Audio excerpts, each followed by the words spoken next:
A naked man, just awakened from a cryogenic chamber, astonishingly regained the physique of his youth within half an hour and used a superconducting handgun to fend off two armed intruders. This incredible scene unfolded in the cockpit of a spaceship named Mayflower. With a loud bang, a bullet struck the pressure-resistant glass. The power of the Yulin M2300 upgraded superconducting handgun only left a small hole in the glass. The bullet's tip pierced through, but the body got stuck. Under the pressure 1.5 times greater than that inside the cabin, the bullet slowly retreated and fell to the floor with a clink. At that moment, Chen Pinru stood naked, tightly gripping the wrist of a man in white, whose M2300 handgun was still smoking from the recent shot. Both men stared in disbelief at the incredible phenomenon of sublimation in extreme cold. Reacting faster, Chen Pinru yanked the man towards him. The man in white, caught off guard, stumbled into the embrace of the naked man. Under normal circumstances, the man in white, with a typical sexual orientation, would have found this repulsive. The man in white let out a scream of agony, frantically kicking at Chen Pinru. Chen Pinru controlled his right hand with his left and forcefully pressed down on his chin with his right, immobilizing him. A jet of supercooled nitrogen gas began cutting from the man's right eye down to his mouth. The area the jet touched disintegrated into powder, exposing stark white bone without any trace of blood. The man in white crashed heavily to the ground, his gun slipping from his grasp into Chen Pinru's control. He writhed on the floor, clutching his face in pain. The second man in white, wearing a helmet, had just reached the cockpit door and froze at the sight. It took him 2 seconds to remember to draw his gun, fumbling in panic. Chen Pinru raised his left hand, flipping the first man's gun 180 degrees and pulling the trigger. Both aimed at each other simultaneously, the shadow of death looming overhead. They let out roars reminiscent of ancient warriors, either facing death with resolve or in desperate anguish. Yet, the man in white suddenly froze, as if an invisible force prevented him from pulling the trigger. A gunshot echoed, and the man in white, propelled by the force, was flung against the cockpit door and collapsed lifelessly.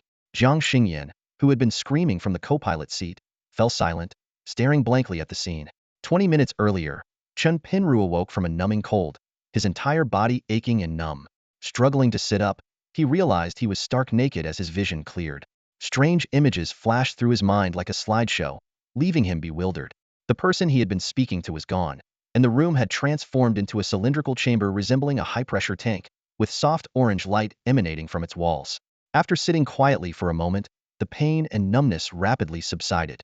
Within minutes, his body became extraordinarily comfortable, and his ailments miraculously vanished. As he got out of bed and looked around, he was astonished by the transformation of his body.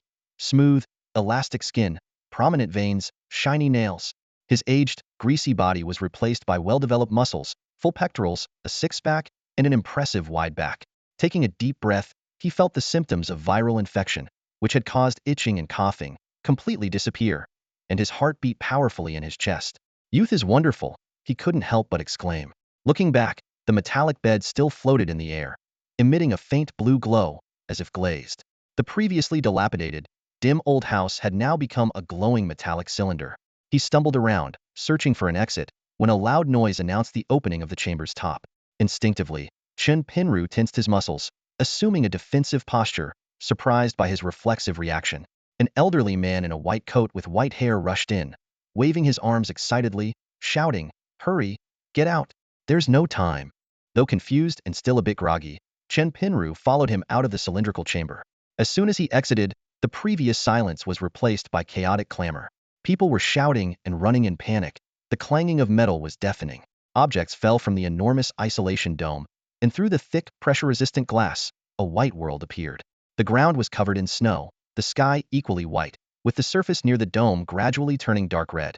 In the distance, where the horizon met the mountains, a massive, ochre planet occupied a third of the sky, its vast rings extending beyond sight. Outside the dome, flying objects approached, lowering their altitude as they neared. People in white jumped off them, firing at the dome, producing a sound like summer hail. Chen Pinru watched this future world in shock. The old man in the white coat shouted to him, 2217.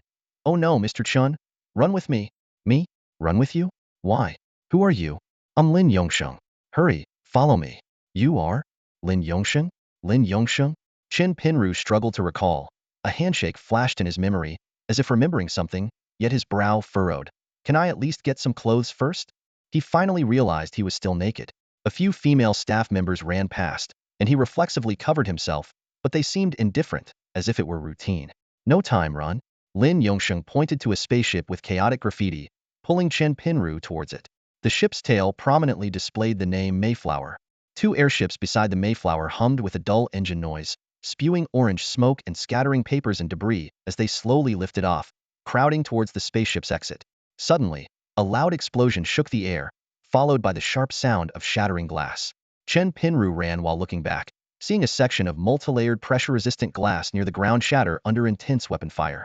Air at 1.5 times the external pressure rushed in instantly, with nitrogen violently flooding into the dome, sending shattered glass flying like a storm. A mist rose rapidly around them. While the pressure difference and nitrogen weren't immediately lethal, the ensuing cold was deadly. At the sight of the shattered glass, several snowmobiles shot through the breach like arrows, bouncing as they entered the dome. The guards inside fired immediately, but the speed of the snowmobiles caused most bullets to miss. Each snowmobile carried two intruders in white spacesuits own driving and one armed. They maneuvered skillfully, circling the remaining guards and firing, like hunters toying with trapped prey. In no time, only a few guards were left standing.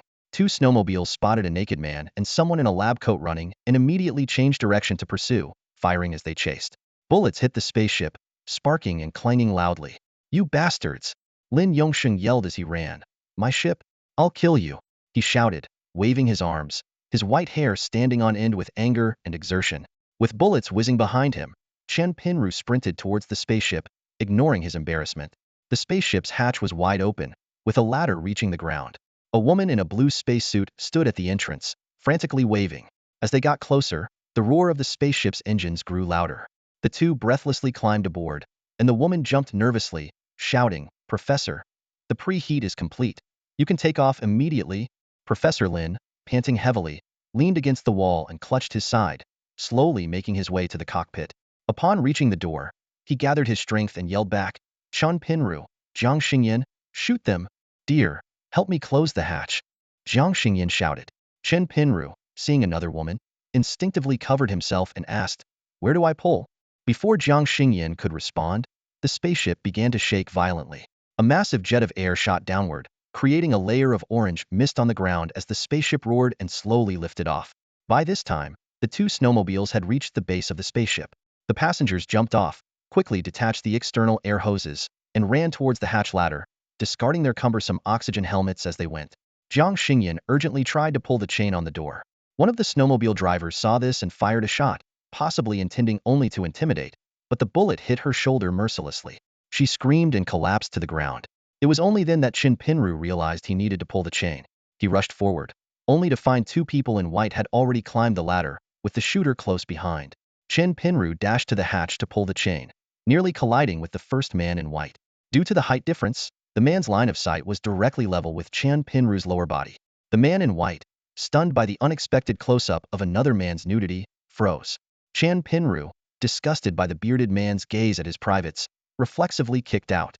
The man was caught off guard and received a bare foot to the face, falling from the airborne spaceship with a scream, landing heavily on the ground, motionless. The next man glanced at his fallen comrade and immediately drew a gun on Chen Pinru, barking, "Step back! Step back!" Chen Pinru, panting heavily, had no choice but to release the chain, raise his hands, and retreat down the spaceship corridor. The shooter from the snowmobile climbed up after them. The two intruders entered the corridor, ordering Chen Pinru to help the injured Jiang Xingyan and move towards the cockpit. At that moment, Professor Lin's angry voice came through the intercom, "Close the hatch. We can't take off otherwise. Hurry." The man in front signaled for silence by placing a finger to his lips, indicating Chen Pinru and Jiang Xingyan should stay quiet. He then tapped his companion on the shoulder, who understood and quickly pulled the chain to close the hatch, pressing the seal button. With a ding, the seal was complete. The man in front kept his gun trained on Chen Pinru and Jiang Xingyan, forcing them to back into the cockpit. Chen Pinru, supporting Jiang Xingyan, slowly retreated into the cockpit. Lin Yongsheng stared intently at the virtual screen until the message, "Hatch closed successfully," flashed. He took a deep breath, gripped the control stick tightly, and quickly pulled the spacecraft up. The metal hull screeched against the semi-dome as the ship shot out of the base like an arrow. Lin Yongsheng skillfully maneuvered the craft, soon reaching an altitude of 2,000 meters. Just as he was about to relax, the cockpit door suddenly swung open. Lin Yongsheng turned around, ready to express his joy, but the sight before him left him frozen in place. Chen Pinru, completely naked, stumbled in with Jiang Xingyan leaning on him, followed closely by a person in white holding a gun. Instinctively, Professor Lin reached for his waist, only to realize he was unarmed. The person in white noticed Lin Yongxing's movement and pulled the trigger without hesitation. The bullet whistled through the air, piercing Lin's body. He let out a muffled groan and collapsed heavily onto the control panel. Seeing this, a glint flashed in Qian Pinru's eyes. He lunged at the person in white, grabbing their right wrist and lifting it. In the ensuing chaos, the person in white fired again, but the shot went astray. The bullet struck the reinforced glass at the front of the cockpit, leaving only a small hole. Due to the external pressure being 1.5 times greater than inside the cabin, the bullet was deflected back and fell to the floor. Extremely cold nitrogen gas began pouring in through the breach. The two men grappled fiercely, with Jiang Xingyan's screams echoing as the backdrop to this life-and-death struggle. In a flash, Qian Pinru displayed remarkable skill, subduing the two individuals in white. Jiang Xingyan watched in shock. She had never seen Qian Pinru so decisively take lives. Holding the confiscated gun, Qian Pinru panted heavily and glanced around, perplexed. "Where are we?" he asked. Jiang Xingyan clutched her wound, looking at him in disbelief, as if questioning his memory. She swallowed hard and replied, "Darling, this is Titan Saturn's moon." "What? Titan?" Qian Pinru's voice trembled slightly. "You mean we're on Saturn?" "Not Saturn," Jiang Xingyan corrected him. "We're on Saturn's sixth moon." "Darling, is your mind still not clear?" Qian Pinru frowned in thought for a moment, gritting his teeth as he asked the question that concerned him most. "What year is it now?" "What year is it now?" Deep down, Qian Pinru didn't really want to know the answer, but curiosity got the better of her fear. Jiang Xingyan stood up, clutching her shoulder with difficulty, and looked at him intently. The nitrogen levels in the cockpit seemed to be rising steadily, causing both of them to feel a bit dizzy. "Seal the leak now," Jiang Xingyan shouted, glancing at Professor Lin slumped over the control panel, but she didn't answer Qian Pinru's question. "How do we seal it?" Qian Pinru asked, his thoughts dulled by the rapidly dropping oxygen levels and temperature. As the only one not wearing any clothes, he was the first to feel the chill, his breath turning into white mist in the air. Gritting her teeth, Jiang Xingyan moved to the control panel, supporting herself on the co-pilot's seat. She raised her hand and slammed down on the prominent red button in the center of the console. With a loud bang, several metal shields quickly descended, covering all the glass. The biting cold wind vanished instantly, and the vents whirred to life, filling the cockpit with warm oxygen once more. They quickly turned Professor Lin over and found that he was still breathing faintly. Although the bullet had passed through his abdomen, causing severe damage, it was not immediately fatal. Jiang Xingyan immediately unbuttoned the professor's clothes, took out antiseptic and hemostatic agents from the first aid kit, and treated the bullet wound on his abdomen. Qian Pinru quickly stripped a spacesuit from a corpse on the floor and put it on. Despite being stained with blood, the spacesuit, with its built-in independent circulation system, was surprisingly comfortable. Jiang Xingyan also unbuttoned her own clothes and sprayed hemostatic agent on her shoulder wound. Luckily, the bullet had only grazed the trapezius muscle and, if it had been slightly off, it could have hit a neck artery. "The professor needs immediate medical attention, but we can't return to the Cassini mothership," Jiang Xingyan said with a furrowed brow, biting her lip. The soft lines of her shoulder, exposed outside the spacesuit, made Qian Pinru's heart skip a beat. Together, they moved Professor Lin to the passenger cabin, reclining a seat to let him half lie down, with the seatbelt automatically securing him in place. Trembling, Professor Lin pulled out a device resembling a personal communicator from his lab coat and handed it to Qian Pinru, saying laboriously, "Explosion? Powerful. Raise the ship to 10,000 meters." He paused, then continued, "Activate the detonator, code 4321. Then, press that red button." He gasped, a flicker of determination in his eyes. "Then we head to the Mars base, and back to Earth." Before he finished speaking, a loud explosion shook the entire spacecraft. "The United Nations forces are attacking," Professor Lin shouted excitedly, only to be overcome by a fit of coughing, the pain in his abdomen nearly causing him to faint. Another explosion rocked the ship, throwing the two standing to the ground. Jiang Xingyan quickly got up and rushed to the cockpit, with Qian Pinru following closely, clutching the detonator. As soon as they sat in their seats, the safety harnesses automatically secured them in place. Fortunately, the protective shields they had lowered earlier covered all the windows, otherwise the glass would have shattered by now. Jiang Xingyan pushed the throttle forward, and the spacecraft shot up vertically from 2,000 meters. Qian Pinru felt immense pressure pinning him to his seat. The display inside the cockpit lit up, projecting a real-time view of the outside, with various data virtually displayed in front of them, ready for direct interaction. The spacecraft quickly ascended to 10,000 meters, with the radar showing two red dots in pursuit, clearly patrol fighters from the United Nations forces. Qian Pinru took a deep breath, entered the code, and pressed the red button hard. Yet, nothing happened. He pressed it again, Still no reaction. Damn, it didn't explode. Jiang Xingyan exclaimed, monitoring the ground through the display, the red dome stark under the white methane mountains. Suddenly, the radar emitted a piercing alarm, indicating a bright spot rapidly approaching the center. Damn, a missile! Jiang Xingyan shouted, sharply diving the spacecraft downward. The Mayflower's maneuverability was excellent, swiftly diving towards Titan's surface. The craft's tail fins left a trail of orange-red smoke as it sliced through the atmosphere. Chen Pinru felt as if he might be thrown from his seat, grateful for the safety harness holding him securely. Jiang Xingyan decisively pressed the virtual button, causing the Mayflower's rear to instantly release a barrage of oxygen decoy flares. These flares exploded high in the sky, where the released oxygen mixed with the atmospheric methane, triggering a chain reaction 2 seconds later. Spectacular fireballs ignited thousands of meters above, creating a breathtaking visual spectacle. The missiles failed to penetrate this fiery barrier and exploded midair. The dense atmosphere made the shockwaves clearly visible, rippling outward in concentric circles. Of the two pursuing patrol fighters, the one in front was hit by the shockwave, causing it to roll in the air and emit smoke, forcing it to abort the chase. The second fighter seized the opportunity to surge ahead.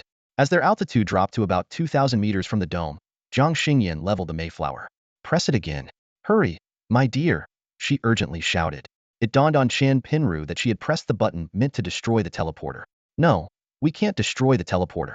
I need to go back, she cried out in panic.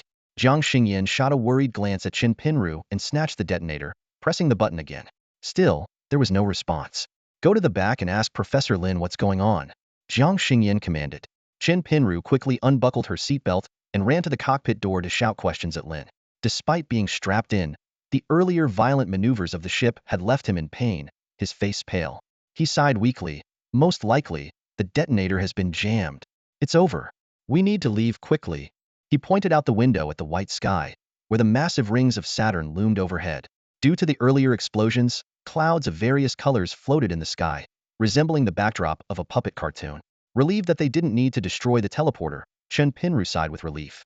Just then, a dull thud echoed from the hull of the Mayflower, followed by the screech of metal. What's happening? Chen Pinru asked in alarm. Jiang Xingyan quickly switched to the hull camera feed, revealing a patrol craft had landed on the ship, its claws gripping the manganese steel outer shell of the Mayflower tightly.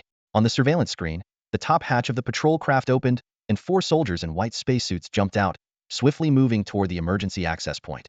Realizing the danger, Jiang Xingyan shouted, "We're being boarded." The annotation about the superconducting hybrid material used in the soles of the soldiers' boots, while not directly affecting the main plot, cleverly explains how the soldiers can stand firmly on the surface of a high-speed spacecraft. These soles automatically adjust their magnetic field strength according to pressure changes, allowing personnel to remain stable on various metal surfaces, even in zero gravity or under high acceleration in space. Realizing the situation was dire, Jiang Xingyan quickly noticed the 4 soldiers in spacesuits attempting to force their way into the rescue hatch. Without hesitation, she pushed the throttle to its maximum, unleashing the full power of the Mayflower. The sudden burst of acceleration and high-speed airflow caused the soldiers to sway violently like scarecrows near the hatch, with only the strong magnetic soles of their boots preventing them from being blown away. Their bodies slammed against the hull repeatedly, lifted by the gusts, creating a bizarre dance. Chen Pinru, standing at the cockpit door, wasn't spared either. The unexpected acceleration sent him flying like a cannonball into the passenger cabin, crashing heavily onto the cushioned seat next to Professor Lin. Fortunately, the soft seat absorbed the impact, saving him from the threat of broken bones. The 4 soldiers demonstrated their rigorous training. Amidst the violent buffeting, they quickly activated the exoskeleton system of their spacesuits. The powerful mechanical support allowed each of them to stand firmly, no longer swaying in the fierce winds. With the help of the exoskeletons, the 4 crouched down and inched toward the rescue hatch. The rescue hatch was a circular emergency entry that could be opened from the outside. Normally, rescuers would enter here, close the outer door, and wait for pressure to equalize before opening the inner door. However, at this moment, the passage meant for rescue became a breach for intruders. Sensing the escalating danger, Jiang Xingyan urgently shouted to Chen Pinru, 2217, "Dear, stop them now." The recent skirmish had filled her with confidence in Chen Pinru. Chen Pinru quickly got to his feet, aware of the urgency. He decisively took the helmet from a fallen soldier in white, put it on, and connected the oxygen supply. The oxygen in the spacesuit was sufficient to sustain an adult's breathing for half an hour. As the spacecraft rolled violently, the soldiers finally managed to pry open the outer door of the rescue hatch. 2 of them entered, closed the outer door, and waited for pressure equalization before opening the inner door. Chan Pinru, gripping his gun in one hand and holding onto a seat with the other to steady himself, prepared to fire as soon as they emerged. Two soldiers tossed in smoke grenades, filling the cabin with haze. Professor Lin began to cough violently and lost consciousness within 10 seconds. Fortunately, wearing the spacesuit helmet, Chen Pinru was unaffected by the smoke. Inside the rescue chamber, hearing the coughing cease, the soldiers thought the time was right. One cautiously peeked inside to assess the situation. Relying on instinct, Chen Pinru sensed there were two inside, so he refrained from shooting immediately, waiting for both to enter before taking action. Through the haze, a soldier in a white spacesuit slowly emerged. Standing upright, he finally saw, through the mist, a blood-splattered figure in white pointing a gun at him. This time, it was Chen Pinru's turn to raise a finger to his lips, signaling Shu. Jiang Xingyan, watching the scene unfold via the cabin's monitors, stabilized the spacecraft, creating more favorable conditions for Chen Pinru to maintain control.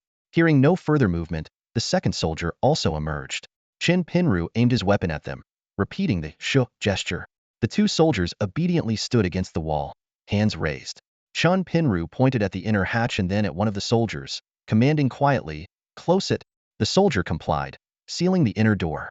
"Tell them it's safe inside. They can come in," Chen Pinru whispered, gun still raised. Seeing their hesitation, Chen Pinru aimed his gun at the face shield of one soldier's helmet, slowly pulling the trigger. The superconducting pistol began to charge, emitting an ominous humming sound. The soldier knew well the terrifying power of a fully charged shot, equivalent to a grenade, enough to pulverize the head inside the helmet. Through the face shield, Chen Pinru could clearly see the soldier's eyes widen in terror.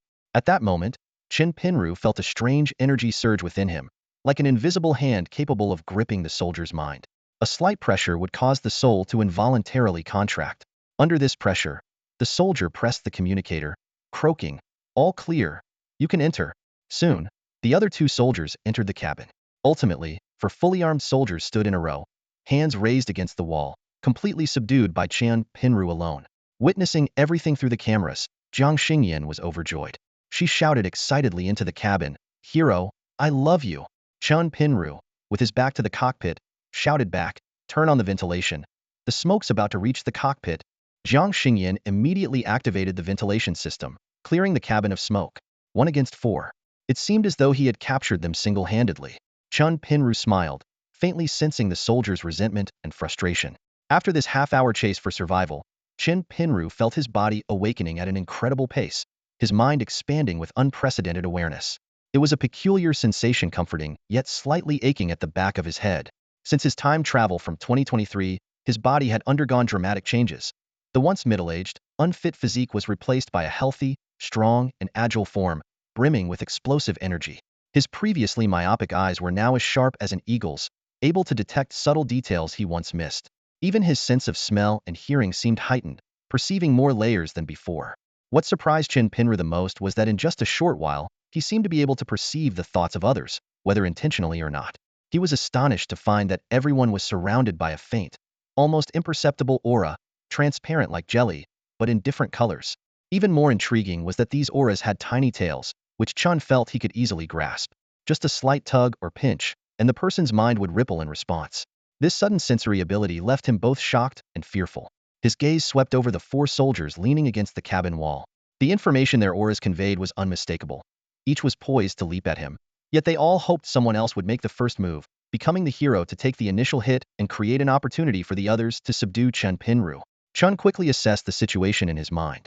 In the cramped cabin space, he was confident he could handle two at a time, but if all four rushed him, he would only have time to fire one shot.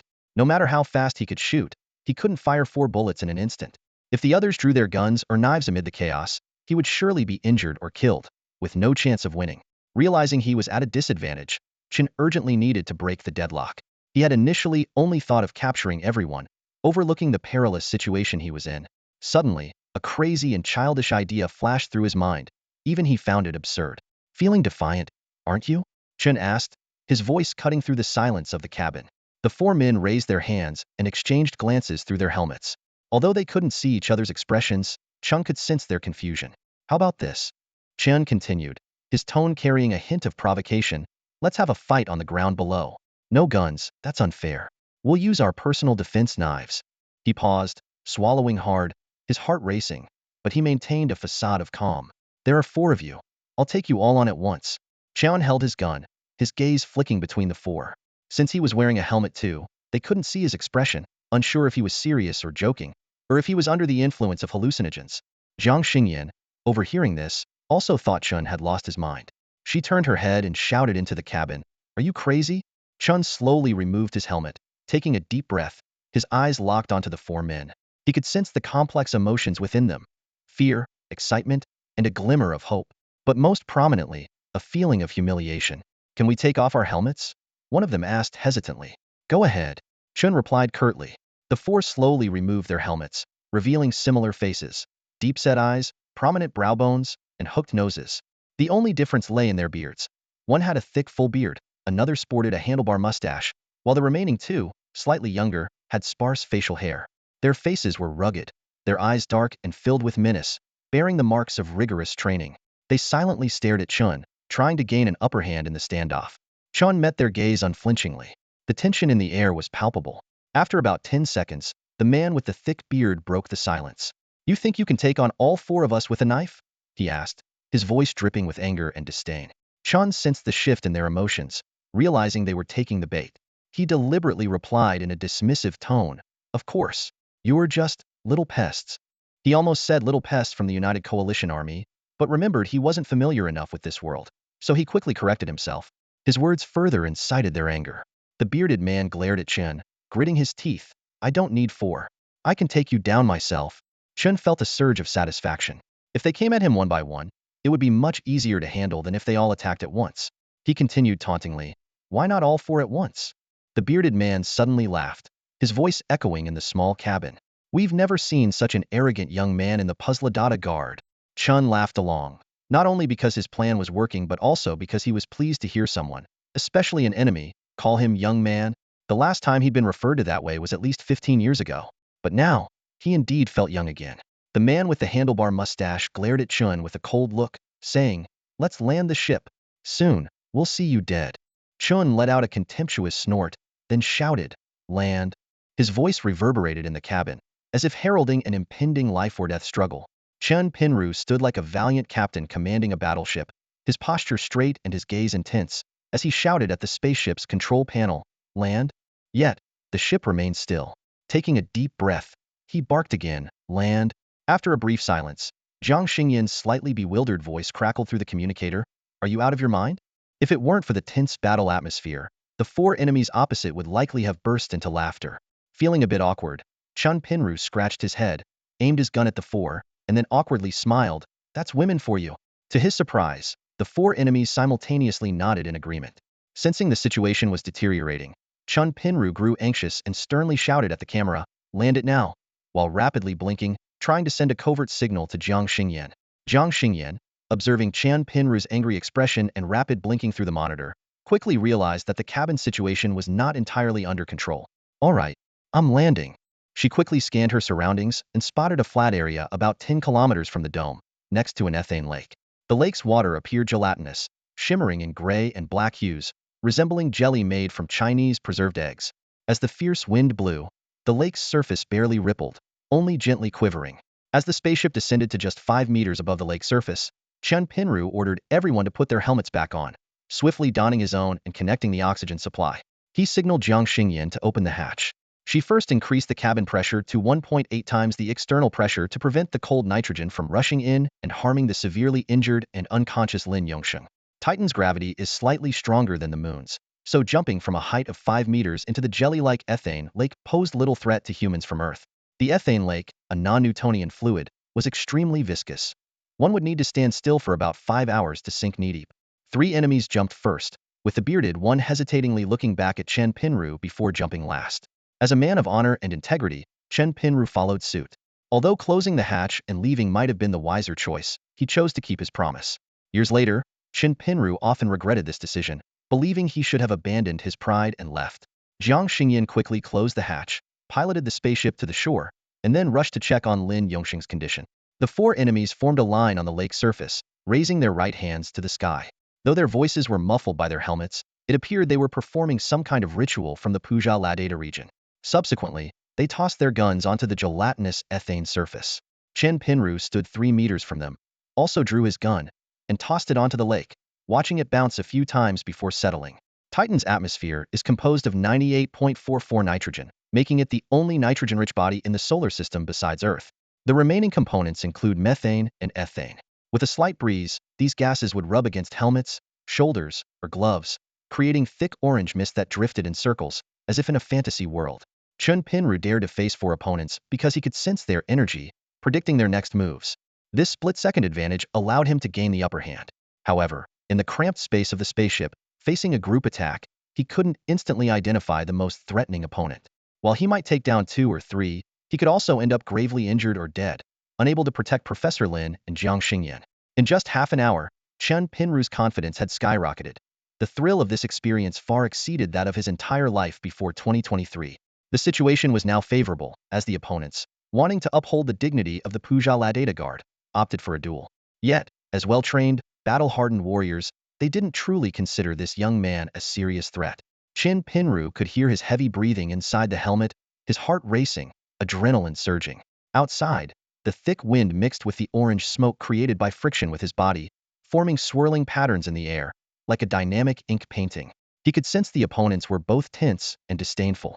The bearded man among the 4 stepped forward, shouting loudly, "Come on!" Both simultaneously drew their knives, and the air instantly crackled with tension. The blades of the Pusilladata guards were exceptionally sharp, with the swirling patterns of Damascus steel glinting with a faint blue light under the dim sunlight and the reflection from Saturn. Though the blades weren't long, they incorporated new materials like manganese, reminiscent of the Mayflower's hull. Methane molecules flowed over the tips, emitting thin, curling orange smoke that complemented the patterns on the blades. Chun Pinru and the bearded man cautiously approached each other, stepping on the elastic ethane jelly lake. Chun sensed the man's wariness while the bearded man was filled with doubt about this audacious young man's origins, seemingly waiting for Chun to make the first move. "Then I'll attack first," Chin shouted, leaping into the air. Surprisingly, he jumped nearly 3 meters high, as if in slow motion, raising his blade to aim at the opponent's neck, waiting for the right moment to land. The bearded man smirked to himself, his expression concealed by his helmet. The higher they jump, the harder they fall, he thought, considering it a rookie move. He lifted his left leg, ready to kick Chin's legs mid-ascent. This would prevent Chin's blade from reaching him, and a successful kick would send Chun off balance, allowing the bearded man to use his own blade effectively. This move had proven effective in real battles, dealing with 90 of high-jumping novices, leaving the rest severely injured. However, Chun, using his mind-reading advantage, sensed the bearded man's intention as he descended and adjusted his posture accordingly. As the bearded man lifted his leg, Chun suddenly executed a half-aerial twist, evading the kick. The bearded man's foot missed its target, and Chin's blade, driven by the momentum of his descent, pierced into the bearded man's sweeping left calf. Through the helmet's transparent visor, Chun saw the bearded man's eyes widen in shock. The bearded man cried out in pain, staggering backward, barely able to stand. The blade was embedded too deeply for Chin to withdraw it. Using the jelly lake's elasticity, he bounced up, positioning himself with a bow stance in midair, his right leg poised, and his left leg striking toward the bearded man's throat. The bearded man managed to raise his blade to block, but Chun anticipated this, retracting his leg to avoid contact. The bearded man was momentarily stunned, wondering if he was indeed facing a skilled opponent. Before he could react, Chun had already moved to his side, hooking his right arm around the bearded man's neck and pulling him down, leaving him flat on his back. Both fell onto the soft jelly lake surface, the bearded man slightly dazed, internally acknowledging the young man's prowess and understanding why he dared to challenge 4 people alone. Chun quickly rose, while the bearded man, hindered by the blade in his leg, could only turn sideways with difficulty. Chun stepped on his knife-wielding hand, eliciting another scream. Then, with a swift pivot, he kicked the bearded man's helmet hard. With a loud thud, the bearded man felt as if his head would explode. Chun knelt on the bearded man's chest, pressing his knee against his throat and chest. The bearded man struggled to breathe, flailing wildly. Chun held him down for a moment, releasing him only when he was on the verge of fainting from lack of oxygen. Gasping for air, the bearded man lay on the ground, clutching his throat, utterly exhausted. This intense confrontation had lasted only a few seconds, leaving the other 3 stunned until Chin released the bearded man. Assuming he was dead, they abandoned their agreement and charged at Chin with their blades drawn. Seeing this, Chun ran to meet them, suddenly sliding sideways on the ground. He intended to glide beneath them and attack from below. However, he hadn't anticipated the extreme stickiness of the jelly lake surface when dry, which created significant resistance. His stylish move halted halfway. Fortunately, the opponents were still charging, and Chen's leg was within reach, so he began to sweep, ready to take down as many as he could. These three individuals were neither fools nor novices. As they saw him glide over and attempt a sweeping kick, they immediately leaped into the air. Chun Pinru's blade traced a line across the lake surface, but failed to make contact with his opponents. One of them seized the opportunity to try and kick his knife away, but Chen Pinru's instincts kicked in once more. He swiftly retracted his arm, and the man's foot merely grazed the knife handle, missing its mark. However, the missed kick threw the man off balance, exposing his rear to Chen Pinru, who was still on the ground. Almost instinctively, without a moment's thought, Chen Pinru drove the knife he had seized from the bearded man into the person's buttock. A piercing scream echoed as the man collapsed heavily onto the ground, frantically reaching back to extract the blade from his behind. Seizing this opportunity, Chen Pinru executed a backward flip to stand up, cautiously scanning his surroundings. The other two, witnessing this, immediately sprang back, creating distance between themselves and Chen Pinru. They stood to his left and right, holding their knives aloft, ready to launch another attack. The air was thick with tension, their breathing conspicuously audible over the silent lake. Amidst this standoff, the bearded man seemed to regain his senses from the earlier blow. He struggled to sit up, propping himself on the lake's surface, and managed to shout hoarsely, "Stop!" The unexpected command left the two standing men bewildered. They looked at the bearded man in confusion, though their knives remained poised. Gasping for breath, the bearded man pointed a trembling finger at Chen Pinru and rasped, "Who are you?" Chen Pinru glanced around, his gaze sweeping over his adversaries before settling on the rings of Saturn arching across the sky. This strange sight filled him with an inexplicable melancholy. He inhaled deeply and replied softly, "I am a bioengineer." End of chapter. At that moment, he suddenly longed for his son. Chen Pinru's thoughts drifted far away, and the image of his son became blurred in his memory, as if centuries had passed. He looked down at his youthful body and couldn't help but chuckle wryly. He seemed more like his son's brother now. Shaking his head, Chen Pinru brought his mind back to reality. He bent down to pick up the gun from the ground and turned to the two uninjured soldiers, ordering calmly and firmly, "Help the wounded into the ship." His eyes scanned the surroundings, realizing the oxygen for those outside was nearly depleted.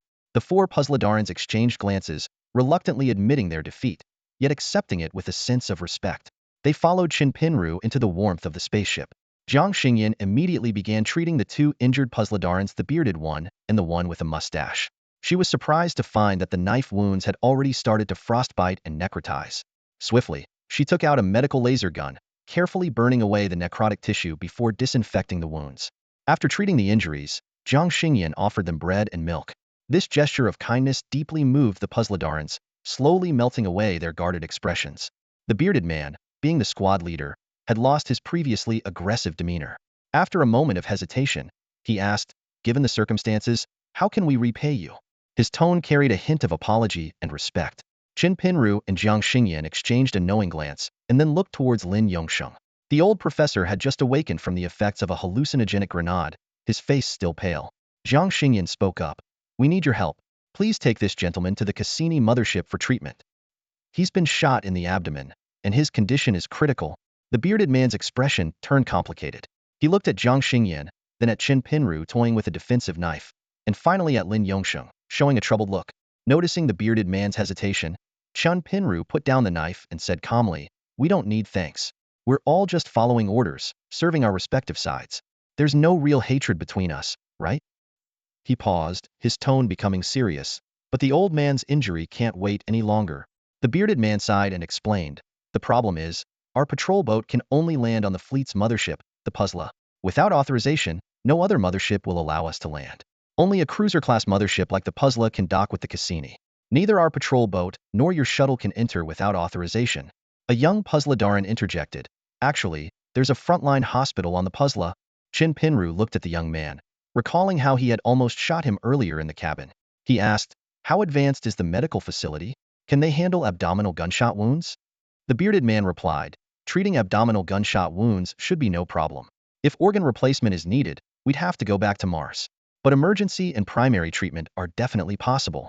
Chen Pinru turned to Jiang Xingyan. "Go ask the professor what he thinks."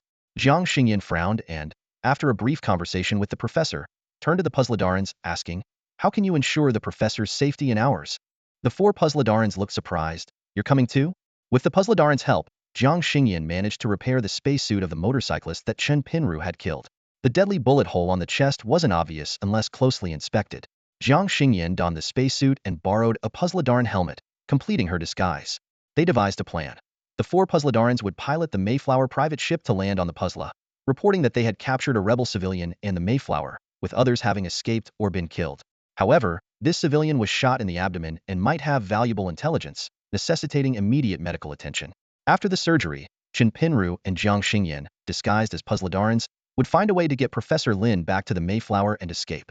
As for how to get Professor Lin back to the ship and how the Mayflower would escape the Puzzle mothership, the four Puzzledarns would not concern themselves. They felt that as long as they got Professor Lin onto the cruiser mothership and completed the surgery to save his life, they would have repaid their debt for sparing their lives. After that, they would go their separate ways, each keeping their secrets. The Mayflower was piloted by the two uninjured young men, with the bearded Grigori, Chen Pinru, and Jiang Xingyan in the cockpit. The two bodies were discarded outside the ship. The ship took off again, with Grigori sending an emergency response code through the public channel. This marked the Mayflower as captured in the United Nations military radar system, preventing further attacks. Grigori then sent a message to the Puzzle's Combat Information Center, reporting the capture of the Mayflower and an injured prisoner needing treatment. He deliberately downplayed the prisoner's importance, suggesting a simple interrogation to keep it within their team's jurisdiction, avoiding others from interfering with Lin Yongxing's questioning. The two young Puzzledarns marveled at the Mayflower's performance, astonished by the shuttle's powerful thrust and agile handling. They speculated that it must have undergone expensive modifications, possibly even equipped with unauthorized engines and military control systems. Leaning back in his chair, Professor Lin overheard their conversation, a faint smile appearing on his lips. His thoughts drifted back over the past 30 years, recalling the twists and turns, and the brilliance and wisdom poured into this ship. The professor's thoughts drifted to the past.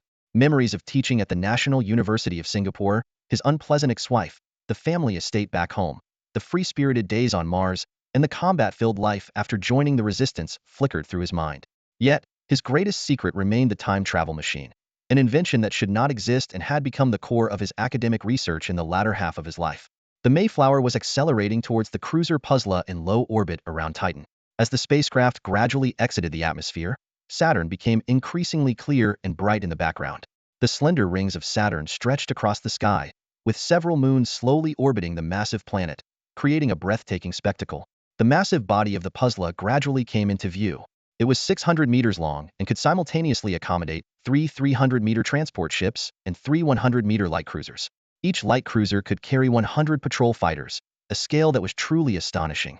At the Lagrange point between Titan and Saturn, a man-made structure drew attention: the renowned Cassini mothership, currently the largest spacecraft humans could build. Serving as a spaceport, it could dock 4 cruisers and countless other vessels, making it the most important city in outer space after the 3 satellite cities on Mars. The Mayflower gradually approached the Puzzle. The cruiser was brightly lit, exuding a bustling and lively atmosphere.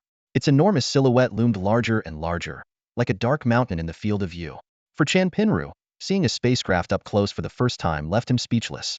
Jiang Xingyan suspected there might be something wrong with his memory, while the bearded Grigori was puzzled, wondering how someone coming to Titan could have never seen such sights. The Puzzle's dispatch system crackled with a mechanical voice. "Please present your docking permit." Grigori shouted into the communicator. "Prisoner ship, no docking permit. Frienderfoe identification, 325 to Ola 325. We have an Omega-5 level target injured. Need medical evacuation." Though Omega-5 wasn't the most critical level, it still required interrogation or verification of information. Moments later, the dispatch system asked, "Please state your ship's name." "Mayflower." Grigori replied. "Please provide the hospital contact." "Dr. Liz Hall." 2 young operators at the console shut down the Mayflower's high-temperature superconducting energy storage and motor, putting the entire ship into standby mode. Chen Pinru and Jiang Xingyan donned their spacesuits and helmets, and with Grigori, wheeled Professor Lin out of the ship and to the corridor entrance. The passage's RFID system scanned the chips inside their spacesuits, and after passing the security check, they were allowed to enter. They pushed Professor Lin through the corridor to the terminal of Dock 4. The terminal's walls were made of darkened metal, unadorned, with some parts rusting and a foul smell emanating from the corners. People bustled about, some hurrying along, others standing dazed. Grigori pointed to a red and white ambulance outside the terminal and said, "That's the one. Get this old man on board and tell them you're the guards. The ambulance will take you to the hospital, where Dr. Liz Hall will take care of him." He handed them 2 metal tags. "These are our team's ID tags. They belong to 2 injured members, and we won't be on duty for a while." Grigori gave a wry smile. "You can use them to swipe doors, but they won't hold up to manual scrutiny. Remember, you're the female. You can take off your helmets now. If you encounter doors needing special ID verification, put on the helmet and insert the ID tag. The two removed their helmets and took a deep breath, despite the air being rather stale. Chen Pinru asked curiously, "Isn't ID verification supposed to require removing the helmet or hat?" Grigori laughed and explained, "That's for civilians. For us in the United Nations forces, we're a notch above civilians. Or maybe it's for confidentiality reasons, so we don't have to remove them." Chen Pinru used a touch of psychic sense to probe Grigori's aura, noticing that in different environments, a person's soul colors would change. During the life and death struggle earlier, their souls were gray-black, filled with despair and aggression. Now, they shifted between yellow, orange, and pink, making Grigori, who initially appeared fierce, seem much kinder. Grigori reminded them, "Remember, no killing, no killing, no killing. You must leave within 48 hours after the surgery. Throw our ID tags into space. Our team will hide for 50 hours, and then report the battle and prisoner situation to the squadron. We'll say the prisoner died from severe injuries, and there was no valuable information." He chuckled, a sly glint in his eyes. "There's a bonus too." Suddenly remembering something, he pulled out a wad of cash from his pocket. "Oh, speaking of money, here's 50 yuan for you. That should be enough to get you some food." He handed over the money, adding, "Remember, you can only use cash, and no staying at hotels. They'll ask for identification, which you don't have." Jiang Xingyan accepted the money, her face lighting up with a genuine smile. "Thank you so much," she said sincerely. Grigori lowered his head, explaining in a somber tone, "There are records showing that the Mayflower entered the dock and that the prisoners aboard were admitted to the hospital. But as for where those ships went afterward, or whether the patients survived, there's no record. It's all a black account." He lifted his deep blue eyes, as sharp as an eagle's, and his tone became solemn. "Mahmud will watch over you. Farewell. We may never meet again." He cautioned seriously, "Remember, don't betray us. The Tatars keep their promises." Grigori waved his hand and limped a few steps away. Suddenly, he turned back, curiously asking, "Young man, where did you learn that fighting technique?" Chen Pinru was momentarily stunned. He knew deep down that these were the advanced memories and skills imparted to him by 2217. Just yesterday, he was merely an unremarkable, middle-aged man, burdened by responsibilities. Without waiting for an answer, Grigori continued, "I hope we don't meet again on the battlefield." With that, he turned and disappeared into the night, not looking back. Perhaps they really would never meet again. End of chapter. Useless knowledge base. Note 3 for tech enthusiasts. Reading is optional and doesn't affect the storyline. 1. The origin of the Cassini name. The Cassini mothership was constructed starting in 2160, completed in 2170, and put into use in 2175. Initially scheduled to reach Saturn's orbit by 2177, it actually launched in 2179. It is now the most important city beyond the asteroid belt. It was named after humanity's first Saturn probe, Cassini, launched by NASA on October 15, 1997. 2. Superconducting energy storage system. This system stores electromagnetic energy directly in superconducting coils, which can be discharged back to the load as needed. It comprises superconducting coils, cryogenic containers, refrigeration, conversion devices, and monitoring systems. It became a reality at room temperature in 2065 and was practically applied by 2100. 3. Intelligence value classification of captives. Omega-1. Core members or top leaders with access to the organization's core intelligence. Omega-2. Broadly defined core members and mid-level leaders with access to classified intelligence. Omega-3. Junior leadership with access to the organization's routine intelligence. Omega-4. Specialists with knowledge of specific professional matters. Omega-5. General personnel with little intelligence value. The ambulance rushed Professor Lin Yongxing and the two guards to the hospital. They got in touch with Dr. Liz Hall, who immediately arranged for nurses to wheel the professor into the operating room for examination and surgery. Chen Pinru and Jiang Xingyan dutifully played their roles as the guards, standing vigilantly at the door. After a long, tense wait, Jiang Xingyan, exhausted, drifted off to sleep leaning against Chen Pinru. Despite both wearing the United Nations Space Force uniforms, Chen Pinru could still catch a faint scent from Jiang Xingyan's neck. This familiar yet strange feeling left him internally conflicted. Memories of 2217 intertwined with his own, like two tangled threads causing his head to ache. It felt as if he had lived two lives, yet huge gaps in memory remained. After all, the memory transfer was too brief. Who was this girl leaning on him now? He only knew she was close to 2217, or she wouldn't call him dear. The surgery had been ongoing for 3 hours. Chen Pinru's stomach growled with hunger, so he gently woke Jiang Xingyan and decided to go out and get some food. He instructed Jiang Xingyan to keep watch and said if he didn't return with food in an hour, something had gone wrong, and she would have to manage things on her own. With those instructions given, Chun Pinru left the hospital and asked passersby where he could find some food nearby. The locals were exceedingly polite, giving brief answers before quickly departing, seemingly unwilling to engage in conversation. Following their directions, Chan Pinru soon found the snack street beneath the hospital deck. The street was short, with a few patrons bringing a touch of life to the area. Despite being inside the mothership, the rich aroma of food was inescapable. The air was filled with sounds of frying and boiling, the space hazy with smoke.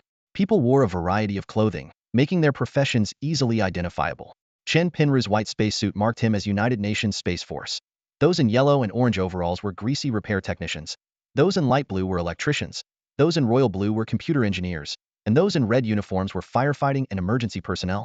Anyone in a dark suit was likely management and should be treated with respect, while those in pajamas or t-shirts were undoubtedly local residents. The street offered a variety of international snacks: elegant French coffee and macarons, Indian curry with hand-grabbed rice, Thai grilled shrimp, and faluda. Naturally, there was also a Chinese snack stall that appealed to Chan Pinru, with familiar Chinese characters advertising fried rice noodles. Barbecue. Chan Pinru smiled as he approached the food stall. The fried noodles, fried rice noodles, and boiled dumplings he had been eating days ago were still available. After inquiring about the prices, he found them very affordable, with an average serving costing just 1 United Nations credit, varying slightly with portion size.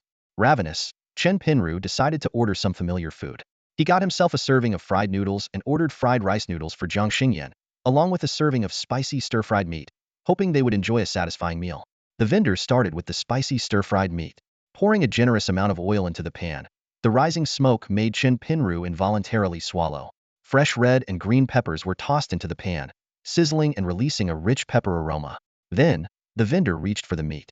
Suddenly, a strange squealing noise, reminiscent of a baby talking or babbling, but not quite, startled Chan Pinru. Focusing his gaze, he saw the vendor holding a handful of squirming pink things. The vendor opened his hand, and the wriggling meat jumped into the oil, emitting a series of shrill cries. The vendor gave Chan Pinru a curious look and asked, "Is this your first time in the Saturn system?" Chan Pinru nodded, puzzled. The vendor continued, "Strange. You should have seen them on Mars too. I've really never seen them. What is this? It's so gross." Chin Pinru thought to himself, but didn't voice it. The meat in the oil stopped wriggling and screaming, blending with the smoke to release a tempting aroma of stir-fried meat. The vendor grabbed another meat from the water behind him and slammed it on the table. It let out a cry, extended a few tentacles to cling to the table, and morphed between a square and a long strip, wriggling continuously. Though unafraid of enemies with weapons, this sight of the creature frightened Chan Pinru. The vendor chuckled and pointed at the creature, explaining, "Micronesian shapeshifter? Never seen one? They're just good at mimicking sounds. They don't really have a brain." The vendor poured the stir-fried spicy meat into a takeaway box, the enticing aroma wafting through the air. "Try a bite," he suggested, lifting a piece of the glistening meat with a spatula. Chen Pinru glanced around, noticing a few diners curiously watching him. Bracing himself, he picked up the creature, feigning expertise, and reluctantly put it in his mouth. To his surprise, it tasted amazing. "It's really delicious," he genuinely exclaimed, reaching for another piece to pop into his mouth. Despite the questions swirling in his mind, Chen Pinru knew better than to ask too much and risk arousing suspicion. Instead, he asked, "What time is it now?" 8:30, the vendor replied. "What's the date today?" Chen Pinru continued to probe. "The 5th, June." Chen Pinru asked cautiously, careful not to betray his ignorance. Chen Pinru's telepathy felt like a mischievous little hand, gently grasping the tail of the boss's aura and playfully toying with it. Suddenly, he blurted out, "August. Have you had too much to drink?" This unexpected comment made the boss, who was focused on stir-frying rice noodles, look up and scrutinize the seemingly forgetful soldier with a puzzled expression. At that moment, Chun Pinru noticed something intriguing. Every time he lightly tugged at the boss's aura with his telepathy, the boss would stir the noodles in the wok an extra time. Initially, he thought it was just a coincidence, his imagination coinciding with the boss's actions. To test his discovery, Chen Pinru deliberately held onto the boss's aura tail. To his surprise, the boss actually stopped stirring, staring blankly at the wok sizzling over the flames. Realizing something was amiss, Chen Pinru quickly released his hold, and the boss resumed his cooking as if nothing had happened, unaware of the oddity. This unexpected discovery sparked a bold idea in Chen Pinru's mind. He decided to see if he could make the boss add more meat sauce. With this thought, he gently tugged at the boss's sole tail once more. Miraculously, The boss immediately scooped a large ladle of meat sauce and poured it into the wok, mixing it with the noodles. Chen Pinru was astonished and quickly let go of the boss's aura tail. The boss, as if waking from a dream, sheepishly smiled at Chen Pinru and said, "Sorry, got distracted again. Added the sauce too early." Chen Pinru pretended to be nonchalant and replied, "No worries, no worries." Then, Chen Pinru tentatively asked, "Boss, so, what year is it?" The boss looked up at him in surprise. Secretly manipulating the boss's aura, a number suddenly flashed in Chen Pinru's mind. Acting as if he had a revelation, he slapped his forehead and said, "Oh, I really have had too much to drink." He glanced around, noticing that despite all the lights, it still seemed dim. "It's the year 2180, isn't it?" The boss gave him a long, searching look and asked, "Did you just come from the hospital next door?" Chun Pinru confidently replied, "Yes, it's 2180. As the boss finished the last batch of noodles, he wiped his hands, still casting a suspicious glance at Chen Pinru. In the distance, a surveillance camera perched on a beam silently tracked Chen Pinru's hurried return to the hospital. Jiang Xingyan felt a wave of relief wash over her when she saw Chen Pinru return safely. The two of them devoured their late-night snack, visibly perking up. Out of the blue, Chen Pinru asked, "Have you heard of the Micronesian worm?" Pointing to the spicy stir-fried pork on the table, Jiang Xingyan replied without hesitation, "That's what we just ate." Chen Pinru had intended to give her a scare, but her response left him speechless. Professor Lin's surgery went unexpectedly smoothly. The doctors successfully saved his liver, gallbladder, and pancreas, needing only to stitch a few intestinal tears. When Professor Lin was wheeled back to his room, Chen Pinru and Jiang Xingyan were visibly elated, a reaction that puzzled the medical staff. The next day, Jiang Xingyan went out to shop, bringing back meals that were even more delicious than the day before. She also treated herself to a bracelet, with a pendant engraved Cassini. Professor Lin recovered quickly and was able to speak the following day. Despite having to sleep on the hospital room's floor, the two guards were content with the situation and even took turns enjoying a hot shower in Professor Lin's room. As night fell, the professor drifted into a deep sleep. Jiang Xingyan quietly approached Chen Pinru, sitting on his lap and wrapping her arms around his neck. Her breath caressed Chen Pinru's cheek, sending a tingling sensation through him. "Did you miss me?" Jiang Xingyan whispered, her long eyelashes brushing against Chen Pinru's forehead. The dimly lit room flickered with light. Jiang Xingyan pressed her lips to Chen Pinru's, her hand caressing his firm chest. The friction of their lips made them both feel breathless. Chen Pinru felt stiff, unsure of how to respond. Jiang Xingyan's breathing became more rapid. Chen Pinru closed his eyes, trying to piece together memories of this girl. In a daze, he imagined himself standing in a golden wheat field. A gentle breeze stirred the wheat waves, creating ripples like those on a lake. The glow of the setting sun bathed the ripening wheat ears in a blend of orange and chestnut hues, exuding the joy of an impending harvest. Insects flitted among the wheat awns, searching for food. He ran his fingers along the wheat ears, feeling a tingling sensation. Looking up, he saw her standing on the ridge, wearing a white dress that fluttered in the wind. Her long black hair danced in the sunlight, as if edged with gold. She lifted her hair, revealing her slender neck, the fine hairs on her nape glistening in the sunlight. His heart skipped a beat. She turned and smiled at him, her smile sweet and serene.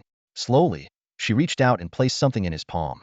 Looking down, he saw an ancient key, weathered and rusty. Startled, Chen Pinru pushed Jiang Xingyan away. She was taken aback, asking, "What's wrong?" Chen Pinru wiped the sweat from his forehead and glanced at the metallic landscape outside the window, panting, "I'm tired." Seeing the blush rise in Jiang Xingyan's eyes, he quickly added, "I mean, with the professor right here, it wouldn't be good to wake him." Jiang Xingyan stood up, walked to the window, and gazed at the metallic sky above the hospital. With a soft sigh, she said, "I get it, you're not him." On the third day, Professor Lin unexpectedly passed gas, indicating his gastrointestinal tract had resumed function. There were only 3 hours left before they could leave after the 48-hour restriction. Dr. Liz Hall, unaware of their impending departure, had prescribed medication for a 4th day. The nurse brought in oral medication, which Jiang Xingyan carefully stored, also requesting extra gauze and disinfectant from the nurse's station. They wheeled Professor Lin out of the room, using the excuse of getting some fresh air. The air quality inside the ship had always been poor, so getting fresh air meant taking the patient for a stroll outside. Several large simulated suns hung from the third-story deck beams outside the hospital, gradually brightening according to Saturn's time zone morning, illuminating the entire area. The full-spectrum light sources mimicked the sun's infrared and ultraviolet rays, providing comfort and warmth. By evening, the lights would gradually dim until they went out. Therefore, taking patients out for fresh air was sometimes jokingly referred to by nurses as sunbathing. To avoid suspicion, They didn't wear helmets, just carried them on their backs. They carefully wheeled the professor to a lower deck further from the hospital, then hailed a taxi. The professor seemed delighted to finally be leaving. The taxi landed softly by the steel rail, a ramp extending from the door. They carefully loaded the professor into the vehicle, with Jiang Xingyan following into the back seat. Chen Pinru habitually headed for the front passenger seat. Just as he was about to open the door, a familiar sensation gripped his heart. It was as if he was once again manipulating someone else's energy, feeling as though two invisible fingers gently pinched the tail of his soul, slowly peeling back the thin protective layer inside him. A slippery, indescribable energy, like a snake flicking its tongue, slithered into his heart, probing around. He was utterly shocked, suddenly realizing that someone was delving deep into his mind, peering into him. Chan Pinru shuddered, instinctively forcing that snake-like energy out of his thoughts. The fear that emerged from within left him breathless, and cold sweat quickly soaked his back. He stood frozen at the car door, his face changing dramatically as he warily glanced around. Passers-by hurried by, the distant food street buzzed with people, and several workers were welding on the beam of a deck. Everything seemed normal, with nothing suspicious and no one paying attention to the taxi. Jiang Xingyan, seeing he hadn't gotten into the car, leaned out and called, "What's wrong with you?" She was surprised to see Chen Pinru's face ashen, as if he had been shot.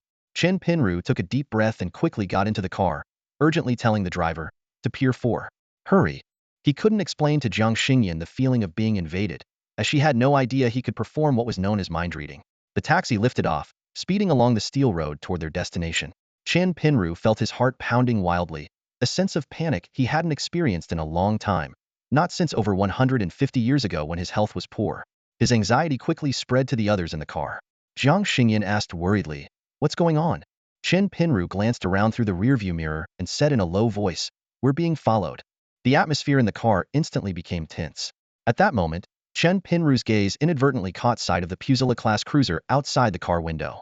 This massive vessel was 615 meters long, 65 meters wide, and towering at 62 meters high. It boasted 2 island structures, 8 large superconducting plasma engines, 4 nuclear fission power plants, and even had farming and sports facilities. The ship could accommodate 40,000 to 60,000 people, almost a small society in itself. However, Chen Pinru had no time to admire this engineering marvel. His full attention was focused on the potential threat, alarm bells ringing in his mind. The taxi continued to race toward Pier 4, leaving a trail of unknown danger lurking behind. The car maintained a steady distance, neither too close nor too far, trailing them without drawing attention unless one deliberately looked back. After a moment of thought, Chen Pinru said to Jiang Xingyan, "Once we get out, you quickly push the professor to Dock 15. I'll stay in Terminal 4 to hold them off." As the car pulled up to the terminal entrance, Jiang Xingyan swiftly helped the professor out, expertly setting up the portable force stand and administering the infusion as they moved. Chen Pinru paid the fare and followed at a leisurely pace, warily watching the vehicles behind them. He attempted to use telepathy to detect their pursuers, but found nothing. Chen Pinru signaled to Jiang Xingyan to take the professor to Dock 15, while he remained in the terminal to keep watch. Moments later, the trailing vehicle arrived, but no one got out, as if they were waiting for something. Chen Pinru cautiously sensed his surroundings, wary of the strange force that had previously invaded his body. He paused briefly at the terminal entrance before slowly heading towards Dock 15. As he passed through the terminal, he noticed something unusual. What was once a bustling hall had quickly emptied in a matter of minutes. Nearing the entrance to Dock 15, several individuals in black, full-body space suits emerged from the steel walls, expressionlessly blocking his path. The situation was clear. Someone intended to confront Chen Pinru. He glanced back at the terminal, seeing a few staff members running in panic. Chen Pinru chuckled softly, turning back towards the center of the hall. Suddenly, the lighting dimmed, and Chen Pinru felt a tightening in his chest. His breathing labored, enveloped by an inexplicable pressure. His heart raced, adrenaline surged, and his body was on high alert. He focused on calming his mind, resisting the encroaching fear. He removed the helmet from his back, intending to put it on, but decided against it and let it fall to the floor. Flexing his fingers alternately, he ran a hand through his hair, then clasped his hands behind his back, standing tall and ready. The automatic doors at the hall's entrance slid open, admitting 4 individuals in black space suits who positioned themselves on either side. They were followed by 2 hunched figures draped in pointed black cloaks, their pale chins the only visible feature. Behind them, 2 similarly clad figures pushed a wheelchair. Seated in the wheelchair was a small figure, also in a black robe and cloak, distinguished only by a red trim along the cloak's edge.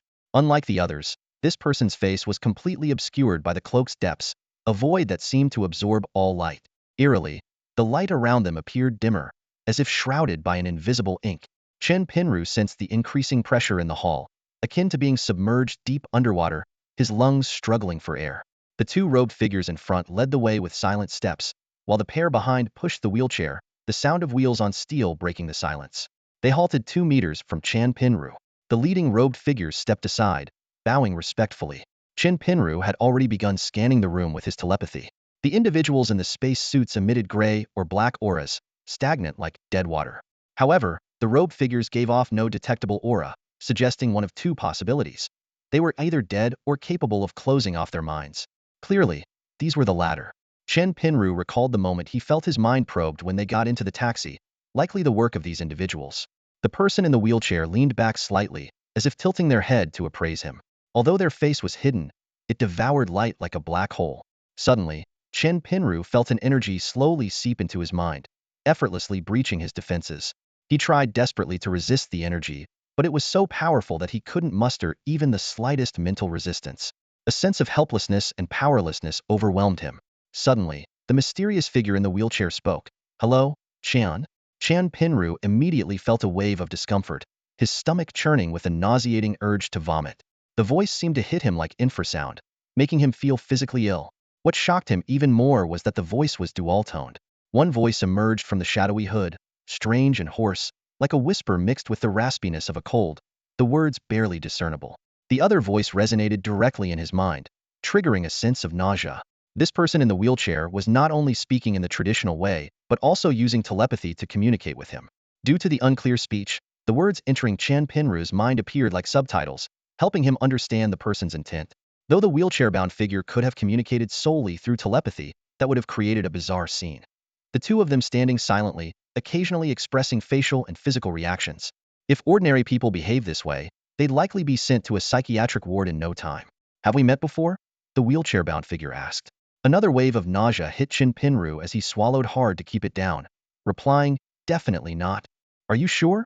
the figure pressed, while Chen Pinru felt the energy rushing through his mind, as if being pushed around, unable to find his footing.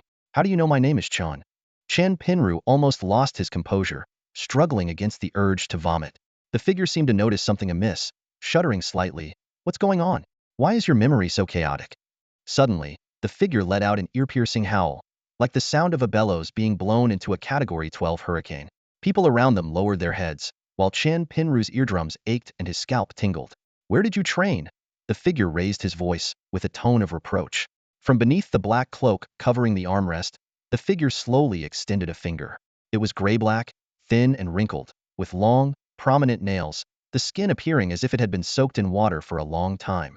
He didn't reveal the whole hand, just slightly raised a finger, pointing directly at Chen Pinru. In that instant, Chen Pinru felt his heart stop beating. "Where did you train?" the person in the wheelchair asked in a reprimanding tone.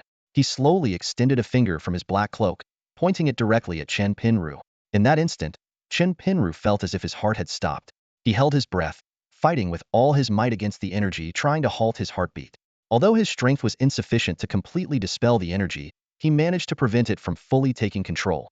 Gradually, he felt his breathing return to normal. Chen Pinru tried to retaliate, projecting his telepathy towards the opponent. However, the opponent's mind was like his Phasean unfathomable black hole, offering no reflection. Worse yet, the energy began to absorb Chen Pinru's own power, forcing him to quickly withdraw his senses. Suddenly, the energy roaming within Chen Pinru's heart halted and turned pink. He immediately felt much more comfortable, and the nausea subsided. I've never trained."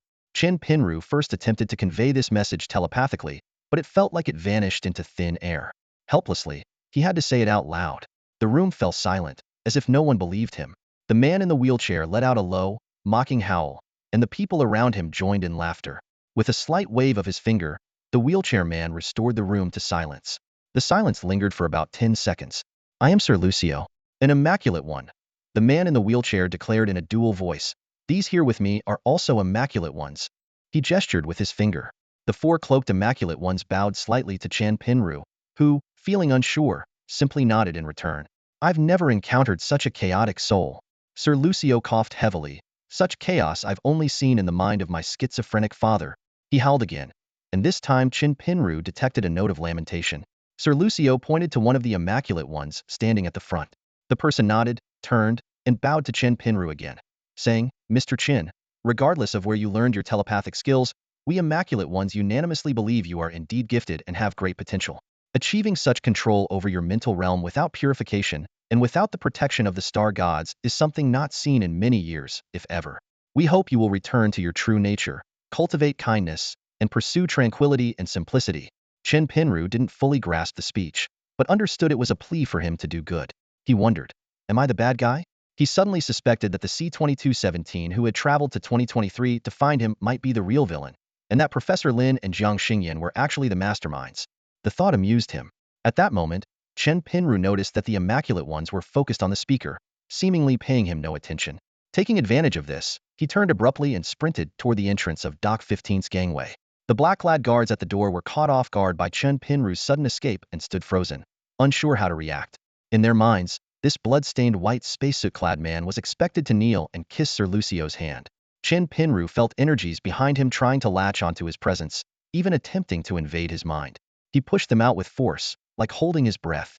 As he ran, he gathered strength and launched it at the hesitating guards blocking the gangway. The three in the middle stumbled backward, falling heavily, while those on the sides wobbled as if blown by a strong wind. Chen Pinru leaped over their bodies and dashed toward the end of the gangway. Through the porthole, he saw the Mayflower still waiting quietly, knowing the professor and Xingyan were waiting for him.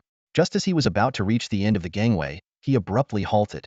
He saw several black-clad figures pushing the professor in a wheelchair and the bound, struggling Jiang Xingyan out of the ship's hatch. Desperate, Chen Pinru jumped, attempting to use energy to topple the guards. But in midair, a powerful and irresistible force invaded his spine from behind, gripping his essence tightly. His vision darkened, and he fell heavily to the ground, feeling nauseous. Lying there, gasping for air, Chen Pinru gradually lost consciousness, his last thought lingering on Mars Pompeii City 5th transfer station. Ramon Raphael sat silently at the table, his fingers drumming incessantly against its surface. Inside him, frustration and anger churned like a tangled web. Slowly, he removed his black cloak, revealing something astonishing: two heads. The normal-sized head belonged to a classically handsome middle-aged man. His chiseled features and rebellious, untamed expression were accentuated by a sun-kissed complexion. The wrinkles at the corners of his eyes were etched by the sun, adding a touch of rugged charm. However, at the junction of his neck and shoulder, a smaller head drew particular attention. This head was not quite symmetrical, with a slight depression on the left side. Its bulging eyes protruded like those of a goldfish, and its mouth couldn't fully close, occasionally letting saliva drip onto the shoulder. Ramon lit a cigarette and took a deep drag.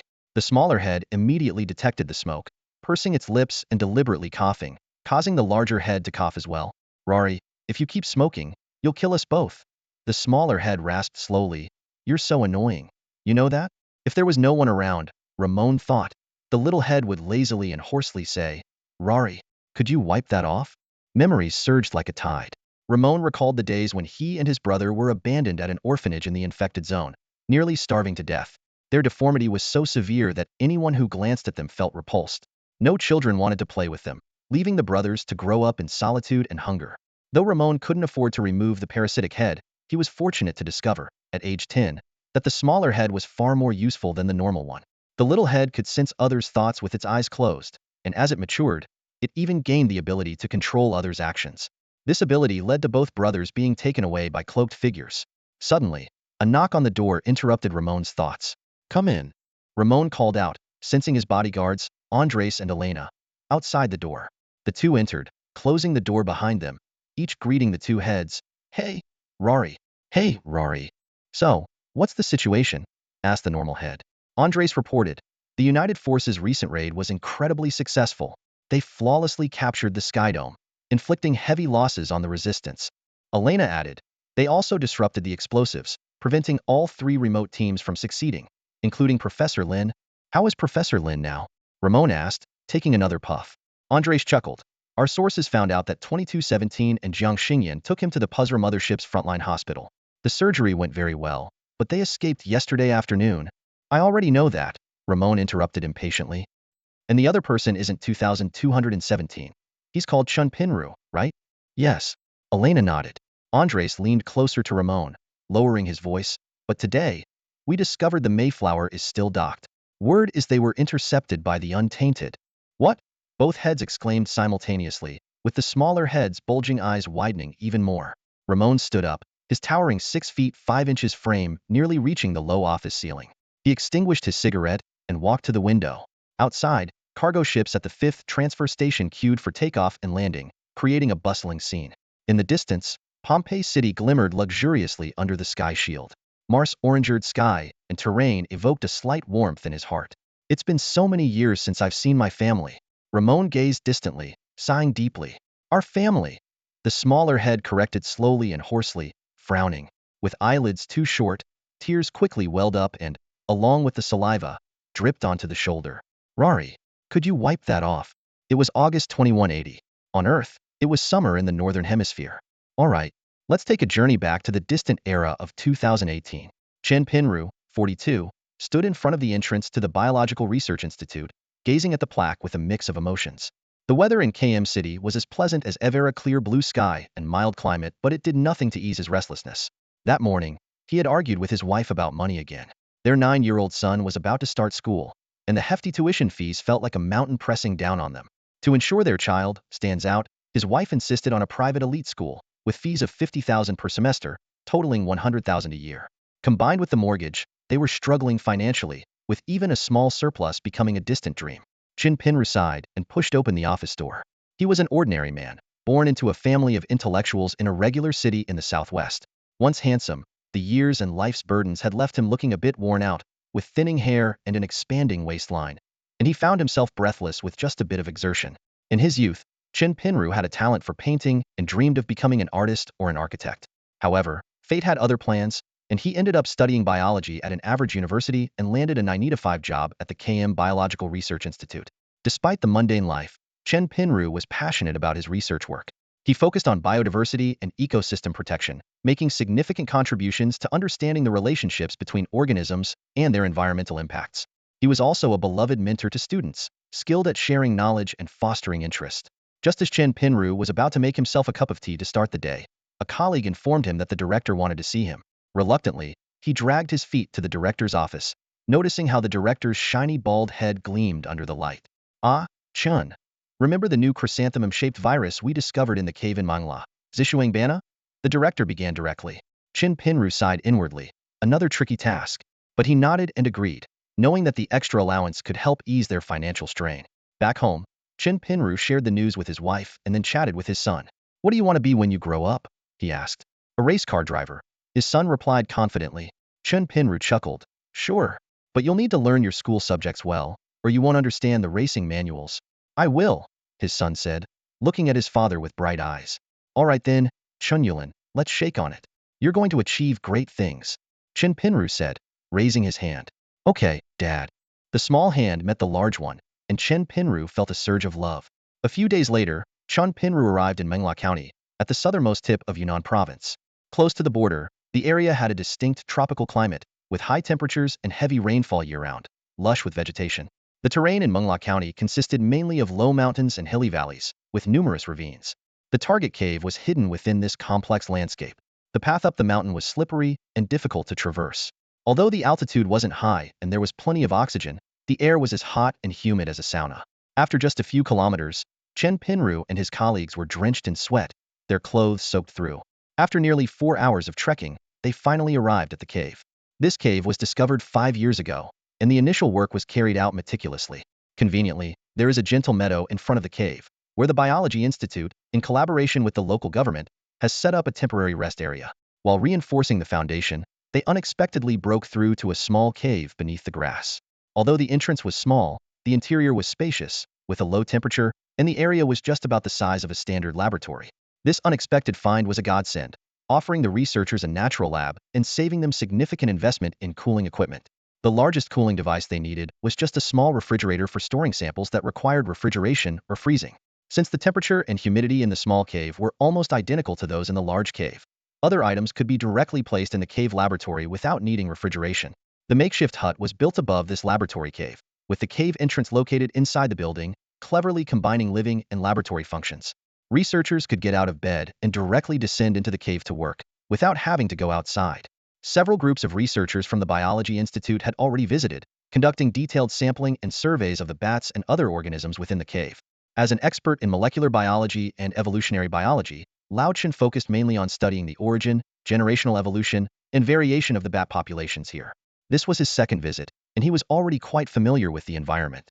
This time, Lao Chen led the team, with Lao Li and Wang Xiaobao in charge of virus sampling and analysis, while Zhao Data served as an assistant. Despite living in the makeshift hut, its structure was solid enough to protect against wild animals, although large beasts were now rarely seen in the forest. During the day, a diesel generator provided electricity and charged the batteries. At night, they turned off the noisy generator and used the batteries to power the refrigerator, lighting, and a fan blowing directly onto the bed. The mosquito nets were effective, allowing the researchers to sleep peacefully, listening to the helpless buzzing of mosquitoes outside the nets. The sample collection went smoothly on the first and second days. They isolated samples in the cave laboratory and stored them in the refrigerator. Considering the long and warm journey for transporting samples outside, some temperature-sensitive samples needed to be treated with low-temperature freeze-drying. For example, bat blood was dried using a low-temperature vacuum pump, removing moisture from inside and outside the cells, forming a dry powder sample that could be stored or transported long-term at 4°C or room temperature. On the third day, an unexpected event occurred. In the large cave, Wang Xiaobao climbed a 3-meter-high scaffold using a ladder. This was the only scaffold specifically erected by the Biology Institute to minimize disturbance to the bat's habitat. "Captain, you better come up and take a look. These bats look really strange," Wang Xiaobao called out. Lao Chen carefully climbed up, noticing the scaffold was covered in bat droppings and secretions, emitting a foul odor and very slippery. "Look," Wang Xiaobao pointed to the rock wall about a meter above them, where several bats were hanging asleep. "These bats are different from the others in the cave." Upon closer inspection, Lao Chen found that these bats were indeed different from the common horseshoe bats in the cave. They were smaller, with a tubular protrusion on their noses and a brighter gray-white color, unlike the typical gray-brown of horseshoe bats. "Strange. These bats shouldn't be in Zishuangbana," Lao Chen murmured as he slowly stood up, shining a weak beam from his specialized flashlight on the bats, noticing the rock wall beneath them was covered in sticky secretions. These bats are called round-eared tube-nosed bats, characterized by a tube on their noses and round ears. Lao Chen explained. "They should be living in Hainan. Xiaobao, take some photos." Wang Xiaobao picked up a professional camera, and as he suddenly stood, the bats were startled and flew straight towards them. Instinctively dodging, Xiaobao's foot slipped on the slimy scaffold board, causing him to nearly fall. In a split second, Lao Chen quickly grabbed him with his right hand while his left hand instinctively grasped a protrusion on the rock wall. Lao Chen felt a sharp pain in his left hand, as if he had grabbed something sharp on the rock wall. Fortunately, he managed to catch Wang Xiaobao, avoiding a serious accident. Otherwise, they would have faced severe consequences upon returning, likely getting a stern reprimand from the bald-headed director. "Safety is no small matter. Always secure your safety harness before climbing up," Lao Chen sternly reminded. After descending, Lao Chen carefully washed his wound with saline solution and rinsed off the sticky residue from his hand and body, followed by disinfection. The wound wasn't deep, just a horizontal scratch across the middle of his palm. However, that night, Lao Chen started running a fever, with symptoms not quite matching tetanus. The next day, his fever worsened, and he became disoriented. The team, realizing the urgency, called for assistance. They carried Lao Chen on a makeshift stretcher, struggling along the rugged mountain path, finally meeting the local government rescue team before sunset. Lying on the stretcher, Chen Pinru gazed at the twilight glow, his thoughts drifting to his son far away. He imagined a scene of high-fiving his son, hearing the child's laughter in his ears. In his days, he seemed to see his son grown up, working diligently amidst a collection of high-tech instruments, performing exceptionally well. Chen Pinru turned his head to look at the distant wheat fields, where the sunset's glow shimmered on the rippling waves of wheat, casting a golden light. Late at night, an ambulance transported Lao Chen to the county hospital. After cooling and appropriate treatment, he was finally out of danger.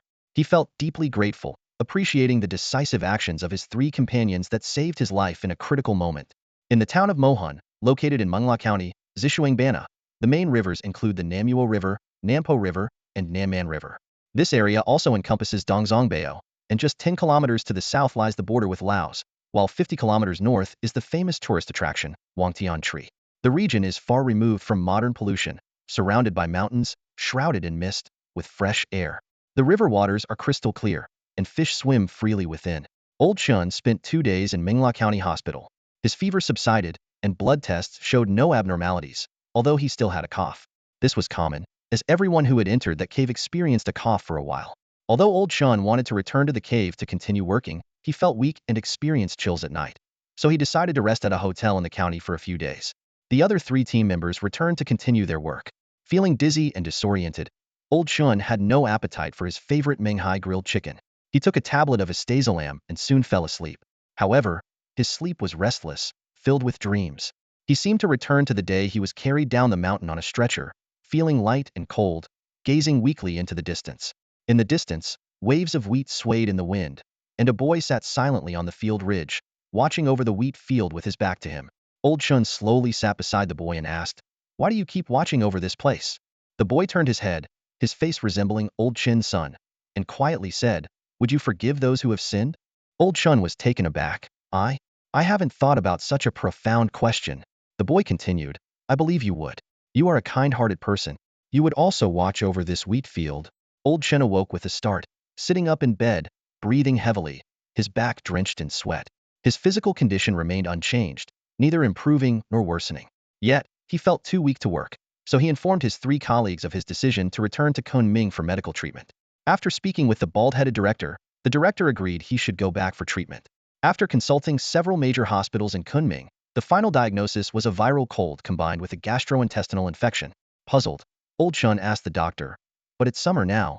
Why am I still feeling cold?" The doctor, glancing at him impatiently, pointed to the blood tests and chest CT scan, saying, "I told you there's nothing wrong. You can go now." Next patient. With no other option, Old Chin went to a traditional Chinese medicine hospital to get some herbal remedies for gradual recovery. A few days later, Zhao Datu also returned, as the house he had bought was left unfinished, and the developer had absconded. Zhao Datu was devastated, joining a group of homeowners to demand answers from the sales office. This young couple had sold their old house, paid a down payment, bought a car, and temporarily rented a place, visiting the construction site on weekends, full of hope for the future. Unexpectedly, the house was not delivered, and they still had to continue paying the mortgage, suddenly falling from the clouds, feeling frustrated. The herbal medicine worked well, and Old Chun felt his energy gradually returning and his complexion improving, though he still felt somewhat cold, but his vitality was noticeably restored. However, his dreams became increasingly bizarre. Previously, his sleep quality was decent, but after this illness, he often had nightmares. Sometimes he dreamt of being trapped inside a giant machine being churned, other times flying in a pure white world, or running through a swamp. But there was one recurring dream that persisted for more than half a year. In this dream, Old Chin always saw a woman in white holding a child's hand. Although he couldn't see her face clearly, she seemed very familiar. She would hand him something, but he couldn't discern what it was. Sometimes the woman stood alone in a golden wheat field, her features blurred, yet he could feel her smile. She slowly reached out her hand, offering him something. That wheat field resembled the one he saw when he was carried down the mountain. Strangely, since he began treatment in Kunming, this dream kept repeating. Initially, Old Chun couldn't make out what was being handed to him, no matter how hard he squinted. As the dream recurred more frequently, the object's outline gradually became clearer. Finally, one day, he saw it clearly in his dream. It was an ordinary house key. This episodic dream, which had repeated intermittently for nearly half a year, concluded with an unexpectedly simple and mundane revelation. Old Chin awoke from the dream, chuckling to himself with a hint of disappointment, thinking that at the very least, it could have given him the winning lottery numbers. More surprisingly, since he recognized the key, that dream never appeared again. After bathing and changing into fresh clothes, Chun Pinru visited a temple where he had a vegetarian meal and spoke with an old monk he had connected with in the past. He shared his various dreams, hoping for some answers.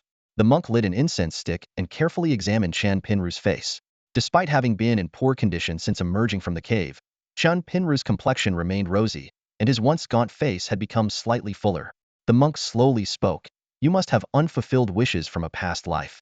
Meditate and recite scriptures more often to atone for past karmic debts." However, Chun Pinru later realized that the monk's words were only half true. He was actually paying for future karmic debts. Time flew by, and it was suddenly 2019. Chun Pinru's health had improved significantly, and he applied to return to Mengla's Mo town to continue his research work in the mountains. His supervisor readily approved, partly because the progress of the research report was indeed lagging, and partly because they were mutually annoyed with each other, so it was better to stay out of sight. This return to the mountains was a temporary arrangement, and Chen Pinru was the only one going. To ensure his safety, the local township leaders installed a surveillance system outside his accommodation, equipped with an alarm that would trigger if any animals or humans appeared, emitting a loud sound to deter predators and ill-intentioned individuals. Inside, there were protective tools like machetes and batons. Chen Pinru remained puzzled by the round-eared tube-nosed bats he had found in the cave last time. These bats typically only reside on Hainan Island. So how could they appear in a cave in Zishuangbana? Bats are not known for long-distance migration.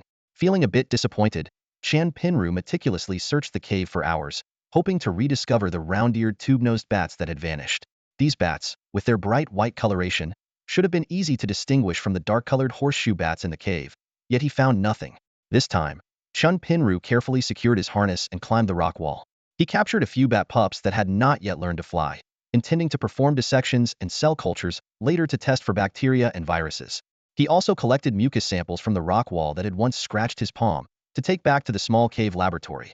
Back at the lab, Chen Pinru froze some of the mucus samples for future research in Kunming, while using the rest for cell cultures to observe any bacterial growth. He then dissected a horseshoe bat, extracting brain and internal organ tissues to prepare chromosome specimens. After dinner, Chen Pinru indulged in some locally brewed strong liquor, feeling a pleasant relaxation wash over him. He began preliminary observations of the live tissue, searching for any bacteria or viruses. Compared to the stifling heat above ground, the coolness of the underground lab was refreshing. Placing the mixed solution into petri dishes, Chen Pinru observed through a microscope. Although he found many expected bacteria, he decided to continue culturing to see what else might appear in the coming days. However, when examining the chromosomes of the horseshoe bat's brain, Chen Pinru's heart sank and adrenaline surged. Under the microscope, he discovered the presence of negri bodies in the bat's brain cytoplasm, indicating the bats carried the rabies virus. A chill swept over him as memories of the cut on his hand and contact with the bats and mucus from 3 months ago flooded back.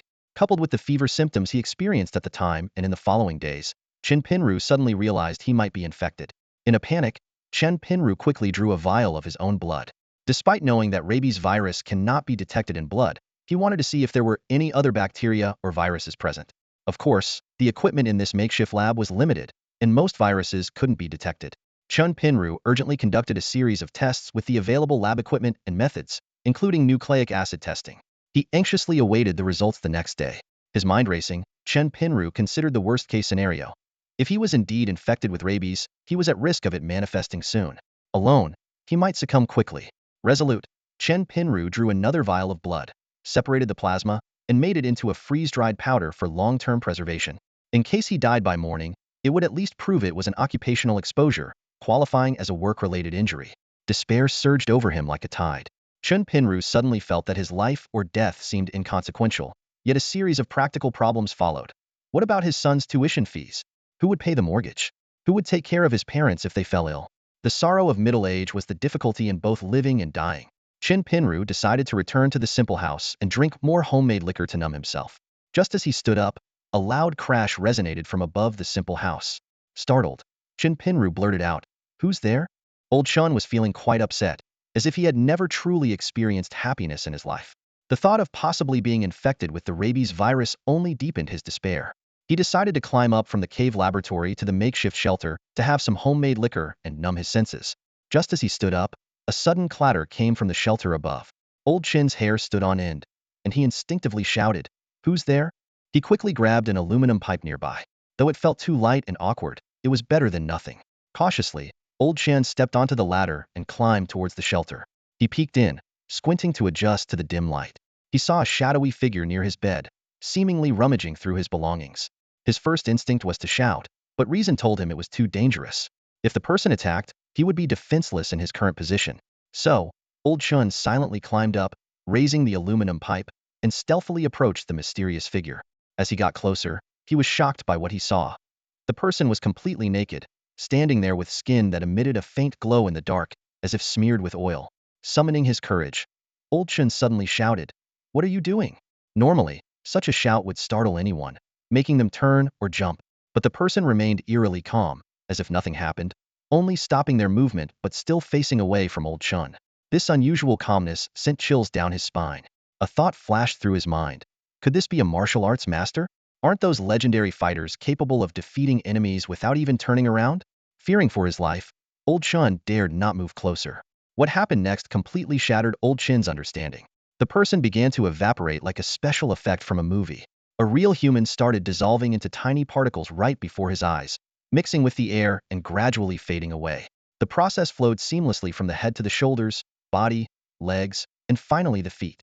It was like dandelion seeds blowing in the wind, as the person's body inexplicably disintegrated into particles, vanishing without a trace. Only a faintly ionized smell lingered in the air. Old Chen stood frozen, his aluminum pipe raised high, as if he were a statue. His mind raced, desperately trying to rationalize the bizarre scene with his life experiences and logical thinking. Yet, he couldn't accept such an extraordinary event as real, even though it unfolded right before him. Suddenly, Old Chen felt a choking sensation, as if someone were squeezing his throat. His body went limp, and he collapsed heavily to the ground. The next day, Old Chen developed a high fever, feeling so weak he could barely get up. His first thought was that the rabies had taken hold, but he quickly dismissed it, knowing that rabies didn't cause fever. Besides, he was unusually thirsty, which reassured him somewhat, thinking he might have just been scared by last night's strange occurrence. By the afternoon, Old Chun managed to muster some strength. He cooked himself a bowl of noodles, but halfway through, his stomach churned violently. He rushed outside the shelter and vomited into the overgrown grass. Back in bed, Old Chun began reflecting on the whole incident. He speculated that it all stemmed from an accident last year when his hand was scraped against a cave wall. Despite tests showing no infection with the lyssavirus and no severe cough or contagion, he believed he might have contracted a new virus, albeit a mild one, otherwise it would have spread. As Old Chun was lost in his thoughts, he heard squeaking noises outside.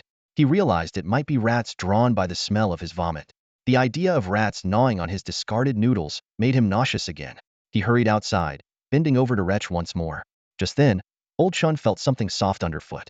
Before he could react, a green, slingshot-like object struck his leg with lightning speed. Sharp pain coursed through his body, prompting him to leap up instinctively. He looked down in horror to see a green snake poised, staring at him with its forked tongue flickering. Realizing he had accidentally stepped on the snake, Old Chun figured it was likely drawn by the rats, which in turn were attracted by his waste and vomit. The snake's vivid green scales shone brilliantly in the sunlight, its body sleek and agile, disappearing into the grass in an instant. Old Chin hurriedly examined his bitten calf, noting it was already numb. He saw 2 rows of swollen bite marks, the surrounding area rapidly reddening. Recognizing the snakebite as venomous, he knew immediate action was needed to mitigate the effects. Old Chin dashed inside, crawled into the lab, found hydrogen peroxide, and carefully cleansed the wound. He then pressed around the bite to expel as much toxic blood as possible. He remembered there was snake venom serum in the lab refrigerator. With his heart racing and palms sweating, Lao Chen hurried towards the fridge. Just as he pulled the door open, his elbow accidentally struck a test tube containing mucus collected from a large cave wall the day before. The test tube arced through the air and shattered on the floor with a loud crash, splattering mucus everywhere. Ignoring the mess, Lao Chen frantically searched through the refrigerator. Finally, he grasped a small vial labeled snake venom serum. Without taking the time to check which snake's antidote it was, he quickly injected himself. After the injection, Lao Chun took a sip of water, trying to calm his rapid breathing. He could feel his heart pounding violently in his chest, adrenaline coursing through his veins. His trembling fingers fumbled for his phone, hoping to report the situation to the town authorities, only to find the screen displaying no signal. When it rains, it pours, Lao Chun muttered with a wry smile. Ghosts and snakes, and now I can't even make a call. He took a deep breath, repeating to himself, I need to stay calm. I need to stay calm. Gradually, he felt his heartbeat slow down a bit. Forcing himself to focus, Lao Chan turned to his computer and quickly documented the snakebite incident and his treatment in the work log. He deliberately omitted any mention of the surreal experience from the previous night. Then, a troubling thought crossed his mind. In case something really went wrong, he needed to leave something for his family. Hastily, Lao Chen penned a farewell letter filled with concern for his wife and children. Looking around, he decided to carefully label the letter and other important items such as his blood lyophilized powder and some analysis samples and place them in the refrigerator for safekeeping. Time ticked by, and the phone still had no signal. Exhaustion and hunger began to take their toll on Lao Chen's body, and he realized he had barely eaten all day. A chill crept over him as he stumbled out of the lab and curled up under the covers. The cold made his teeth chatter uncontrollably, producing a clattering sound. As his consciousness began to blur, Lao Chen felt as if his soul was drifting away from his body, soaring into the sky. An indescribable sense of freedom filled him, as if he were in a snow-covered world. Suddenly, he plunged into a dark cavern, surrounded by countless writhing figures. Amidst these bizarre visions, Lao Chen slowly drifted into sleep. He dreamt of finding himself in a golden wheat field, with the sunset casting a warm glow over the swaying grains. A boy sat on the edge of the field, watching over it with a focused gaze. Lao Chen approached quietly and sat down beside the boy. Why do you keep watching over this place? He asked softly. The boy turned his head slowly, his eyes clear and profound. Do you dream of the future? The boy asked in return. Lao Chun was momentarily speechless, his thoughts in disarray. I used to dream, but now I feel maybe it's better not to. The boy smiled and said, we should always dream of the future. We never know what it will be like, so we should live in the present as best as we can, but also hold hope for the future. The words struck Lao Chun like a bolt of lightning, instantly awakening him from his dream. He sat up abruptly in bed, his back drenched in cold sweat, the clammy sensation making him shift uncomfortably. Chen Pinru suddenly awoke, sitting up in bed with a start. He took a deep breath, feeling the sweat-soaked shirt clinging to his back. Looking around, he saw the sunlight pouring through the windows of his simple room. As his mind cleared, he suddenly remembered being bitten by a snake. He quickly lifted his leg to check the wound. The fang marks had already started to scab over. Although the area was still a bit swollen, surprisingly, it hadn't become infected. Chun furrowed his brow, pondering whether the anti-venom had actually worked. Glancing at his watch, he was shocked to realize that nearly 34 hours had passed since the bite. This meant he had slept through an entire day and 2 nights, and it was now the morning of the 3rd day. A wave of weakness washed over him as Chan struggled to get up, dragging his heavy feet towards the kitchen. He cooked a bowl of noodles and was surprised by his ravenous appetite, finishing the meal quickly. This simple breakfast lifted his spirits. Cautiously, Chun stepped outside, scanning the grassy area around him. There were no signs of snakes or small animals like mice. Everything seemed peaceful again. He marveled at his good fortune but was also puzzled. Could it really have been the anti-venom? Despite the logical inconsistencies, the evidence was clear. Not only had he survived the snakebite, but he also felt invigorated. It reminded him of the villains in martial arts novels who, after surviving a deadly poison, would emerge stronger, as if their internal energy pathways had been cleared and their martial skills greatly enhanced. Realizing he couldn't stay alone in this strange place any longer, Chen decided, after much thought, to return to the city of KM. In March 2020, the chrysanthemum virus began spreading widely, posing a severe threat to the elderly and the frail. Hospitals were overwhelmed with elderly patients seeking treatment. Chen learned that his father had been taken to the second affiliated hospital early that morning.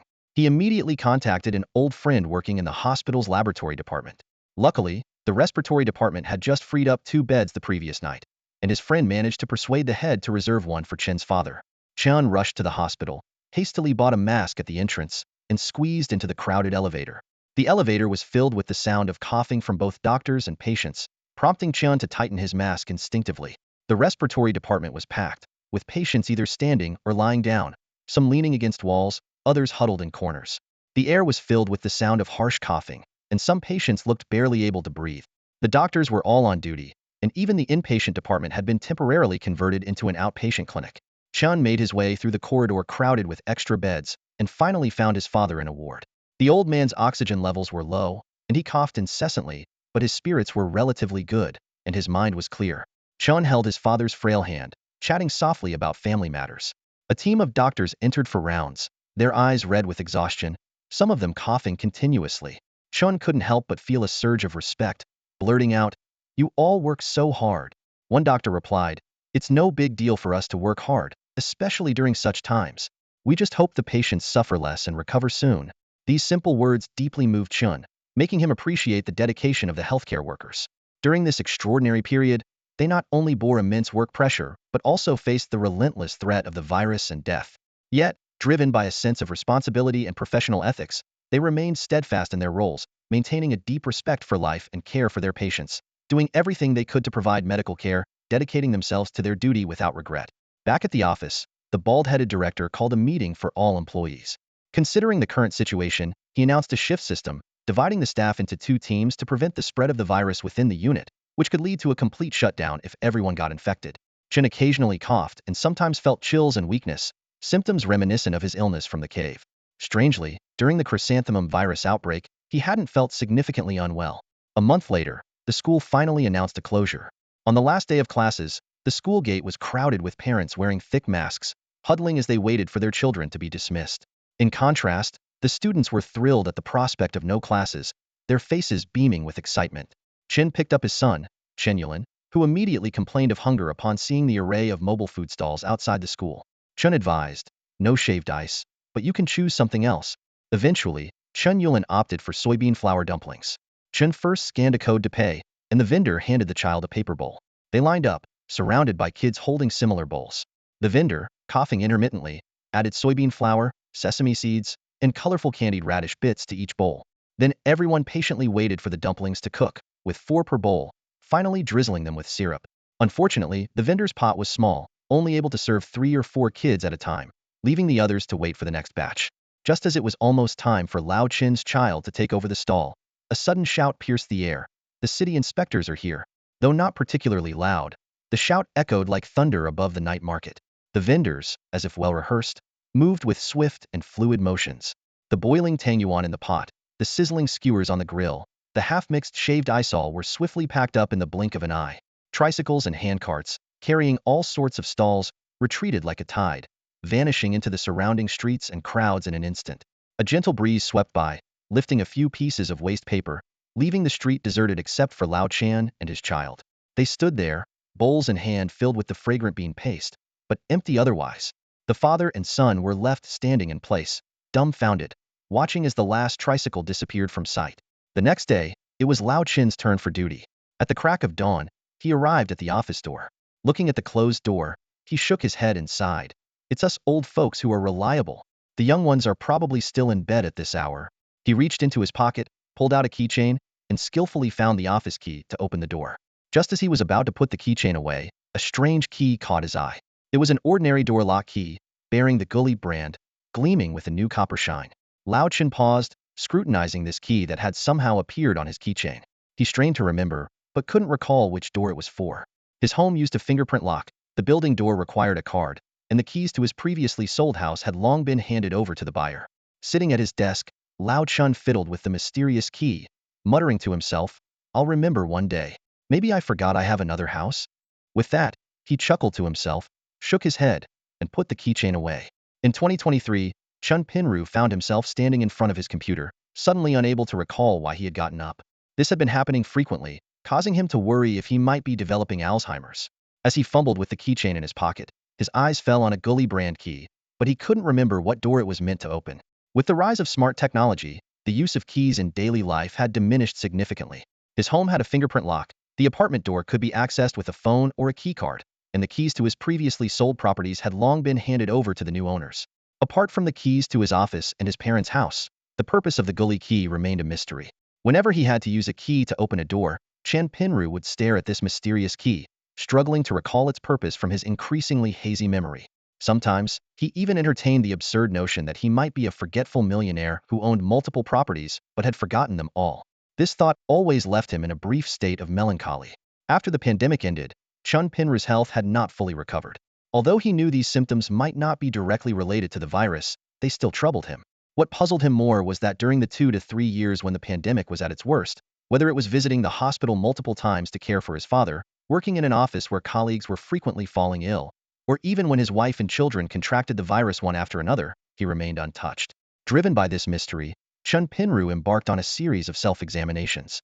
He participated in various Q tests, consulted old classmates at hospitals to study his blood, and even returned to the lab to conduct separation tests himself. He also utilized the Research Institute's electron microscope and cryo-electron tomography to analyze his cell proteases in detail.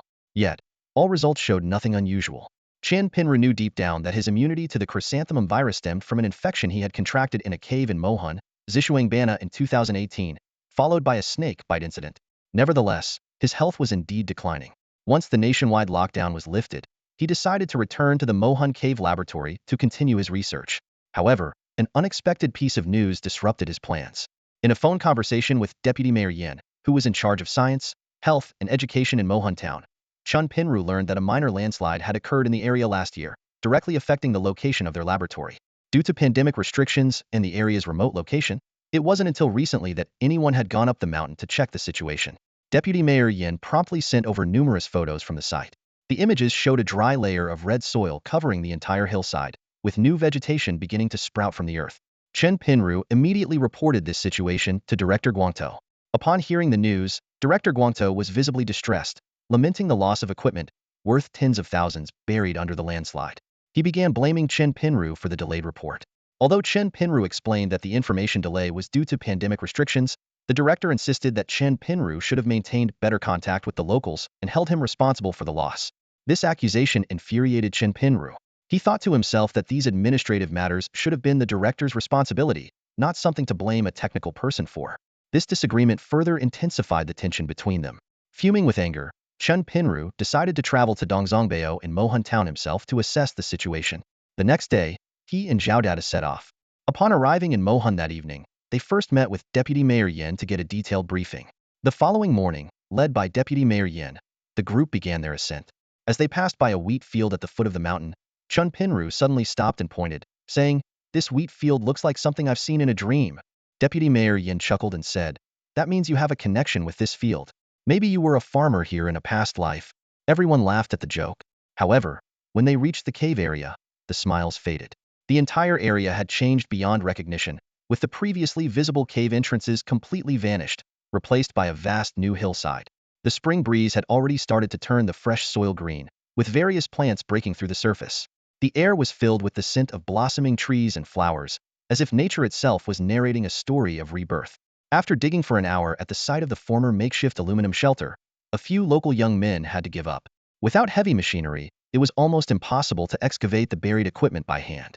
Yet, the terrain made it impossible to bring in large machinery. Faced with this predicament, everyone fell into silence. Old Chen stood at the mountain's peak, raising his camera to capture the magnificent scenery before him. He carefully recorded a video, planning to show it to Director Baldi upon his return. Chen Pinru took a deep breath of the fresh mountain air, his gaze sweeping over the layered mountains, and remarked to Zhao Datu, "This place is truly picturesque. But I'm afraid this might be our last visit here." His words proved prophetic. In the years that followed, Chun Pinru never returned to that beautiful place. Time flew by, and half a century later, his son arrived at the location and unearthed the entrance to a cave with a shovel. In front of the former cave laboratory stood a grand tombstone, inscribed with, "Half a life of clarity, children honor their father. Knowing your departure is urgent, bending body under the blue sky. Tears of blood move heaven and earth, treading white snow. A frail 5-foot skeleton, bearing the Great Ding Mountain. A family of integrity, relatives passed through generations." Back at work, Chun Pinru ended up taking the blame for some responsibilities. The most immediate consequence was that his year-end bonus was forfeited. This posed a problem, as his child's tuition fees became a pressing issue. Old Chun was filled with frustration, with no one to confide in. One day, on a whim, Old Chun dialed the number of an old flame, seeking someone to talk to. However, she was busy preparing to go abroad and, after hearing his troubles, casually said, "These are trivial matters. Let's talk when I return." Before hanging up, throughout the entire pandemic, Old Chun never contracted the chrysanthemum virus. As a professional, he was certain it wasn't just luck. One day, while leafing through the latest issue of Science and Nature, he stumbled upon an intriguing research report. The article mentioned the discovery of 2 potentially infectious new viruses. One was the monkeypox virus, and the other, due to its resemblance to the letter Y, was named the Y virus. The Y virus also spread through respiratory droplets, with initial symptoms similar to the chrysanthemum virus, such as cold and fever. However, its incubation period was as long as a month, making it particularly dangerous as the infected might unknowingly come into extensive contact with society, making the spread hard to estimate. The article briefly mentioned that the virus could also cause some mental symptoms, but did not provide further details. After reading the article, Chen Pinru felt a sense of doubt. He recalled a strange infection experience from 2 years prior that seemed to match the symptoms described. Seeking verification, Old Chen emailed the article's author, hoping to obtain more detailed information on the symptoms and testing methods. 2 weeks later, Old Chen received a reply. The author stated that due to special reasons, they could not disclose more about the mental symptoms post-infection but included detailed testing methods. These methods were similar to those for the chrysanthemum virus, differing only in a few key steps. On Saturday, taking advantage of the empty lab, Old Chen tested his own blood sample using the provided method. That afternoon, the results came in. Unsurprisingly, his body contained a significant amount of the Y virus. Despite being mentally prepared, Old Chen couldn't help but feel a twinge of tension upon seeing the test results. After calming down, Old Chen carefully considered his situation. Those around him had only contracted the chrysanthemum virus, with no reports of unknown virus symptoms. His infection likely traced back to a hand injury in 2018. Only after that injury did he experience fever and weakness, which persisted until a snake bite incident alleviated the fever, though the weakness lingered. These signs suggested he hadn't transmitted the virus to others. With lingering questions, Chen Pinru sent the test data, spectrum analysis, and electron microscope images to the article's author, requesting further analysis and emphasizing the sample's potential non-infectious nature. 2 days later, he received a reply, filled with astonishment. "Dear Mr. Chun, thank you for your message. Our research team conducted a second detailed analysis of the Y virus data you provided. After repeated verification, The virus's spike protein's S protein can no longer effectively bind to the human cell receptor ACE2, indicating that the Y virus in this sample is not effectively transmissible to human cells. We are deeply shocked by this finding. This is the first discovery of a non-infectious Y virus. Could you please explain the sample's origin and collection process? If possible, we would be open to a face-to-face discussion. We would be most grateful for your guidance. Sincerely, Lake Horton, University of California. Reading the response, Chen Pinru felt a weight lift from his shoulders. A professional team had finally confirmed his hypothesis. He was indeed immune to the Y virus. Moreover, he was almost certain he had developed immunity to the chrysanthemum virus as well. Perhaps he even had some resistance to other viruses. It all seemed to point to one explanation. The Y virus in his body must have undergone some biological reaction with the snake venom, resulting in a non-infectious mutation. With this realization, old Chun couldn't help but feel a sense of pride. He suddenly felt that his aging, transforming body held a value akin to gold. Although it was confirmed that Lao Chin had developed immunity to both the widespread chrysanthemum virus and the yetospread Y virus, his health had been consistently poor. Recently, he experienced sudden heart discomfort, and after some negotiation with the bald-headed director at his workplace, he managed to secure a week-long stay at the first affiliated hospital. Despite extensive tests revealing no clear cause and showing all major cardiovascular systems to be normal, indicating no immediate life-threatening conditions, Lao Chun was convinced that the virus from the cave was to blame. One evening, with the doctor's permission, Lao Chun decided to take a stroll around the hospital. Leisurely picking his teeth, he wandered through the small vegetable market between Greentown Elementary School and the hospital. The road remained unchanged, with surrounding buildings retaining the look of the 1960s and 70s, almost frozen in time. Lao Chun reminisced about his school days at this elementary school after moving to Kunming, where he would pass through this long vegetable market each day, leaving behind many fond and mouth-watering childhood memories. As he approached the buildings near the alley of the construction group, Lao Chun, driven by an inexplicable urge, glanced at the narrow passage between two houses that barely allowed one person to pass. A cool breeze wafted through the dark corridor, brushing against his ankles like a cold hand gently caressing him. Suddenly, Lao Chun remembered a close friend from elementary and middle school who lived at the end of this shadowy alley. Overcome by a mysterious impulse, as if gently nudged by an unseen force, Lao Chun stepped into the alley. The alley remained unchanged, just as it had been during Lao Chun's elementary school days. The chimney that burned honeycomb briquettes still stood, with a faint blue smoke wafting from it. Lao Chun felt a surge of joy, wondering if his friend might still live there, and decided to go upstairs to find out. The wooden staircase, appearing rickety and darkened with age, had long lost its original luster. Each step creaked as if it might collapse at any moment. A beam of light, filtering in from an unknown source, mingled with dust, piercing the stairwell, creating a desolate atmosphere intertwined with the groaning of the stairs. The sound of cooking from a neighboring building starkly contrasted with the silence of this one, evoking a sense of dissonance. Turning the corner to the second floor, Lao Chun reached the end of the hallway where his friend's home was located. He hesitated, wondering if it was too abrupt and impolite to visit after so many years without contact. Looking out the corridor, he saw the back wall of another building covered in various plants. After a moment's thought, Lao Chun decided to knock on the door and give it a try. The door was covered in cobwebs and dust, with a greasy patina. His knock echoed in the empty room, indicating it had been unoccupied for a long time. Lao Chun sighed with relief. At least he wouldn't have to awkwardly explain his visit. Shaking his head, he was about to leave when he habitually glanced around, searching for something to reminisce about. In the instant he turned, something unusual caught Lao Chun's eye: the lock on the door. It was new, though dusty, its bronze sheen starkly contrasting with the aged, blackened door. Anyone with life experience could tell this lock had been installed recently, without the green patina of age, just a thin layer of dust suggesting it hadn't been there long. On the wall beside the door was a piece of paper that Lao Chun hadn't noticed before due to the dim light. Scrawled on it were the words, "Use the Gonggu key to open the door."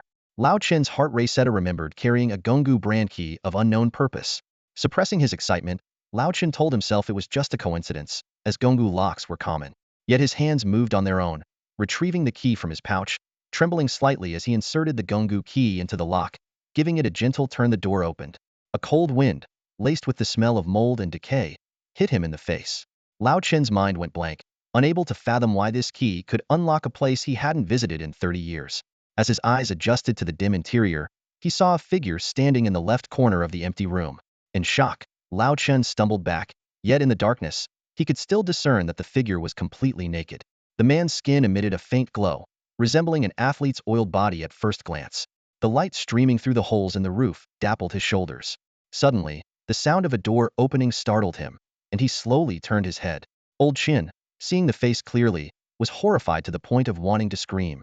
Yet no sound came out. His legs gave way, and he slumped to the ground, his heart pounding wildly. The face terrified him because it was so familiar it was his own face. Every morning, Old Chun would wash his face, brush his teeth, and shave in front of the mirror. He had watched this face mature from youthful innocence to middle-aged weariness. He saw his hair thin from thick locks, and wrinkles and bags form around his eyes. Yet, the face before him remained youthful and handsome, as if time had reversed. The man seemed to realize the enormous shock his appearance had caused Old Chun. He approached cautiously, a gentle smile on his face, and softly said, "Finally seeing myself. Don't be frightened.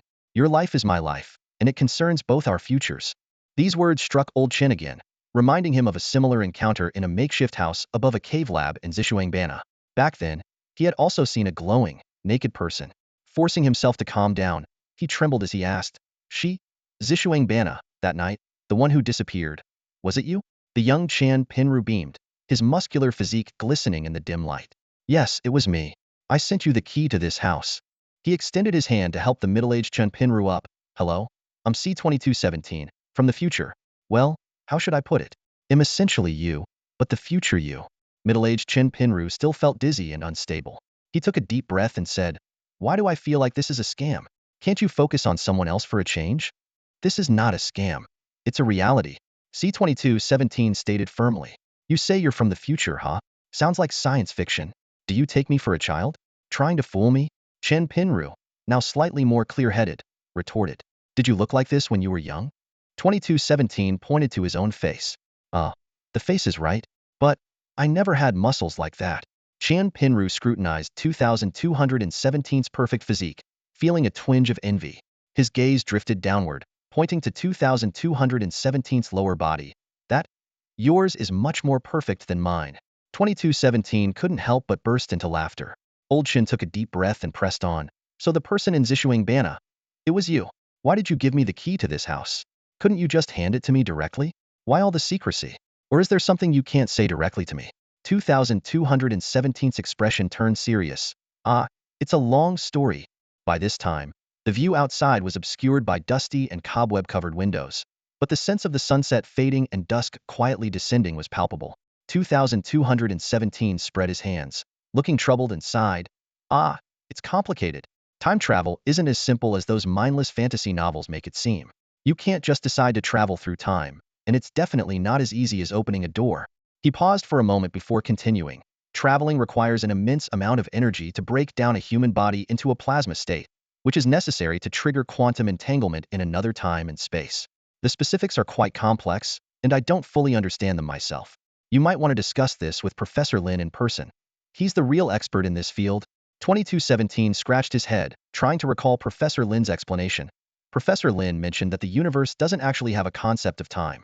Time is merely a record of quantum thermal motion. The universe is composed of a mix of quantum states from different periods.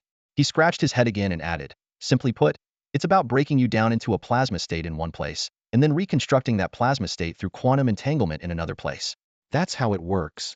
His expression grew serious. However, the destination and reconstruction site aren't chosen randomly. This process is far from being easy or romantic. The destination must have a time-space terminal capable of providing the immense magnetic and high-temperature environments needed for quantum entanglement. 2217 looked around the room and explained. "Take this room, for instance. Although it's randomly selected by the time-space machine, it matches the criteria of being a closed environment with minimal magnetic interference, making it an ideal terminal." Old Chin curiously asked, "What kind of environment is free from magnetic interference?" 2217 replied plainly, in simple terms, "A room that's unoccupied, with no foot traffic and free from electromagnetic interference from phones, TVs, microwaves, etc., is ideal." His gaze swept over the shabby, dim room again. "This room of your friend's hasn't been occupied for years. Since you visited it before and had a positive magnetic energy interaction with it, it was chosen as the terminal environment." Chen Pinru was getting more confused and admitted, "I don't get it." 2217 patiently explained, "We tracked your life path to find you and discovered that the simple house in Zishuangbana and your friend's place here were the most suitable. They are enclosed environments with few or no people, minimizing unexpected magnetic interference. So, we established terminals at these two locations." He emphasized, "You have to understand that establishing a terminal in different times and spaces is an energy-intensive task, let alone setting up two terminals in one region within a single time period. Old Shin puzzledly asked, one region? Does Kunming and Zishuang Bana count as one region? 2217 chuckled. Ha, of course. From the perspective of the solar system, Kunming and Zishuang Bana are just a point. He continued, the initial plan was to set up a terminal in the cave in Zishuang Bana, where your simple house is located. But we realized you weren't there often, and when you were, your colleagues were usually present too, making it impossible to have a private conversation with you. 2217's expression grew stern. But that's not the main issue. The critical problem is that the enclosed terminal is an aluminum house. You know, enclosed metal conducts electricity, creating a magnetic field that causes abnormal magnetic induction strength and increases magnetic flux, making the operation of our terminal's magnetic field very unstable there. Even a slight mistake could result in a major accident for the person being transported, or even cause a collapse in the surrounding time-space. He sighed in relief. So, relying on the transporter, we selected another environment with a stable magnetic field where you've had previous magnetic interactions, which is here your friend's old house. Having said that, 2217 felt a chill and rubbed his arms. Old Shin promptly took off his jacket and handed it to him. Oh, thank you. 2217 draped the jacket over his shoulders, feeling much warmer. He continued, to guide you to this terminal, we used two methods. First, while you were staying in the aluminum house, within the terminal's magnetic energy range, we sent you numerous subconscious messages. Old Shin widened his eyes in surprise. What? 2217 explained. For example, sending information about a key or a dream. Chan Pinru suddenly understood. No wonder I repeatedly had a dream for half a year where a woman in white handed me a key in a wheat field. So that was the transported subconscious. 2217 lowered his head, and his smile suddenly faded. I have that dream too. Chen Pinru curiously asked. You do? Haha. Does your dream include a woman in white? Yes. 2217's eyes suddenly turned melancholic, as if covered by a layer of frost. Noticing his change in expression, Chen Pinru asked with concern, what's wrong? 2217 took a deep breath, forcing himself to continue, it's nothing. Let's move on. This subconscious influence would prompt you to open this door at the right time. Old Chen asked, will I definitely open this door? What if I don't come? 2217 answered firmly, you can't resist subconscious influence. You'll definitely come. Old Chen inquired further, how did you know I came? Could you foresee my arrival? You were already here when I entered. 2217 explained, time isn't what you think it is. To you, it's a one-way vector, but in four-dimensional space, everything happens simultaneously. He tapped his head and admitted, I don't fully understand it myself. Consider it this way. When you use the key I gave you to open the door, a cross-time signal is sent to us. That's when the time-space administrator knows you've arrived and can calmly notify me of your arrival. 2217 smiled and said, then I can leisurely enjoy a steak dinner with my girlfriend Jiang Xingyan, take a bath, tell a joke to the time-space manager, and then hop into the machine to get here. All I have to do is set the destination time to the exact moment you open the door. Got it? Chun Pinru frowned, pondering for a moment before slowly nodding. I think I get it, but I have two questions. First, do you have to be naked when you time travel? Second, in the makeshift house in the cave, was it you who put the key in my keychain? Since you had already traveled back, why didn't you just talk to me then instead of secretly placing a key and letting my subconscious lead me here to talk to you? 2217 laughed and explained, here's the thing. Regarding the first question, we lie on a bed made of a metallic superconductor, and we must be completely naked. If we wear clothes, the molecules of the fabric could fuse with our bodies during the plasma convergence at the destination, turning us into a monstrosity, a fate worse than death. He continued with the second question. The first question already explains that the only things capable of time-space travel are the person lying on the bed and the bed itself, which is made of a superconducting material. In other words, the only thing that can travel through time without getting involved in plasma quantum entanglement is the superconductor. The entire time machine is made of superconductors. Only the superconducting material can maintain its integrity under the machine's intense magnetic field resonance during operation. As mentioned earlier, in an area with an unstable magnetic field, the window for travel is too short. 2217 turned and pointed to a spot near the wall on the left side of the room. Look closely at that spot. See the larger black dot floating in the air? Chen Pinru focused intently and indeed spotted a black dot hanging in the air, initially resembling a spider. 2217, now wearing clothes, walked over and gently pressed on the black dot. With a buzz, the dot rapidly expanded, like a camera shutter opening, revealing a new space. Warm, orange-eared light spilled out, and a bed emitting a soft blue glow hovered in the air. This is the bed, made of a room-temperature superconductor. 2217 pointed inside. Chen Pinru's eyes widened in astonishment, leaving him speechless and feeling a bit dizzy, as if he was about to faint from lack of oxygen. 2217 continued to explain.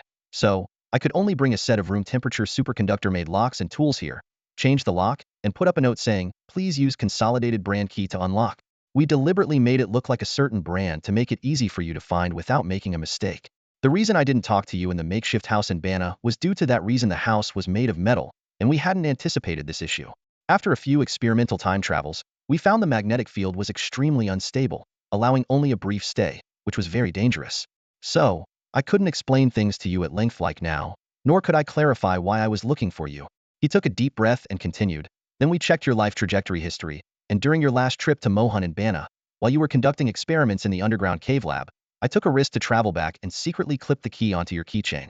Just as I was about to press the switch to return, I accidentally knocked over your wash basin, alerting you. When you came up, I quickly hit the return button, and what you saw was my afterimage slowly disappearing. As he became more animated, 2217 stretched out his arms, causing his coat to slip off, leaving him naked again. He hurriedly picked up the clothes, dusted them off, and put them back on. Sorry about that, 2217 said, slightly embarrassed. Chen Pinru felt a sense of relief, finally realizing he hadn't been hallucinating at the time. Oh, that wasn't a wash basin. It was a foot basin, he corrected. 2217 caught his breath and continued. During this time, we've been sending subconscious signals through the terminal to prompt you to use this key to open your classmate's house. After you returned to Kunming, we dismantled the transmission terminal at the makeshift house. However, during the dismantling, an unforeseen issue occurred, causing a time-space collapse about 1 cubic centimeter in diameter. As a result, it triggered a massive landslide on the unnamed mountain, burying your lab in the Batcave. Professor Lin asked me to apologize to you on his behalf. Chen Pinru suddenly understood, recalling the director's reprimand, and felt a surge of indignation. He stared at 2217 and asked, so, after all this, I'm not anyone important, nor am I some destined savior. Why did you go to such lengths to find me? 2217 looked somewhat weary and softly said, Mr. Chun, could you buy me some water? I'm cold and thirsty. I've talked so much that my mouth is parched. It turned out he had lost a significant amount of water after reassembling in plasma form. Chen Pinru realized they'd missed dinner. Oh, I'm sorry, I was too engrossed in talking with you. Wait here, just keep my clothes on. I'll go buy some snacks and beer, and I'll get you a set of clothes and shoes. With that, he quickly ran out of the room and disappeared into the night. As night fell, Lao Chen found himself alone with 2217 in an empty room. Noticing the late hour, Lao Chen considerately said, it's getting late, and you must be hungry. You can't go out like this without clothes. I'll go buy you an outfit, some snacks and beer. Then we can talk more leisurely. Feeling the pangs of hunger, 2217 nodded in agreement. All right. I also need plenty of water. Thank you. 40 minutes later, Lao Chen returned, his arms full. He brought back an abundance of barbecue, fried rice noodles, beer, and bottled water. He had also thoughtfully purchased a set of clothes, underwear, shoes, and 2 simple fishing chairs, which looked oddly out of place in the bare room. 2217 quickly donned the new clothes and drank water in large gulps, easing the discomfort from prolonged hunger. They sat down to enjoy the barbecue, and 2217 remarked, it's really delicious, though quite spicy. Then he looked at Lao Chen seriously. Do you know you're a very special person? Lao Chen shrugged it off. Special? I don't think so. I've always felt pretty ordinary, living a rather painful life. 2217 was straightforward. Let me be direct. Haven't you noticed that you're immune to the chrysanthemum virus? Lao Chen replied with a hint of pride. I have noticed. My family and everyone around me caught it, but I didn't. 2217 pressed on. And then you realized the Y virus couldn't infect you either, right? Startled, Lao Chen asked, how do you know? 2217 patiently explained. We know a lot about you, or rather, my past life. In the future, at a time I can't specify, the Y virus breaks out suddenly. The patient zero was never found, and the cause of the outbreak remains unknown. Lao Chen hesitantly asked, how many people are infected in the future? 2217 took a sip of beer, speaking gravely, in the future, don't ask how many are infected. Ask how many are left. The Earth's population drops to 3 billion. The revelation left them in silence. In that moment, Lao Chen felt an unfamiliar urge to smoke, despite never having smoked before. 2217 continued. You were infected with the original Y virus in the cave. Back then, it wasn't identified as a new virus, so you were unaware.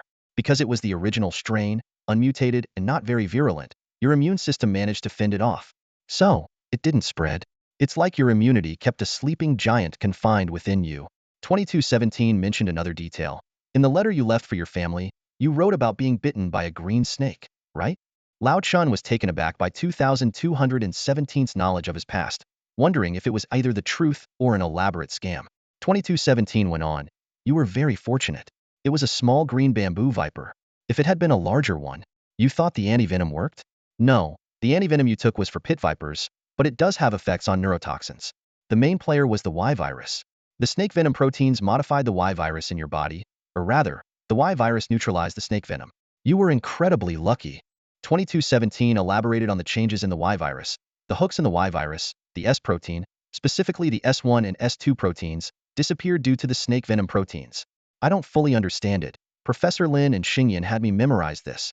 Essentially, the hooks that allow the Y virus to infect human cells are gone. Surprisingly, the Y virus in your body now protects you. Any other virus that enters exchanges receptor genes with the mutated Y virus, causing them to lose their hooks too. This means they can't infect human cells. So, not only are you immune to the Y virus, but you're also resistant to other viruses like the chrysanthemum virus. That's why you haven't been infected all these years." 2217 revealed another secret. Your son, Chen Yulin, will make significant contributions in the future. His company becomes very successful. While researching your history, they discovered emails from half a century ago between you and Professor Lake Horton from the University of California on an old mail server, confirming your immunity to the Y virus. So, the company started delving into the reasons behind your immunity to the Y virus and the chrysanthemum virus. To keep things under wraps, your son even created a company culture that idolizes you. Faced with this torrent of information, Lao Qian was at a loss for words, staring blankly at 2217, his mind swirling with questions and disbelief. They believed that the period when Chan Pinru was conducting research in Zishuangbana was a pivotal moment. Taking advantage of the ancestral tracing event, they began excavation work at the cave system in Mohan, Zishuangbana, which had been buried by a landslide. Not only did they reopen the large cave where bats once roost, but they also unexpectedly discovered Chen Pinru's makeshift house. Although the makeshift house was crushed, the aluminum structure of the house effectively prevented the soil from filling in the underground cave laboratory. This lab was once again sealed beneath the earth, as if returning to its state before the initial excavation. It wasn't until 50 years later that Chen Pinru's son led a team to reopen this time capsule lab. Inside, they found Chen Pinru's last letter, freeze-dried blood powder, and other experimental specimens. These items, like treasures, were carefully taken back to the company for research. However, to their surprise, the Y virus in Chen Pinru's freeze-dried blood powder did not possess antiviral properties. It was merely the most primitive strain. Upon hearing this, Chen Pinru couldn't help but smile wryly and sighed. "Fate. Sometimes it just plays tricks on you." He continued, "I've always speculated that my immunity to the Y virus might be closely related to being bitten by a snake and then injected with antivenom serum. As it turned out, after being bitten, I indeed never contracted the chrysanthemum virus or the Y virus. And that bottle of freeze-dried powder was actually prepared the night before I got bitten. At the time, I thought I had rabies and intended to use it as evidence of an occupational injury. In other words, that bottle of freeze-dried powder had no antiviral capability." Old Chun shook his head, and 2217 continued, "Yes, but no one back then realized that your bottle of freeze-dried blood powder was prepared the day before you got bitten. They all assumed it was left after the bite, and initially, no one linked it to snake venom." 2217, like a detective, unraveled the mystery. After years of research, they were never able to achieve the analysis results included in your email. The company's scientists were baffled, and the antiviral principle of snake venom I mentioned earlier was only understood by scientists 10 years later. They then suddenly realized that your bottle of freeze-dried blood powder was indeed prepared before the snake bite, as mentioned in your last letter. Subsequently, the scientists at Yulin Company shifted their research focus to explore the relationship between the Y virus in Chan Pinru's blood and snake venom.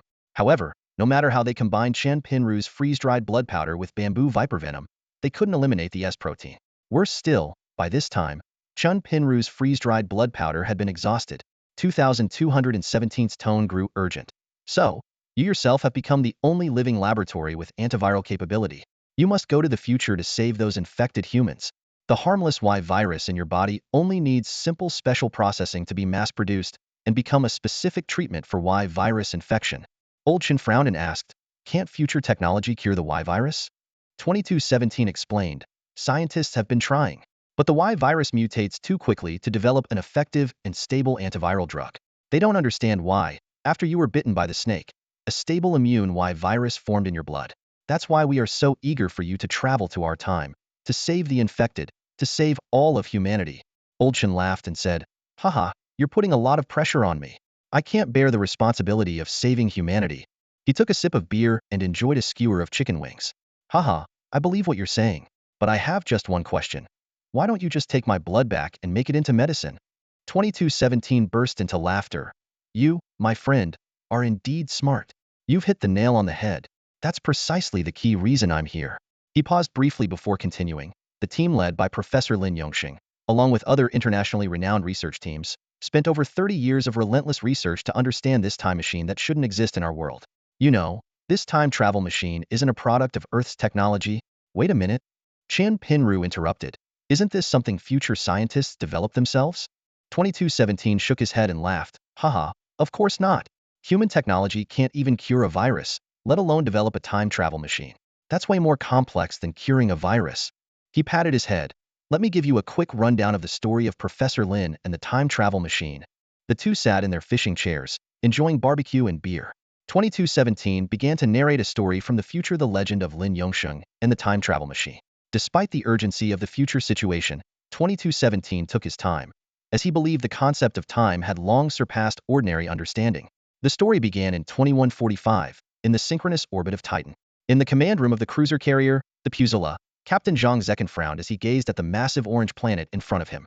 First Officer Joel inquired whether to continue deploying the probes, to which Zhang sighed and decided to halt the operation, calling a meeting with the science department. In the meeting room, 12 experts were already seated. First Officer Joel entered and loudly announced the arrival of Captain Zhang Zekin, who was also the commander of the combined fleet. Everyone stood to show respect, and Zhang gestured for them to sit. The wall display lit up, showing footage of a drone flying beneath Titan's dense clouds. The scene was enveloped in a white haze, with the atmosphere consisting of 98.44 nitrogen.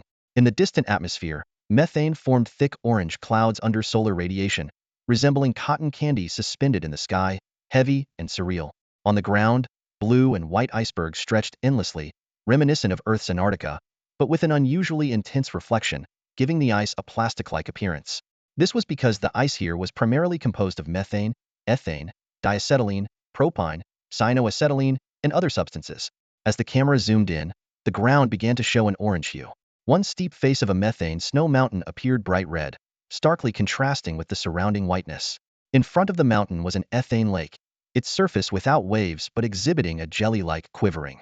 The drone gradually approached the mountain, revealing a large cave at the base of the deep red cliff, the entrance fading from bright to dark red. As the drone neared the cave, its speed noticeably slowed. The footage showed the ground littered with the wreckage of several black drones and green-tracked robots. Just as the drone was about to enter the dark, deep cave, the video abruptly cut off. Captain Zhang Zekin rhythmically tapped his fingers on the table, inviting opinions from the group. After a brief silence, a young scientist adjusted his glasses and suggested that an unforeseen magnetic field or energy within the cave might have caused the drone crashes. Zhang smiled, noting that this hypothesis was obvious and that he was seeking a more specific explanation. Chief Scientist Browncrest stood up and approached the display, requesting data to be shown. A bar chart appeared on the screen. Cress habitually touched his bald head and explained that near the drone's failure point, multiple sensors had been placed. 5 days of data showed that atmospheric wind speed, solar wind particles, magnetic fields, temperature, and atmospheric chemical composition fluctuated around their average values, indicating a relatively stable environment. Yet, during these 5 days, they lost 3 drones and 2 tracked robots. Cress squinted, concluding that it was highly likely their equipment had been attacked. This conclusion shocked Zhang and Joel, although the 12 experts seemed to have anticipated it. Another scientist added that if it could be proven that intelligent life was responsible, it would be far more significant than merely discovering extraterrestrial life. It would mean encountering potentially superior intelligent beings with advanced technology. Zhang appeared somewhat excited and decided to dispatch the fully armed John Bull team for exploration the next day. The scientists named the mysterious methane mountain Nyx, after the Greek goddess of the night. Although Titan's nitrogen winds consistently blew at over 10 levels, the winds were unusually weak under the cliffs of Nyx Mountain. The 10-member John Bull team was fully equipped, wearing multi-layer protective gear. A close-fitting quick-dry suit on the innermost layer, followed by a regular insulating layer, then a water circulation system to maintain a comfortable temperature, and an outer layer made of Kevlar carbon fiber composite to defend against high-speed objects or jets. The 5th layer is a spacesuit, an intricate life support system. It features comprehensive isolation and circulation mechanisms, along with a crucial auxiliary exoskeleton. The 6th layer is the real body armor, composed of carbon fiber and depleted uranium steel plates that hang on the body, forming an impenetrable shield. The outermost layer, although not a traditional garment, is the most advanced defense system, a layer of ultra-thin superconducting coils covering the entire body, generating a powerful magnetic field to effectively deflect high-speed metal objects and external magnetic interference. The helmet incorporates cutting-edge technology, integrating a superconducting magnetic field and a VR display system. It clearly presents three-dimensional attack routes, while the built-in personal AI continuously analyzes the surroundings, providing real-time alerts of potential threats. Each soldier requires assistance from comrades to don this complex gear. Once fully equipped, they resemble a group of cumbersome giant robots, sparking a bout of good-natured laughter and teasing. On Earth, such heavy gear would render one immobile. However, on Titan, Saturn's moon with gravity slightly stronger than the moon's, the soldiers find the equipment perfectly balanced for both protection and mobility.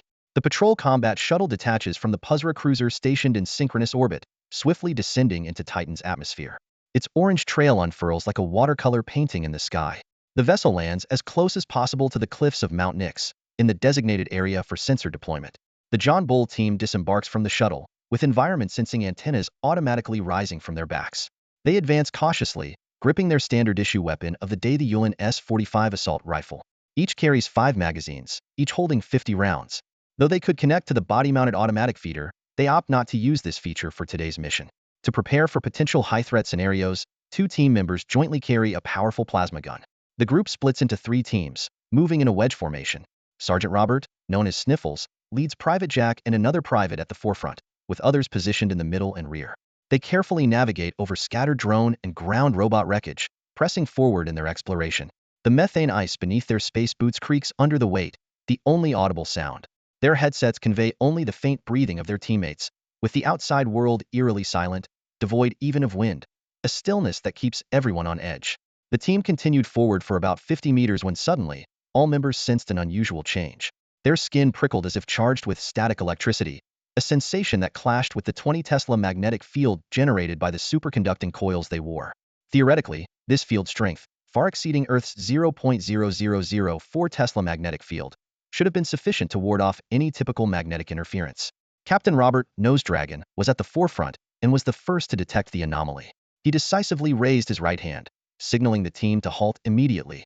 Did anyone else feel that? Robert inquired through the communication system. A chorus of affirmations quickly filled his earpiece. Jack, load up and try moving forward another 20 meters. Robert commanded. Got it, Captain. Jack swiftly loaded his S-45 assault rifle, the charging sound resonating as the power indicator on the gun's cooling shroud filled up. He took a deep breath, raised the weapon, and cautiously advanced towards the cave. His snow boots crunched against the methane ice, producing a crisp, shattering sound. As Jack moved forward, he felt his skin prickling all over, accompanied by an invisible force that made progress increasingly difficult. Suddenly, his headset emitted a noise reminiscent of a detuned radio. He stopped, feeling a wave of nausea. Captain, I'm feeling a bit sick, Jack reported. Is there any increase on the Geiger counter? Jack checked the VR display on his helmet screen. No, Captain. Stop and wait. I'm coming up, Robert ordered, making his way towards Jack. He too felt the prickling sensation and the inexplicable resistance, eventually standing beside Jack. There's no wind here at all. Robert noted the oddity. The tri-sensor on his back indicated wind strength at a mere 0.2, akin to a gentle breath. Suddenly, both men simultaneously experienced a series of bizarre images in their minds. First, rising black and white bubbles, followed by gray transitions, then vibrant geometric patterns, and finally, an indecipherable blur. They exchanged a look through their visors, feeling a dull ache at the back of their heads. Did you feel that, Jack? Robert asked. I did. Lots of images, right, Captain? Robert took a deep breath. Don't move. Use the rescue rope to hold on to me. If anything happens to me, pull me back. He quickly tied a carbon fiber nylon composite line around Jack's waist, then adjusted his rifle's power to maximum and slowly moved forward. As he advanced, the images in his mind faded, replaced by a series of strange sounds. First, the radio noise, then cosmic background radiation, and finally, an indescribable singing. Robert felt his stomach churn, fighting the urge to vomit. Suddenly, a clear voice echoed in his mind. Stop! Robert was stunned. He quickly checked all the data. Magnetic field, radiation, temperature all normal, with wind nearly non-existent. Who's talking to me? Robert shouted. His voice transmitted to his teammates, the patrol boat, and even the Puzilla mothership in orbit. At a safe distance behind the team, for drones were capturing live footage of their actions. In the command cabin of the Puzella, Fleet Commander Zhang Zekin and Chief Scientist Brown Cress watched the large screen intently. Brown Cress turned to Zhang Zekin, analyzing two possibilities. Either he's hallucinating, or someone is actually speaking to him. Robert continued to press. Who's talking to me? The channel was filled only with his voice and his rapid breathing. Another virtual screen displayed the physiological metrics of the 10 team members, with Robert's heart rate and blood pressure notably elevated. What are you saying? Robert asked again, seemingly responding to something. Answering what question? After a moment of silence, Robert suddenly said, 11 equals what? Are you kidding me? Another pause followed. Okay, 112, right? Robert took 2 steps forward. Are you referring to the third planet? Of course I know, it's our Earth. The drone's camera captured Robert taking 2 more steps forward before stopping. Suddenly, the interference on the audio channel increased significantly, making communication choppy. The sixth one? The sixth one is obvious. It's Saturn. I don't know what you call it. Robert's voice came through the static. On the screen, his heart rate and blood pressure indicators began to slowly drop, showing that he was slightly relaxing. Robert took 2 more steps forward. The scientists watching the live feed started discussing quietly, unable to contain their curiosity. Although they couldn't hear the questions being asked, Robert's answers gave them a rough idea of the questions. What is sin 30 equal to? Robert's voice suddenly turned tense. I don't know. I really don't know. On the screen, his heart rate suddenly spiked. On the ice, Jack, who was following behind, was horrified to see Robert suddenly raise his hands, twist his body, and then with a dull thud, fall heavily onto the ice. Sniffle dragon, Jack shouted, quickly pulling the rescue rope while calling for the teammates behind him. The other team members rushed to Jack's position. Some wanted to continue forward, but Jack stopped them. Together, they pulled the captain back to safety. Jack looked up at the sky and shouted into the microphone, "We need rescue! We need rescue!" In the command center, Zhang Zekin stared at the screen, his brow furrowed, and ordered in a deep voice, "All units, retreat."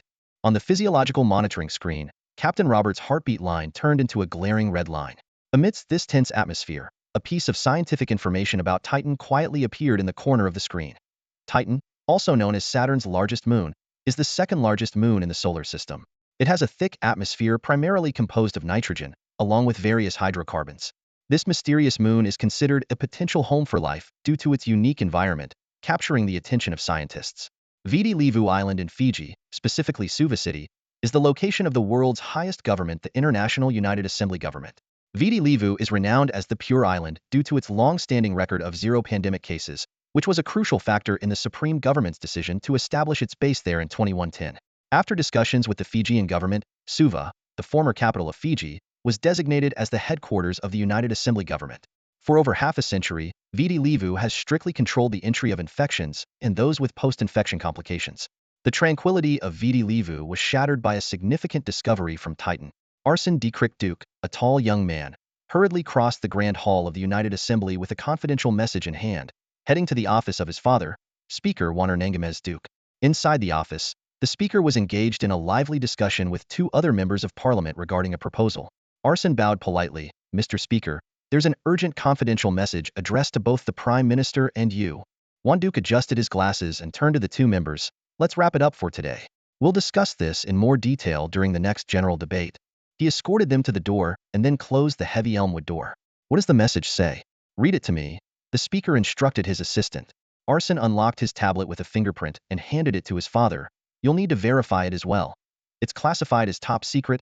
Once verified, Arsen began to read aloud. Confidential message. To Prime Minister Pintock and Speaker Duke. Since its orbital deployment in early 2145, the Puzra cruiser has made numerous astounding discoveries, as previously reported. However, a new discovery in early May is particularly significant. Initial exploration indicates the presence of an unusual magnetic field or energy beneath the cliffs of Nix Mountain in the Sabines region of Titan's northern hemisphere. Unfortunately, there have been casualties during the investigation. The Puzra Science Division preliminarily believes there may be advanced intelligence present, not of earthly origin. We urgently request the Prime Minister's office and Parliament's approval to dispatch experts from relevant fields to the Saturn system for further study, and to send 3 additional light cruisers with accompanying patrol boats. Awaiting your instructions. Puzra Cruiser. May 20, 2145 Upon hearing the message, Speaker Duke's eyebrows shot up, and his expression turned serious. Have humans discovered extraterrestrial civilizations during the early age of space exploration? Unbelievable. After a moment of contemplation, he decisively announced, convene an emergency special meeting this afternoon. All party leaders on VD Levu and senators of T2 level and above must attend. Yes, father. I mean, Mr. Speaker. Arson nodded in agreement and promptly exited the office. At just 33, Arson Duke, a graduate of the University of Maryland, College Park, is intelligent, eager to learn, and ambitious. He worked for the United Assembly Government's Intelligence Committee for 3 years, then spent a year in the United Assembly before being appointed as his father's secretary. Although this appointment sparked some controversy, Arson's humble demeanor and enthusiastic personality, combined with the senior Duke's fair treatment of subordinates, quickly quelled the dissent. Arson has a long, lean face with sharp, eagle-like eyes that always shine with confidence and efficiency. He once outranked 5 colleagues in a bar, landing himself in the hospital, but the incident became legendary in the office. His father sternly reprimanded him for it. The father and son often clashed over political views. Arson considered his father's approach too conservative, leading to disputes over certain parliamentary issues. The senior Duke was infuriated, thinking, "How dare this young man tell me how to do things?" However, he was unaware that his son had discovered a shortcut to the pinnacle of power, a path that was dark, ugly, and twisted. Meanwhile, aboard the distant Puzra cruiser in Titan's orbit, the crew faced a perplexing mystery. An autopsy revealed that the deceased soldier, Robert, had no external injuries, and his internal organs were intact, except for slight swelling in the brain, which was insufficient to cause death. The cause of death remained a mystery. 3 days later, a solemn ceremony was held aboard the Puzra. 100 soldiers in formal attire stood in formation along the viewing gallery at the edge of the upper deck. Representatives from the Science Division, Command Room, Engineering Department, Hospital, and Soldiers Union, totaling nearly 200 people, also participated. Through the pressure-resistant glass, the vast expanse of space appeared half deep and dark, and half bathed in the orange glow of Titan, creating a breathtaking spectacle. Looking ahead, the massive structure of the mothership's bow and its sole large, weaponized plasma cannon came into view. Inside a transparent, pressure-resistant glass coffin lay Robert the Sniffle Dragon, covered by the flag of the United Nations government. Captain and Fleet Commander Zhang Zekin walked heavily to the podium, his brow furrowed. He first gave a standard military salute to everyone present, then removed his hat and began his eulogy. "Today, we are here to solemnly mourn Sergeant Robert Will." Zhang Zekin's voice echoed throughout the entire mothership via the sound system. Sergeant Will has been an exemplary soldier since he enlisted, a professional military man with exceptional skills. He was passionate about his military career, demonstrating outstanding capabilities and military qualities in just 5 years of service. At home, he was a good husband and father. In the military, he was the exceptional leader of the elite John Bull squad, having completed many arduous missions. The funeral was broadcast live across the entire Puzilla mothership. As a maiden voyage vessel of an experimental nature, the Puzilla carried only 30,000 people, half of the average normal population of 60,000. At this moment, about 20,000 were watching the live broadcast. Despite more than 20 people losing their lives during the 3-month journey from Earth to Saturn due to work accidents, internal traffic incidents, illnesses, and personal conflicts, none of these incidents could be considered heroic stories. Only this time could it be deemed a true example of a hero sacrificing for space exploration. Thus, it was fitting for the captain to personally host this funeral. Zhang Zekin recounted the glorious life of Robert the Sniffle Dragon, concluding with, "May God comfort our grieving hearts and take his unrestrained soul. He was a pioneer in space exploration, but he will not be the last. We must still have the courage to sacrifice ourselves at any time, and the ambition to explore the vastness of the universe. We will all be heroes remembered for generations. Let us observe a moment of silence for him." Subsequently, the honor guard lined up on either side of the coffin, raising their vintage Mauser 98K rifles loaded with blank cartridges. At the command of the master of ceremonies, the honor guard fired into the air. The gunshots reverberated through the vast corridor. As the mournful music played, Robert the Sniffle Dragon's coffin slowly moved into the airlock via a conveyor belt. The inner door sealed shut, the airlock filled with 2 atmospheres of pressure, and the outer door opened, propelling his coffin into the vastness of space. Standing before the floor-to-ceiling glass of the observation gallery, people watched as his coffin drifted away until it disappeared from view. Soldiers held their hats under their arms, saluting in silence. Many women, whether genuinely or faintly moved, took out tissues to wipe away their tears. However, none of them, including Captain Zhang Zekin, realized that a truly significant era had quietly begun at that very moment. The second cave exploration was led by 2 young scientists from the Department of Science, William and Meredith. They set up a temporary workstation behind the ring of detectors at the cave entrance. This workstation was a circular structure with a diameter of 3 meters, made of pressure-resistant glass.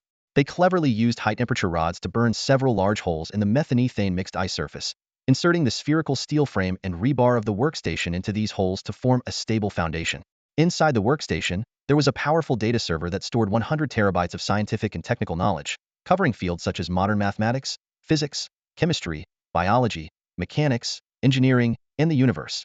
The Department of Science anticipated that if they encountered intelligent life from the Nix cave, it might ask universal scientific questions like, what is 11? Or what is the composition of a water molecule, rather than Earth-specific cultural questions. Nonetheless, to be safe, they also stored an additional 5 terabytes of humanities content on the server. The exploration was open for voluntary registration, and unexpectedly, more than 30 people enthusiastically signed up, which deeply moved Captain and United Fleet Commander Zhang Zekin. While secretly reporting to the Union government, the team began organizing the second cave exploration mission.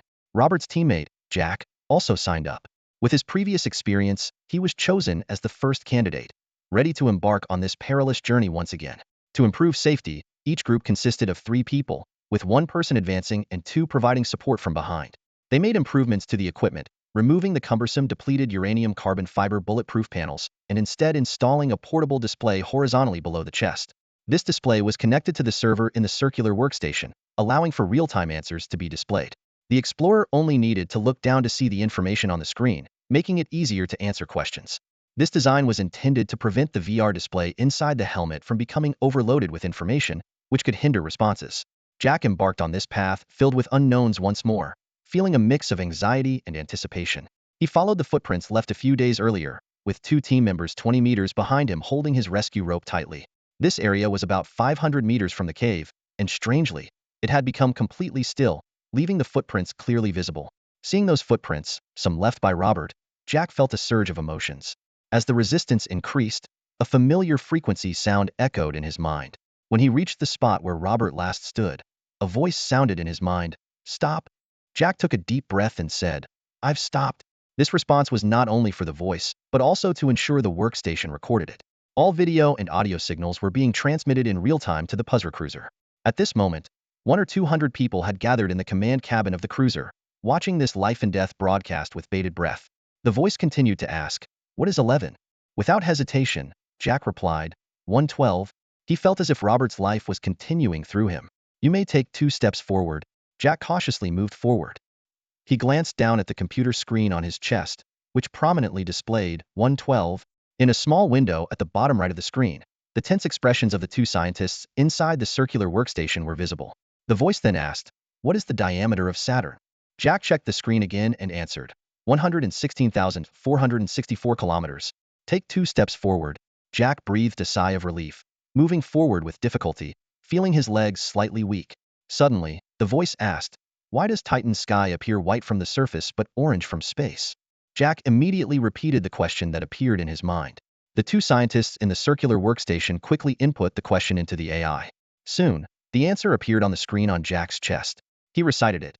Titan's atmosphere is 98.44 nitrogen, with significant amounts of various hydrocarbon residues, including methane, ethane, diacetylene, methylacetylene, cyanoacetylene, acetylene, propane, as well as carbon dioxide, cyanogen, hydrogen cyanide, and helium. Due to the high atmospheric density, these substances mix in the sky, preventing sunlight from scattering, coupled with strong surface reflection, making the sky appear white from the surface.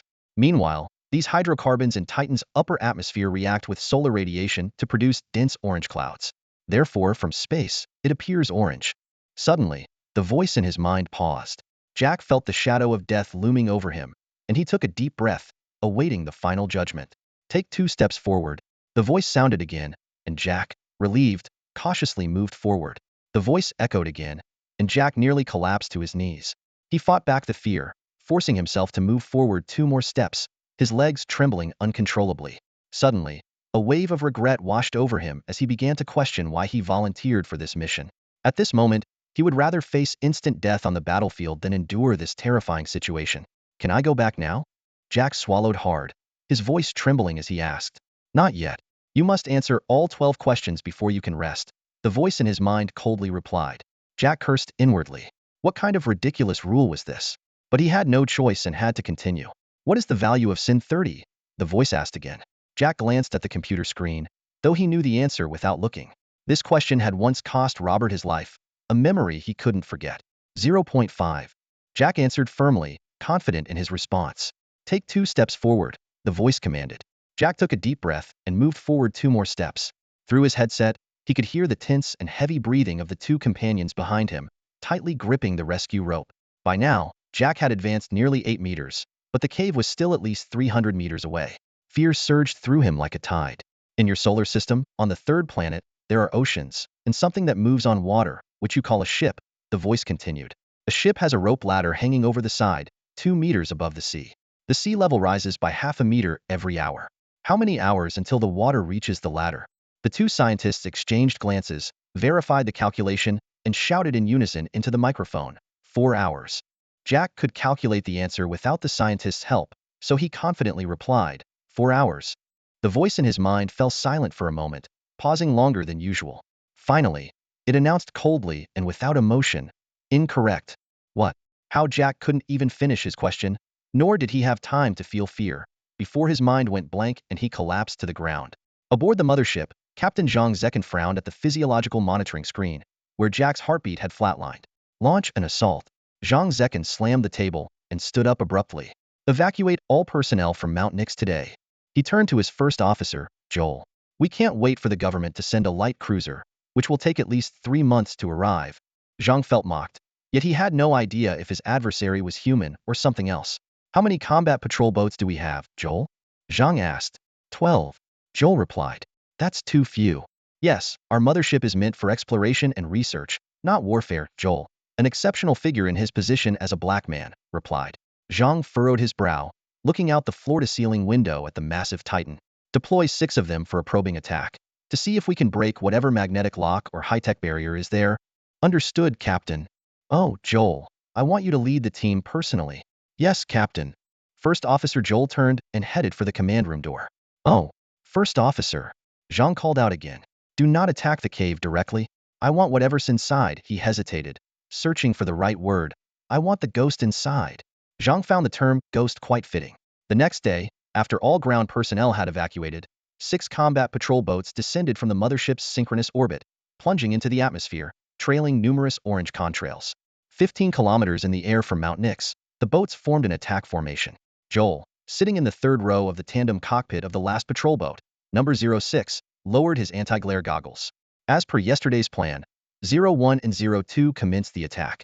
Joel ordered, fire 1 EMP pulse missile and 1 plasma cloud bomb each. And remember, do not attack the cave entrance directly. 01 and 02 swiftly launched 2 missiles each, trailing thick black and orange smoke through the dense atmosphere as they flew toward Mount Nix. 3 minutes later, the EMP missiles exploded mid-mountain ridge. Though no visible damage could be seen, any nearby electronic devices and power systems would have been destroyed by the powerful electronic pulse. Following this, the plasma cloud bombs detonated on the mountain top, creating a high-temperature plasma cloud that slowly rolled downward. A larger secondary explosion followed, visible even from 15 kilometers away with brilliant flashes and rapidly expanding shockwaves. In an instant, the area around Mount Nix was engulfed in black smoke, and a massive mushroom cloud slowly rose.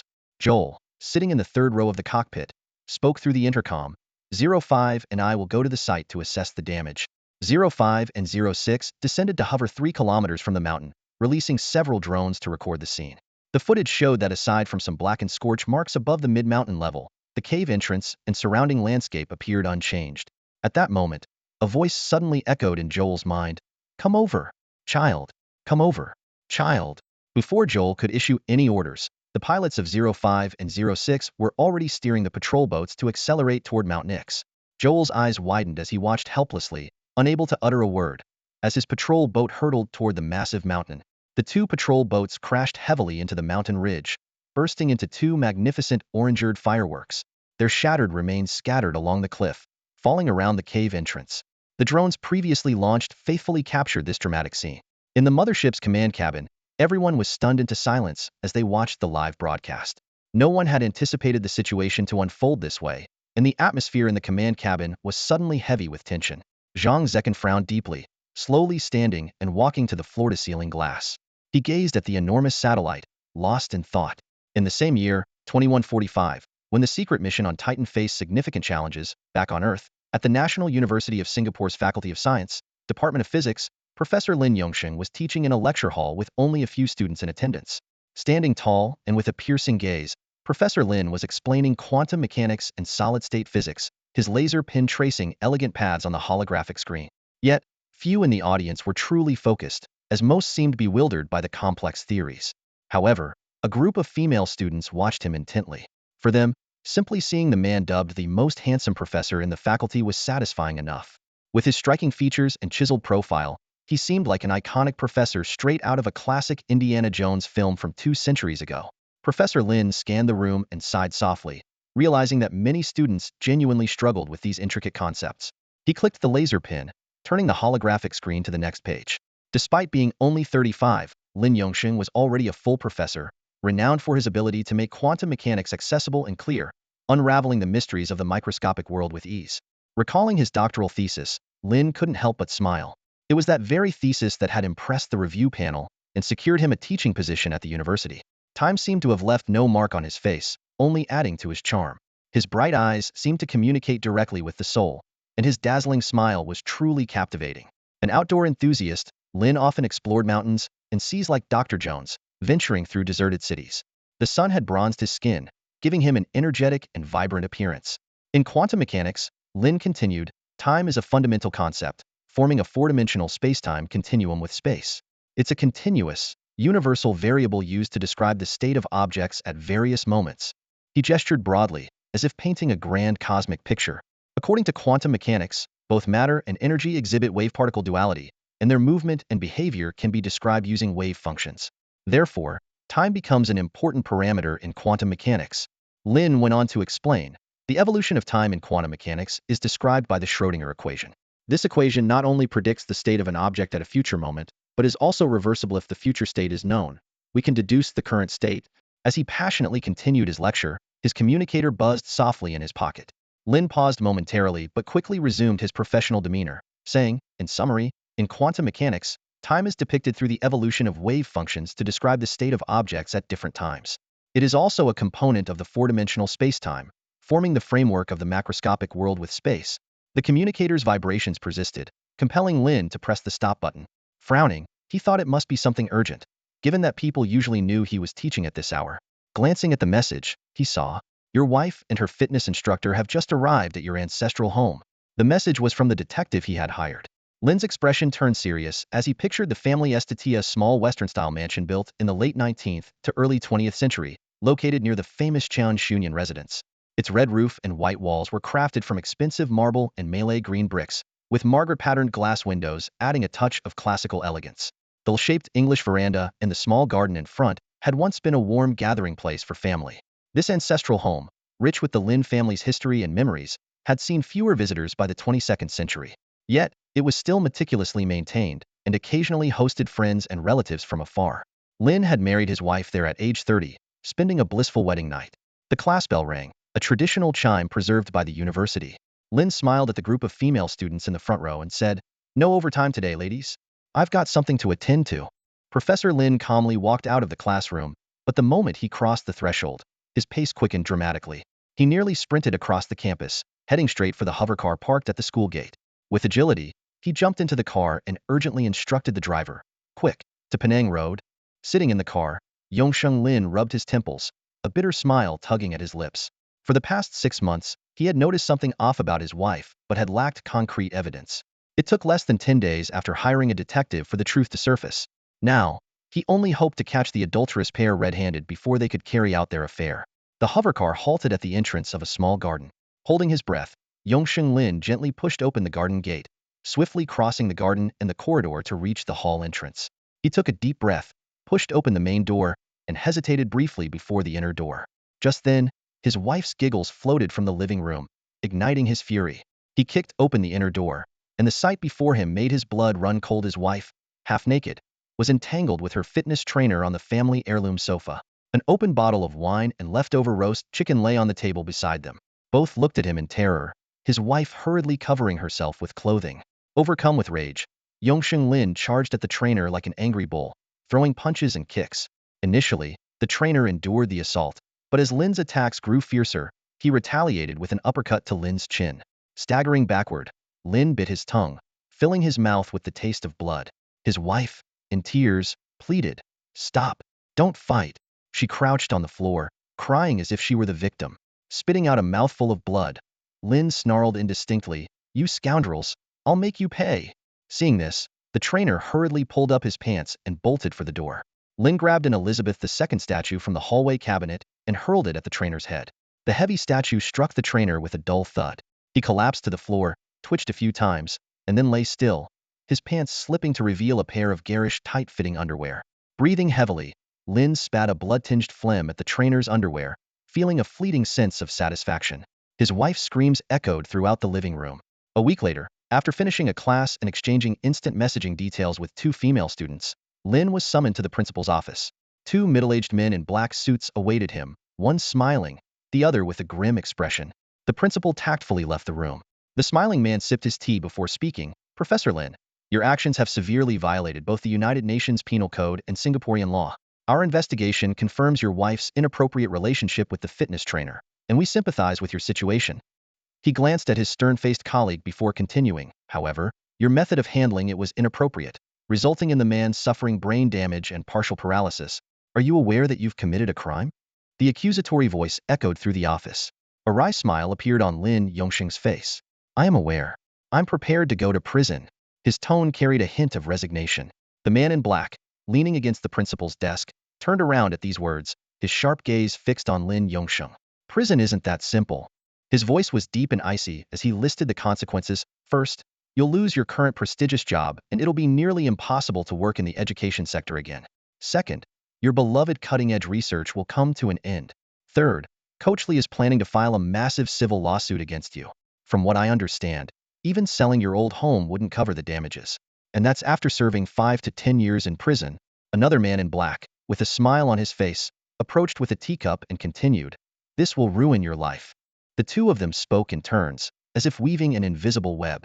Lin Yongxing sensed something was off. "I feel like there's more to your words." He scrutinized the unexpected visitors. "Who are you? Really?" "We're officers from a special department of the International United Assembly Government." They flashed their badges in front of Lin Yongxing in unison. The smiling man in black offered a deliberately friendly grin. "There is a way for you to avoid prison, avoid compensation, keep your job, and continue your research." "Oh, is there such a good deal?" Lin Yongxing raised an eyebrow. "Tell me more." Both men in black simultaneously glanced out the window, where the sky was a clear, brilliant blue, devoid of clouds. The smiling man leaned in closer to Professor Lin, lowering his voice, "Are you familiar with Titan?" The conversation then shifted to a seemingly unrelated discussion of technological background. Gordon Freeman, a PhD graduate from MIT's Department of Theoretical Physics, had developed a keen interest in quantum mechanics and relativity early on. After observing a series of teleportation experiments at a physics institute, he delved into the challenge of achieving true teleportation. Professor Lin Yongxing had built upon Freeman's research, unveiling that the Einstein-Podolsky-Rosen entanglement was a specific observable phenomenon of quantum entanglement. He interpreted the basic principles of telepathy and premonition from a quantum mechanics perspective. This research laid the theoretical foundation for future studies on time travel machines. When discussing Lin Yongxing, it's essential to delve into the century preceding 2145. During this period, humanity experienced both a technological leap and the looming threat of disaster, with 2 major events reshaping the global landscape. In 2063, a group of exhausted yet exhilarated scientists at the Yulin Technology Company's laboratory erupted in celebration. They had successfully resolved the challenges of high-temperature superconductivity and materials, enabling the Meissner effect to be maintained at room temperature for extended periods. This breakthrough, akin to opening Pandora's box, unleashed endless possibilities. The superconducting market rapidly emerged, and after 40 years of relentless effort, by 2100, superconducting technology had become stable, reliable, and accessible to the public. The development of superconducting technology took 2 main directions: large-scale and miniaturization. Large-scale applications revolutionized industrial manufacturing, power transmission, transportation, and space exploration. Cargo ships raced along superconducting maglev tracks, electricity was transmitted over vast distances with nearly zero loss, and spacecraft, powered by superconducting engines, traversed the stars. These advancements significantly improved energy efficiency, injecting new vitality into the long-stagnant economy. Meanwhile, miniaturization opened new frontiers in medicine, biology, and nuclear physics. Miniature superconducting devices could precisely manipulate individual cells and even alter atomic structures. However, this technology also had a darker side: weapon manufacturing. Traditional gunpowder firearms were gradually replaced by superconducting electromagnetic railguns, boasting greater power and range, yet few nations openly discuss this topic. In the 2130s, thanks to breakthroughs in superconducting technology, space exploration entered a new era. The widespread application of high-temperature superconducting energy storage systems (SMEs) and motors made long-distance space travel possible. Humanity soon set foot on Mars, establishing the first enclosed city, Pompeii, on the Red Planet. This city quickly became a haven for adventurers, attracting countless dreamers. Just a decade later, humanity's exploratory reach extended beyond the asteroid belt, successfully establishing a base on Titan, Saturn's moon, to explore its potential for harboring life. However, as humanity reveled in technological progress, a disaster quietly unfolded.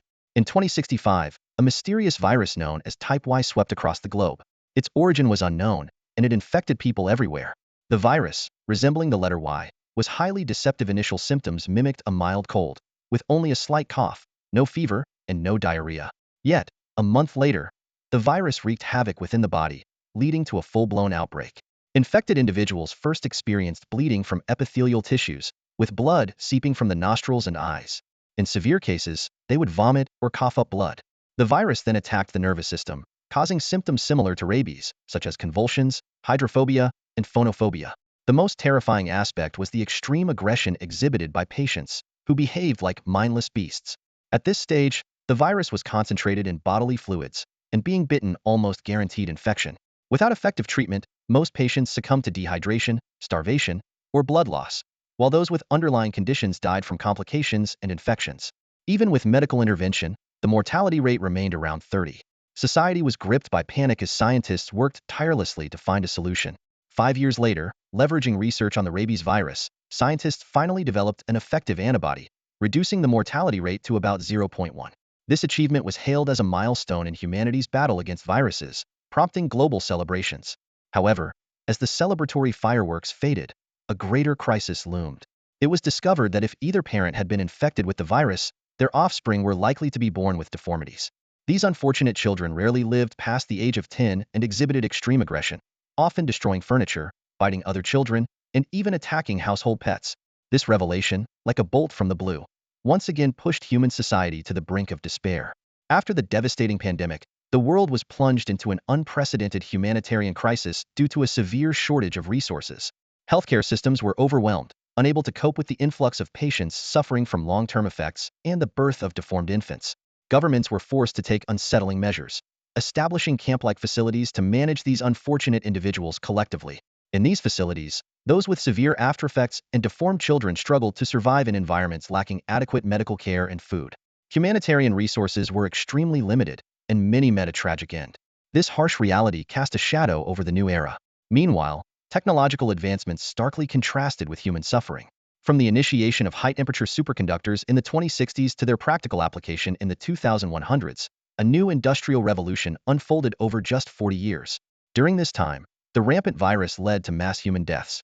The aftereffects drastically reduced the number of offspring, and wars and famines triggered by resource shortages caused the human population to plummet from 10 billion to 4 billion, with the decline accelerating. Once bustling cities became deserted, turning into havens for wild animals. Vast arable lands lay desolate, overgrown with weeds reaching human height. Human traces slowly faded into history's vast river.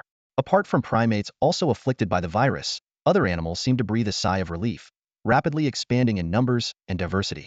Former human habitats like cities, towns, and farms quickly became wild, overrun with weeds, lush trees, and freely roaming wildlife. Governments around the world became weakened by this catastrophe, compelled to abandon resource conflicts and political disputes. In 2110, the remaining global population of over 4 billion unanimously voted to establish a new United Nations organization, the International Union Assembly, or IUA. This entity possessed more governmental functions and powers than the former United Nations, effectively becoming a true global government, while national governments were relegated to local status. The IUA held supreme authority over global affairs, including virus prevention, medical resource allocation, international dispute mediation, global trade management, climate protection, and the distribution of scarce global resources. Additionally, space exploration initiatives were directed and managed by the IUA. Humanity was striving for its own survival.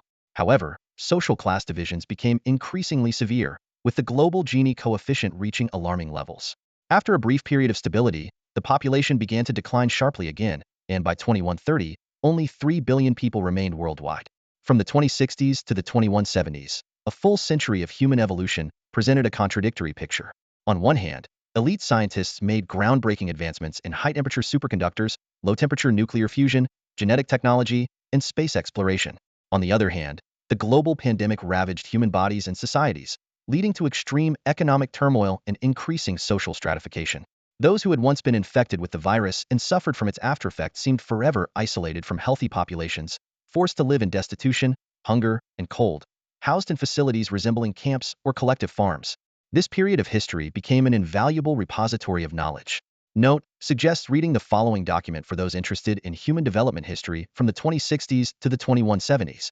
Sir Lucio's life details unknown, new confrontations of the International Union Assembly, a study of the Resistance Organization, an IUA government document, for internal reading only. Sir Lucio's complete internal edition ebook, New Confrontations of the International Union Assembly, a study of the Resistance Organization, provides a detailed account of the undisclosed situations of the infected Union and the current state and trends of the resistors. The book records many unpublished battles and some shocking cases. Location for acquisition, Jules Gabriel Verne Bookstore, 2 Lane 105, Champs-Élysées, Paris. The store owner is around 50 years old, with a black short-focus camera embedded in his left eye. If the owner does not have these features, leave immediately. For well-known reasons, use the passphrase upon arrival. Otherwise, the owner will only sell regular books. The scandal involving Lin Yongsheng quickly spread throughout the global physics community. Online gossip was vivid and detailed, as if the onlookers were present at the scene. The divorce proceedings were swift, and after both parties calmly completed the paperwork, they exited the courthouse together. Standing on the steps, his ex-wife tried to maintain her composure as she said, "Goodbye." Lin Yongsheng, still simmering with anger, retorted sarcastically, "Enjoying yourself in my ancestral home? Our ancestors are watching you." His ex-wife paused for a moment before snapping back, "Don't act so innocent. Have you forgotten your flirtations with female students at the National University? Or your escapades with female trekkers in Nepal?" With that, she scoffed and glared at Lin Yongsheng. Professor Lin shook his head, sighed, and unclenched his fists before turning away. He realized that their marriage might have been doomed for a long time, and that time would eventually heal all wounds. With this thought, he felt a sense of relief. Victoria Harbor in Hong Kong, the largest interstellar port in Asia, was bustling with activity. From sea level up to 4,000 meters in the sky, various space shuttles floated like giant hot air balloons, some brightly colored, others rust-stained. The dense array of spacecraft obscured the sunlight, with only occasional rays filtering through to Hong Kong Island. Dressed in a faded leather jacket, worn-out jeans, and hiking boots, with a large backpack slung over his shoulders, Lin Yongsheng maintained his usual adventurer's attire. Standing at the dock, he gazed up at the spacecraft and then boarded a shuttle to the E-12 dock, 3,000 meters above, where he embarked on the Poseidon, a cargo and mail express ship bound for Mars. This nearly 200-meter-long ship had its lower 3 decks designated as cargo holds, filled with various supplies, while the upper 3 decks served as passenger cabins, divided into first, second, and third classes. To avoid attention, Lin Yongsheng chose a VIP room in the first-class section, equipped with all amenities and complimentary standard meals. With a loud rumble, the Poseidon slowly departed the superconducting magnetic levitation dock, emitting a deep roar. The ship quickly ascended, and the Earth gradually transformed into a blue planet outside the window. Lin Yongsheng gazed at the vastness of space, thinking he might be gone for a year or so, not knowing it would actually be over 30 years. The 12-day journey to Mars had begun. 2 days later, Earth and the Moon grew distant, and space became monotonous. Professor Lin donned a mask and stepped out for a walk. He visited the entertainment hall at the ship's front, then descended the sightseeing corridor to the second and third levels. The further down he went, the more crowded and stuffy the air became. Arriving at the third level's quarantine area for virus-infected passengers, Lin Yongsheng heard a commotion. Approaching the iron bars, he saw several adults holding a child, seemingly pleading for something. Lin Yongsheng asked a nearby crew member, "What's going on?" Noticing his distinguished demeanor, the crew member promptly stood up and replied, "It's nothing, just a kid with posthumous symptoms acting up." Lin Yongsheng frowned and said, "Acting up is nothing?" He glanced at the crowd behind the fence, his eyes settling on a woman holding a young girl. It was clear that she was the child's mother. The girl was having violent convulsions, likely a seizure. The woman, tears streaming down her face, was pleading with the crew member at the gate to let them through. Around her, some adults joined in the plea, while others angrily berated the crew member. Lin Yongsheng turned to the crew member at the gate and asked, "What do they want?" "They want to go to the infirmary," the crew member replied curtly. "Then why not let them go?" Lin Yongsheng pressed. "They're infected," the crew member replied, standing firm. Lin Yongsheng stared at the crew member, a hint of impatience in his voice. "Are they still contagious?" No, they're not, the crew member quickly explained. We conducted another check before they boarded. Then what's the reason for not allowing them to get medical help? Lin Yongxing's tone grew more severe.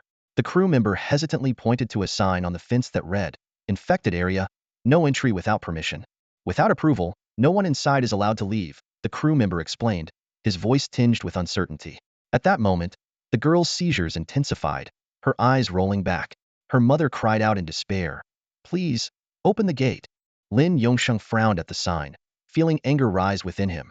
He turned back to the crew member, his tone sharp. "Let me ask again. Are there any contagious patients inside?"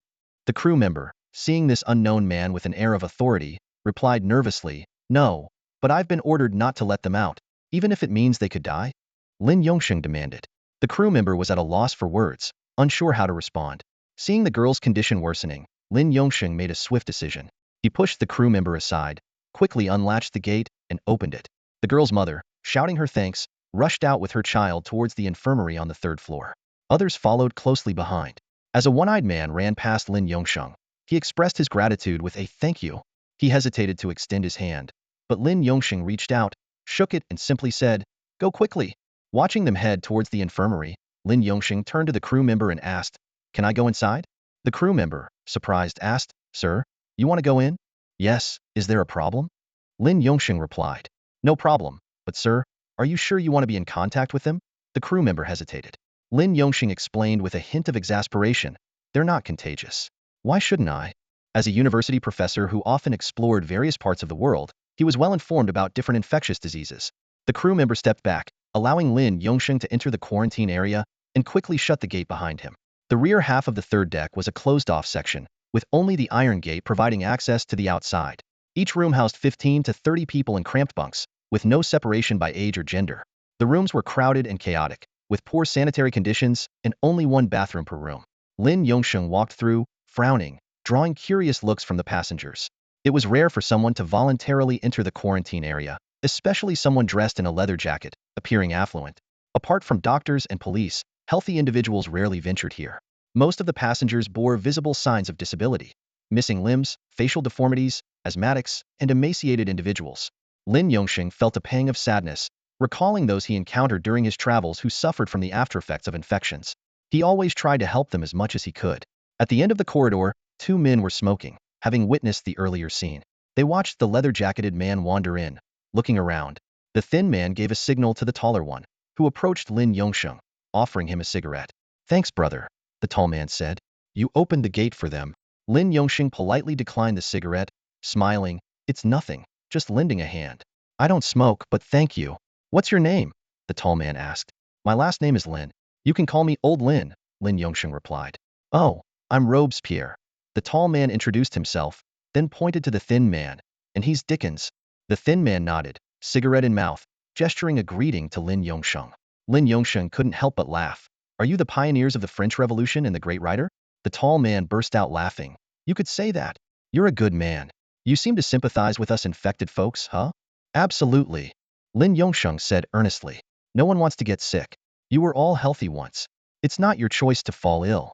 Being sick is painful enough. If you're cured, why should you still face discrimination?" "Exactly," Dickens shouted from a distance. "If people thought like you, we'd live happier and freer lives." "Can I buy you a drink at the bar?" Dickens asked. "Ha, of course. Meeting new friends is always a pleasure," Lin Yongsheng replied with a smile. "Great. See you at the bar at 8, Dickens said. "All right," Lin Yongsheng agreed, suddenly curious. "Wait, you can leave the quarantine area?" Dickens took a drag on his cigarette, glanced at a distant camera, and smirked. "Of course. Money can do many things." At 8 p.m., Hong Kong time, Lin Yongsheng entered the bar. The space was filled with deafening music and dazzling lights. On the stage, a solitary dancer was performing a pole dance, with only a few spectators watching. Lin Yongsheng chose a seat close to the stage and ordered a beer. He watched the performance with little interest. The dancer noticed someone seating near the stage, smiled, and her movements became more passionate. Professor Lin sipped his beer, his gaze fixed on the dancer. Her three prominent, full breasts were particularly eye-catching. After a moment, the dancer approached Lin Yongsheng and bent down. Old Lin shook his head, thinking, most women only have one cleavage to tuck money into. This one has two, so it's double the money. He slipped some bills into each cleavage. Encouraged by the tips, the dancer performed with even more vigor. Just then, the skinny man Lin Yongxing had met that afternoon came and sat beside him. He waved at the dancer and also tucked some bills into her cleavage. Quite captivating, isn't she? The man smiled at Lin Yongxing. Haha, yes. But a bit pricey. Lin Yongxing replied. The man caught the joke and laughed heartily. Lin Yongxing looked around and asked, "Why are you here alone, Dickens?" Despite his thin frame, Dickens looked quite capable. Not enough money to bribe the guards at the door. Plus, someone still needs to disable the surveillance cameras, Dickens explained with a laugh. Do you often travel to Mars? Dickens inquired. No, this is my first time. Lin Yongxing answered honestly. Oh, well, I haven't been many times myself. Dickens took a sip of his drink and continued. I heard Pompeii is full of opportunities, so I'm checking it out for any chance to make a fortune. Lin Yongxing glanced at him. So, have you struck it rich? No, just managing to get by. Haha, the man laughed. Are you there to strike it rich too? Me? No, I'm reporting to the local space agency and then working beyond the asteroid belt. Wow. Dickens was astonished. Are you an astronaut or a scientist? Me? Neither. I'm just an adventurer wandering the world. Lin Yongxing watched the dancer spinning on the pole and sighed. Haha, you're being modest. Dickens chuckled, eyeing Lin Yongxing. Interested in having this lady keep you company for the night? Her name's Carolina. Dickens nodded towards the dancer. Lin Yongxing laughed heartily. No need. No need. I'm not interested. Skinny Dickens laughed along. Mr. Lin, not many people like you are brave enough to help those affected by the infection. I think there are quite a few. Many friends around me are helping those with post-infection complications. We've even set up several online groups to support those in need, Old Lin said. Oh, really? Can I join? Dickens asked, wide-eyed. You? Old Lin hesitated for a moment. Though I have post-infection complications too, I'm not struggling financially. To be honest, I'm quite well off. So I'd like to join your group and help those less fortunate, Dickens said. Of course. There are still many good people out there. Coincidentally, there's a left-wing member in our group residing in Pompeii, Mars, whom I plan to meet. Professor Lin felt very gratified. That's great. Let's exchange contact information. Dickens raised his beer bottle and clinked it with Lin Yongxing's. Mars, the fourth planet in the solar system and the second smallest after Mercury, is known for its reddish appearance due to the iron oxide on its surface. Mars is about half the diameter of Earth, with a similar axial tilt and rotation period, but an orbit twice as long. Its atmosphere is primarily carbon dioxide 95.3, thin and cold. The surface is covered with impact craters, canyons, dunes, and rocks, with no stable liquid water. After a 2-week journey, the cargo and mail ship Poseidon finally arrived at Mars. By 2145, 2 cities had been established on Mars, Pompeii and Troy, with Pompeii developing the fastest. Founded in 2135, Pompeii had taken shape after 10 years of construction. Currently, it has a permanent population of 30,000 and a transient population of 40,000. Pompeii is comprised of 4 massive domes interconnected by large passageways. Each dome is made from numerous large pressure-resistant glass panels, supported by variously sized hexagonal steel frames, effectively isolating the external Martian atmosphere. The purpose of having multiple domes is to ensure that if one dome fails, there are 3 others available. Or, if evacuation is not possible, people can take refuge in the smaller community domes and manage for a while. From the large window of the spaceship's VIP cabin, Lin Yongxing gazed down at Pompeii City. For golden glass domes of varying sizes glistened on the vast Martian plains, resembling giant, overturned bowls. As the spaceship slowly descended, red dust swirled in the thin atmosphere, making Pompeii City look like 4 anthills about to be engulfed by waves of sand. Pompeii City and Troy City are unique in that they have no quarantine zones. Regardless of where people come from, whether they are virus survivors, healthy, or disabled, everyone is treated equally here. Many newcomers find this atmosphere difficult to adjust to. Those who were once privileged and those who were subjugated both feel uneasy. Virus survivors are ecstatic, while isolationists are dismayed. The Poseidon docked at a superconducting magnetic levitation dock 2,000 meters above the ground. A dry, sharp whistle echoed, sounding somewhat comical in the thin Martian air. Passengers entered the city through a sealed passageway, passing through health checks and inspections at customs. Lin Yongxing bid farewell to the slender Dickens and the tall Robespierre, and took a ground-effect vehicle straight to the space agency. The agency was located in the largest dome, the Manhattan district. In Pompeii City, aside from the departments of agriculture, oxygen, and water resources, the space agency was the most crucial, as all the arduous construction ultimately aimed at space exploration. When Lin Yongxing got off and saw the space agency, he almost burst out laughing. He thought the driver had taken him to the wrong place. The agency was situated on a relatively bustling street, housed in a 3-story building that resembled a large supermarket. The first floor was indeed a small supermarket, with a big sign that read Manhattan Space Supermarket, and a smaller sign beneath it that said Mars Space Agency.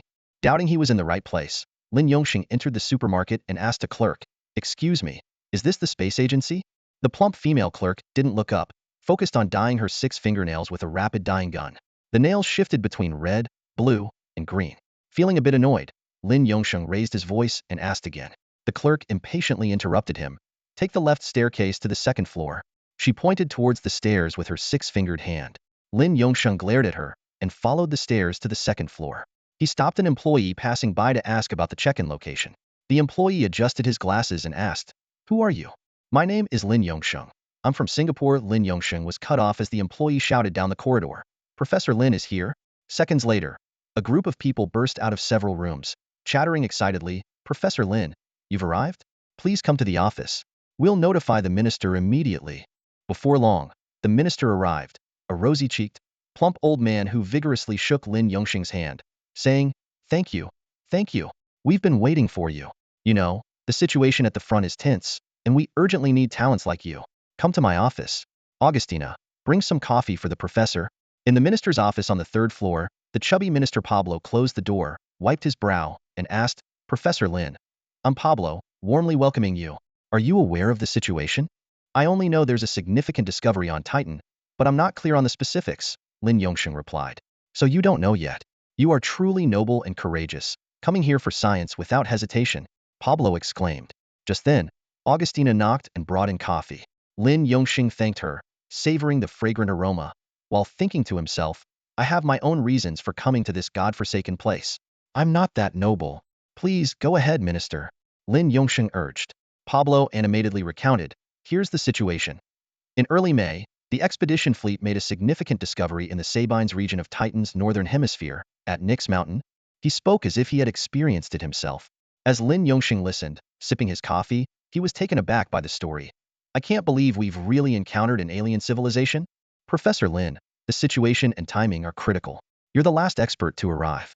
According to the plan, we'll depart for the Saturn system tomorrow, which means another 2 months of travel," Pablo said with a bow, his tone carrying a hint of command. "All right, no problem," Lin Yongxing responded. "Then you should return to the hotel and rest well. We'll pick you up tomorrow."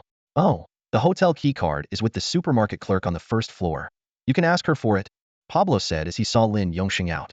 Recalling the supermarket clerk, Lin Yongxing remarked, "Minister, your supermarket clerk seemed quite inattentive. I asked her a question, and it took a while for her to respond, and she seemed quite impatient." "Oh, you're talking about Marta? The one as plump as me?" Pablo asked. "Haha, you're not plump," Lin Yongxing reassured him. "God bless this poor girl. She's my niece. My sister's family had her after recovering from the virus, and she was born with some disabilities. Please forgive her," Pablo said, his eyes moistening. "Oh, I see. No problem, no problem." Lin Yongxing quickly apologized with a smile. Lin Yongxing went to the 1st floor to get the room card from Marta, giving her a glance as she continued changing her nail colors tirelessly. Lin Yongxing thought, another relative of the minister. Just then, his phone rang. It was the familiar voice of the slender Dickens from the spaceship. "Brother Lin, why not join me at the bar tonight to relax? I'd like to discuss some rescue matters with you."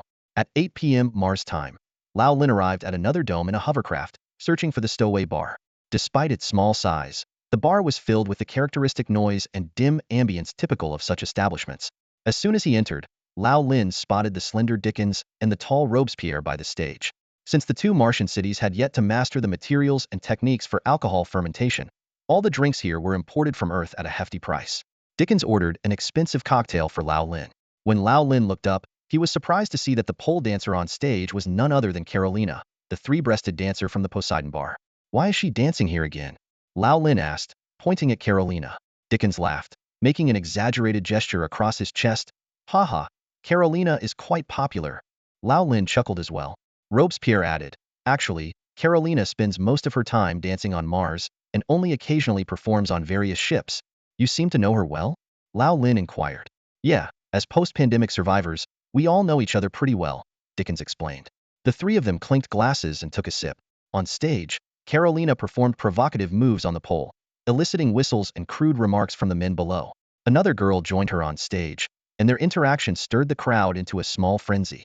Watching the performance, Lao Lin asked Dickens, "What kind of work are you planning to do? Any leads?" Robespierre and I applied for jobs at the spaceport before we left. We had an interview at the second transit station this afternoon, and it went well. There's a labor shortage everywhere. Dickens leaned in and said, "What about you? When do you leave?" "Tomorrow," Lowlin replied. "So soon? We might not see you for a while then?" Dickens showed a hint of disappointment. "No worries, we'll keep in touch online. Besides, it's nice to have made friends as soon as I arrived in a new place." Lao Lin took a sip of his cocktail and winced. "Mr. Dickens, this drink tastes just like the ones I had in the safe zone of the lost city of Budapest." They both laughed. Dickens said, "Yeah, after long-distance transport, some drinks just lose their flavor. So, what's happening in the Saturn ring system?" It's not convenient to say right now. Wait for the public announcements." Lao Lin said vaguely. "Haha, you're quite principled." Dickens laughed. "Once we're settled, we're going to join the post-pandemic survivor relief efforts." Yeah. I probably won't stay long in the Saturn system." Lao Lin felt a bit tipsy, his mind starting to drift. The performance on stage grew more intense as the two girls took off their tops and interacted with the audience, causing a commotion. In a haze, Lao Lin pulled out a wad of cash and waved it at the dancers. The two girls eagerly danced closer, and he divided the money into 3 parts, slipping it into the cleavage of Carolina and the other girl. The girls happily kissed him on the cheek. The asteroid belt is a perilous ring-shaped region. Shuttles bound for the Saturn ring system must leave the ecliptic plane by at least 50,000 kilometers to ensure safety. From a distance, the densely packed debris moves slowly, orbiting the sun year after year. The Mars Mineral Company established a collection center in the asteroid belt, a massive spaceship synchronized with the belt's orbit. It deployed manned and unmanned mining machines to various asteroids to extract rare minerals. Smaller asteroids were simply dragged back to the collection center with nets. The collection center was a converted shuttle nearing the end of its service life, primarily used for preliminary crushing and sorting. Initially, the company intended to install furnace equipment, but the high electricity and air consumption made it too costly, so they settled for an open-air crushing plant. It required only artificial gravity, with no other equipment needed, as the dust simply dispersed into space.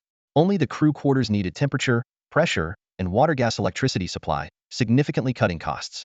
The professor sat in the VIP cabin of the shuttle, gazing at the millions of drifting asteroids below, suddenly feeling the vastness of the universe and the insignificance of humanity. All human suffering seems insignificant and fleeting compared to the vastness of the universe. A few days later, a waiter delivered a meal with a knowing smile, his eyes lingering on Mr. Lin. Noticing the odd behavior, Mr. Lin frowned and asked, "What's up?" The waiter lowered his voice and said mysteriously, "Professor, you might want to check out the Mars news." Feeling a pang of anxiety, Lin Yongxing quickly walked over to the large screen and accessed the Mars Regional News Network. The entertainment section stood out prominently, with a headline in bold red letters catching his eye. "Newly divorced famous professor seen carousing in Mars bar." Below the headline, a clear photo appeared. 2 topless dancers, one on each side, kissing Lin Yongxing on the cheeks, their ample bosoms adorned with money. Lin Yongxing turned to the waiter with a helpless smile and shook his head. "I didn't expect them to go to such lengths." After the waiter left, he picked up the internet phone and dialed the number of Skinny Dickens. Having just crossed the asteroid belt, there was still some distance to Mars, resulting in a 10-minute delay in communication. Lin Yongxing briefly said, "Mr. Dickens, check the news, was it your doing?" and then hung up. Half an hour later, Dickens called back, but seeing the caller ID, Lin Yongxing chose to ignore it. After a long 2-month journey, Professor Lin finally arrived at the Saturnian ring system. Although he had passed by the Jupiter system, that distant flyby was nothing compared to the awe of directly entering the Saturn rings.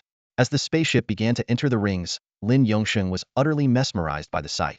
The massive Saturn and its encircling rings filled the entire view, leaving him sleepless for 3 days, filled with reverence and excitement for the universe. The shuttle slowly descended to Titan's synchronous orbit, and its 180-meter white hull looked particularly small compared to the 600-meter gray-black cruiser, Pusilla. The ship docked smoothly, with a hiss as the valves connected, releasing plumes of gas. An enclosed gangway connected to the ship, and passengers disembarked one by one. Professor Lin was still wearing his faded leather jacket and carrying a large backpack. Just as he stepped off the gangway, he saw 2 young women in standard black uniforms in the waiting hall, holding a sign that read, "Welcome Professor Lin Yongxing." Lin Yongxing smiled and pointed at himself, and the 2 women, full of admiration, led him to the ground-hovering vehicle. One of them whispered, "Professor, you're so handsome," which made everyone laugh. The vehicle took them to the command tower, and one of the women escorted the professor to the Pusilla Science Department. Chief Scientist Browncress and several scholars were already waiting in the hall. Browncress warmly embraced Lin Yongxing and exclaimed, "You're the last piece we needed, Professor. You're the final strand to complete the Hercules knot. With you, We can finally tie it all together. The Nix Mountain Project team in the Science Division consists of 31 experts from research institutes, universities, and specialized research centers around the world. Initially, the plan was to have only 30 scientists, but Lin Yongxing unexpectedly became the 31st member. Despite there already being 5 physicists, 2 of whom are leading figures in quantum physics, Lin Yongxing successfully joined this elite team. In the Science Division of the mothership Pusilla, the professional seminar lasted for over 10 days. What began as polite discussions in the conference room gradually escalated into heated debates. The air was thick with the aroma of coffee and tension as experts gesticulated passionately while defending their viewpoints.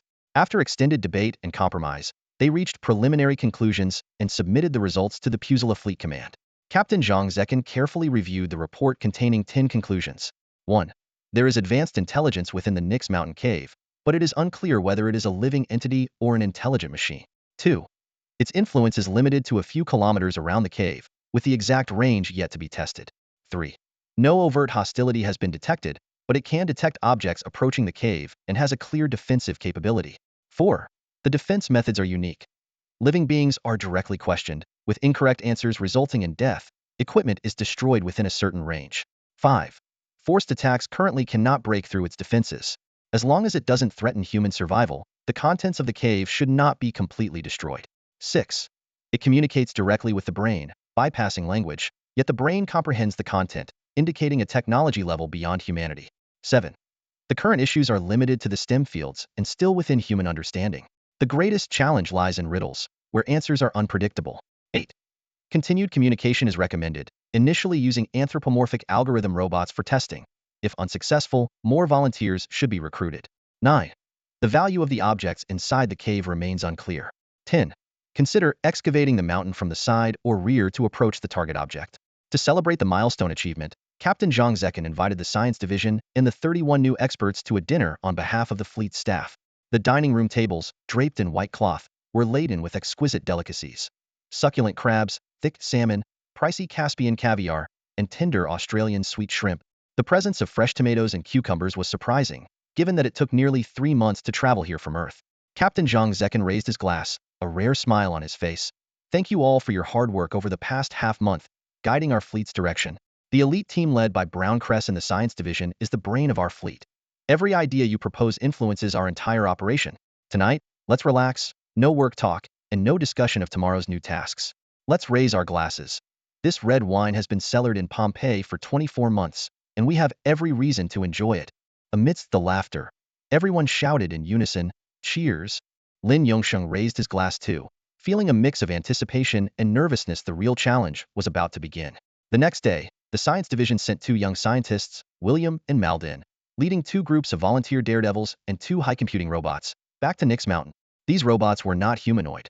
They were small track tanks over a meter long. To prevent easy destruction, they were equipped with composite ceramic armor on the inside and 15 centimeters of manganese steel on the outside. To mimic living beings, the robots were designed to perform meaningless cognitive calculations, and their cooling systems were upgraded from simple air cooling to expensive water cooling. The core was a high-performance data server capable of answering most known human questions offline. The reception devices covered the full frequency range, from very low frequency 10 kHz to extremely high frequency 30 GHz, and could receive the full spectrum of light, including ultraviolet, visible, and infrared light. The core computer could analyze received information, understand its meaning, access the database for answers, and respond via full-spectrum radio. All of this was to minimize human casualties. Inside the spherical workstation in front of Nix Mountain, William and Maldin, along with the volunteer daredevils, monitored the situation tensely on the screens. William began remotely controlling the robot forward, halting at the spot where Jack had been struck down. The sensors received no signals. The robot was equipped with a rescue cable for retrieval if destroyed. William and Maldin exchanged a glance, took a deep breath, and continued to move the control stick. The small tank moved forward slowly. Suddenly, the sensors picked up a radio signal, and the spectrum changed. William immediately stopped and ordered the onboard computer to analyze the signal. The atmosphere in the workstation became instantly tense, with everyone holding their breath, awaiting the unknown challenge. After waiting nearly 5 minutes, the vehicle's onboard computer finally delivered the analysis results, displaying on the screen. Meaningless signal. The atmosphere in the command room grew tense, with everyone exchanging anxious glances. This indicated that their first attempt to communicate with the unknown life form had ended in failure. Martin stared intently at the screen showing the image of the chief scientist, Brown Cress, his voice tinged with tension. What should we do next? Browncrest turned to face the team of experts watching the live broadcast behind him, his bald head glistening under the bluish glow of the screen. Ladies and gentlemen, how should we proceed? The experts were momentarily taken aback, then erupted into heated discussions. Opinions quickly split into two camps, one advocating for pressing on, and the other suggesting to first withdraw and analyze the data. The debate grew increasingly intense and the atmosphere more charged. At that moment, Lin Yongxing slowly stood up, his voice calm yet commanding enough to bring silence to the room. I suggest we keep moving forward, he explained succinctly. The back-end computers have received the data, and we can conduct a detailed analysis later. The current situation suggests that communication with the robot is ineffective, which at least indicates that they might not be able to distinguish between machines and living beings. This in itself is an important discovery. His words were met with nods of agreement. Browncrest pondered for a moment before making a decision. Let's proceed. On Titan's surface, Operator William pushed the joystick forward without hesitation, and the tank began to move slowly. Suddenly, the tank's sensors picked up a violently fluctuating sine wave signal. William's heart raced as he gritted his teeth and pushed the lever to its limit. The tank accelerated towards the cave entrance, and the camera vaguely captured a blurry, ring-like object deep within the cave. Disaster struck just under 8 meters into the cave. The tank abruptly lost power, the control signal was cut off, and the screen went black. The team at the back immediately sprang into action, attempting to retrieve the tank. However, before they could approach, the tank began to spew thick smoke, followed by a deafening explosion that sent it flying into the air.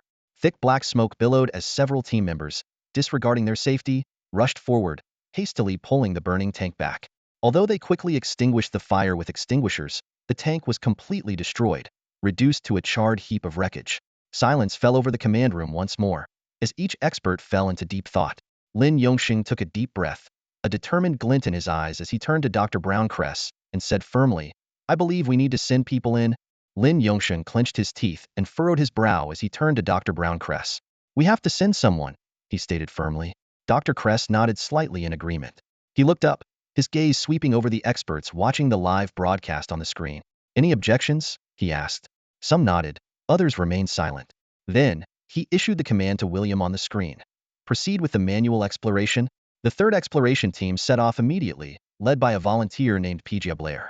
This time, Blair was equipped with an AED defibrillator near his heart, just in case he needed immediate cardiac resuscitation if knocked out.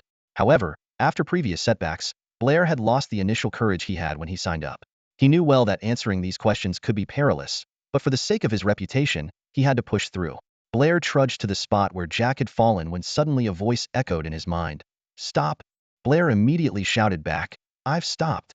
The physiological monitoring screen at the command center showed his heart rate had spiked to 130. Given the function isync 3 sin 3x achieves an extremum at x by 3, what is the value of alpha? The voice asked. Blair was perplexed, but he quickly responded, could you repeat that, please? The question was repeated, and Blair confirmed by repeating it. Inside the spherical workstation, William and Malding closely monitored the AI's recognition of Blair's voice. Once they confirmed the input was correct, they requested the answer. In less than a second, the answer appeared on the screen on Blair's chest, Alpha 2. He promptly recited the answer. You may take 2 steps forward, the voice instructed. Blair felt as if his legs were weighed down with lead as he struggled to move forward. The voice continued, in your culture, there is a literary figure named Shakespeare who said, the time of life is short. To spend that shortness basely were too long. From which work is this quote? The experts in the command room gasped. This question shattered their previous assumption that the opponent would only ask questions related to science and technology, complicating the database and necessitating a rapid AI upgrade. Blair looked at the screen on his chest and easily answered, Henry IV, Part 1.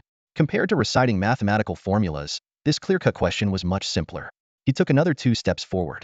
In the third planet of your solar system, there are oceans and things that move on water, which you call boats.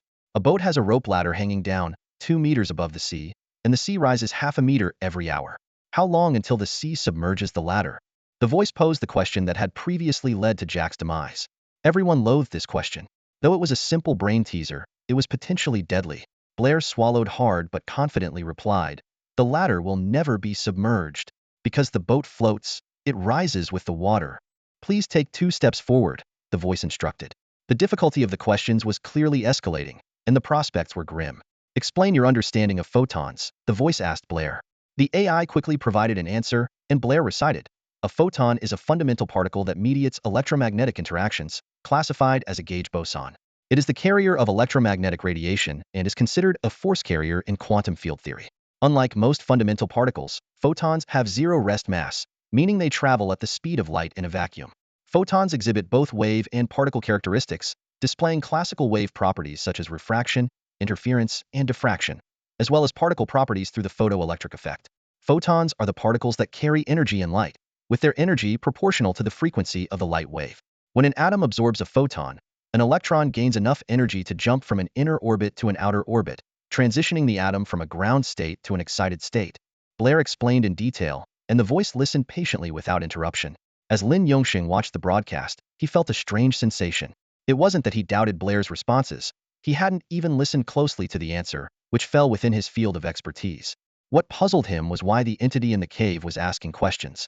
If it truly belonged to a completely different alien civilization, the fact that it could communicate in a way humans understood already proved its technology far surpassed that of humans.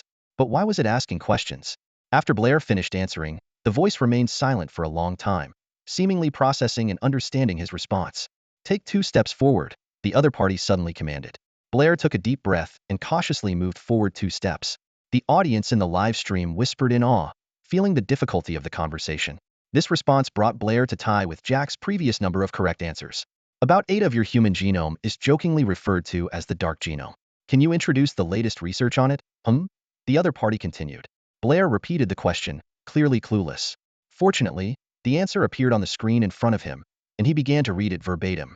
The study of the human genome has a history of over 250 years.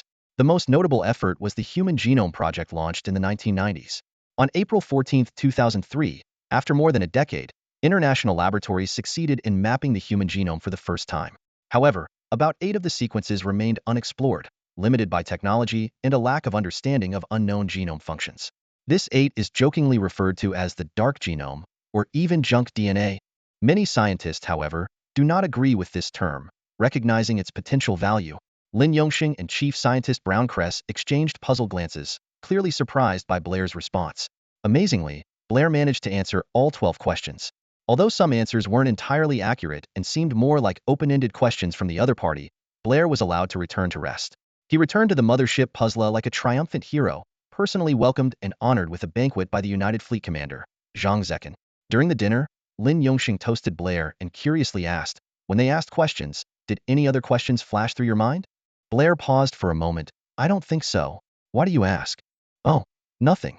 Sometimes, when doing research, other scenarios come to mind," Lin Yongxing replied, smiling as he clinked glasses with Blair. 3 days later, the servers and AI systems completed an upgrade of historical content. Experts from the science department reached 3 key conclusions based on the collected information. 1. The other party is familiar with human history, as they asked about Shakespeare. 2.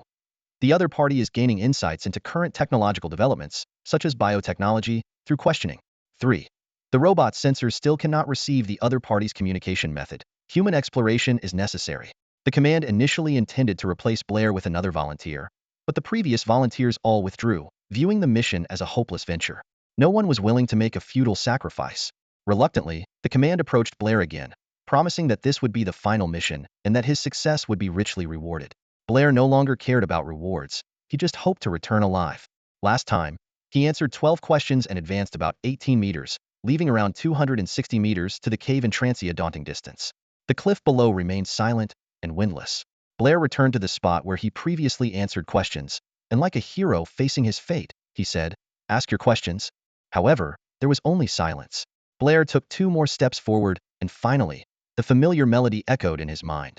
"Stop," the other party commanded. Blair took a deep breath and said, "Go ahead and ask your questions." Blair cautiously took 2 steps forward when suddenly, a familiar voice echoed in his mind. "Stop." He took a deep breath to calm himself and said, "Go ahead and ask your question." The voice began to recount an ancient philosophical conundrum, the ship of Theseus. The story describes how, after Theseus led the Athenians to defeat the Minotaur of Crete, the ship he used for the journey was continuously repaired and parts replaced during the return voyage. Eventually, every single part of the ship had been replaced, leaving no original components. The question then arises, when all parts of the ship have been replaced, is it still the same ship? If it is, what determines its identity? If not, at what point during the replacement process does it become a new ship? Blair was momentarily at a loss for words, struggling to articulate such a complex problem. The voice patiently repeated the question, and Blair stammered as he relayed it to the AI and scientific team behind him. The psychologists among the experts immediately recognized this famous paradox of the ship of Theseus. They quickly explained to the others the nature of this open-ended problem. It has no definitive answer. The live audience felt a pang of anxiety, realizing that this ancient philosophical dilemma might endanger Blair's life. Professor Lin Yongsheng cautiously analyzed the potential logical traps hidden within the question. With the aid of AI, the expert team drafted an ambiguous response in just 5 minutes. Blair stared at the display on his chest and read aloud word for word. Modern philosophy offers different perspectives on the ship of Theseus. Some argue that the continuity of an object is an illusion, as everything is constantly changing. Therefore, the ship during the replacement process is no longer the original ship, but rather a series of similar yet different ships. Another perspective suggests that continuity exists in our cognition. We identify it as the same ship through comparison. In other words, continuity is a subjective cognitive construct, rather than an objective entity. The voice interrupted Blair. I don't need this kind of answer. I need a definite answer. The expert team was in a bind, as the question inherently lacked a clear-cut answer, and providing any definitive response could jeopardize Blair's life. All eyes turned to the chief scientist, Dr. Brown Kress. His face was pale, sweat beading on his forehead, as he looked helplessly at Professor Lin Yongsheng for advice. Though Lin Yongsheng felt lost, a sudden inspiration struck him, and he asked Blair if he had an AED, an automated external defibrillator, with him. Upon receiving a positive response, he decisively suggested, whatever Blair answers might be wrong. Have his teammates ready, and tell him to run back. The command center fell into a brief silence, as everyone weighed the feasibility of this suggestion. Just then, Blair's anxious voice came through. It's demanding an answer from me. Lin Yongsheng looked again at Brown Kress, whose face grew even paler, and sweat poured from his forehead. He trembled as he pressed the microphone. Run back? Blair seemed unsure or unable to believe the command. Lin Yongsheng shouted into the microphone. Run back quickly. This time, Blair understood. He immediately turned around, the soles of his space boots crunching against the methane ice. However, after running less than 5 meters, he suddenly shouted, "Oh God," and fell as if struck. In the command center, Blair's life status monitor showed his heartbeat line flatlining instantly. Lin Yongsheng shouted at the screen, "Pull, pull," and 2 teammates 20 meters away immediately pulled the rescue rope, dragging Blair back. The automated external defibrillator began to work, delivering shocks to Blair inside his spacesuit. With each shock, the heartbeat line on the command center screen would briefly flicker.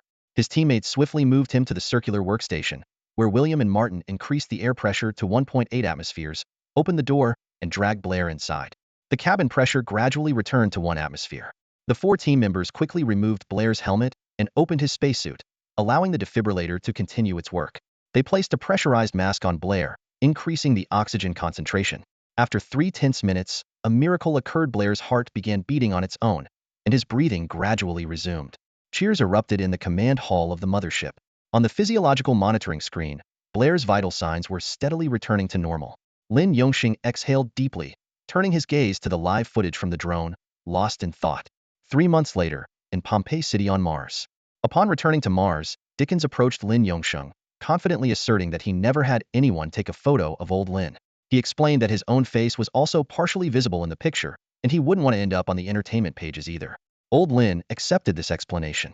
Lin Yongsheng stood beside the church in the Manhattan district, distributing food and medicine to patients in line with volunteers from the Post-Infection Sequelae Relief Society. These expensive supplies were mostly shipped from Earth. Dickens, Robespierre, and the dancer Carolina also joined the ranks of volunteers. Today, Carolina abandoned her usual style, donning a conservative student tracksuit and light makeup, resembling a recent college graduate. With each item handed out, the volunteers gently said, "God bless you." The atmosphere was filled with gratitude and harmony, with smiles on people's faces as they exchanged words of thanks.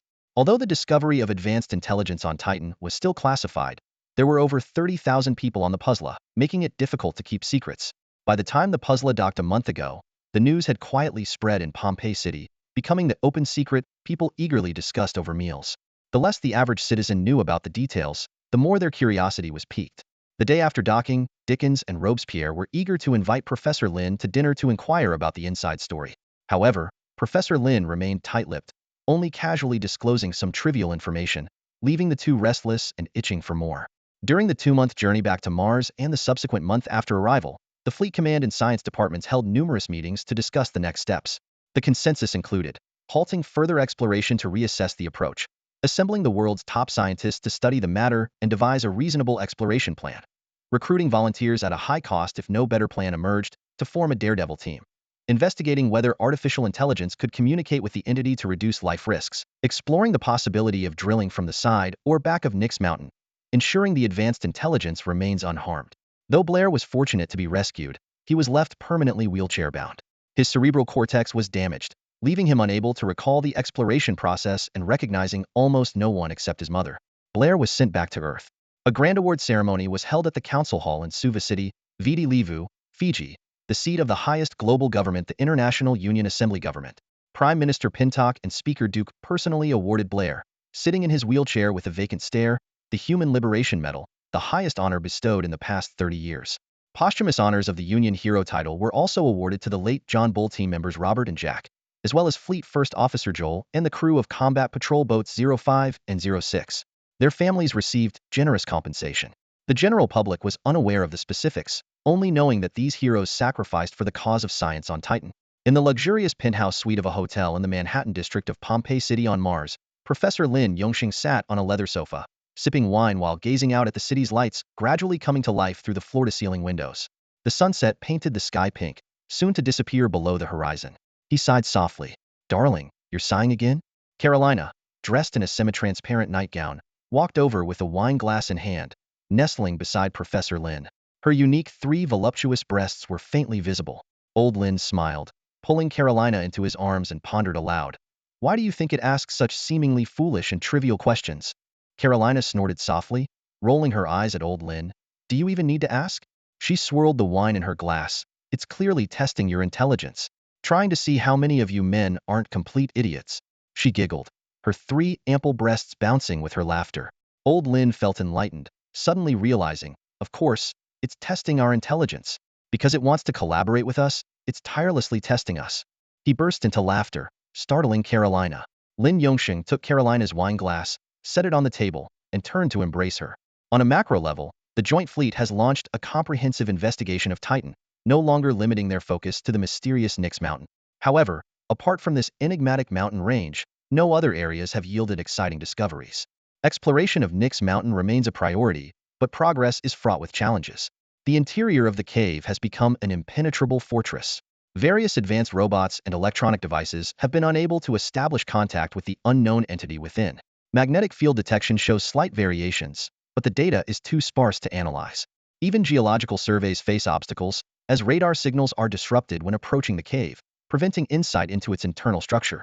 After careful deliberation, scientists concluded that sending humans to confront this challenge might be the most cost-effective solution.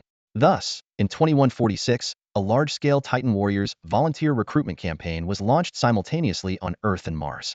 The recruitment ads did not disclose specific details of the expedition, but emphasized that it was a major exploration on Titan with a high risk of death. The recruitment criteria were extremely stringent. The initial mortality rate could be as high as 50, and later stages might rise to 99. However, to attract fearless warriors, the government offered tempting conditions. If an explorer were to perish, their family would receive a compensation of $3 million, and their immediate relatives would enjoy lifelong free medical care and education benefits. Once the news was released, applicants flooded in. Particularly, those suffering from post-infection disabilities applied in unusually high numbers. For many, this was a gamble. Even if they perished on an alien world, they could leave a substantial legacy for their families. Lin Yongxing scoffed at this lottery of death approach, but he had to admit there was no better way to approach the cave at the time. Initially, each warrior was tethered with a steel cable, so in the event of an unfortunate death, their body could be retrieved for a dignified space burial. But as the death toll rose, this practice was quickly abandoned. The area within 200 meters of the cave soon became littered with bodies. Some post-infection patients, even those in wheelchairs, found eternal rest on this silent land. The closer they got to the cave, the more challenging the questions became. Many couldn't even pass the first hurdle, either failing to accurately describe the problem to the AI or receiving incorrect answers from the AI and experts. At around 200 meters from the cave, few could answer more than 3 questions. Those who managed to answer 12 questions correctly became the stuff of legend. In the first year, Lin Yongxing frequently visited the site, trying to analyze the intelligence and questioning logic of the entity. But as the death toll continued to rise, he couldn't bear to witness the tragedy any longer and returned to Mars. There, in Pompeii City, he focused on analyzing the correlation between the questions posed and various magnetic field data. attempting to uncover the logical model linking different types of questions with magnetic lines. 3 years flew by. The United Nations government found it could no longer sustain the enormous financial burden of compensation and had to drastically reduce the scale of the cave exploration project. Monthly expedition slots were reduced to just one, and compensation was slashed from 3 million to 900,000. The once 31-member expert team was disbanded, leaving only Lin Yongxing on Mars to continue his research. He had his reasons for not wanting to return to Earth. Other experts returned to Earth and eventually worked on the project part-time. Besides his research work, Lin Yongxing's involvement in the post-infection aftermath relief organization on Mars was thriving. He was even elected honorary president. As the relief organization expanded, it began to support the Earth-based relief efforts, with staff from Earth frequently visiting to learn from their experience. In his personal life, Lin Yongxing experienced some turbulence. After a year with Elena, who had 3 breasts, they broke up following a heated argument. A year later, he met a 22-year-old female post-infection patient at the relief organization, and they quickly fell in love and began living together. By 2149, at a secret hearing of the United Nations Parliament in Suva, Fiji, Speaker Juan Hernan Gomez Duque gravely announced, "This cannot continue." Attendees had just listened to the report from Joint Fleet Commander Zhang Zekin and Chief Scientist Dr. Brown Crescent on the midterm assessment of Titan, expressing their concerns with headshakes. Arsène D. Duke, sitting in the audience, nodded in agreement with his father's speech. Under his father's protection, he had successfully transitioned from a secretary to a parliamentarian, undoubtedly the fastest and best path to growth. Speaker Juan Duque concluded, "I agree with the Prime Minister's views.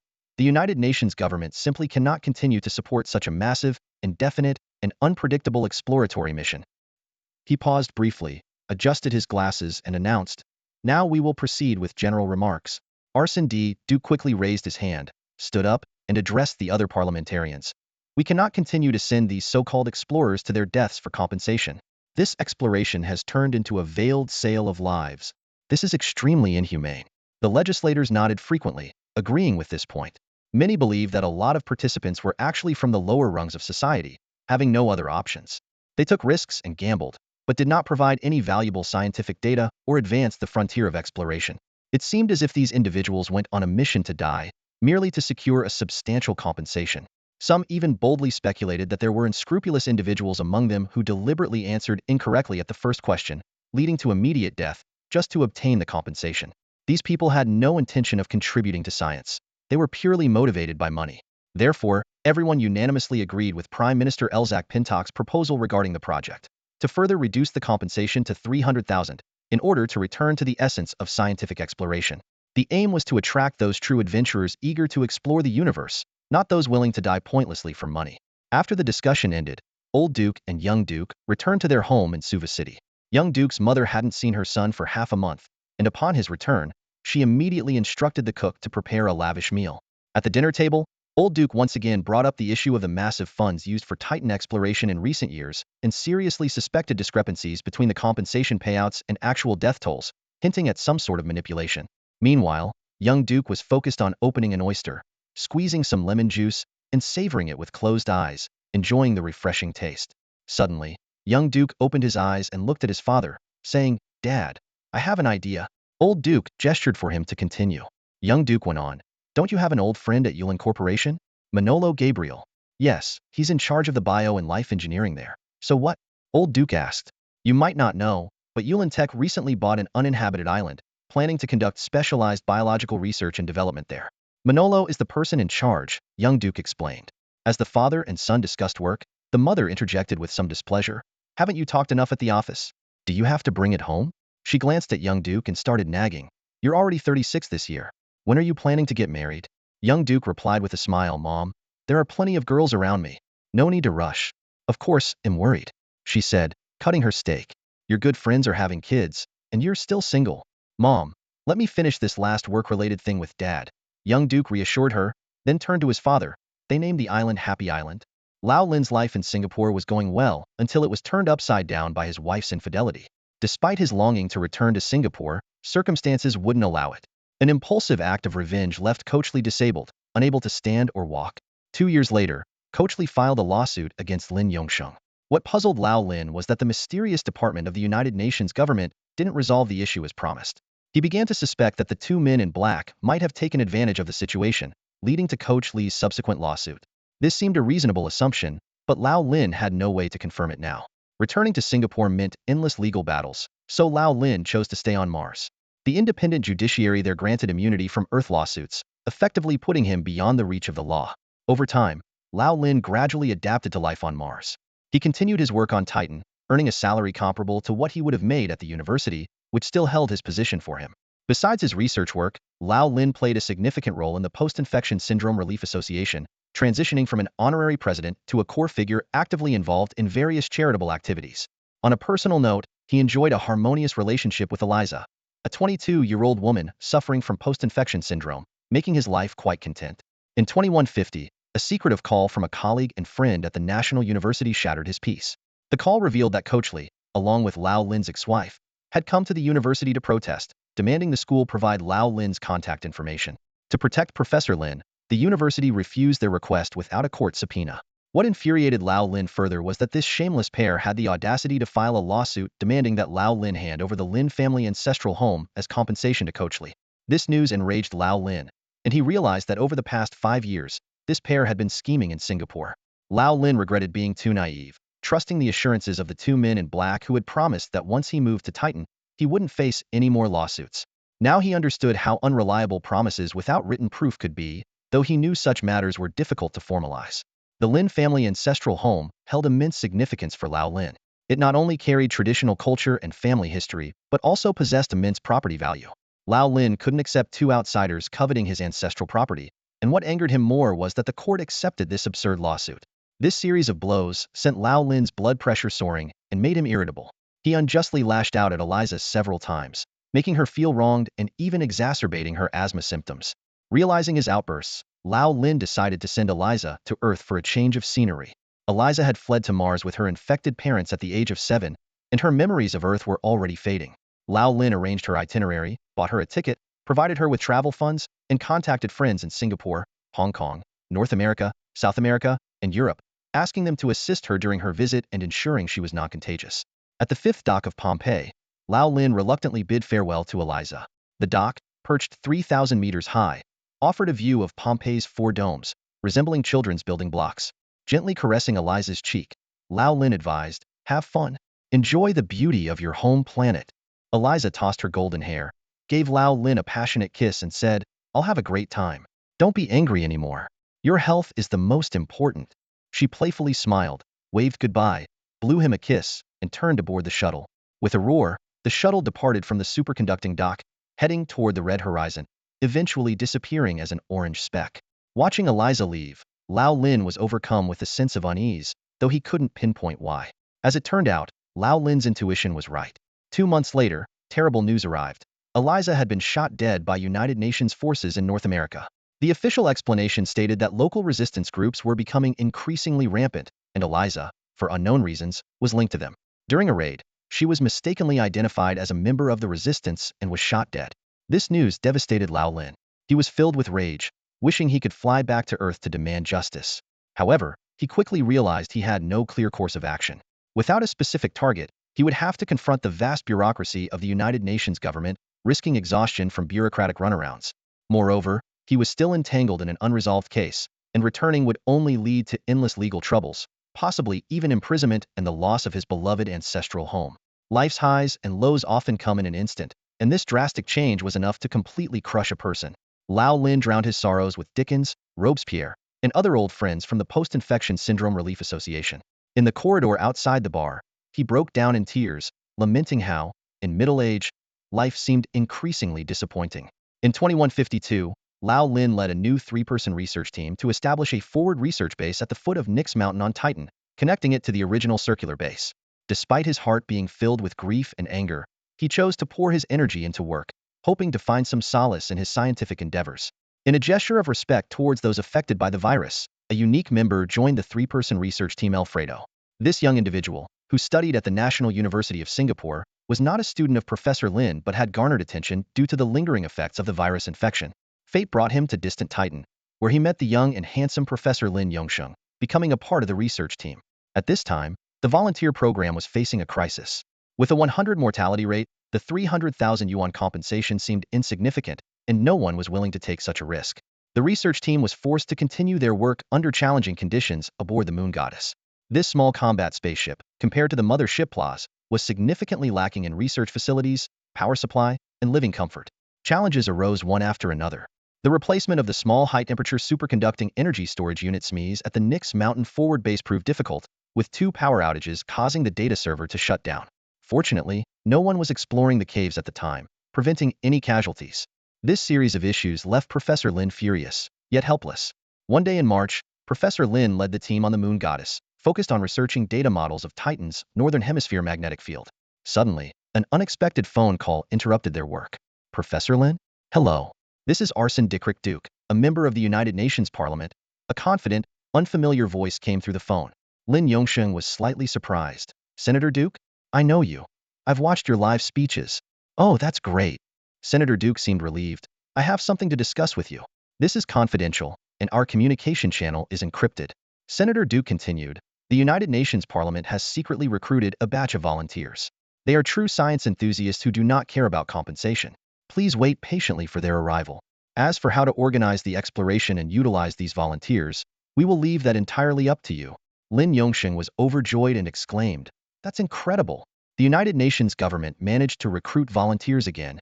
Haha, Duke laughed and corrected him. We are the United Nations Parliament, not the government. This small mistake left Professor Lin slightly embarrassed. 3 months later, the volunteers recruited by the United Nations Parliament finally arrived at the Moon Goddess, bringing new hope to the struggling research team.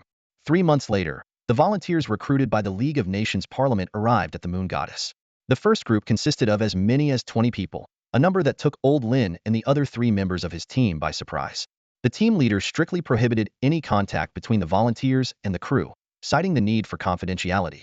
Professor Lin found this puzzling and couldn't help but wonder. Why would these handsome young men and beautiful women be willing to risk their lives? How were they persuaded? But seeing the leader's stern expression, Old Lin dared not ask further questions.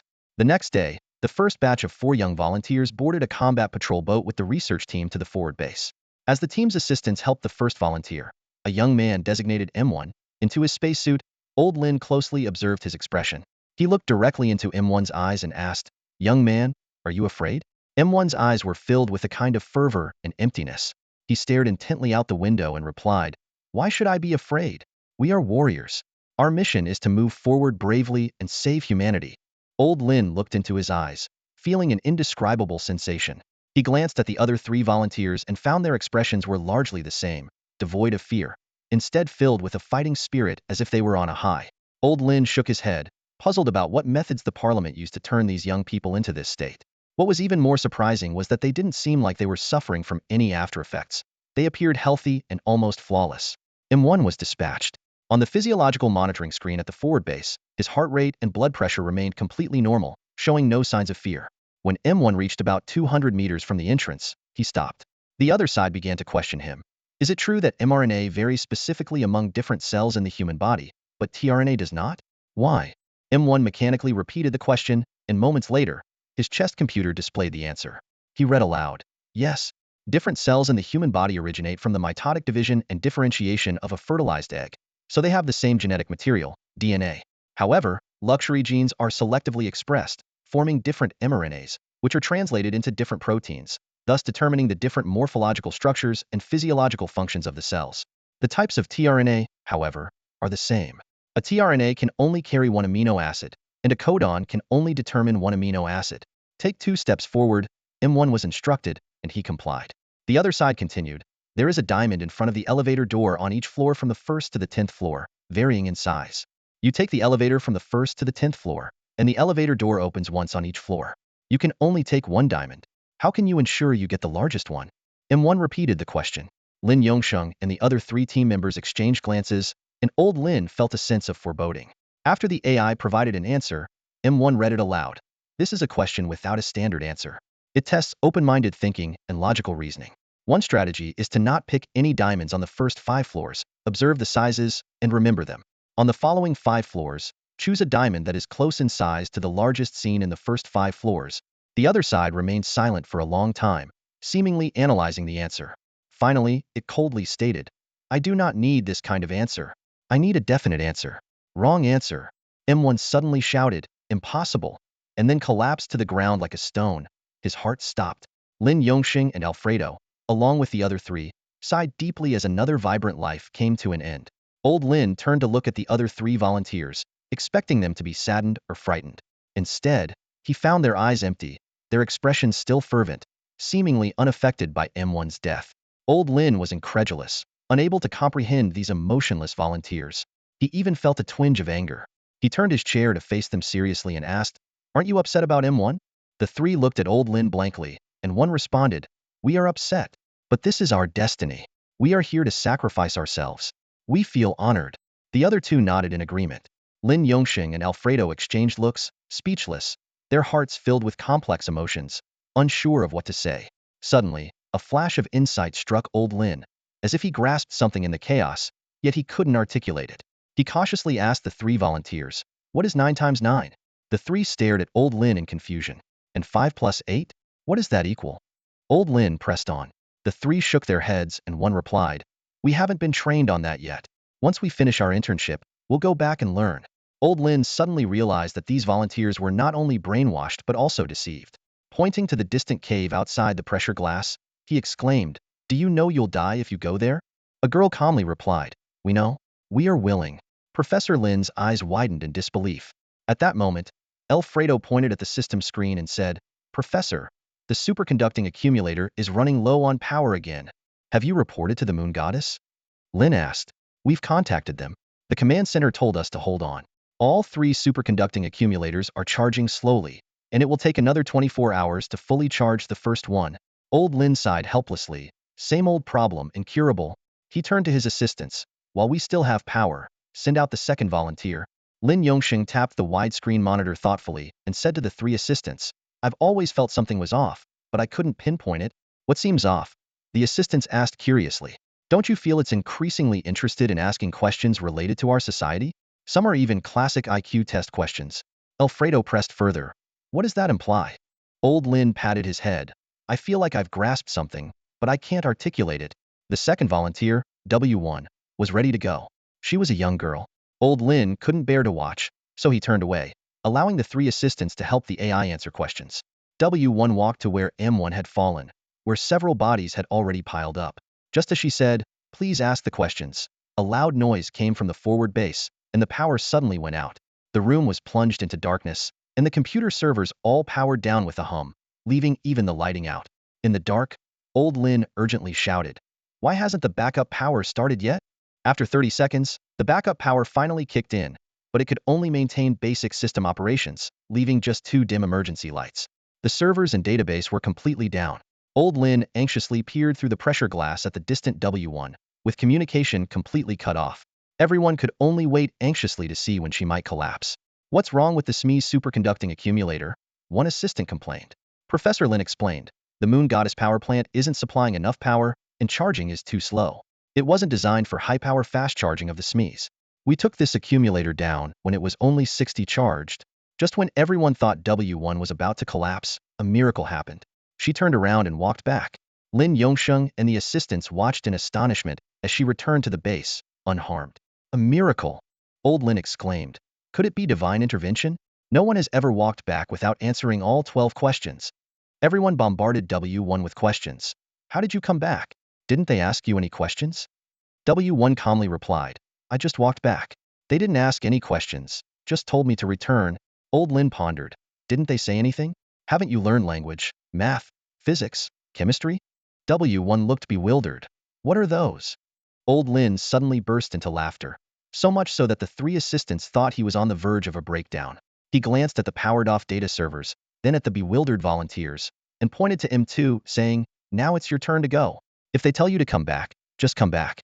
If they ask questions, answer as best as you can." The 3 assistants seemed to catch on as well. They helped M2 suit up and sent him out without any communication, a task that would have seemed impossible before. As the professor predicted, M2 quickly returned as well, without being asked a single question. His face showed regret. Looking at the 3 assistants, the professor excitedly asked, "Have you noticed the problem?" The 3 nodded. Alfredo said, "The servers ran out of power." And then, the professor's eyes sparkled with excitement. "The other side stopped asking questions," another assistant said. "Exactly. Why did they stop asking questions?" Old Lin asked, and the 3 assistants seemed to have a sudden revelation. Professor Lin suddenly burst into laughter, a hint of triumphant joy in his voice. At that very moment, the server abruptly stopped functioning, and all data transmissions from it ceased. Professor Lin's gaze swept over the 3 volunteers in front of him, their faces filled with confusion. Look, Professor Lin continued, his voice brimming with excitement. These volunteers know absolutely nothing about mathematics, literature, physics, or chemistry. They've never even heard of these subjects. Such a coincidence is almost impossible, yet here it is. His eyes turned towards the cave, a knowing smile playing on his lips. As you can see, our counterpart can't ask any questions now. Professor Lin's cheeks flushed with excitement, and his voice trembled slightly. All the questions it asked came from us. Initially, the questions were simple because it could only dig into our brains for knowledge to form them. At that time, without a nearby data server, it couldn't access more advanced knowledge. It asked whatever was in our minds. Taking a deep breath, he continued. But once the frontline server was established, being close enough, it could access server data, absorb a wealth of information, and then test us with it. That's why it suddenly started asking about Shakespeare's works and questions related to the humanities. Professor Lin's eyes sparkled with excitement. When the database crashed and no content was transmitted, it couldn't call upon the database's knowledge to ask those profound questions. And this time, faced with these blank-minded volunteers, it couldn't ask a single question. Professor Lin rubbed his hands together in glee, but an assistant raised a concern. But we have knowledge in our brains. Why doesn't it tap into our knowledge? Professor Lin pondered for a moment before replying. We can only assume that the server's power is strong, with a wide range of wireless transmission, allowing it to receive signals from our forward base's server. The human brain, however, has very little power and can't be sensed from a distance. The volunteers who were in close proximity just now yielded no knowledge for it to extract, so they awkwardly returned. His gaze returned to the cave, as if struck by another thought. However, he added, at least it's quite humane, abiding by the rules, and hasn't resorted to any underhanded tactics or violence. Lin Yongxing felt that victory was within reach. His eyes shone with hope, as if he could already see the end of this arduous battle. Lin Yongxing felt that the dawn of victory was just within reach. He was confident that he would soon enter the mysterious cave. The next day, the professor, along with the entire frontline base team, returned to the moon goddess. He stormed into the captain's quarters, unleashing a torrent of criticism about the dangers of the power outage. Yet, deep down, he felt a tinge of gratitude. It was this unexpected blackout that revealed some long-overlooked issues. That evening, all ships departing from Mars operated according to the Mars-Pompeii timetable. Professor Lin enjoyed a lavish dinner alone, indulging in a rare treat of fresh peas stir-fried with Micronesian amoebas and a tomato salad. Back in his room, his eyes fell on 2 prominently placed photographs. One of the Lin family estate and the other of his girlfriend, Elisa. Solemnly, old Lin knelt and bowed 3 times in respect to the photos, following Eastern tradition. Then, he wrote his will, sealed it in an envelope, and placed it in a conspicuous spot. Through the window, Lin Yongxing gazed at the orange titan, taking a deep breath. A thought crossed his mind. Perhaps his life would end on that unfamiliar land. He went alone to the combat patrol airfield, wrote himself a mission order under the aircraft, signed it, and handed it over to the dispatcher. Then, he boarded the patrol plane and left the moon goddess. The plane roared through the dense atmosphere, finally landing at the frontline base. The professor entered the base through the docking interface. The new superconducting energy storage unit wouldn't be fully charged and delivered until the next day, so the 3 spherical buildings of the base remained dark, except for the command cabin in the main sphere, which flickered with weak emergency lights. To be cautious, the professor disconnected the power to the server and database servers, ensuring they wouldn't start even if the superconducting unit unexpectedly restored power. Lin Yongxing donned his spacesuit and stepped out of the frontline base. Following in his predecessor's footsteps, he moved gradually toward the deep red cave. His heart pounded, and his legs felt as heavy as lead. The feeling of walking into the unknown, possibly facing death, was chilling. Although it was nighttime, Titan's sky remained bright. What appeared as a grayish Saturn and its rings during the day now looked clear and brilliant. As he approached M1's body, just 200 meters from the cave, a voice suddenly echoed in his mind. Stop. Without needing to repeat the message in his mind, he quietly halted, awaiting the verdict of fate. Though most systems at the forward base were shut down due to the power outage, the life support and surveillance systems remained operational. The surveillance camera atop the large spherical building captured movement and immediately transmitted the video to the command cabin of the moon goddess. Upon reviewing the dispatch records, the duty officer was surprised to find that the person approaching the cave was none other than the research team's chief scientist, Lin Yongxing. Not daring to delay, the officer quickly informed the captain. Soon, a group gathered in the command cabin, all tensely focused on the screen. Despite the footage being less clear than a drone live feed, the long-distance shot still allowed them to see Professor Lin's actions. However, due to the base's power outage, the ship couldn't hear Professor Lin's voice. Old Lin took a deep breath and said, "Go ahead, ask." He tried to clear his mind, striving not to think of anything. The other side remained silent for a while, seemingly pondering what question to pose. Eventually, a voice resonated in Lin Yongxing's mind. "In your understanding, can the speed of light be surpassed, or is it insurmountable?" The professor chuckled inwardly, realizing that the questions posed were always aligned with the respondent's knowledge. Without the knowledge base of the data servers, it might ask someone with a lower education level, "What is 11?" But for Lin Yongsheng, whose mind was filled with physics knowledge, the first question went straight to the heart of the universe's mysteries. The professor began to explain, as if lecturing in a classroom with calm composure. "In our traditional thinking, time is just time, and it has no relation to space. Simply put, time and space are absolute, unrelated entities, which is the absolute space-time view under Newtonian classical mechanics. However, with Einstein, it became entirely different. He proposed the relative space-time view, where any time and space are not only relative but also an organic whole, inseparable. Any attempt to discuss time and space separately is essentially meaningless. In other words, time and space cannot exist independently, they must coexist.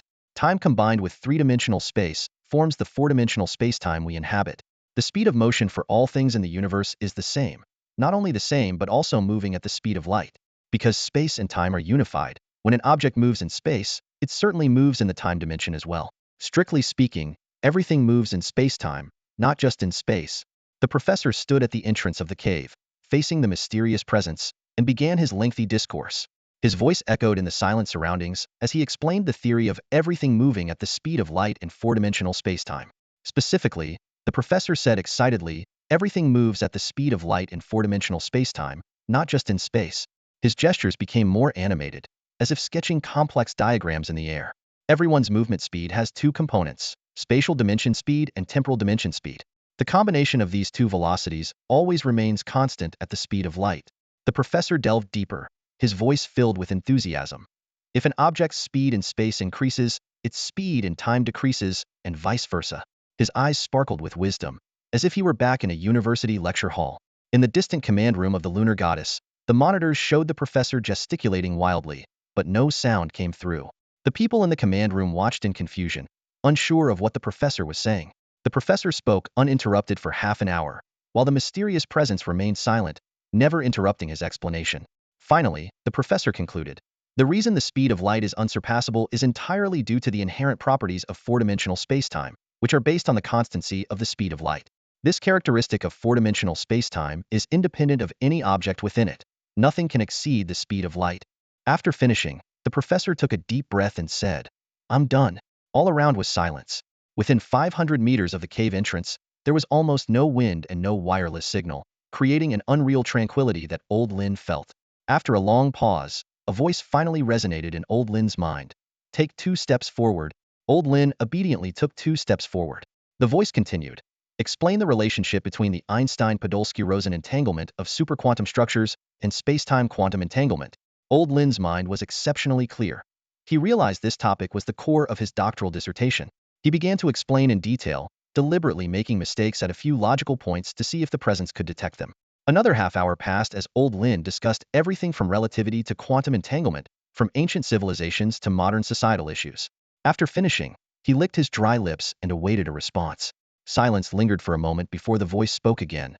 "Take 2 steps forward." Old Lin felt a surge of joy, realizing the presence seemed to be merely comparing his answers to some correct standard in its mind. Boldly, he decided to try an extreme approach.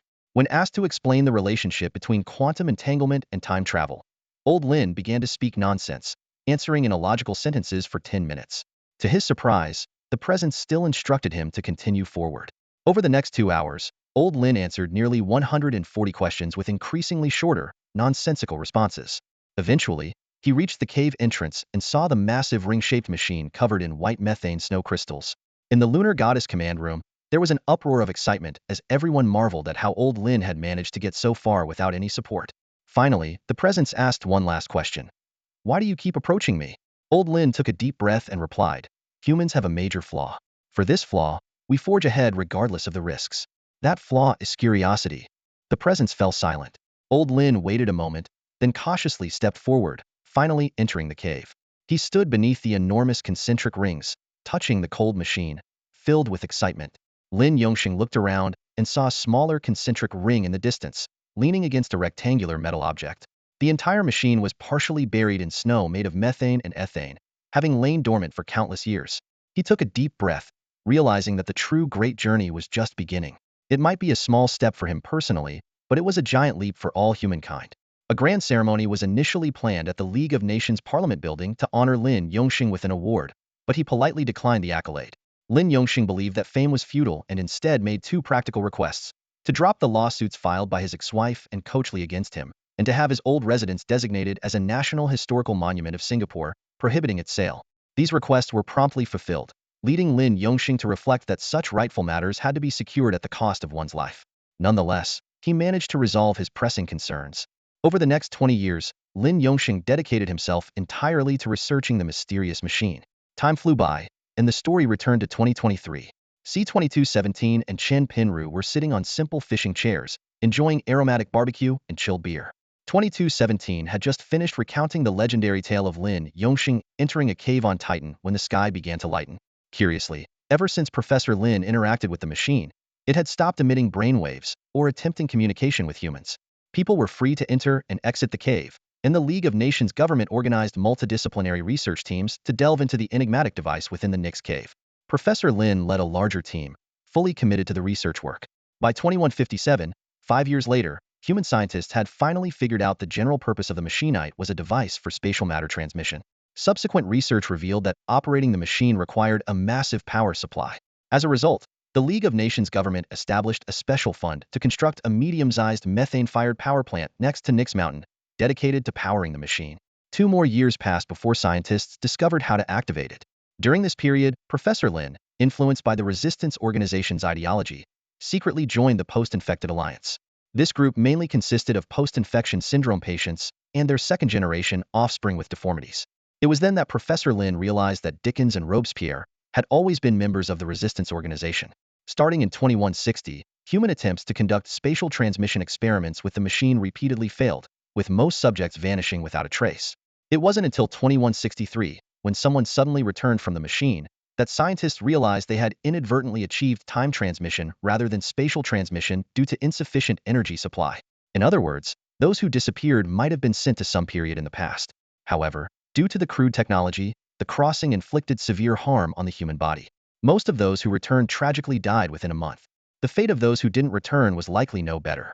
This discovery finally set the research on this machine on the right track. As the story concluded, the two stood up, stretched, and pushed open the dilapidated window. Outside, people were already waking up and beginning their day's work. "Can you step out of this room?" Old Chen asked. "It seems I can," 2217 replied. "I've been with you all night, and there's no sign of a spatial collapse." "Great, let me show you around." Old Chen took a leave of absence to take 2217 on a tour of the city. The two donned masks to avoid attracting attention due to their striking resemblance. Walking down the street, 2217 was thrilled. In his memory, he had never seen such bustling streets. The variety of snacks on Dagwan Street and Nanxiang Street brought tears to his eyes.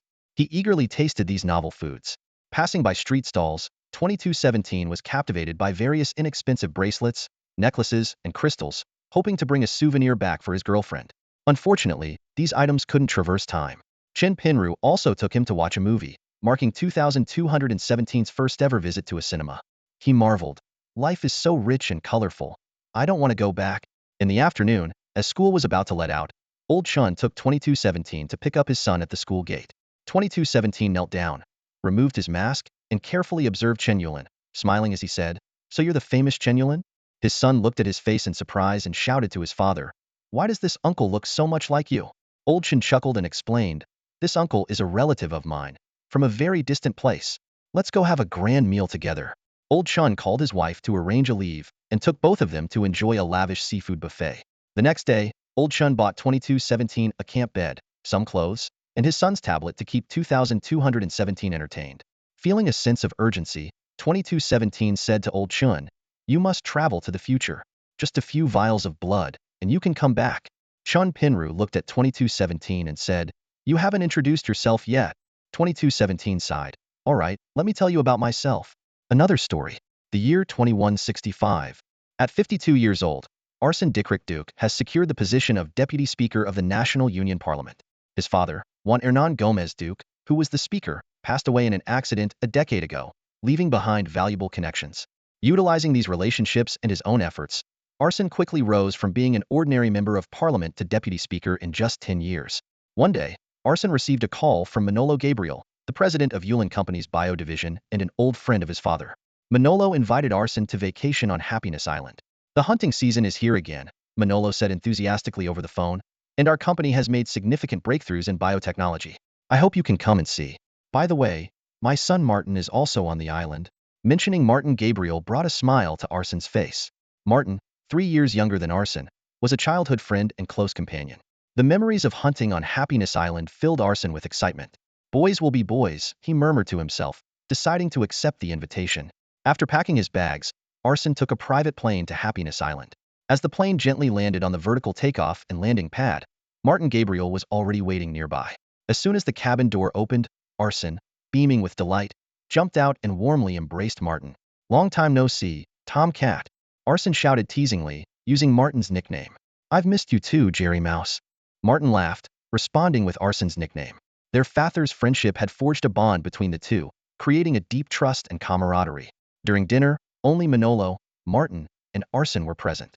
Manolo briefly introduced the technological breakthroughs on Happiness Island, leaving Arson feeling exhilarated. "I will persuade the Yulin Company board to increase investment in Happiness Island," Arson said, sipping a glass of cognac. Manolo was overjoyed to hear this.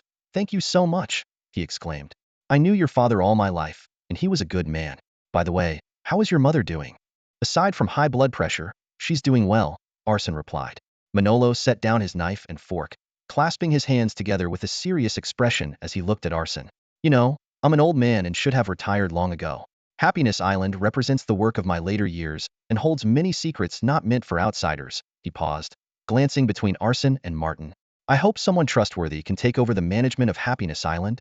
Arson quickly understood the true purpose of his visit. "Please, go on," he said, gracefully slicing a piece of tuna and eating it. "You see, Martin has been deeply involved in various biological research, especially in consciousness transfer. If possible, I hope you can use your influence to convince the company board to let Martin manage this island." Arson smiled. "Uncle Gabriel, while I might not concern myself with others' affairs, when it comes to Martin, I will do everything I can." This statement instantly lifted the mood around the dinner table, bringing smiles to the faces of the Gabriel father and son. After dinner, Martin took Arson on a tour of the company's underground production facility, leaving Arson deeply impressed by many of the scenes. Later, the two strolled along the beach, reminiscing about their youthful adventures, their laughter echoing in the night. Back in their quarters, Martin said mysteriously, "I've arranged a nighttime treat for you." "I'm already full, no need," Arson politely declined. Martin clapped his hands, and two stunning women in bikinis walked in from outside. Arson realized, so that's the kind of treat you meant. Martin instructed the women, "Take good care of our guest," before closing the door and leaving. The next day, Arson and Martin, accompanied by a few bodyguards, arrived at a gently sloping area near the sea on Happiness Island. This place was planted with various trees, and was home to antelopes, deer, and other gentle animals. It was said that lions had once been kept there, but it ended badly, so they decided hunting herbivores was safer. They wielded old-fashioned double-barreled shotguns, believing only such guns could capture the primal thrill of hunting.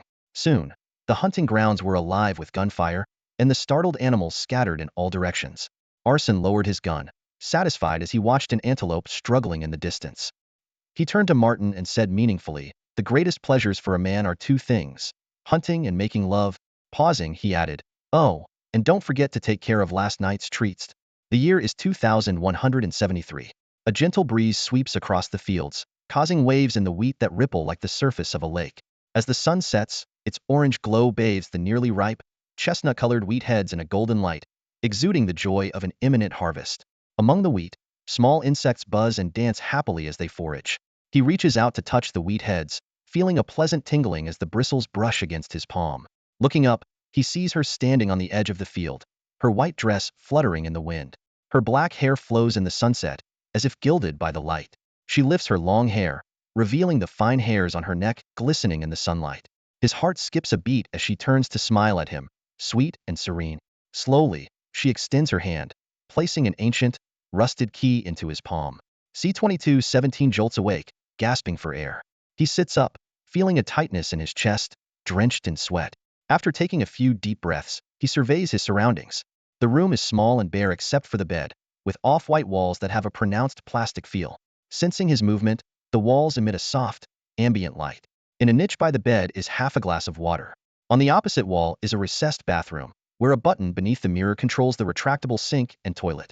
After freshening up, C-2217 examines his flushed, handsome face in the mirror, applying moisturizer and admiring his well-toned muscles.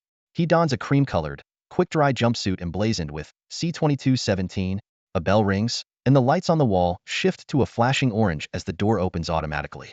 Bowing his head, C-2217 exits, nodding silently to the other trainees. They all hail from Zone C-22 and are male combat trainees. In the cafeteria, trainees finally have the opportunity to converse freely.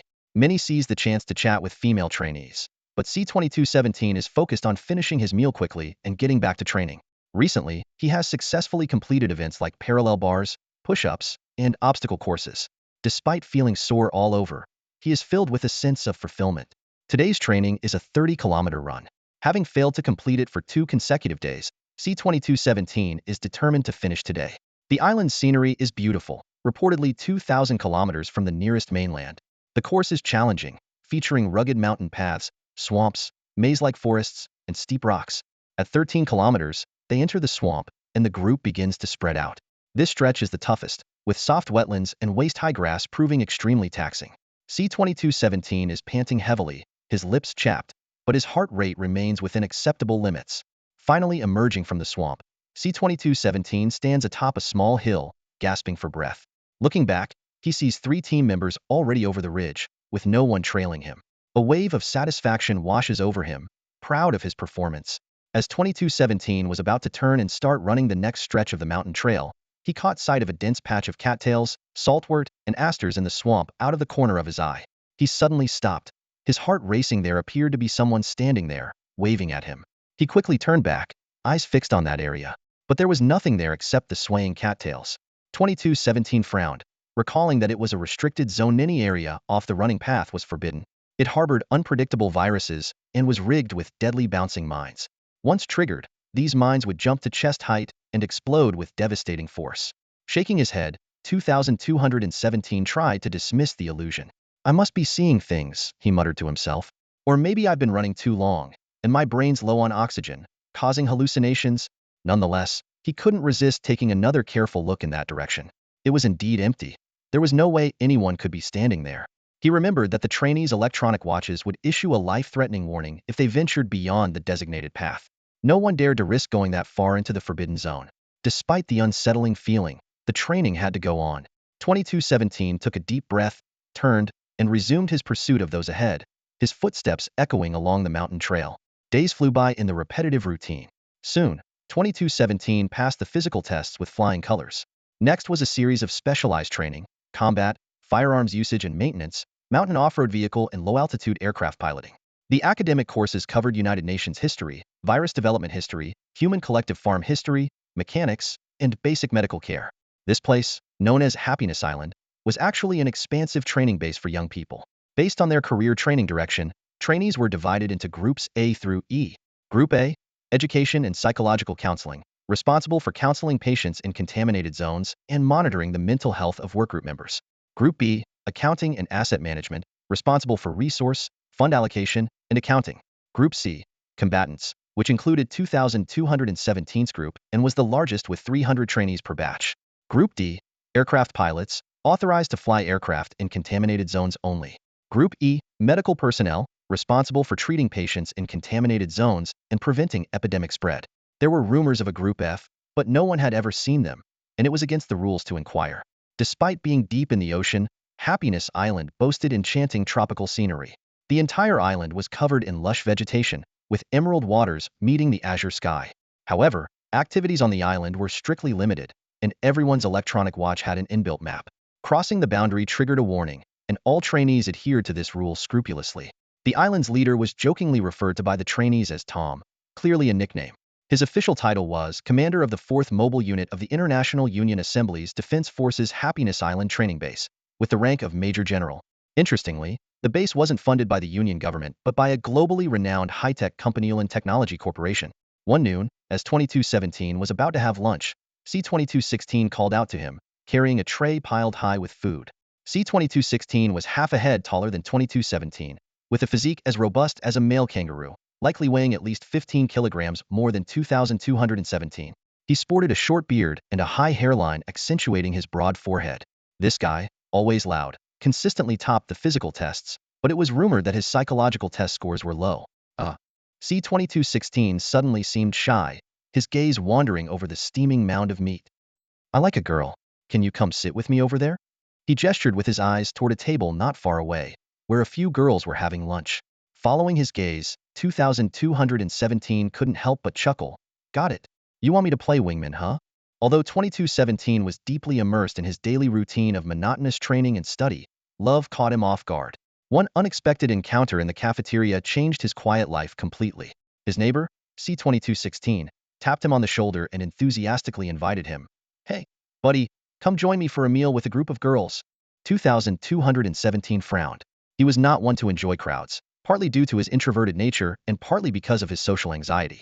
But C-2216 winked and whispered, There's a girl I like, and I need your opinion. Reluctantly, 2217 nodded in agreement at his friend's request. As they entered the training base cafeteria, 2217 was amazed by the sight before him. The entire space was designed with a futuristic feel. Seamless, creamy white walls, floors, and furniture seemed to grow organically from the ground, without a single joint or screw in sight. The towering ceiling added a sense of grandeur, with Gothic-style vaults blending perfectly with the walls. Soft, warm lighting cascaded from above, accompanied by gentle music from the walls, creating a comfortable and pleasant atmosphere. 2217 carried his tray and followed C-2216 towards a group of girls engaged in quiet conversation. The girls, seeing the guys approach, cheerfully made room for them. C-2216 greeted them skillfully and introduced one of the girls. This is E-3251, then gestured to his side. And this is C-2217. Just as 2217 was about to sit down, he glanced up at E-3251 out of courtesy, and suddenly, his heart skipped a beat. Her oval face, bright eyes, and long, black hair were not only his type, but also sparked a strange sense of familiarity. He found himself staring at her, feeling his cheeks warm and his heart race. Noticing 2217's gaze, E-3251 blushed and smiled. Hi, C-2217. I feel like I've seen you somewhere before. 2217 snapped back to reality, stammering, yes, I feel the same way. They exchanged smiles, and something seemed to subtly change in the air. C-2216 sensed the unusual connection between them and asked, Do you two know each other? 2217 quickly explained, I don't think so. Maybe we just recognize each other from seeing each other in the cafeteria every day? E-3251 nodded in agreement. Amidst the cheerful atmosphere, 2217 was introduced to the other girls, and they all enjoyed a pleasant dinner together. During the meal, 2217 learned that the E group consisted entirely of women, primarily responsible for virus infection prevention, treatment, and trauma care, essentially acting as doctors. Their rank was higher than the C groups, who had to follow their instructions during fieldwork. The C group's main role was to protect the medical team members and assist the E group with basic nursing tasks. After dinner, 2217 and C-2216 headed to the shooting range. Along the way, C-2216 expressed a hint of jealousy, complaining, Why does E-3251's eyes light up when she looks at you, but not at me? 2217 chuckled and reassured him. Her eyes are naturally bright. They light up when she looks at anyone, even you. Really? I didn't feel that. I think she might not like me, C-2216 said dejectedly. Don't worry, every beginning is tough. Keep trying. 2217 patted him on the shoulder. In the underground training facility, they picked up the Yulin M2100 electromagnetic pistol, a classic weapon from the era of superconducting enlightenment. Despite being designed in 2100, its reliability and classic design kept it as the primary training gun at the base, with an upgraded version reportedly used during field missions. During training, C-2216 suddenly announced loudly, Did you see my bullseyes? All 10 shots hit the mark. He glanced at 2217. His eyes slightly dimmed and added, Am that accurate? Nothing I like or dislike can escape me. 2217 observed C-2216 quietly, feeling a vague sense of unease. Later, 2217 recalled the application of superconducting technology in firearms. In 2063, Yulin Technology Company overcame the challenges of high-temperature superconducting technology and materials, driving large-scale and miniaturized development. Superconducting miniaturization made in-barrel rails a reality, with high-pressure electromagnetic valves replacing traditional gunpowder propulsion. This technology significantly increased muzzle velocity, range, and power, offering a straighter trajectory and enhanced accuracy. The only drawback was the increased recoil. The Yulin M2100 was the emblematic first-generation superconducting miniaturized handgun. From that day on, 2217 began frequenting the cafeteria, hoping to encounter the person who had captured his heart again. For reasons unbeknownst to him, after just one glance that day, 2217 found himself admitting that he had started to like this girl. Conflicting emotions stirred within him. His rational side warned him against developing feelings for a girl C2216 liked, but his heart couldn't resist the urge to see her. With these complicated feelings, 2217 deliberately asked C2216 to take him along to meet with the group of girls for meals and chats. Each time his eyes met E3251's, they would exchange knowing smiles, a sense of warmth and comfort that made 2217's heart race. To increase his chances of running into her, 2217 began to intensify his training. While the E group only needed to run 10 kilometers, he would frequently join their runs after completing his own 30 kilometers. Gradually, the girls in the E group noticed 2217's pursuit of 3251 and began to tease him good-naturedly. Unfazed, 2217 took their teasing in stride. 3251 didn't shy away from 2217's attention. During training, whenever 2217 extended a hand to help her climb or cross a swamp, he could feel the softness of her palm. She would look up at him with bright eyes, simply say thank you, and they would share a knowing smile. 2217 couldn't tear his gaze away from 3251. Her well-proportioned figure demonstrated outstanding athletic ability. He particularly admired her eyes, which sparkled like midnight gems, and her petite, slightly playful nose. Her oval face exuded youthful vitality, and her long ponytail flowed elegantly as she ran. Following her in a run, 2217 watched intently as sweat trickled down her slender neck, through the fine hairs, and finally dripped onto her back. This scene evoked a vague memory, as if he had experienced something similar by the seaside. The breeze caressed her body, carrying a faint scent of pheromones that drove 2217 to follow her scent like a dog in heat. In a conversation, 2217 and 3251 discussed C2216. 3251 candidly admitted that she did not like 2216, making the atmosphere a bit awkward. This news quickly reached C2216, causing him to look at 2217 with disdain and even stop speaking to him. Aware of his wrongdoings, 2217 tried to avoid him as much as possible. However, avoidance couldn't solve the problem. One morning, as the orange lights flickered and the residents of C22 district filed out, 2217 inadvertently found himself walking alongside 2216. He cautiously glanced at 2216, noticing his ashen face and tense muscles, eyes fixed straight ahead. 2217 whispered, "I'm sorry, I need to talk," unwittingly triggering 2216's pent-up anger. 2216 suddenly leapt up, swinging his right leg towards the outside of 2217's left knee.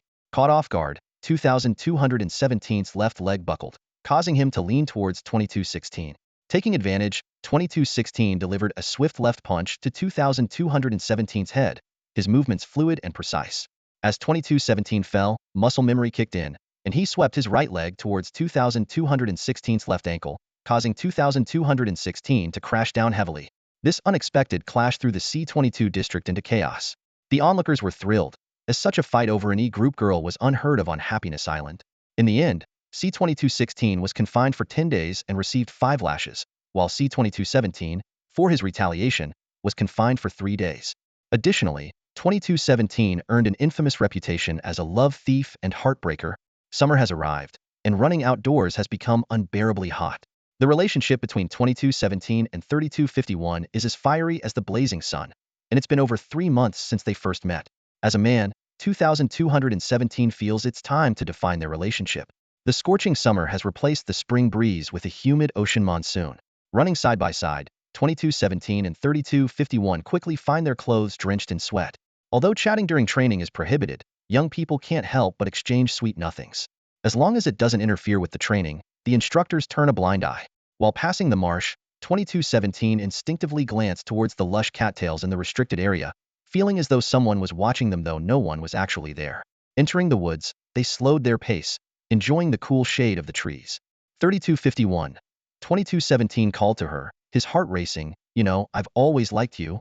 His cheeks flushed, but since running naturally reddens the face, it likely went unnoticed. I really like you." She smiled, her eyes curving like crescents, bright and captivating. She stepped closer to 2217, looking up into his eyes. "I like you too," she said with a shy smile, lowering her gaze. For some reason, I felt a sense of familiarity when I first met you. Maybe it's love at first sight? Her words were like sweet nectar, filling 2217 with happiness. Really? He asked, gratitude filling his heart. She nodded firmly. Yes, I like you too. Their eyes met, and unspoken affection flowed between them. 2217 took her hand, pulling her into an embrace. He gently kissed her lips, feeling her slight tremble. They closed their eyes, lost in the moment. Her breath quickened as she passionately reciprocated his love. Time seemed to stand still, with only the rustling leaves and the gentle breeze. Dappled sunlight filtered through the branches, casting a colorful pattern across them.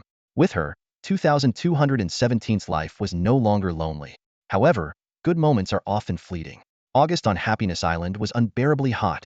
Outdoor training sessions were shortened, and fewer people were running. One day, as they ran under the scorching sun, drenched in sweat and panting heavily, they climbed onto a large rock on a hill. 2217 habitually turned to help her up.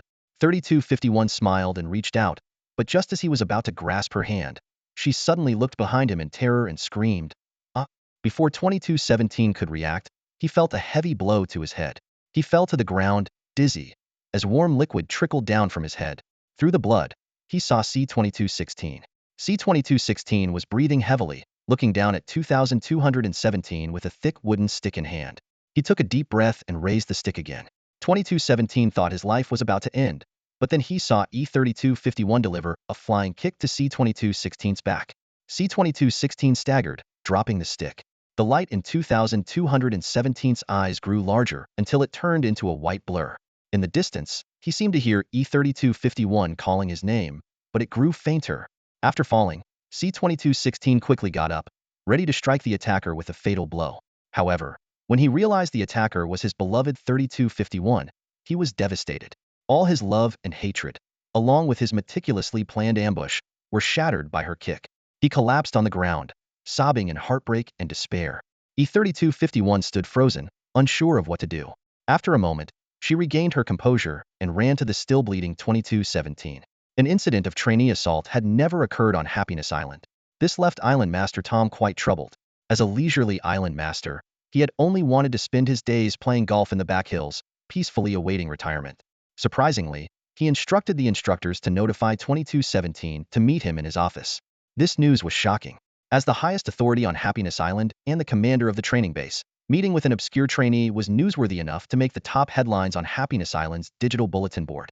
Previously, 2217 had only seen Tom from afar at the new student welcome ceremony. A plump Caucasian man of middle age stood at the grandiose arched redwood doorway. 2217 snapped to attention and shouted, reporting. The door immediately opened, and he marched in with military precision, stopping to stand at attention just as the door closed behind him. Inside the room, a corpulent man was engrossed in processing documents on his computer screen. Without looking up, he casually waved a hand toward the coffee table. Help yourself, give me a minute. 2217's eyes scanned the surroundings. The redwood table's polished surface gleamed, with its subtle wood grain exuding an air of luxury, starkly contrasting with the white plastic furniture of the trainees' quarters. The coffee table was adorned with various drinks, the colorful packaging of which, apart from the mineral water, was unfamiliar to him. 2217 stood in his military posture, unmoving. Moments later, the man finished his work and laboriously stood up. He wore an ordinary casual suit, his enormous beer belly brushing against the table's edge. Approaching 2217, he said, "At ease, Mr. Chun." "No, Mr. 2217."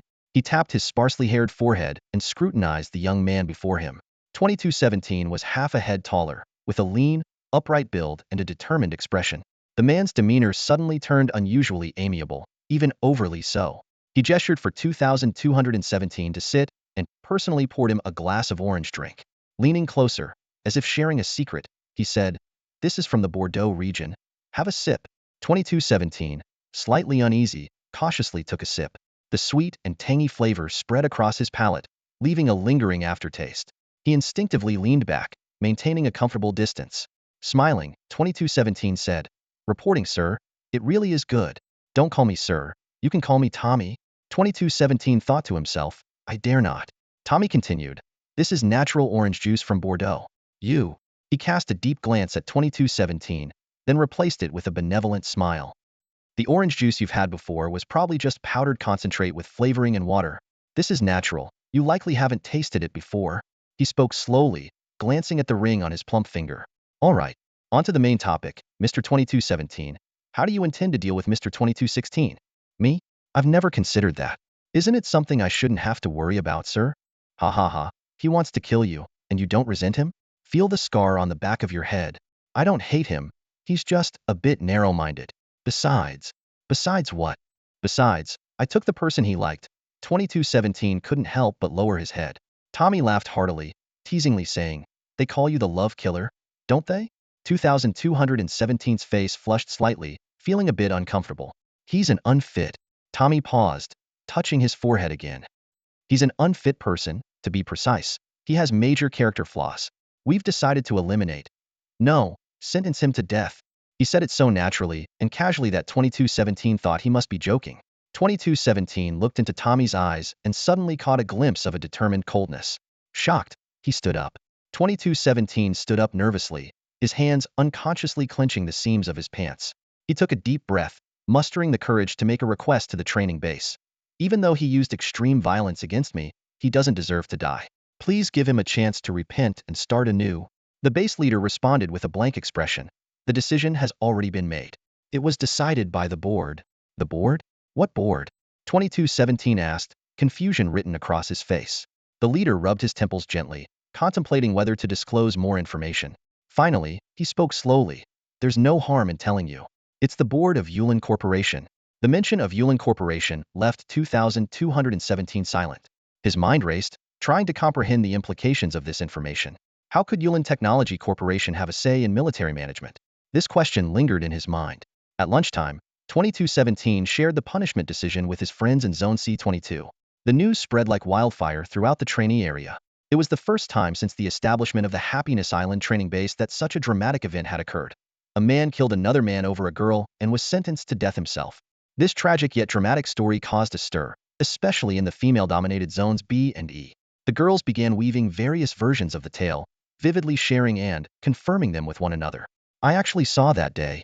I always suspected.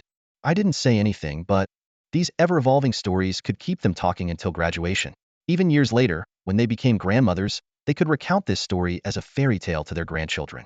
However, as the protagonists of the event, C2217 and E3251 had to endure the whispers and ridicule in silence, particularly for 3251. The piercing glances and bitter words from other girls placed immense psychological pressure on her. Every day after lunch, they would use their short break to walk to a nearby grove. There, they would discuss the rumors and comfort each other. Fortunately, they had each other to lean on, which made the difficult situation somewhat bearable. They held each other tightly, feeling one another's heartbeat. In gentle kisses, they exchanged breaths. 3251 often shed tears during these moments, revealing her sincere and vulnerable side. Her bright eyes became misty, tears welling up. Why? Why me? I never wanted to be the lead in this story, she sobbed, resting against 2217's chest. In that moment, the two young people resolved to face future challenges together, supporting and uplifting each other. They were determined to create their own happiness and beauty. 2 months later, the execution day arrived as scheduled.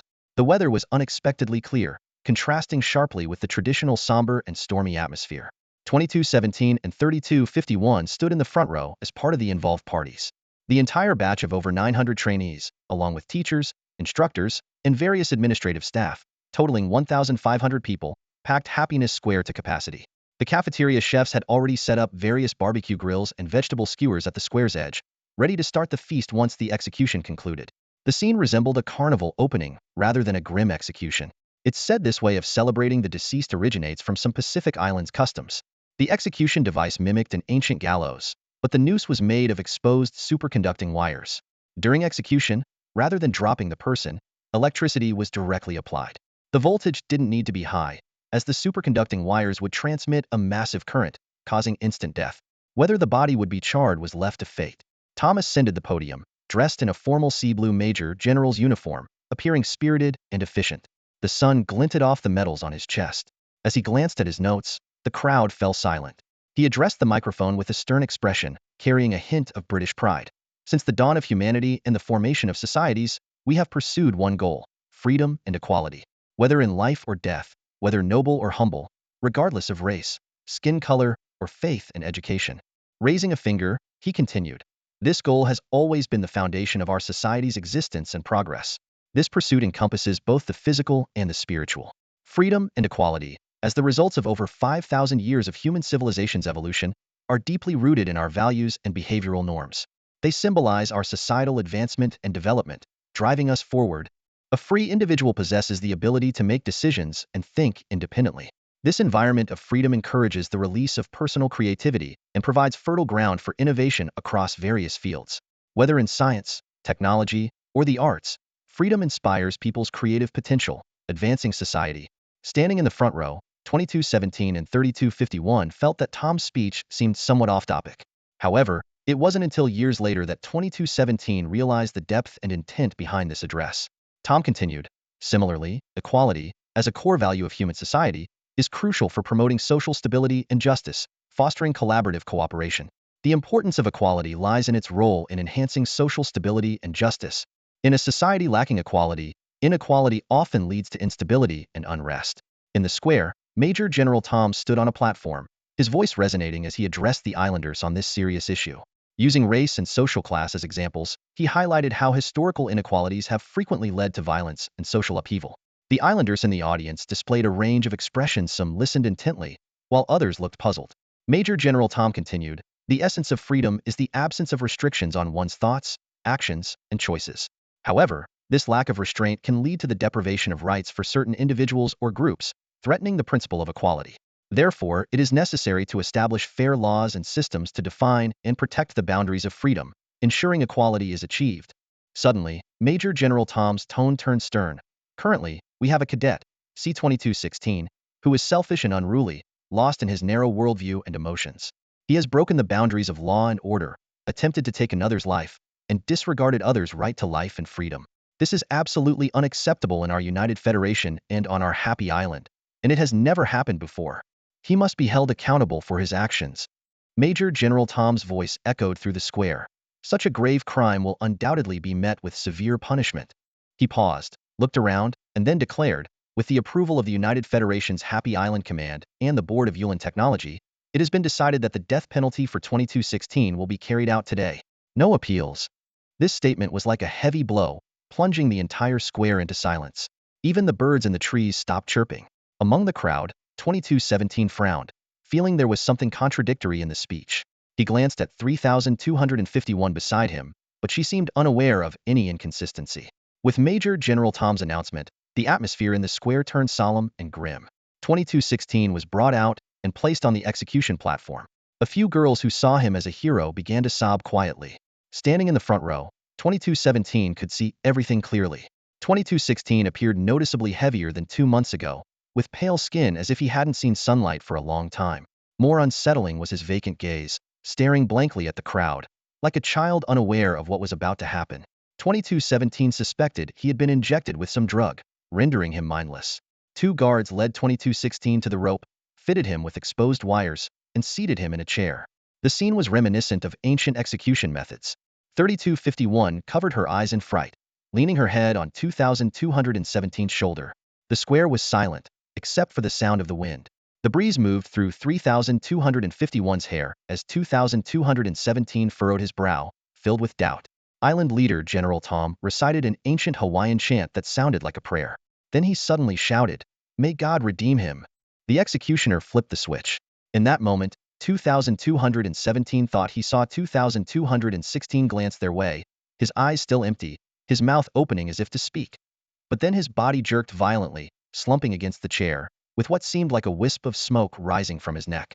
Fortunately, no fire broke out, but the air was filled with the nauseating smell of burning flesh. 2217 felt a chill down his spine, and 3251 trembled slightly in his arms. He gently kissed her forehead, whispering, "It's okay, it's over." Most people around them lowered their heads, unable to watch. The stifled sobs of a few girls were particularly audible in the silence. The execution ceremony ended just like that. No one objected, and no one dared to question it. The powerful deterrent effect had clearly been achieved. As the body was carried away, the atmosphere in the square gradually eased. Music began to play, and a carnival commenced. The aroma of barbecue and pickles mingled in the air. People seemed to suddenly shake off the earlier sorrow and intimidation, diving into a frenzy of eating and celebration. Everything appeared to return to normal. Yet this love story continued to spread quietly among the people, destined to become a poignant tale. In November 2173, the Happiness Island training base welcomed another group of graduating cadets.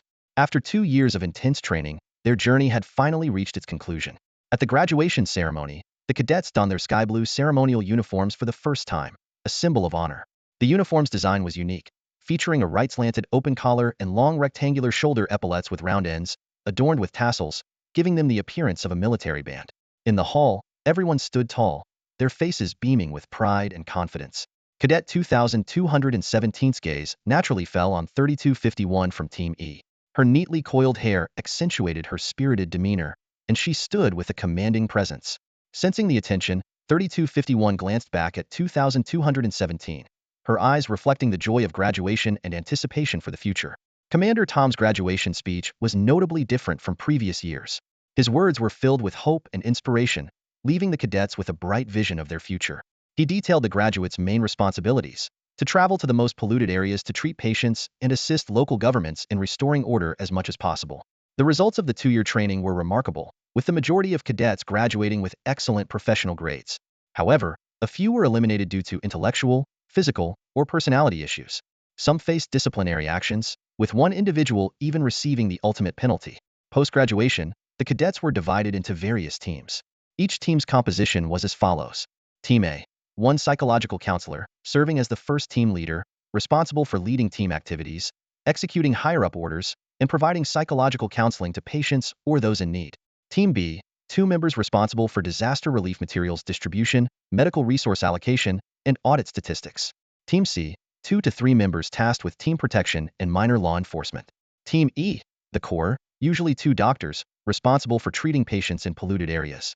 To 2217's delight, he and 3251 were assigned to the same team. It seemed to be an arrangement by Tom, for which 2217 was deeply grateful. The composition of 2217's team was as follows. First leader, A1013. A small, bespectacled man who appeared somewhat neurotic, always on edge as if a major event was imminent. However, his speech was polite, articulate, and persuasive. Second leader, E3251. 2217's girlfriend, unexpectedly becoming his superior.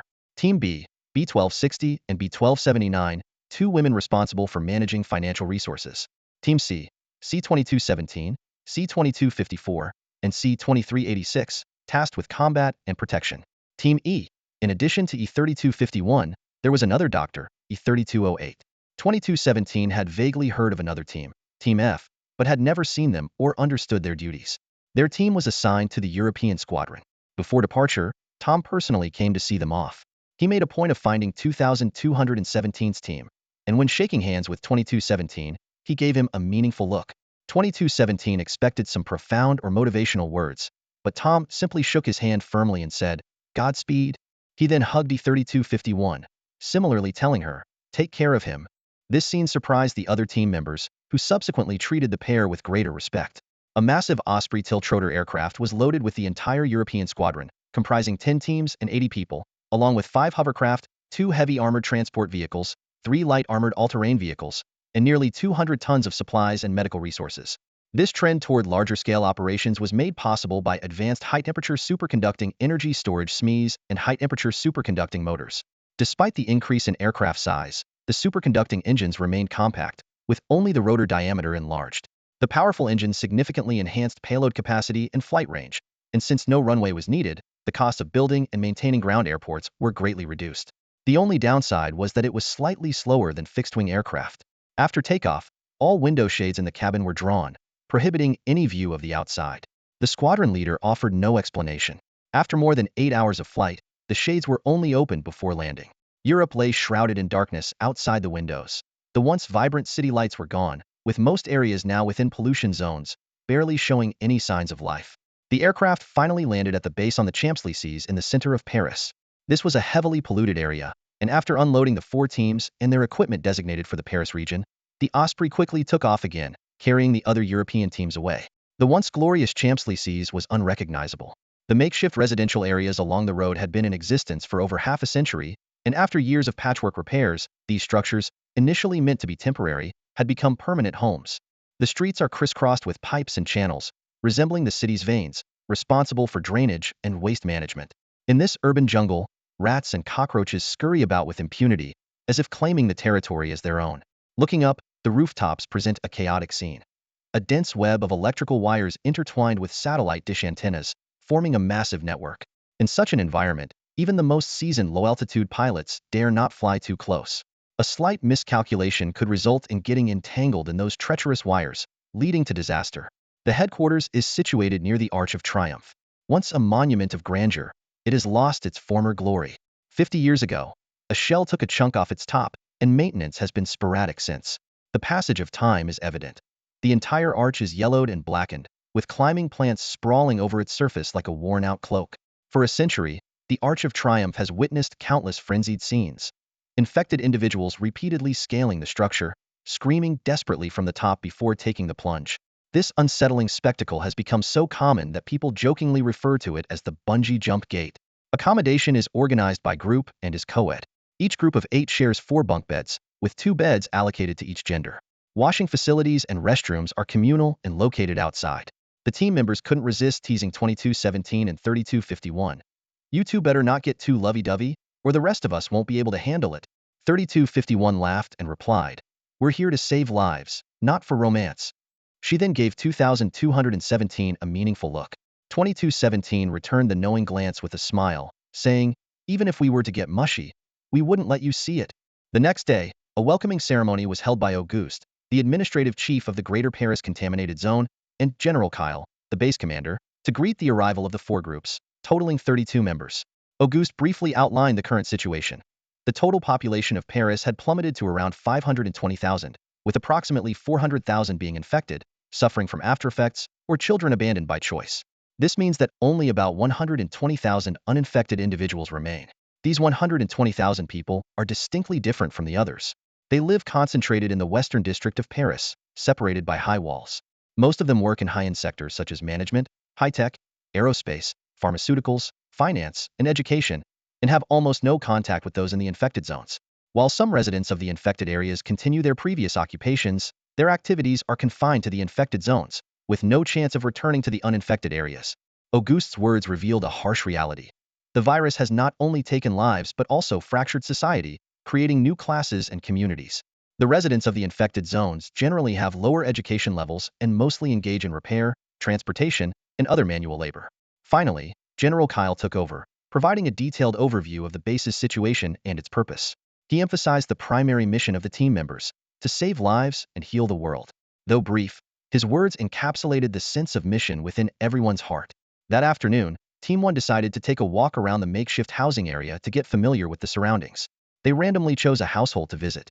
Although records showed there hadn't been any new cases here for several years, the team members donned their white protective suits, isolation masks, and puncture-resistant gear just to be safe. As the team entered the community, the narrow alleyways buzzed with the sounds of daily life. Children with healthy legs chased each other playfully, paying no heed to the fully equipped strangers.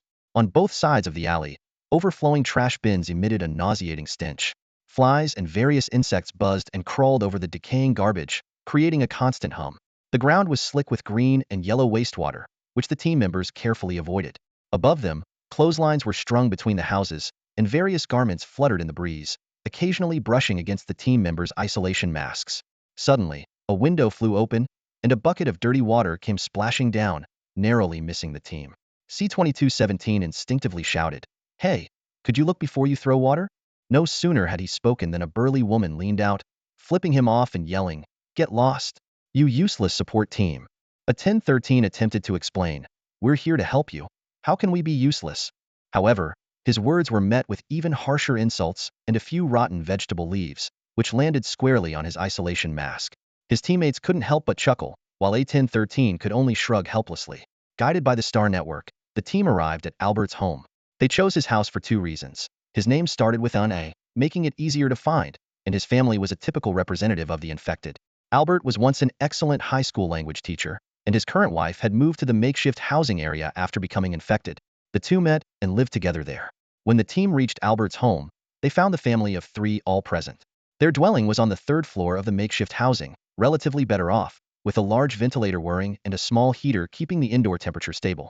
The interior was clean and tidy, with minimal furniture. The team leader routinely inquired about their family situation. Albert was still teaching in the makeshift housing area, earning a meager income. His wife, Selena, worked at a laundry. Their 14-year-old adopted daughter, Sylvia, was in middle school, which nearly drained the couple's earnings. When E3251 asked about their after effects, the three exchanged knowing smiles. Albert sighed and said, "Your previous investigation team asked the same questions, but there's never been any progress." He explained that he suffered from asthma attacks when the seasons changed, leaving him bedridden for a month or two.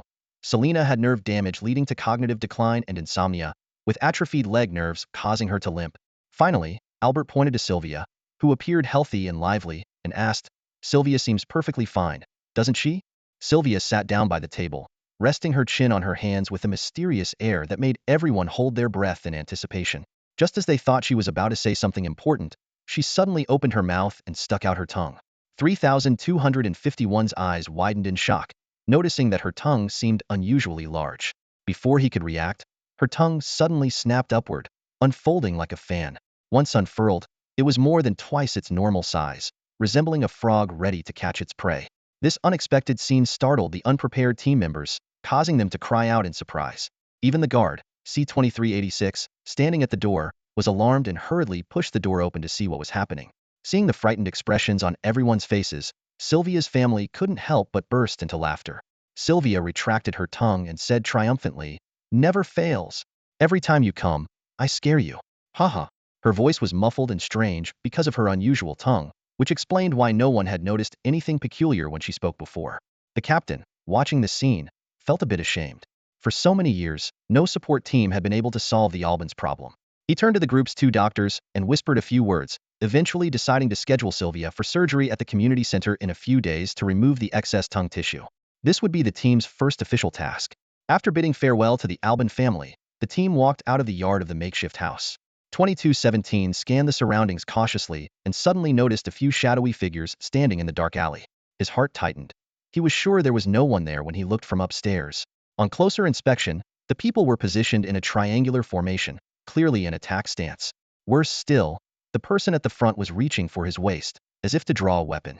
In a split second, 2217 swiftly drew his Ulan 2120 pistol and shouted to the other two security members, "Watch out." Before the others could react, all three had their guns drawn. 2217 crouched slightly, ready to fire at any moment if the other side made any move to draw a weapon. However, the opponent seemed startled by their actions. A panicked voice called from the shadows, "Don't shoot." Then, three figures slowly emerged from the darkness. It turned out to be three elderly men, with the leader leaning on a cane, who in the dim light indeed appeared to be reaching for something at his waist. As the elder approached, trembling slightly, he continued to shout, "Don't shoot. Don't shoot. I'm Gabriel, the district head of the shantytown." He was disheveled and out of breath, looking like he hadn't taken care of himself in a long time. The three old men reached the team, and 2217 and his companions finally breathed a sigh of relief, holstering their guns. Gabriel pointed to the two equally breathless old men behind him and said, "These are my two assistants. As the administrative chief of the shantytown, I apologize for not coming to welcome you sooner." They each shook hands with the team members. Gabriel continued, "The last medical support team came 3 months ago, and we've been waiting anxiously for you. Come, let's talk in the office." As he spoke, he suddenly started coughing violently. The team followed them to the office building. It was a 4-story structure, considered relatively tall on the Champs-Élysées. "Your office building is quite impressive," one of the teammates joked. Gabriel gave a wry smile. "The first 3 floors are residential. We only occupy the 4th floor." Climbing the stairs was evidently a challenge for the elderly man with mobility issues. 3251 wanted to assist him, but he firmly declined. "I'm still young, miss. I don't need your help," he stubbornly stated, struggling up each step. Inside his office, it was rare to find air conditioning.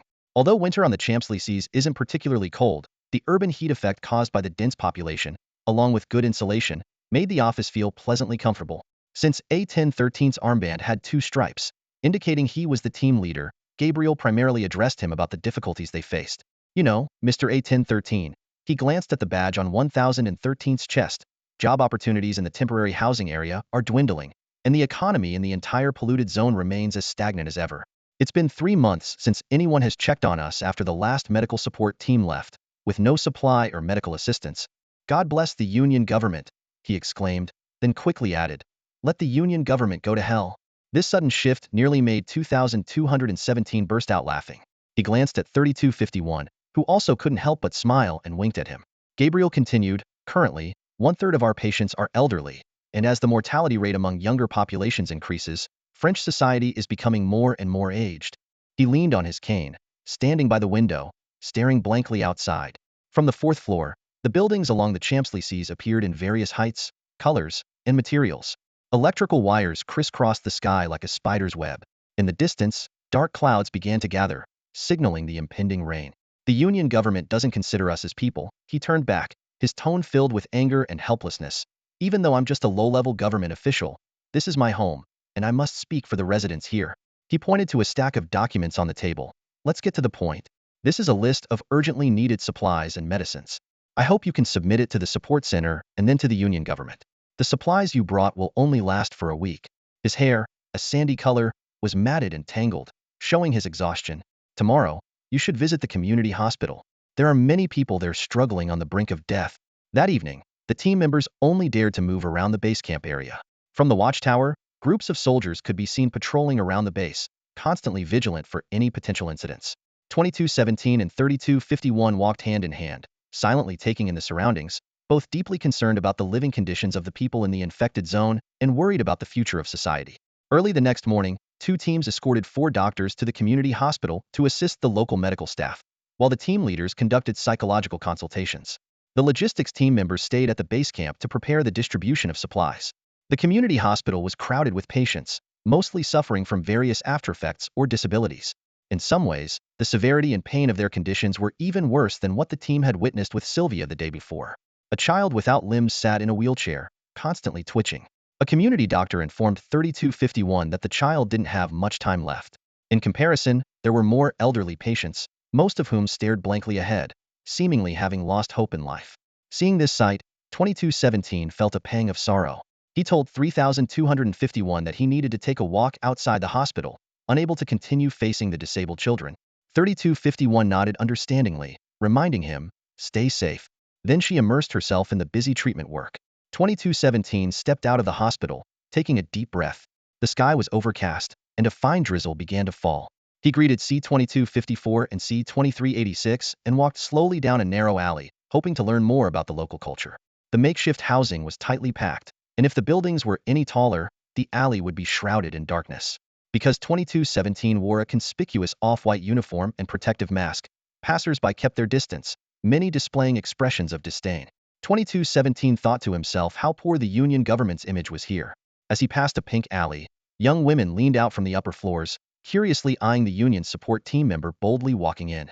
They teased, "Hey, tall handsome guy, come up and play some games," which sparked a round of laughter. 2217 looked up at them and politely waved. He couldn't help but wonder what kind of aftereffects had led these seemingly charming women to be placed here. Reaching a slightly wider alleyway, it formed a small square at a crossroads, cleverly utilized by local residents to create a bustling little market. The market buzzed with a cacophony of vendors shouting and the constant hum of the crowd. 2217 weaved through the bustling marketplace, his eyes scanning the array of stalls. There were antiques, ancient books, crafts, snacks, clothing, and even some claiming to sell Martian rocks and asteroid fragments, which seemed unbelievable. He paused at a book stall, thumbing through the rare paper books. These books' authenticity was almost undeniable, as humanity hadn't printed on paper for over a century, with printing presses now only seen in museums. A picture book caught 2217's attention. He carefully picked it up, examining the clear, old photographs. The stall owner's eyes flashed with displeasure and hostility, but he held his tongue due to 2217's military uniform. The photographs were labeled with captions like, "Kavanaugh Bridge built in 1869, and Anderson Bridge built in 1909. One street scene was particularly striking, with shops lined up and bustling crowds, vividly bringing the past's vibrancy to life. 2217 asked for the price, and the stall owner impatiently held up 4 fingers, $400, equivalent to a month's military pay. Feeling a bit embarrassed, 2217 put the book down, saying, "I'll come back after I get paid." The stall owner sneered, his eyes full of disdain. Just as 2217 was about to leave, a black man tapped him on the shoulder. The man flashed a bright smile and, with a heavy French accent, said, "If you like it, keep it. I'll pay." 2217 politely declined the offer. The man introduced himself. "I'm Louis Seville, Seeing 2217's puzzled look, he added, Seville, like the great 18th century French writer, who wrote The Little Prince and Romance. They exchanged smiles and a few words before 2217 bid farewell to the enthusiastic, great writer and returned to the base. In the afternoon, after escorting doctors back to the base, 2217 heard that two finance officers from Squad 1 had clashed with the base administrators over resource allocation. Captain A-1013 and Vice Captain E-3251 tried to mediate, but to no avail. A-1013 reported the situation with a wry smile to the European support squad leader. The squad leader pondered for a moment and instructed, follow the base's intentions. Maintain a good relationship with the base. Put the base's interests first. Thinking of the struggling, suffering children, the team members were speechless. 2217 and 3251 exchanged glances and shared a silent, bitter smile. They were still too young, realizing that in life, many things require compromise, and sometimes even giving up. Christmas Eve, 2173. The holiday feast was more sumptuous than usual, featuring roast chicken and fresh vegetables. On the table, the golden, crispy roast chicken exuded an enticing aroma, starkly contrasting with the usual pot of curry stew of uncertain ingredients. The four teams from the Paris region had the rare treat of receiving some red wine, and the team members gathered around, raising their glasses in celebration. Cheers! Glasses clinked together, and laughter filled the room. 2217 and 3251 leaned in, grinning as they raised their glasses toward a teammate standing on the table, snapping photos with a personal device. Yay! The shutter clicked, capturing the joyful moment, and the photo quickly circulated in the team's communication group, with every face glowing with youthful exuberance. Naturally, the group also featured a few comical shots of drunken antics. Suddenly, the night sky burst with vibrant fireworks. With a loud boom, the colorful lights illuminated the entire sky. 2217 took 3251's hand, and they dashed out of the mess hall. The Arc de Triomphe gleamed under the fireworks, as if cloaked in a magical hue. 3251 was ecstatic, clapping and jumping like a child, the fireworks colors dancing across her face like a dazzling light show. In the latter half of the 22nd century, winters in Paris were not cold, with breath rarely condensing into mist. 2217 gazed at 3251 with tenderness. Sensing his gaze, she stopped her jumping and turned to look at him deeply. He wrapped his arms around her waist and kissed her lightly. Fireworks continued to explode overhead, and their entwined silhouettes on the field formed an eternal image. Years later, in a world of blue and white, 2217 would still relive this moment in his dreams. They wandered into a nearby grove, continuing their passionate embrace. The grove, located at the edge of the base, retained some greenery despite the winter chill. A gentle breeze rustled the leaves. Moonlight filtered through the sparse branches, casting dappled shadows. In his peripheral vision, 2217 noticed they were not the only couple there. Many young people from the base were also engaged in romantic escapades. The fireworks' glow illuminated 3251's eyes, clear as a spring, rippling under the moonlight. Her upturned nose exhaled warm breath that stirred 2217's heartstrings, their hearts pounding wildly. As their eyes met, time seemed to freeze. Smiling, 2217 held her tighter, while 3251 swayed gently in the moonlight. Her gaze was filled with tenderness and longing, her long black hair flowing in the breeze, exuding an alluring fragrance. Her slightly upturned lips awaited a kiss. They lay in the grove, 2217 gently caressing 3251's slender waist, whispering softly. 3251 responded sensitively, her gaze growing more and more unfocused. Their bodies pressed closely together, breathing heavily, as if their souls were caught in a vortex of pleasure. Eagerly, they shed each other's clothes, their fingers exploring every inch of skin yearning for affection. 2217 longed to delve into 3251's heart, pouring all his love and passion into her. 3251, too, found her true happiness, releasing her inner joy in the throes of passion. The friction between their bodies ignited an infinite energy of desire, with every deep touch making 3251's gaze more distant. They were swept away by an irresistible tide of longing, their emotions intertwined, reaching the pinnacle. Fireworks continued to burst, and they could no longer suppress their moans. Every cell in their bodies joined this wild dance, their breaths intertwining into a beautiful melody. Wave after wave of pleasure filled their blood and souls. Every part of their bodies, like works of art, blossomed with the power and beauty of life in the flames of passion. As their passion peaked, the sky exploded with fireworks, brilliant and dazzling. They merged into one, covered in the sweat of love. In that moment, the grove seemed bathed in a sea of love, with waves crashing, then gradually calming. January 5, 2174, Wednesday. 14-year-old Sylvia was scheduled for surgery on this day. The sky was gloomy, and rain mixed with snow began to fall. The lead surgeon for the operation was Frederic Gerard, a renowned figure in the thoracic surgery department at Paris's Contreras Hospital, who commanded such respect that even the hospital's board members would step aside for him. Eager to learn, doctors from 4 different teams crowded into the observation room of the operating theater early in the morning. As Sylvia's attending physicians, E3251 and E3208 were fortunate to assist Dr. Gerard. The 2 young doctors were so nervous that their palms were sweaty. After all, this was their first real surgery since graduating. 2217, playing the role of a supportive guardian, accompanied them to the preparation room's door. Upon opening it, they found a middle-aged man napping in a chair. There was no need to ask. This was the legendary Frederic Gerard. Hearing the noise, Gerard wearily lifted his head, his bloodshot eyes scrutinizing the newcomers. E3251 quietly confirmed, "Are you Mr. Gerard?" "That's me," he replied, stretching dramatically, causing the hem of his down vest to rise slightly. His attire was quite unique. A down vest over his doctor's coat, paired with flamboyant beach shorts and cotton slippers. His long, hairy legs resembled 2 rooster legs. E3251 asked with concern, "Did you pull an all-nighter doing surgery? You should take care of yourself." Gerard retrieved a crumpled cigarette from his coat, straightened it, and placed it in his mouth. He then fished a lighter from his beach shorts pocket and lit it. Taking a deep drag, he leisurely replied, "No, I spent the night gambling." With that, he chuckled to himself. The 3 young people exchanged glances, unsure how to respond. Gerard, unfazed, picked up a cup and rinsed his mouth, casually spitting the water into a nearby plant pot. Pointing at the plant, he boasted, "This plant survives on my mouthwash. Haha, let's start the surgery." With that, he strode confidently into the operating room. The 2 assistants were left in disbelief, struggling to reconcile this image with the famed Dr. Frederic Gerard. 2217 signaled them to follow quickly.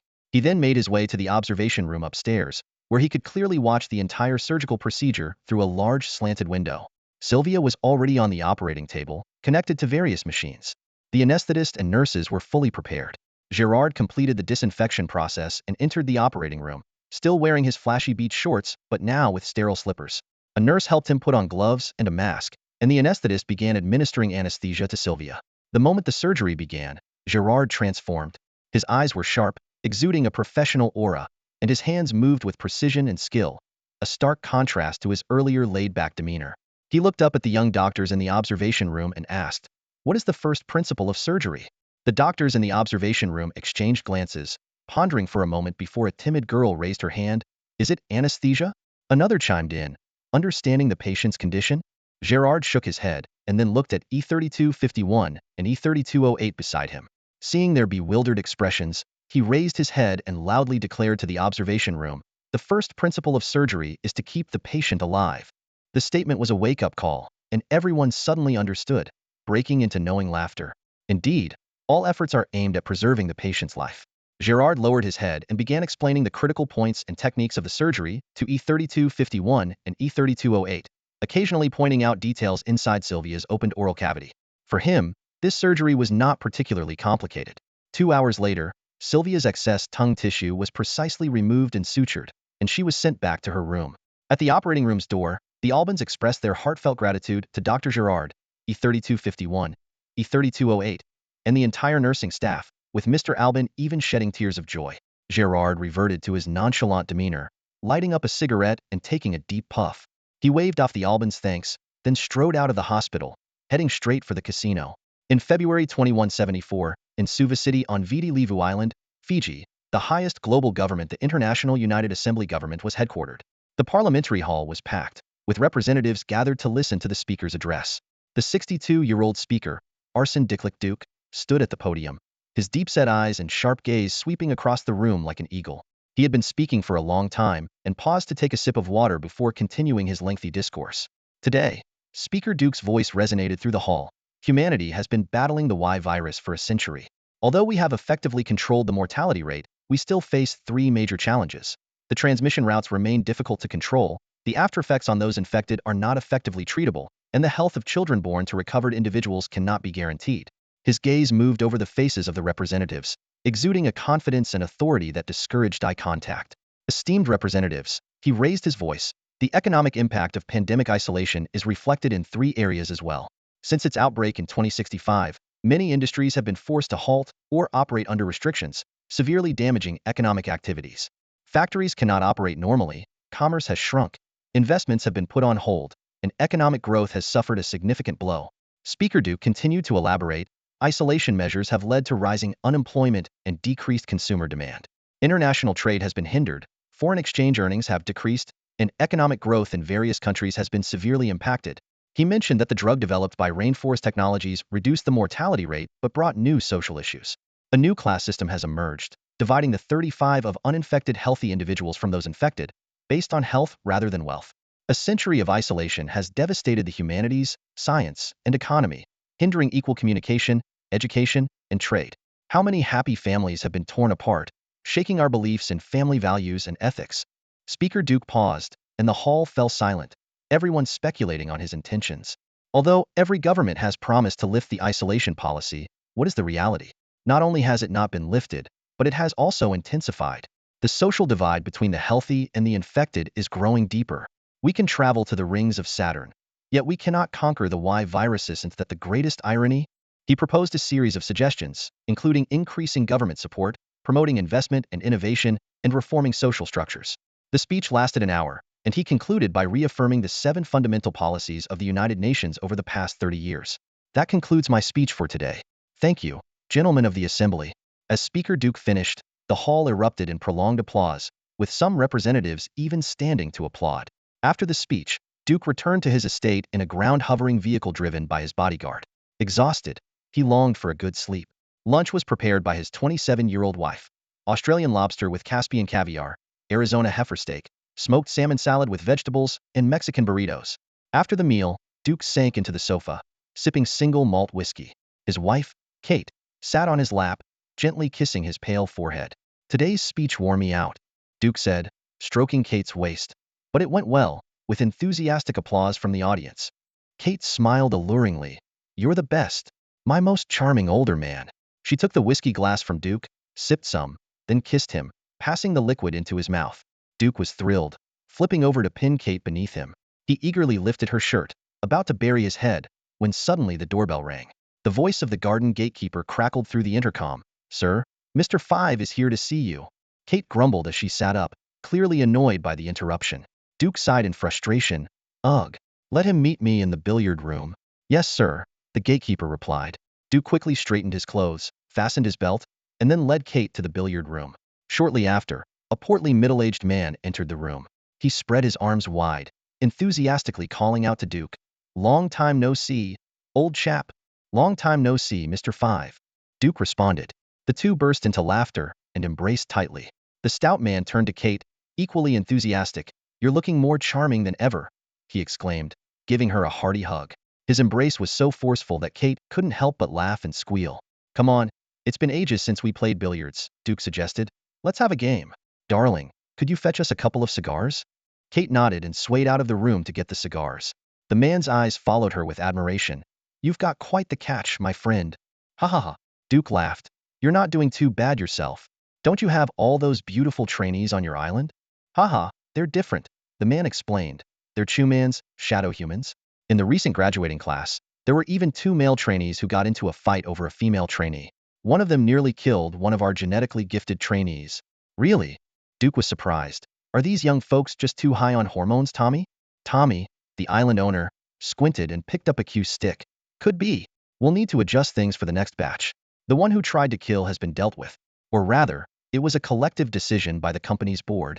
Duke picked up a piece of chalk, carefully prepping his Q-tip. He bent down, aligning his chin with the cue, and made a break shot, scattering the balls across the table. Nice opening, he said with satisfaction, then shifted the conversation. Tommy, I need your help with something. Tommy instinctively touched the ring on his finger, a sense of foreboding creeping in. The scene shifts to the community hospital in the makeshift district on the Champs-Élysées. I really have no solution, Dr. Frederick Girard exclaimed, spreading his hands in exasperation. E3251 was frantic. Isn't there any other way? The other members of Squad 1 stood nearby, their faces filled with concern and distress. Since Sylvia's discharge, the poor environment and unfiltered drinking water had led to a rapid infection of her wound. By evening, the Squad's 2 medics had to bring her back to the hospital. They initially thought a couple of days of antibiotics would suffice. However, The nurse delivered some disheartening news. The hospital had run out of antibiotics. Seeing the child back in the hospital bed, her mouth swollen and unable to speak, 3251 and 3208 felt like their hearts were being torn apart, tears almost welling up. What should have been a straightforward anti-inflammatory treatment had become so complicated. 3251 and 3208 approached Drive Gerard, who still had a cigarette hanging from his lips, his hair a disheveled mess. I really can't help. No meds means no meds, he said helplessly. The batch of supplies you provided was pitifully small. It's only been a month, and we're already out of critical drugs like antibiotics. Go ask your headquarters. We did, 3251 replied. Headquarters said there's none left. Our finance team checked the warehouse, and the antibiotics are indeed gone. Dr. Gerard fell silent for a moment, his gaze drifting to the distant horizon. He took a deep drag on his cigarette, exhaling slowly. There's only one option: buy from the black market. The team exchanged glances, uncertainty mirrored in their eyes. The skyrocketing rumors about black market drugs made everyone hesitate. Who's going to buy? Where do we even go? They asked each other, confusion evident in their expressions. At that moment, Gerard slowly turned his head. He took the cigarette from his mouth with his left hand and absent-mindedly picked at a stained yellow tooth with his right. He sniffed his fingers under his nose, and his gaze suddenly sharpened. Raphael Square. Second alley of Sam, he stated decisively. And all the pharmacies. But he paused. Pharmacies usually don't have scarce drugs, and even if they do, they won't sell to strangers. Gerard's eyes shifted from hazy to piercing, as if he had suddenly regained his professional instincts. There's no other way. For an infection like the young girl's, with the cut so close to the brain, we must treat it urgently and get antibiotics administered quickly. His tone carried an air of undeniable authority. Either you spread out and search for the black market, or you watch her infection progress until she dies, Gerard chuckled softly. And your first humanitarian aid mission ends in failure. A 1013 nervously adjusted his glasses, appearing somewhat at a loss. What do we do? He asked the other team members. Do we save her or not? Of course, we save her. The two female doctors said in unison, their tone resolute. Whether it was maternal instinct, professional integrity, or concern for reputation, they were determined. The rest of the team also voiced their agreement. They couldn't bear to see the young girl die, nor did they want their first medical mission to end in disaster. After all, Team 1 had always been the best. All right. A 1013 saw the consensus and continued. As you can see, the base has no medicine, the hospitals have none, and asking for help from other European teams would be too late, and they might not even help. So, the black market is our only option. 2217 glanced at Drive Gerard. Doctor, you must know someone from the black market, right? Gerard spread his hands in mock surprise. How would I know anyone? Haha, I'm quite the loner. He took a drag of his cigarette, exhaling slowly. But let me remind you, antibiotics on the black market are incredibly expensive, about 50 times the hospital's normal price. The group collectively gasped, inadvertently inhaling Gerard's secondhand smoke. The hospital price is usually 4 yuan per ceftriaxone vial, and the black market price is around 200 yuan. Gerard added. My God! They exclaimed in unison. Suddenly, they realized that not only was finding a seller difficult, but funding was also a significant issue. They had only been paid for 2 months, and finances were tight. Gerard chuckled. Given her current condition, she needs 4 vials of ceftriaxone daily, for at least 3 days of 4 drips. The hospital has other injectables, so I won't count those. That's 2,400 yuan. Quite a hefty sum, isn't it? He paused. Her parents definitely can't afford that. I remember her father's monthly income is less than 200 yuan, which is considered decent in this area. Silence enveloped the team. Then, E3251 raised her head, determination shining in her eyes. She looked around, her gaze finally resting on 2217. I am personally committed to saving Sylvia. There are 8 of us. If each of us contributes 300 yuan, I will slowly repay you after my salary comes in. You don't have to bear it alone. It's our shared responsibility and hope. The other team members quickly echoed. They placed their hands together, shouting in unison, Team 1 is the best. Oh, Gerard reminded them. Antibiotics are called Swedish salami on the black market. That's important. Without the lingo, no one will pay attention to you.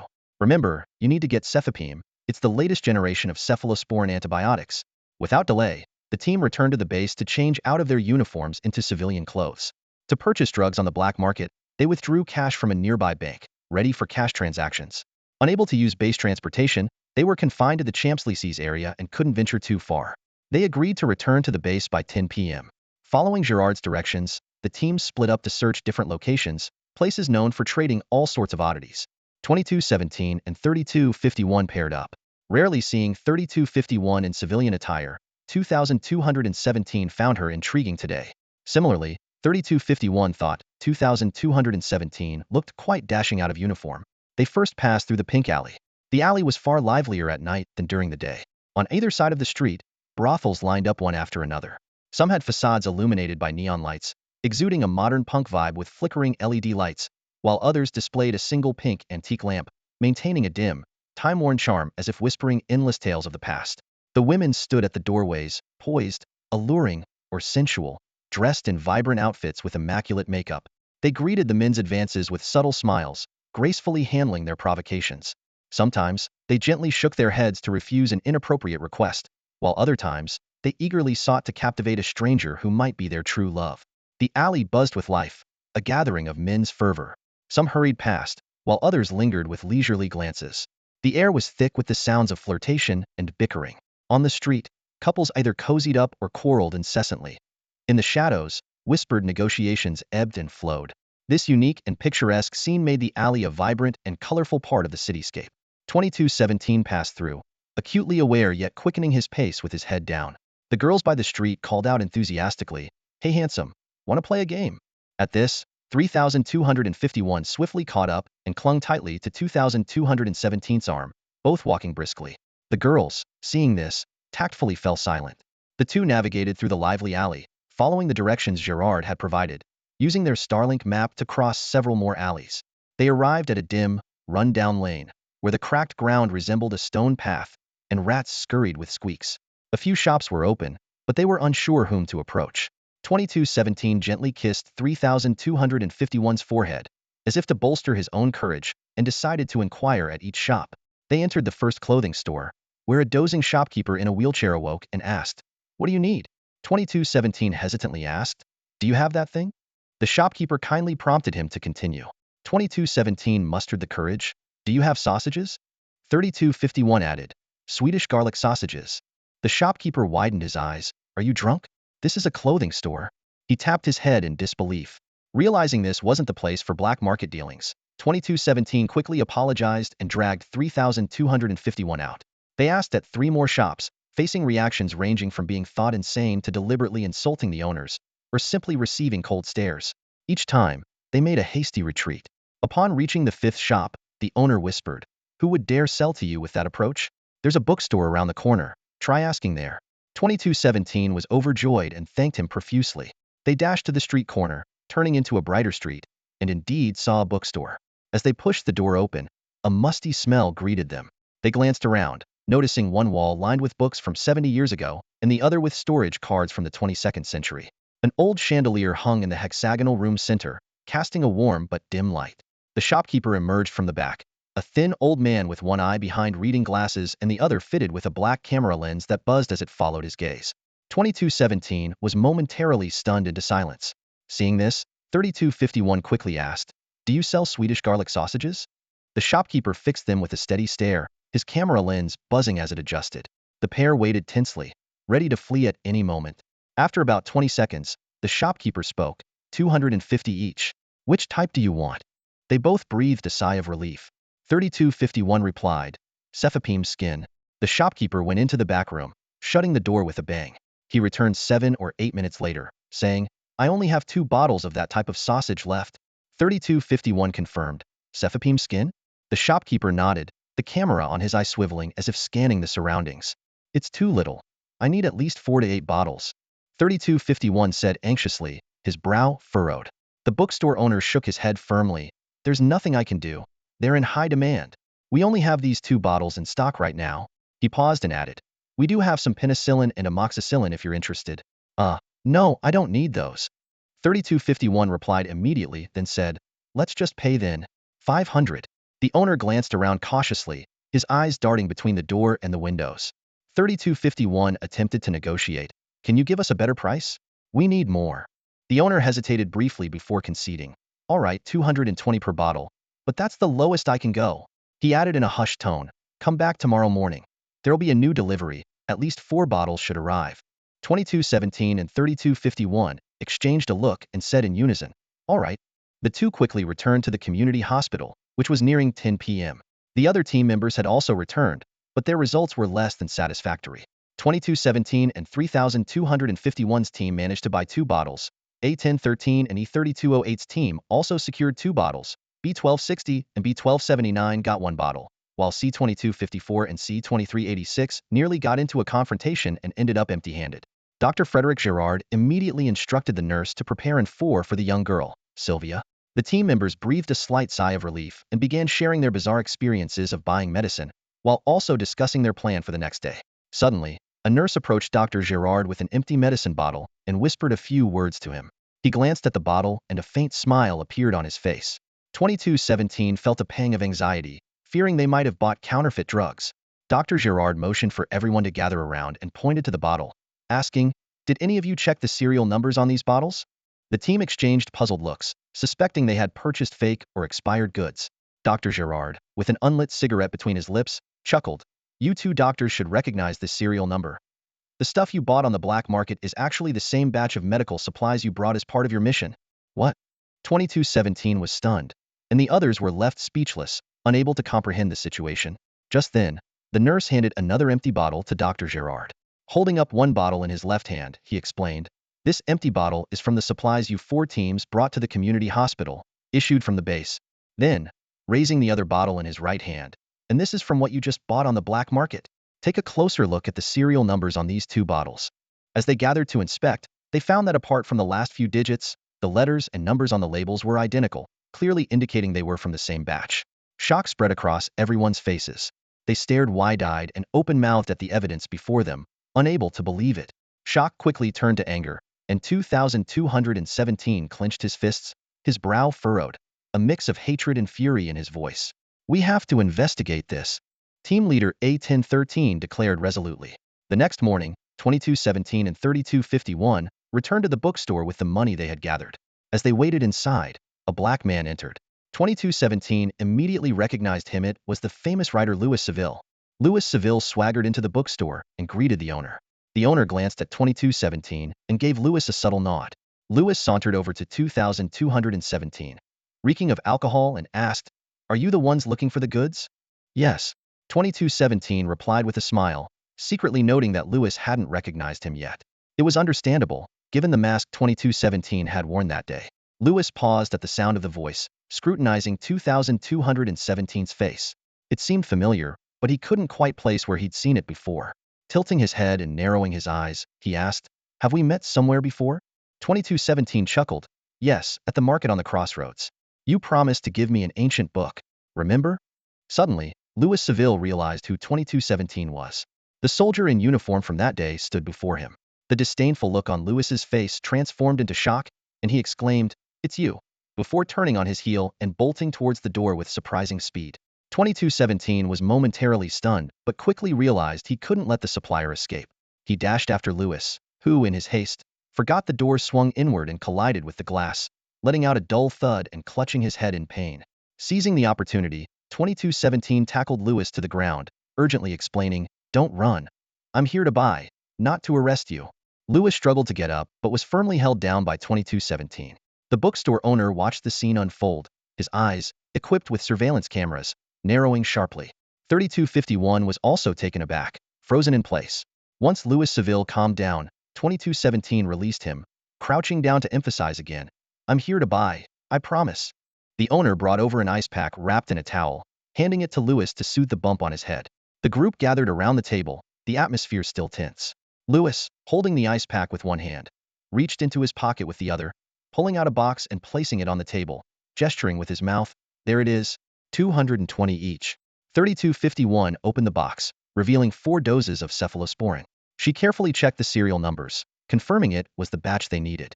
Though curious about the source, she glanced at 2217, who showed no interest in pursuing the question, so she let it drop. "All right, Mr. Seville, it's a pleasure doing business with you," 2217 said.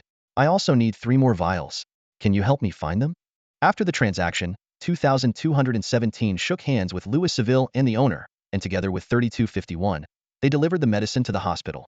Since Mr. Seville refused to leave a phone number, 2217 noted down the bookstore owner's contact information for future reference. With this, they had enough antibiotics for the next day. 2217 informed the other teams that they only needed 3 more doses to complete a full treatment. They continued searching the community for the medication. By evening, everyone returned empty-handed. Dr. Frederick Girard, a cigarette dangling from his lips, made several calls, all of which confirmed there was no stock. The next morning, the search resumed. 2217 called the bookstore owner, learning that Louis Seville also failed to procure more supplies. After a day of searching, they again came back with nothing. Dr. Frederick Girard examined the young girl, Sylvia, and noted that much of the inflammation had subsided. He sighed and told Sylvia's father, Albin, this is the best we can do for now. If her condition worsens, bring her back. For now, I'll prescribe some alcohol for disinfection. Back at the barracks that night, A1013 reported, I checked the hospital's antibiotic usage records today. They're detailed with serial numbers and match the total we provided. This suggests the problem lies within the base. Someone's smuggling them to the black market. The group reacted with a mix of silence and outrage, shaking their heads in disbelief. In April 2174, after 2 months of struggle, young Sylvia succumbed to meningitis at the community hospital due to the lack of effective antibiotic treatment. Although Team 1 later had 2 successful treatments, they couldn't shake the blow of the initial failure. Watching Albin and his wife grieve inconsolably weighed heavily on everyone's hearts. The entire team attended Sylvia's funeral. April in Paris was chilly, with the cemetery's grass just beginning to show hints of green. For pallbearers lowered the small coffin into the grave and shoveled earth over it. A priest led the gathering in a passage from the Bible, finally making the sign of the cross over Sylvia's headstone, ashes to ashes, dust to dust. Amen. A gentle breeze swept across the cemetery, as if the spirit of the little girl was brushing past each person one last time. A 1013 had started his investigation long ago, but progress was minimal. He felt as if he had hit an invisible, impenetrable wall, unable to cross or see through it. The people at the base remained tight-lipped about the matter, leaving him feeling frustrated. At that moment, 2217 called the bookstore owner to arrange a meeting with Louis Seville. 2 hours later, a call came back, and Louis arranged to meet him that evening at the Golden Piano Bar. As night fell, 2217 changed into civilian clothes and followed the Starlink directions to the Golden Piano Bar. Pushing open the heavy wooden door, he was met with a wave of heat mixed with cheap perfume, alcohol, and garlic. He squeezed through the narrow hallway into the bustling main room. The deafening music filled the air, and the dance floor was packed with people moving to the beat, including 2 wheelchair users spinning among them. Under the flashing colored lights, 2217 spotted Louis sitting on a high stool by the bar, waving him over. He approached, exchanged a high five with Louis, and took a seat. The bartender asked 2217 what he wanted to drink, and when he hesitated, Louis ordered for him. Louis pulled out a package from beside his stool and shouted over the noise, "This is a gift for you." Surprised, 2217 opened it to find an ancient book about Singapore. "Louis, this is too valuable. I can't accept it." 2217 had to raise his voice as well. "No problem. I saw it at the bookstore owner's place and got it for a steal. It's yours. I thought you'd like it." Louis laughed heartily, showing a set of gleaming white teeth. 2217 hesitated, but eventually accepted the gift. The two clinked glasses and downed their drinks, ordering another round. "So, what did you want to talk about?" Louis asked. 2217 glanced around, noticing some people in the dance floor clearly overindulging in substances, and suggested they talk outside. They exited the bar and sat on a bench in the greenery outside the Champs-Élysées. 2217 briefly explained Sylvia's death and then looked Louis in the eye, saying firmly, "So, I need to know who sold you the drugs. I'm not forcing you, but for Sylvia's sake, I hope you'll tell me the truth." Louis rubbed his hands together silently, looking into the distance. White smog hung over the slums of the Champs-Élysées. The music from the Golden Piano Bar swelled and faded with the opening and closing of the doors. "Mr. C2217, Louis turned to him. "How old are you?" 2217 was taken aback. He had never considered this question and didn't know the answer. Louis continued, "It doesn't matter to me how old you are. I grew up here, witnessing too many farewells. Most of my friends are disabled. Kids like me who appear healthy are rare. As I grew up, they gradually passed away for various reasons. I'm only 28, but there are few left from my childhood. Who truly cares about us? Who has given us enough treatment and education?" 2217 expressed understanding and sympathy, but Louis interrupted him. "I'm sorry about your story, and I feel as heartbroken as you do. But I've seen things far more heartbreaking than this. So, Mr. 2217, I'm sorry, I really have nothing of value to tell you. I've never seen the faces of those who deliver to me. They always wear respirators." "They?" 2217 was a bit surprised. "Yes, there are at least 3 of them, and they rotate frequently. That's all I can tell you." "Sorry." Louis stood up and dusted off his pants. After exchanging contact information, 2217 thanked Louis again for the book. Louis flashed his white teeth. waved goodbye, and headed back into the bar. In June 2174, the squad suddenly ordered all C Unit fighters in Europe to gather and board Osprey tiltrotor aircraft for a sweep operation against the resistance in the Spanish mountains. C-2217 bid a reluctant farewell to E-3251, who looked worried and urged him to stay safe and not play the hero. C-2217, along with C-2254, C-2386, and fighters from 3 other squads, boarded the aircraft. As the rotors spun rapidly, a deafening roar filled the air, kicking up a storm of yellow sand as the plane headed south. 2217 gazed out the window, watching the crumbling cityscape gradually give way to dense forests. A song he'd heard in the island cafeteria echoed in his mind. Fight on, warriors. Fight on, warriors. Your hot blood suffocates the enemy. Your bodies will crush them. Flags fly high on the battlefield. Armored warriors bravely fight on. Swords gleam with cold light. Armor shines like a deity. In times of peril, press on undaunted. Amid golden armor and iron horses, soldiers show their spirit. Fearless footsteps reverberate through the skies, vowing to crush the enemy and return victorious from every battle.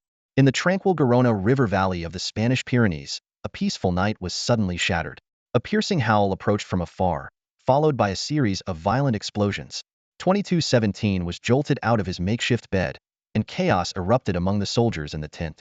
Without time to put on shoes, 2217 hastily pulled on his pants and shouted for C-2254 and C-2386 to follow him out of the tent.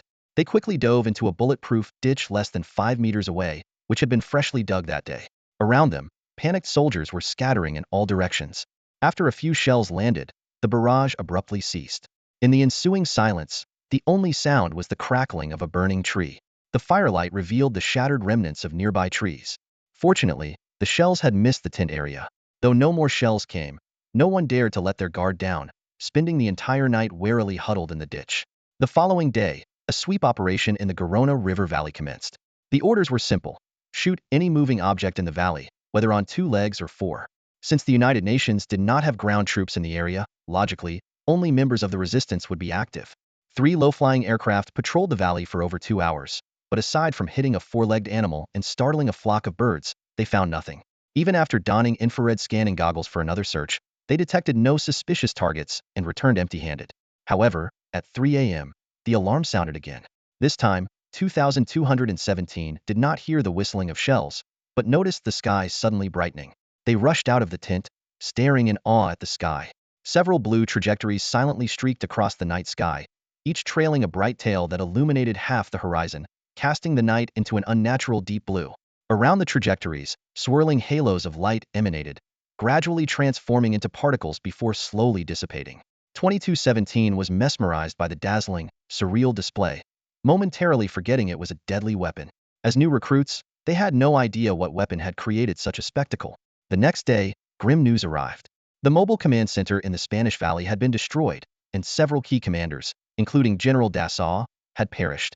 The weapon responsible for the dazzling trajectories the previous night had struck the command center. A week later, accurate intelligence revealed that the resistance in the valley had prepared artillery, planning to shell the UN forward base that night. The Valley Command decided to turn the tables and secretly move the entire regiment onto low-flying aircraft, hiding in the valley near the resistance's activity area, maintaining complete radio and Starlink silence. At the forward base, only a few personnel were left to continuously create smoke, simulating the illusion of a cooking army. Meanwhile, numerous humanoid infrared emitters were deployed to present the appearance of a heavily populated base under infrared surveillance. At 2 a.m., the resistance began dragging artillery from forest caves, preparing for the first barrage. Through real-time drone reconnaissance, the UN forces judged the timing was right and dispatched over 20 low-flying aircraft to the resistance artillery positions. In just over 10 minutes, the aircraft reached the artillery positions. The resistance's artillery had just begun firing, spewing hot tongues of flame. The aircraft immediately dropped a round of guided bombs, each carrying 3 250-pound Starlink-guided bombs, most of which precisely hit the cannons in the valley. Instantly, the ground erupted in flames and explosions, illuminating the entire valley. After dropping their bombs, the aircraft commenced a second wave of attacks. They turned back, lowered their altitude, and began strafing the remaining targets with onboard machine guns. Through infrared scanning goggles, the struggling, crawling, and running human heat signatures on the ground were clearly visible. The aircraft circled above the burning artillery positions, tilting at steep angles as they slowly passed over. C-2254 pulled the bolt of the onboard M488 machine gun, gripping the trigger tightly as tracer bullets rained down like hail on the moving resistance fighters below. The screams from the ground were audible due to the low flight altitude. The aircraft pulled up for another pass, preparing for a third strafing run. At this moment, the ground began to retaliate. In the distance, a low-flying aircraft appeared to be hit by small arms fire, with 2 flashes of fire appearing on its body. It began trailing black smoke, quickly ascending to escape the battlefield. The pilot of 2217's aircraft sensed danger and shouted through the headset, "There's ground fire. We're pulling out." No sooner had he spoken than 2217 saw a flash of light on the ground, and a red, trailing a bright, slender beam of light was coming straight at them. The alarm on the aircraft blared suddenly, and 2217 felt the body of the craft tilt violently as the pilot attempted an emergency maneuver. However, at an altitude of just over 20 meters, effective evasion was impossible. In the next moment, a missile struck the large lift fan with precision. Amidst the deafening explosion, a wave of searing heat surged from behind. Fortunately, the transparent carbon fiber shield played a crucial role, firmly protecting 2217. The aircraft disintegrated and crashed to the ground, with 2217 hitting the ground hard. Pain radiated from his right arm. Looking down, he saw blood gushing from a wound, evidently caused by a sharp piece of debris. At that moment, adrenaline surged through his body, temporarily numbing the pain. 2217 struggled to push aside the deformed carbon fiber shield and stumbled out of the wreckage. Standing up and surveying his surroundings, he was met with a scene of sheer devastation. Smoke billowed from his entire body, cannons ahead were ablaze, and distant explosions of ammunition echoed. Behind him, the aircraft wreckage was also engulfed in flames. Disoriented, 2217 was momentarily at a loss. 2217. "Help me." A sudden cry for help snapped him out of his daze. Turning around, he saw C-2254 trapped under debris, with fire rapidly spreading. 2217 rushed over and began pulling 2254 out. "Don't pull. It hurts." 2254 screamed in agony. Only then did 2217 notice a large fan blade deeply embedded in 2254's knee, exposing bone and mangled flesh. With the fire closing in, 2217 took a deep breath, forcing himself to stay calm. "Close your eyes," he shouted to 2254 through gritted teeth. "What are you going to do? Just close your eyes. Now." 2254 shut his eyes and turned his head. 2217 quickly planted a foot on 2254's thigh, gripping the scorching blade with both hands. With all his strength, he yanked it out of 2254's knee. The excruciating pain nearly caused 2254 to pass out, his body convulsing violently. 2217 swiftly dragged him away from the fire. As 2254 continued to wail in pain, 2217 clamped a hand over his mouth, fearing they might attract hostile attention. He glanced at 2254's right leg, noting the knee was completely severed, hanging by skin and tissue, grotesquely bent outward. As 2217 prepared to drag 2254 deeper into the forest, he suddenly heard footsteps behind him. Before he could turn, a sharp object pressed against his back. However, the powerful magnetic field of his superconductive suit instantly repelled the metal object. With reflexes honed by 2 years of training, 2217 spun around and struck the attacker's neck with precision. The assailant fell to the ground with a thud. 2217 leaped up, ready to press his knee down, but in the firelight, he saw a small figure, a young boy. The boy's face was etched with fear and despair. 2217 immediately halted, landing beside him. He pulled the boy up and asked sternly, "What's your name?" "Arthur." "How old are you?" 11. "Good. You can go now." Arthur stared at 2217 in disbelief. 2217 gave him a push. "Get out of here. It's too dangerous." Arthur took a good look at 2217 before limping away into the forest. 2217 settled 2254 against a tree, using a laser cauterizer to stop the bleeding before bandaging the wound. He also tended to his own arm injury. Upon returning to the aircraft wreckage to search for survivors, 2217 spotted someone waving from behind a sand dune. Approaching cautiously, he found it was C-2386, who had only suffered minor burns. 2386 informed him that the others, including the pilot, had perished. The 3 of them regrouped under the tree where 2254 lay. Seeing 2254's condition, 2386 gasped in shock. They stared blankly at the distant artillery position, now a towering inferno, unsure of their next move. In the distance, another missile launched, striking a low-flying aircraft. The craft plummeted into a ravine, bursting into flames with a thunderous explosion. "There's someone here. Hands up!" a voice suddenly called from behind the sand dune, silhouettes barely visible. Surrender? 2386 asked. 2217 considered drawing his gun but realized their sidearms were too weak to mount an effective defense against their numerically superior and strategically positioned adversaries. With no cover under the tree, firing back would mean certain death. Recalling his girlfriend 3251's parting advice, don't play the hero, 2217 glanced at 2386 and then at the agonized 2254 on the ground. Clenching his teeth, he said, "Let's surrender." The two of them slowly sat down, raising their hands. The three of them became captives. They had thought the resistance would abandon the severely injured C-2254, but to their surprise, a self-propelled stretcher was brought in to carry him through the gravel of the river valley. Behind them, the Garan Valley was engulfed in smoke and flames. The attack by the coalition forces met with fierce resistance, resulting in heavy casualties on both sides. Amidst this chaos, the task of escorting C-2217 and the others seemed relatively straightforward. The damp Garan Valley exuded the smell of decaying soil. A resistance soldier led the way, while two others guarded the captives. These guards treated C-2217 and his companions harshly, frequently shoving them roughly to hurry them along. C-2217 could see deep resentment and disdain in their eyes. As prisoners, C-2217 and C-2386 dared not resist and could only submit to the rough treatment. The only slight comfort was that the guards were somewhat gentle with the severely injured C-2254. An hour later, as dawn broke, the group reached the junction of the Garan Valley and the mountains. The mountains stretched endlessly, with peaks rising and falling. After twisting and turning for a while, they finally stopped. In front of them was a cave entrance obscured by weeds and vines, pitch black and seemingly bottomless. C-2217 suddenly realized why the coalition forces had been unable to locate the resistance despite extensive searches. They were hidden in these highly concealed caves. As C-2217 looked around, a heavy punch struck the back of his head. He turned to see a resistance soldier who had hit him. "What are you staring at? Get inside," the soldier barked. C-2217 clenched his fists, suppressing the urge to retaliate. After all, the enemy was armed, and he had no choice but to swallow his pride. Inside the passage, it was pitch dark, with not a glimmer of light. The resistance soldiers did not use any lighting tools, so everyone had to grope their way forward. After passing through a narrow corridor, the space suddenly opened up. It was an open area of about 100 square meters. The ceiling revealed glimpses of the blue sky, with dappled sunlight filtering through cracks, bringing some light and warmth. A few ragged, disheveled coalition captives were sitting or lying on the ground. C-2217 and C-2386 joined them, while C-2254 was taken into a small cave marked medical room. The hall was busy, and apart from the guards, no one paid particular attention to the new captives, as if this was a routine occurrence. C-2217 observed the passing people. Most bore obvious signs of disability or disease. Some were missing limbs, others had extra limbs, and many had skin ulcers or distorted features. These resistance fighters and civilians, ravaged by the Y virus, were not only emaciated but also tormented by physical deformities.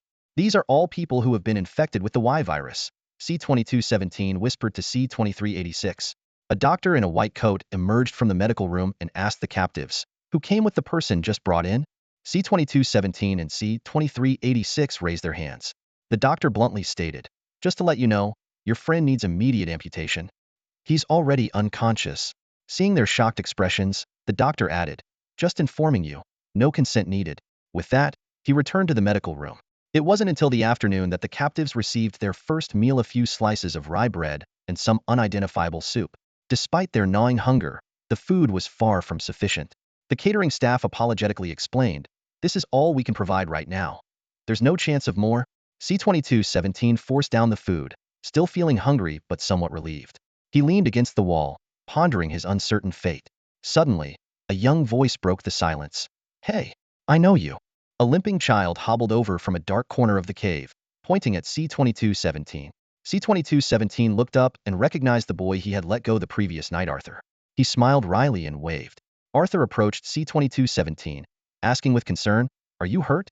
C-2217 shook his head, saying, "I'm mostly fine, just some scrapes. But I have a friend who's seriously injured, inside there." He gestured towards the medical room. "Oh, I'll check on him for you," Arthur said, limping into the medical room. A moment later, he returned and asked, "Is he the one who had his leg amputated?" C-2217 sighed and nodded. Arthur added, "He just had surgery and is still asleep. The doctor said if they hadn't amputated, he would have died from the infection soon." 2217 thanked the doctor with a faint smile. Just then, a robust middle-aged woman loudly demanded to know why Arthur was there. The young boy ignored her and turned to 2217, saying, "I think you're a good person." He then waved goodbye to 2217 and left with the woman. 2217 let out a wry smile, thinking to himself, even good people can find themselves trapped in dire situations. He wanted to visit the infirmary to see C-2254, but the stern expression on the guards' faces made him unsure of how to ask. An hour later, Arthur returned. He approached 2217 among the captives and whispered, "The chief wants to see you." "Who?" 2217 asked in surprise. "Our chief, the leader of our group," Arthur replied with a friendly smile. "Why?" 2217 felt a tightening in his chest, sensing something ominous. "Because you let me go, so he wants to meet you." 2217 felt a slight relief and stood up to follow Arthur. They navigated through the dimly lit, flickering cave passages, where shadows danced unpredictably on the walls. 2217 asked Arthur if he could bring some food to C-2254, and Arthur agreed to arrange it, also offering to take 2217 to see him. Eventually, they reached a cave room draped with heavy gray cloth. Arthur gestured for 2217 to enter and then left. Inside, the lighting was dim, and a burly figure sat on a stone stool, cloaked entirely in a black hooded robe, with only his nose and chin visible. The chief motioned for 2217 to sit and let out a long, unsettling sigh. 2217 felt an inexplicable fear, goosebumps rising on his skin. The chief stood up, his height nearly reaching the cave ceiling. He bent down, staring into 2217's eyes, his breathing accompanied by a raspy sound. "Do you think we don't want our children to go to school and be happy?" The chief pointed at 2217's chest. "It's your United Nations government and military that have enforced segregation and discrimination policies, forcing the infected and their descendants to live at the bottom of society for a century, oppressed and without equal opportunities." He paused briefly before continuing. "The UN government claims to have ended segregation policies, but in reality, they haven't." "You're from Paris, right?" 2217 was shocked. "How do you know?" The chief laughed. "Of course I know. I also know secrets you should know but don't." "What do you mean?" 2217 asked, puzzled. "What? I don't understand." 2217 asked in confusion. The leader took a deep breath, a mysterious smile appearing on his face. "You don't need to understand. You'll figure it out in time." His voice carried a hint of weariness as he changed the subject. "Isn't Paris still under quarantine?" 2217 nodded in confirmation, expressing his thoughts on the policy. The leader laughed heartily. "See, we've already found common ground." As he spoke, he pulled back his cloak, revealing most of his face.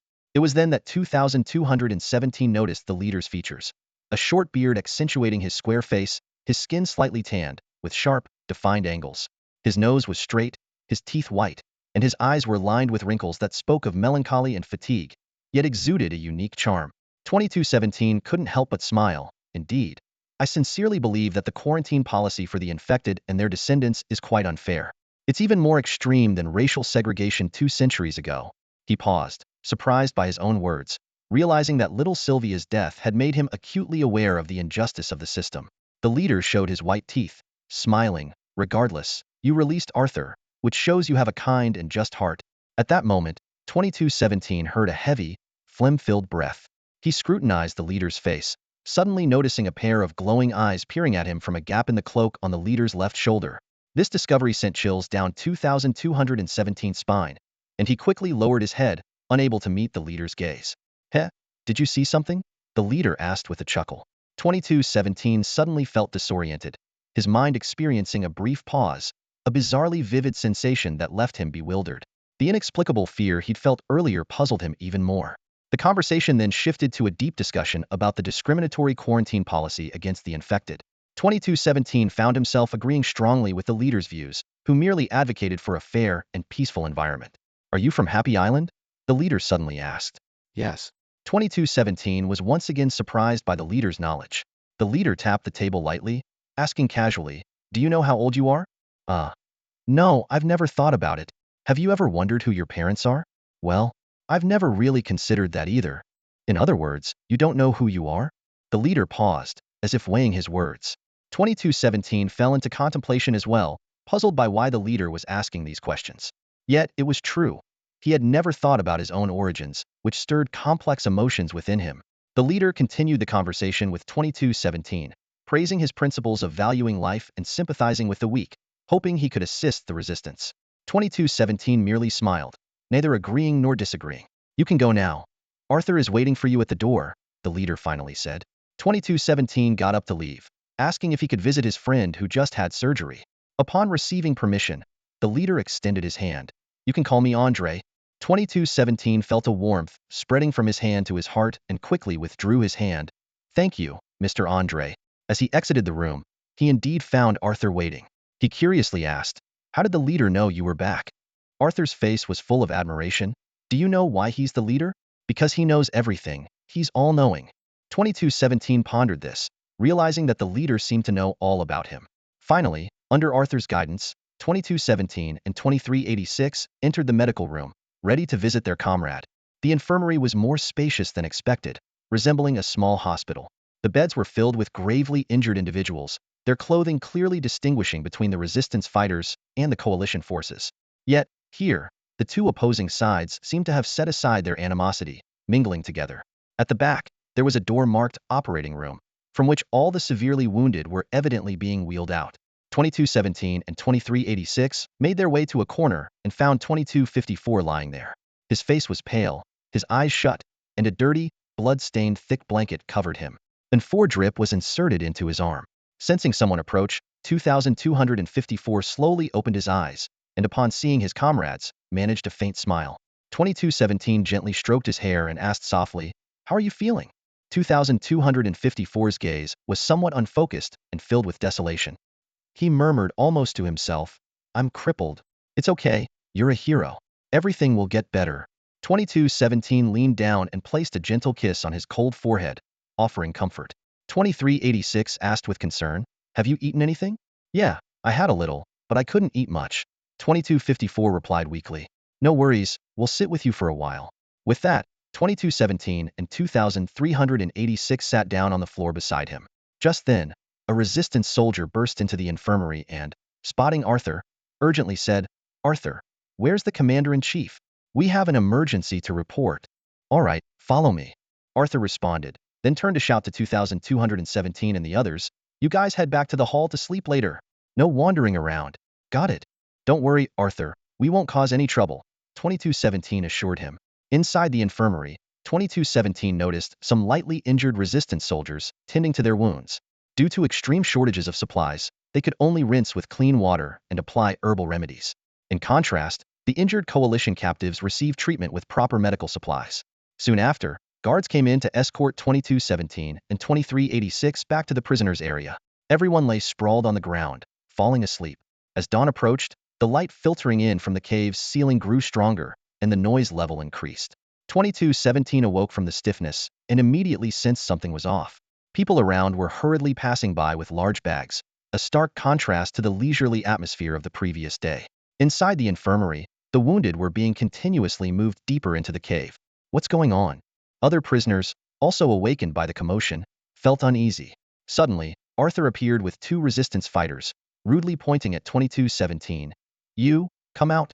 We've got questions for you. 2217's heart skipped a beat, uncertain of what awaited him. 2217 felt a jolt of unease. He instinctively glanced at his companion, C-2368, and noticed the same flicker of worry in their eyes. Arthur silently motioned for them to follow as he led 2217 and 2 armed soldiers deeper into the tunnel. After a short distance, Arthur suddenly turned and spoke to 2217 in a calmer tone. Sir, the commander has ordered us to take you away. Away? To where? 2217 asked, puzzled. Arthur lowered his voice, explaining, the Allied forces are about to launch a full-scale attack. They are expected to arrive here within 2 hours. This news left 2217 with mixed feelings. He hoped for rescue but was concerned about the potential civilian casualties from the attack. After a moment of hesitation, he mustered the courage to ask, can I stay? Arthur paused, looking at him seriously. Sir, the commander believes you are a good person, so you must come with us. 2217 gave a wry smile, realizing he had no choice. They continued deeper into the cave, where residents were frantically moving belongings and seeking refuge further inside. Where are we going? 2217 asked again. The back mountain, Arthur replied curtly, his face showing no signs of panic. Suddenly, the cave shook violently, followed by a deep rumble. Someone shouted from afar, the exit over here has collapsed. Everyone, head to the D2 exit. Panic spread as the crowd surged towards another tunnel. A soldier murmured, "The Allied forces have found the right spot this time." Arthur maintained an extraordinary calmness for his age, leading 2,217 and the soldiers towards the D2 exit. In the distance, natural light was faintly visible, and the air became fresher. People quickened their pace, rushing towards the exit. 2217 saw the green forest outside and was contemplating his next move when he heard a familiar whistling sound. Instinctively, he crouched down, shouting, "Incoming shell!" Before he finished speaking, a deafening explosion erupted near the exit, with flames and flying debris. The crowd screamed and ran back, while a few slower individuals fell amidst the chaos. "The exit is blocked." Arthur finally showed a hint of appropriate anxiety.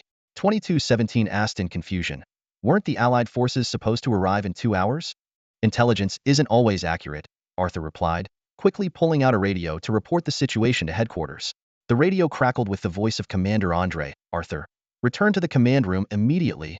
"Yes, sir," Arthur responded decisively, leading 2217 and the soldiers swiftly back into the depths of the cave. As they moved deeper, the tremors in the various caves grew stronger, indicating that the Allied forces had indeed targeted the heart of the Garan Valley. People scattered in panic, the atmosphere of fear spreading like a tide. Soon, they reached a surprisingly modern command center that left 2,217 astonished. Various surveillance equipment and computer screens flickered with activity. Commander Andre sat in a chair, his resolute face partially visible beneath a cloak. One screen displayed the fierce battle at the Garan Valley cave entrance. Although there was no sound, the intense vibrations and frequent explosions conveyed the battle's ferocity. "Luca," Andre called out, "take a squad to support the A1 entrance." The one-armed warrior named Luca responded and left to rally troops for the front lines. Andre noticed Arthur bringing 2217 in and immediately ordered, "During the retreat, you must stay close to me. Do not stray." 2217 realized the situation was dire for the Garan Valley resistance, but still didn't understand why someone as insignificant as himself commanded the commander's attention. Andre rose, his imposing figure like a towering black mountain, exuding an aura of authority. He strode towards a tabletop-sized dynamic electronic command screen, where several aides were studying the battlefield situation intently. From the expressions on their faces, it was clear that the situation was dire. They were gathered around the electronic map, engaged in a heated debate as they tried to formulate their next plan of action. The command room was dimly lit, and the air was thick with tension. Perhaps due to the stifling heat or the looming threat of a major battle, the Grand Commander, Andre, uncharacteristically loosened his tightly wrapped cloak. For the first time, 2,217 got a full view of the Grand Commander and was utterly stunned. Andre had two heads. One was the familiar, rugged and chiseled face everyone knew. The other, much smaller than a normal head, was located at the junction of his shoulder and neck, resembling a large, hairy tumor. This deformed head had a collapsed left side, with bulging eyes that opened and closed slowly like a goldfish. Drool dripped continuously from its protruding teeth, wetting his shoulder. 2217 recalled the severely deformed individuals he had seen in the cave. They were not mutated from contracting the Y virus themselves, but were the offspring of those infected in the previous generation. Many deformed infants were abandoned and left to die in the wilderness, with most children not surviving past the age of 10. This was the primary cause of Earth's drastic population decline. Andre pointed to the flashing red star at the end of the map, where fierce fighting was underway. "We must break out from here now, or we'll face total annihilation. The other exits have either been blown shut or overrun," he said, looking up to ask, "What's the situation at the A1 entrance?" An aide quickly responded, "Our main forces are at the A1 entrance, and they can hold out for a while. But the mountaintop intelligence station reports that the enemy's plasma cannons are about to arrive. I'm afraid the main entrance won't hold much longer. How many soldiers are left in the cave?" Andre pressed. 2 companies remain, about 60 men in total. What about the civilians?" "Most civilians have escaped through the D2 tunnel to the back of the mountain. We estimate that more than half have made it out," the aide replied, pointing to the flashing red star at the end of the map. "How many people are still in the cave?" "Not sure. It's a bit chaotic in there right now." "And are wounded?" Andre continued to inquire. "Most have been evacuated on low-flying crafts. But..." The aide hesitated. "A few critically wounded were delayed and are still in the cave." Andre took a deep breath, his brow furrowed. "We'll do our best to bring them along. Soon, we'll have to force our way out through the D2 entrance." He lifted his head, his gaze sweeping over the busy people in the command room, a hint of solemnity in his eyes. Andre waved his hand, and immediately, the command room fell silent, with everyone's attention focused on the dual-headed leader. Andre raised his head and waved at the people in the command center, instantly silencing the noisy crowd. His eyes swept across each tense face, his voice firm and powerful. Ladies and gentlemen, I didn't expect this final battle to come so quickly. The enemy is already at our doorstep, and our brave soldiers are valiantly resisting at A1. But time is not on our side. Taking a deep breath, he continued, we came together for the basic rights of survival, education, and healthcare, to live without discrimination or humiliation. For 2 years, we've lived and fought together in this cave like family. Today, the enemy is at our gates, but we must preserve our strength to have any chance of overthrowing the Union and achieving equality and peace in the future. Andre's face was filled with determination and courage as he loudly commanded, disband the command post, destroy all computers, everyone evacuate through D2, and head to the flight zone to board the aircraft. Now, I order the 2 squads in the cave to break through the encirclement at D2 at all costs, and I will personally lead the charge. He signaled to a few deputies and strode out of the command post. Suddenly, he remembered something and returned to tell Arthur and 2 soldiers, escort him, follow the squad. Once we're out, quickly rendezvous at the rear mountain landing zone. Andre gave 2217 one last look, his tone sincere. I hope you come with us. Your life can be brilliant. Truly. 2217 suddenly felt dizzy, somewhat dazed. In a haze, he saw the deformed small head with eyes like a goldfish staring intently at him. The small head spoke, its voice hoarse and slow. Mayo Surnaman. Despite the surrounding commotion, 2217 could clearly hear the words. The small head drooled again, saliva dripping onto its shoulder. It said, Larry, please wipe it off. The D2 exit was blocked by Union forces, bullets striking the edge of the cave entrance, sometimes flying directly inside. Stones and dirt scattered everywhere. A few resistance soldiers braved the hail of bullets, pushing an 8-shot makeshift rocket launcher near the entrance, then retreated to detonate it. 8 rockets roared out of the cave, followed by the deafening sound of explosions. The effect was immediate, and the gunfire outside fell silent. Although this barrage wasn't enough to cause significant casualties, its deterrent power was immense. Taking advantage of the brief lull, resistance fighters charged out of the cave, dispersing into the surrounding woods. Supreme Leader Andre followed closely behind. Soon, shouts echoed through the forest, and gunfire became more frequent as both sides engaged in close combat. Andre signaled, sending another team of fighters rushing out of the cave. He pointed to the left, shouting, fewer enemies this way. Attack from here. The group immediately followed his direction into the forest. 2217 trailed behind a group of civilians, puzzled by Andre's command. As if watching a movie where a hero was being forged. He quietly asked Arthur, how does he know there are fewer enemies that way? Arthur replied with conviction, I've told you. He knows everything. Andre instructed a deputy commander, lead this team to clear a path to the flight zone. The deputy saluted and led the team into the forest. Andre then shouted to the civilians behind him, those who want to go to the flight zone, follow us. If not, return to the cave. Don't offer pointless resistance once the Union forces enter. Suddenly, his parasitic head shook and shouted hoarsely, shells. Andre's main head echoed, everyone, get down. He was the first to dive to the ground. The soldiers around him quickly followed suit.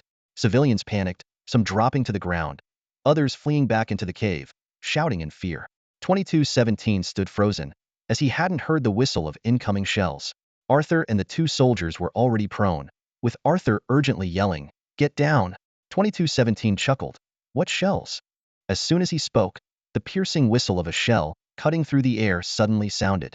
Startled, 2217 quickly dropped to the ground. The first shell missed, landing in the woods.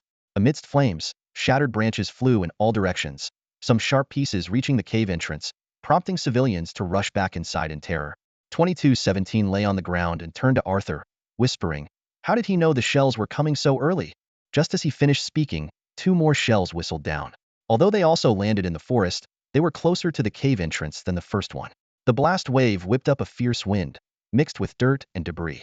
2 civilians standing at the cave entrance were instantly blown away, tracing an arc through the air before crashing to the ground with anguished screams. The forest echoed with cries of pain, indicating others had been injured by the shelling.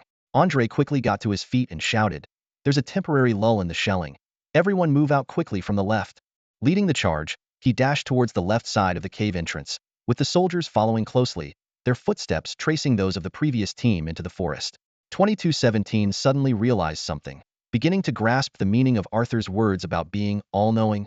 Arthur and 2 soldiers stood up, escorting 2217 as they followed the team into the forest on the left. Gunfire grew more intense, with the sharp crack of rifles and the deep rumble of machine guns mingling with occasional cries of pain. Suddenly, Andre, running ahead, shouted, "Enemies on the right." The squad members immediately raised their guns, firing blindly to the right. Sure enough, a barrage of return fire came from the right side of the forest. The firefight was exceptionally fierce, and soon several members of the squad were down. Agonizing cries also arose from the right side of the forest. Arthur, along with 2,217 and two soldiers, lay flat on the ground, not daring to move. At that moment, an explosion erupted in the middle of the squad, caused by either a small caliber shell or a grenade. With a deafening roar, trees, rocks, and mangled limbs were sent flying in all directions. Even Andre, who was at the front, was knocked to the ground. The ground was littered with resistance soldiers. Those who could still cry out were moaning in agony. A soldier who had narrowly escaped injury quickly helped Andre to his feet. Andre, wobbling and limping, staggered forward, grabbing a short-barreled superconducting submachine gun and firing wildly at the right. Suddenly, three soldiers from the Union Army, clad in green combat suits, sprang from the grass to the right rear, opening fire on the squad. Two more of the remaining standing members of the squad fell. The three Union soldiers had not noticed Arthur's group lying far behind them. Through the gaps between these soldiers, 2217 saw Andre turn, raise his hand, and make a forceful pushing gesture toward the three, shouting, "Get lost." Despite being about 10 meters away, Andre's gesture sent the three men flying backwards several meters through the air, crashing down hard. Two lay motionless, while the third landed close to 2217, blood gushing from his mouth as he writhed in pain. 2217 was stunned by the scene before him. It was as if a moment from a sci-fi movie had come to life. Arthur sprang up, swiftly drew a sharp dagger from his waist, and stabbed the struggling soldier several times. The soldier's body instantly went limp and motionless. Without hesitation, Arthur turned around and led the three behind him in pursuit. A low hum suddenly filled the sky, the sound of hovercraft fans vibrating. 2217 silently wondered whether they belonged to the Union forces or the resistance. Just then, several sharp whistles pierced the air. Instinctively, 2217 ducked and shouted, "Watch out!" Before he could finish, two shells exploded nearby. The scorching shockwave, laden with debris, swept over him, throwing 2217 violently into the nearby bushes. His mouth filled with the metallic taste of blood and the bitter gases from the explosion. Gasping for breath, 2217 struggled to his feet. Anxiously, he called out, "Arthur," but received no response. A wave of unease surged within him, prompting him to shout again, "Arthur." Still, there was no answer. 2217 scanned his surroundings, confirmed he was alone, and without hesitation, turned and sprinted back to the cave. Within 2 minutes, he dashed back to the D2 cave. Inside, chaos reigned as people fled in panic. Seeing someone in tattered Union military uniform, covered in soot, burst in, the crowd scattered in fear. 2217 raced through the rubble of what used to be the command center, heading straight for the main hall of the cave. The sight that greeted him was shocking. A fierce battle had clearly taken place here. The cave walls were scorched with flame marks, and the ground was littered with rocks of varying sizes. Several soldiers in Union uniforms lay lifeless on the ground, covered in blood. 2217 hesitated for a moment in the hall, then rushed into the adjacent medical room. However, it was empty, with only disheveled bedding and scattered bandages. C-2254, C-2386, and the other captives were nowhere to be seen. After a moment's thought, he left the medical room. The entire cave was eerily quiet, with only distant explosions occasionally breaking the silence. Through the skylight leading outside, the continuous roar from outside could be heard. The entire cave trembled, with dust and small stones constantly falling from the ceiling. 2217 followed the familiar route toward the main entrance A1. Feeling his way forward for about 10 minutes, the light grew dimmer. Suddenly, a stern voice rang out from afar. "Halt! Password!" 2217 immediately raised his hands and shouted, "Chicago is snowing." He quickly added, "No, that's the password from a few days ago. I don't know today's password. I'm a captive." At that moment, a familiar voice called out, "That's 2217. That's 2217. Soldiers, don't shoot." It was the voice of C-2386. "Keep your hands up and come over slowly," 2386 instructed. With his hands raised, 2217 moved forward cautiously. As he approached, he saw several Union soldiers guarding the group of Union captives from the hall. Some were sitting around, smoking. Upon seeing 2217, 2386 jumped up with excitement and embraced him, tears of joy in their eyes. 2217 urgently asked, "Where's 2254?" A sergeant replied, They've already been taken out of the cave. They'll receive excellent medical care. 2217 followed the captives out of the A1 entrance. The scene at the entrance was vastly different from when he arrived. The once lush forest had been obliterated, with bare red earth strewn with rocks and broken trees, making passage nearly impossible. Trees in the distance still burned, sending plumes of smoke into the sky. Some soldiers were moving bodies, separating those of the Union forces from the resistance. The resistance's bodies were piled together, and a few soldiers were pouring diesel over them, seemingly preparing for final disposal. Several hovercraft flew across the sky, the sunlight glinting off their coaxial rotors. The most distinguishing feature of the western district of Paris from other areas was the towering isolation wall. Inside, the metropolis thrived with prosperity, skyscrapers, and a booming economy. Among its 120,000 residents, there were no infected individuals or mutants. After nearly a century of isolation policies, they seemed to have evolved into a new breed, confident, healthy, intelligent, and self-assured of their noble qualities. Most were engaged in management, high-tech, aerospace, pharmaceuticals, finance, education, and world trade, with little to no interaction with those from the infected zones. 2217 spent 3 days recuperating at a hospital in the western district of Paris. Last night, he finally saw C-2254. 2254 looked significantly better, thanks to the skilled doctors at the Resistance's cave hospital. The surgery was a success, with no infections or other complications, and the sutures were highly praised by the doctors at the Paris hospital. To perform such a clean and perfect amputation under primitive cave conditions was a testament to the doctor's expertise. On the third morning, 2254 and several other severely injured individuals boarded an Osprey transport, bound for Happiness Island for further treatment. 2254 appeared to be in good spirits, as if the war's shadow had finally lifted from him. From now on, he would live out his days as a retired war hero. As the cabin door was about to close, he waved enthusiastically at 2217 and 2386, who had come to see him off, shouting, "I'll call you when I get back to the island." The genuine smile on his face filled them with a mix of envy and admiration. Little did they know that this smile would be their last memory of 2254, frozen in time as a final farewell. On the fourth day, the western district of Paris was swept up in a jubilant celebration of the defeat of the Spanish resistance. The streets were adorned in festive attire, with vibrant decorations in every corner. From 9 a.m., people poured onto the streets or leaned out of their windows, cheering with fervor. Drones showered the sky with confetti and streamers, setting the entire district abuzz with excitement. Several hundred young warriors who had spearheaded the attack on the Garonne Valley rode through the streets on elaborately decorated floats.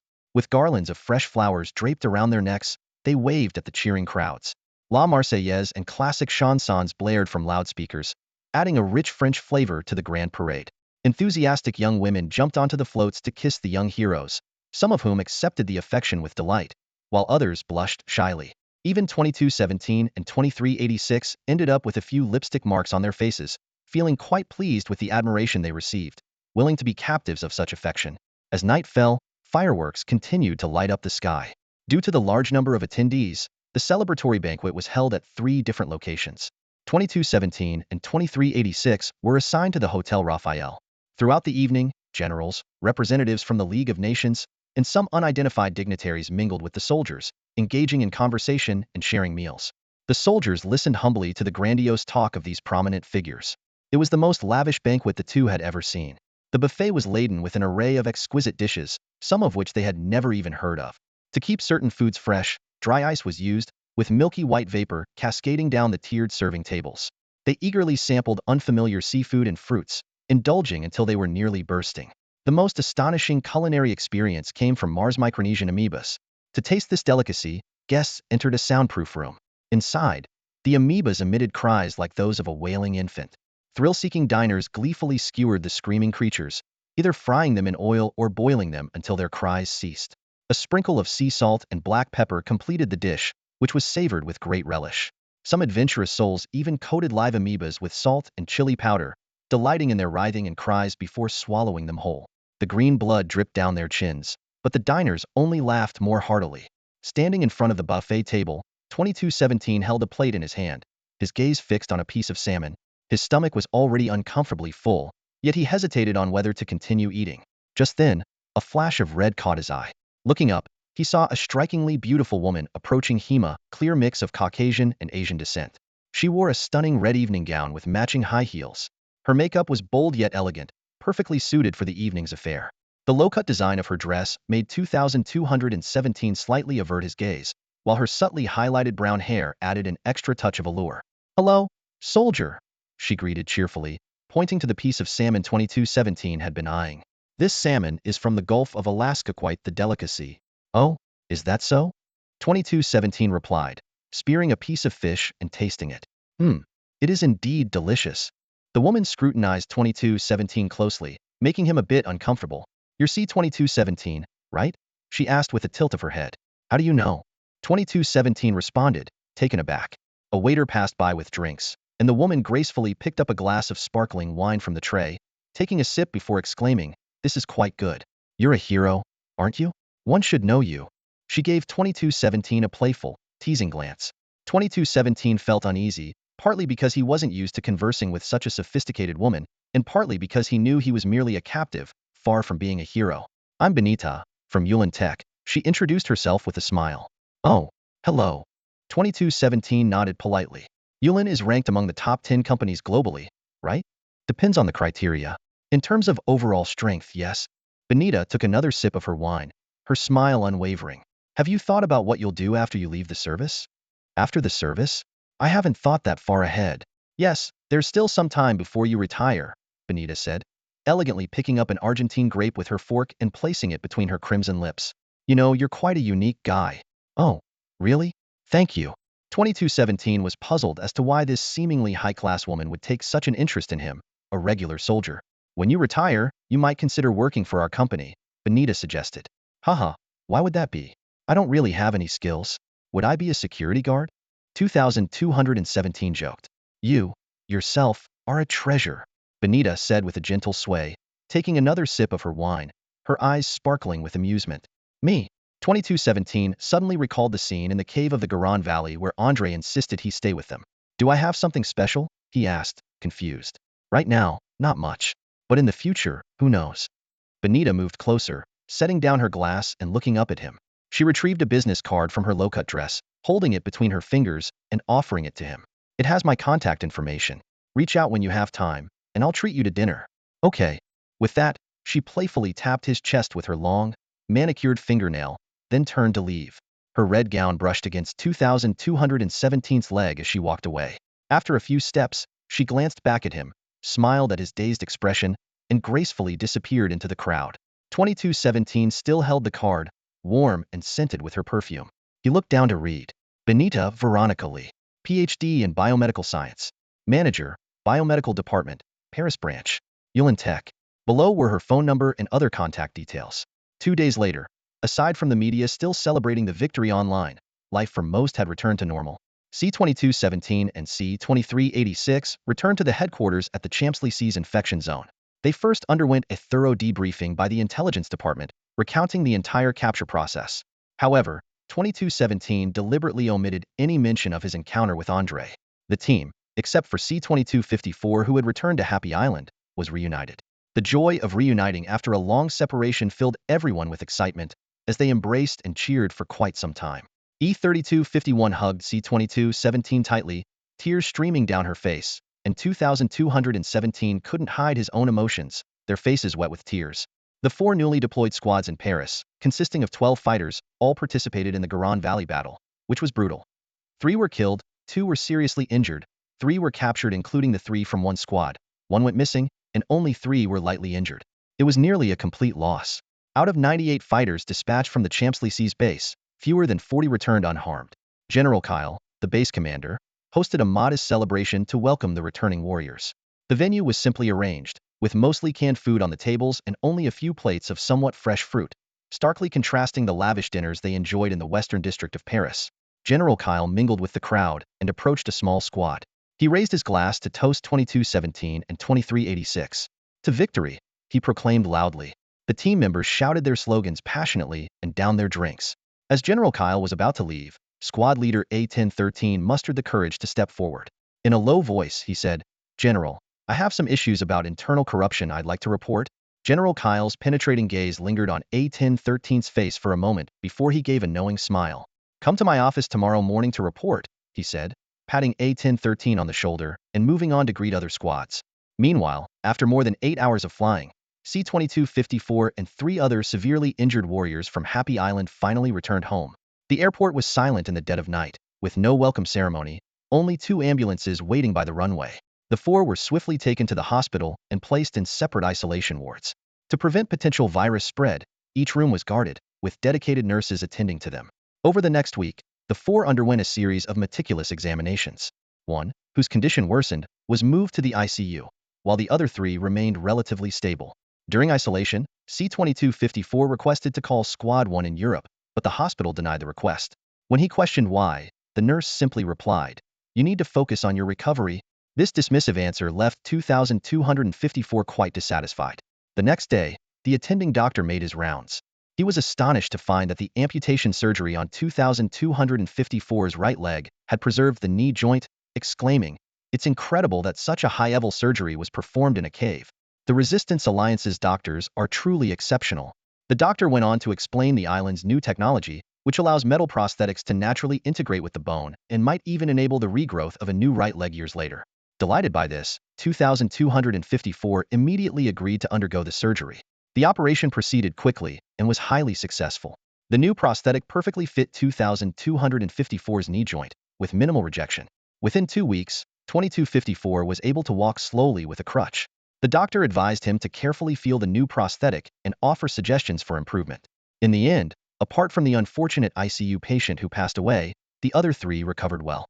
Coinciding with Island Chief Tom's completion of a new beast breeding area at the island's tail, the hospital decided to have them train in this enclosed environment to adapt to their new physical conditions. Standing on the barren land, C-2254 looked at the distant barbed wire and, with a wry smile, said to his 2 companions, "It seems this is our new home." June in Paris is a wonderfully pleasant time. Not yet the hottest part of the year, with temperatures that are mild and comfortable.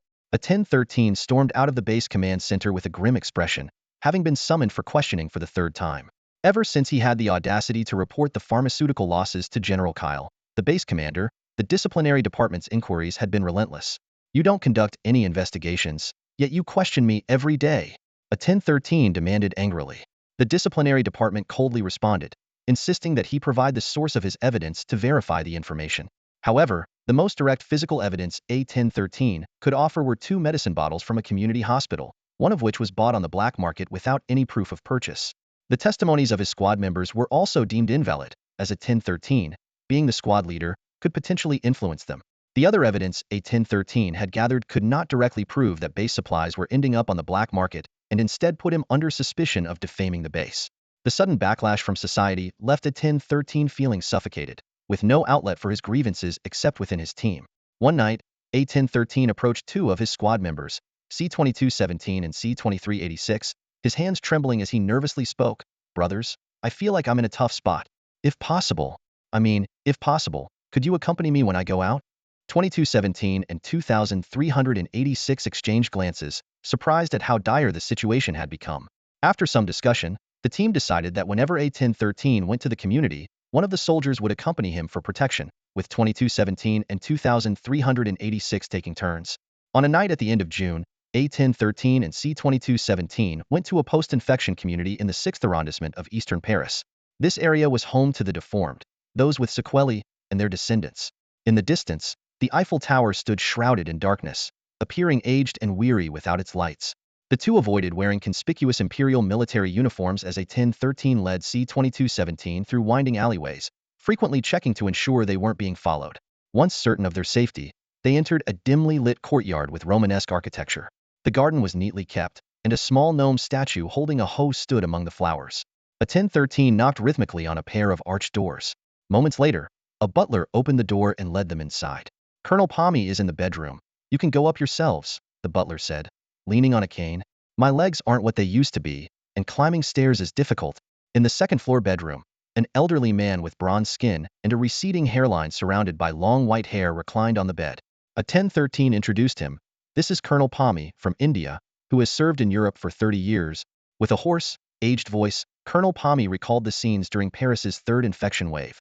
Back then, the city was overrun with homeless infected individuals, some in the throes of their disease, attacking anyone they saw. The streets were littered with bodies, and panic was rampant. Desperate Parisians looted stores in droves and would shoot at each other over the slightest provocation. It was hell on earth. The old man took a breath and continued, "Fortunately, our United Nations government forces arrived just in time, bringing hope to the people of Paris. We quickly restored order, eliminating looting, murder, and other serious crimes. The last to be dealt with were those in the manic stage of infection. Anyone who showed aggression was shot on sight. Soon, the third outbreak in Paris was under control, and we saved the western part of the city." Despite his frail condition, the old man's eyes sparkled with excitement when he spoke of his past glories. He recounted his stories with fervor, his voice raspy with age but unable to hide his inner excitement. "Who would have thought?" the old man sighed. "While Paris is stabilizing and the economy improving, our various league bases are riddled with corruption." A wry smile spread across his face, as if mocking the absurdity of the world. A 1013 couldn't help but smile too, though there was a hint of bitterness in his expression. "So, 10 years ago, I chose to retire. The corruption was too much," the old man continued, suddenly looking serious, his voice thick with phlegm. With some difficulty, he reached under his pillow and pulled out a small plastic box. "Here are recordings of transactions where people from your base sold medicines and other military supplies." His voice dropped to a hushed urgency. "Don't ask how I got them. If there's a need, I find a way. And this time, it's on the house." His eyes gleamed brightly for a moment, then dimmed again. He took a deep breath and went on. "I know you're good people, young, honest, and determined, but my advice is, once you identify the people on the tapes, let it go. Don't dig deeper. You can't." Before he could finish, he was overtaken by a fit of coughing. A 1013 looked at the old man with gratitude and carefully took the plastic box containing the memory card. "Thank you, Colonel," he said softly. "After all the investigation, I feel overwhelmed too. I will stop." A 1013 gently patted the colonel's frail hand, exchanged a few more words, and then he and his companion bid farewell to the colonel and left the 6th district. Before returning to the base that evening, A 1013 bought 2 memory cards on the street and used the shopkeeper's computer to make copies.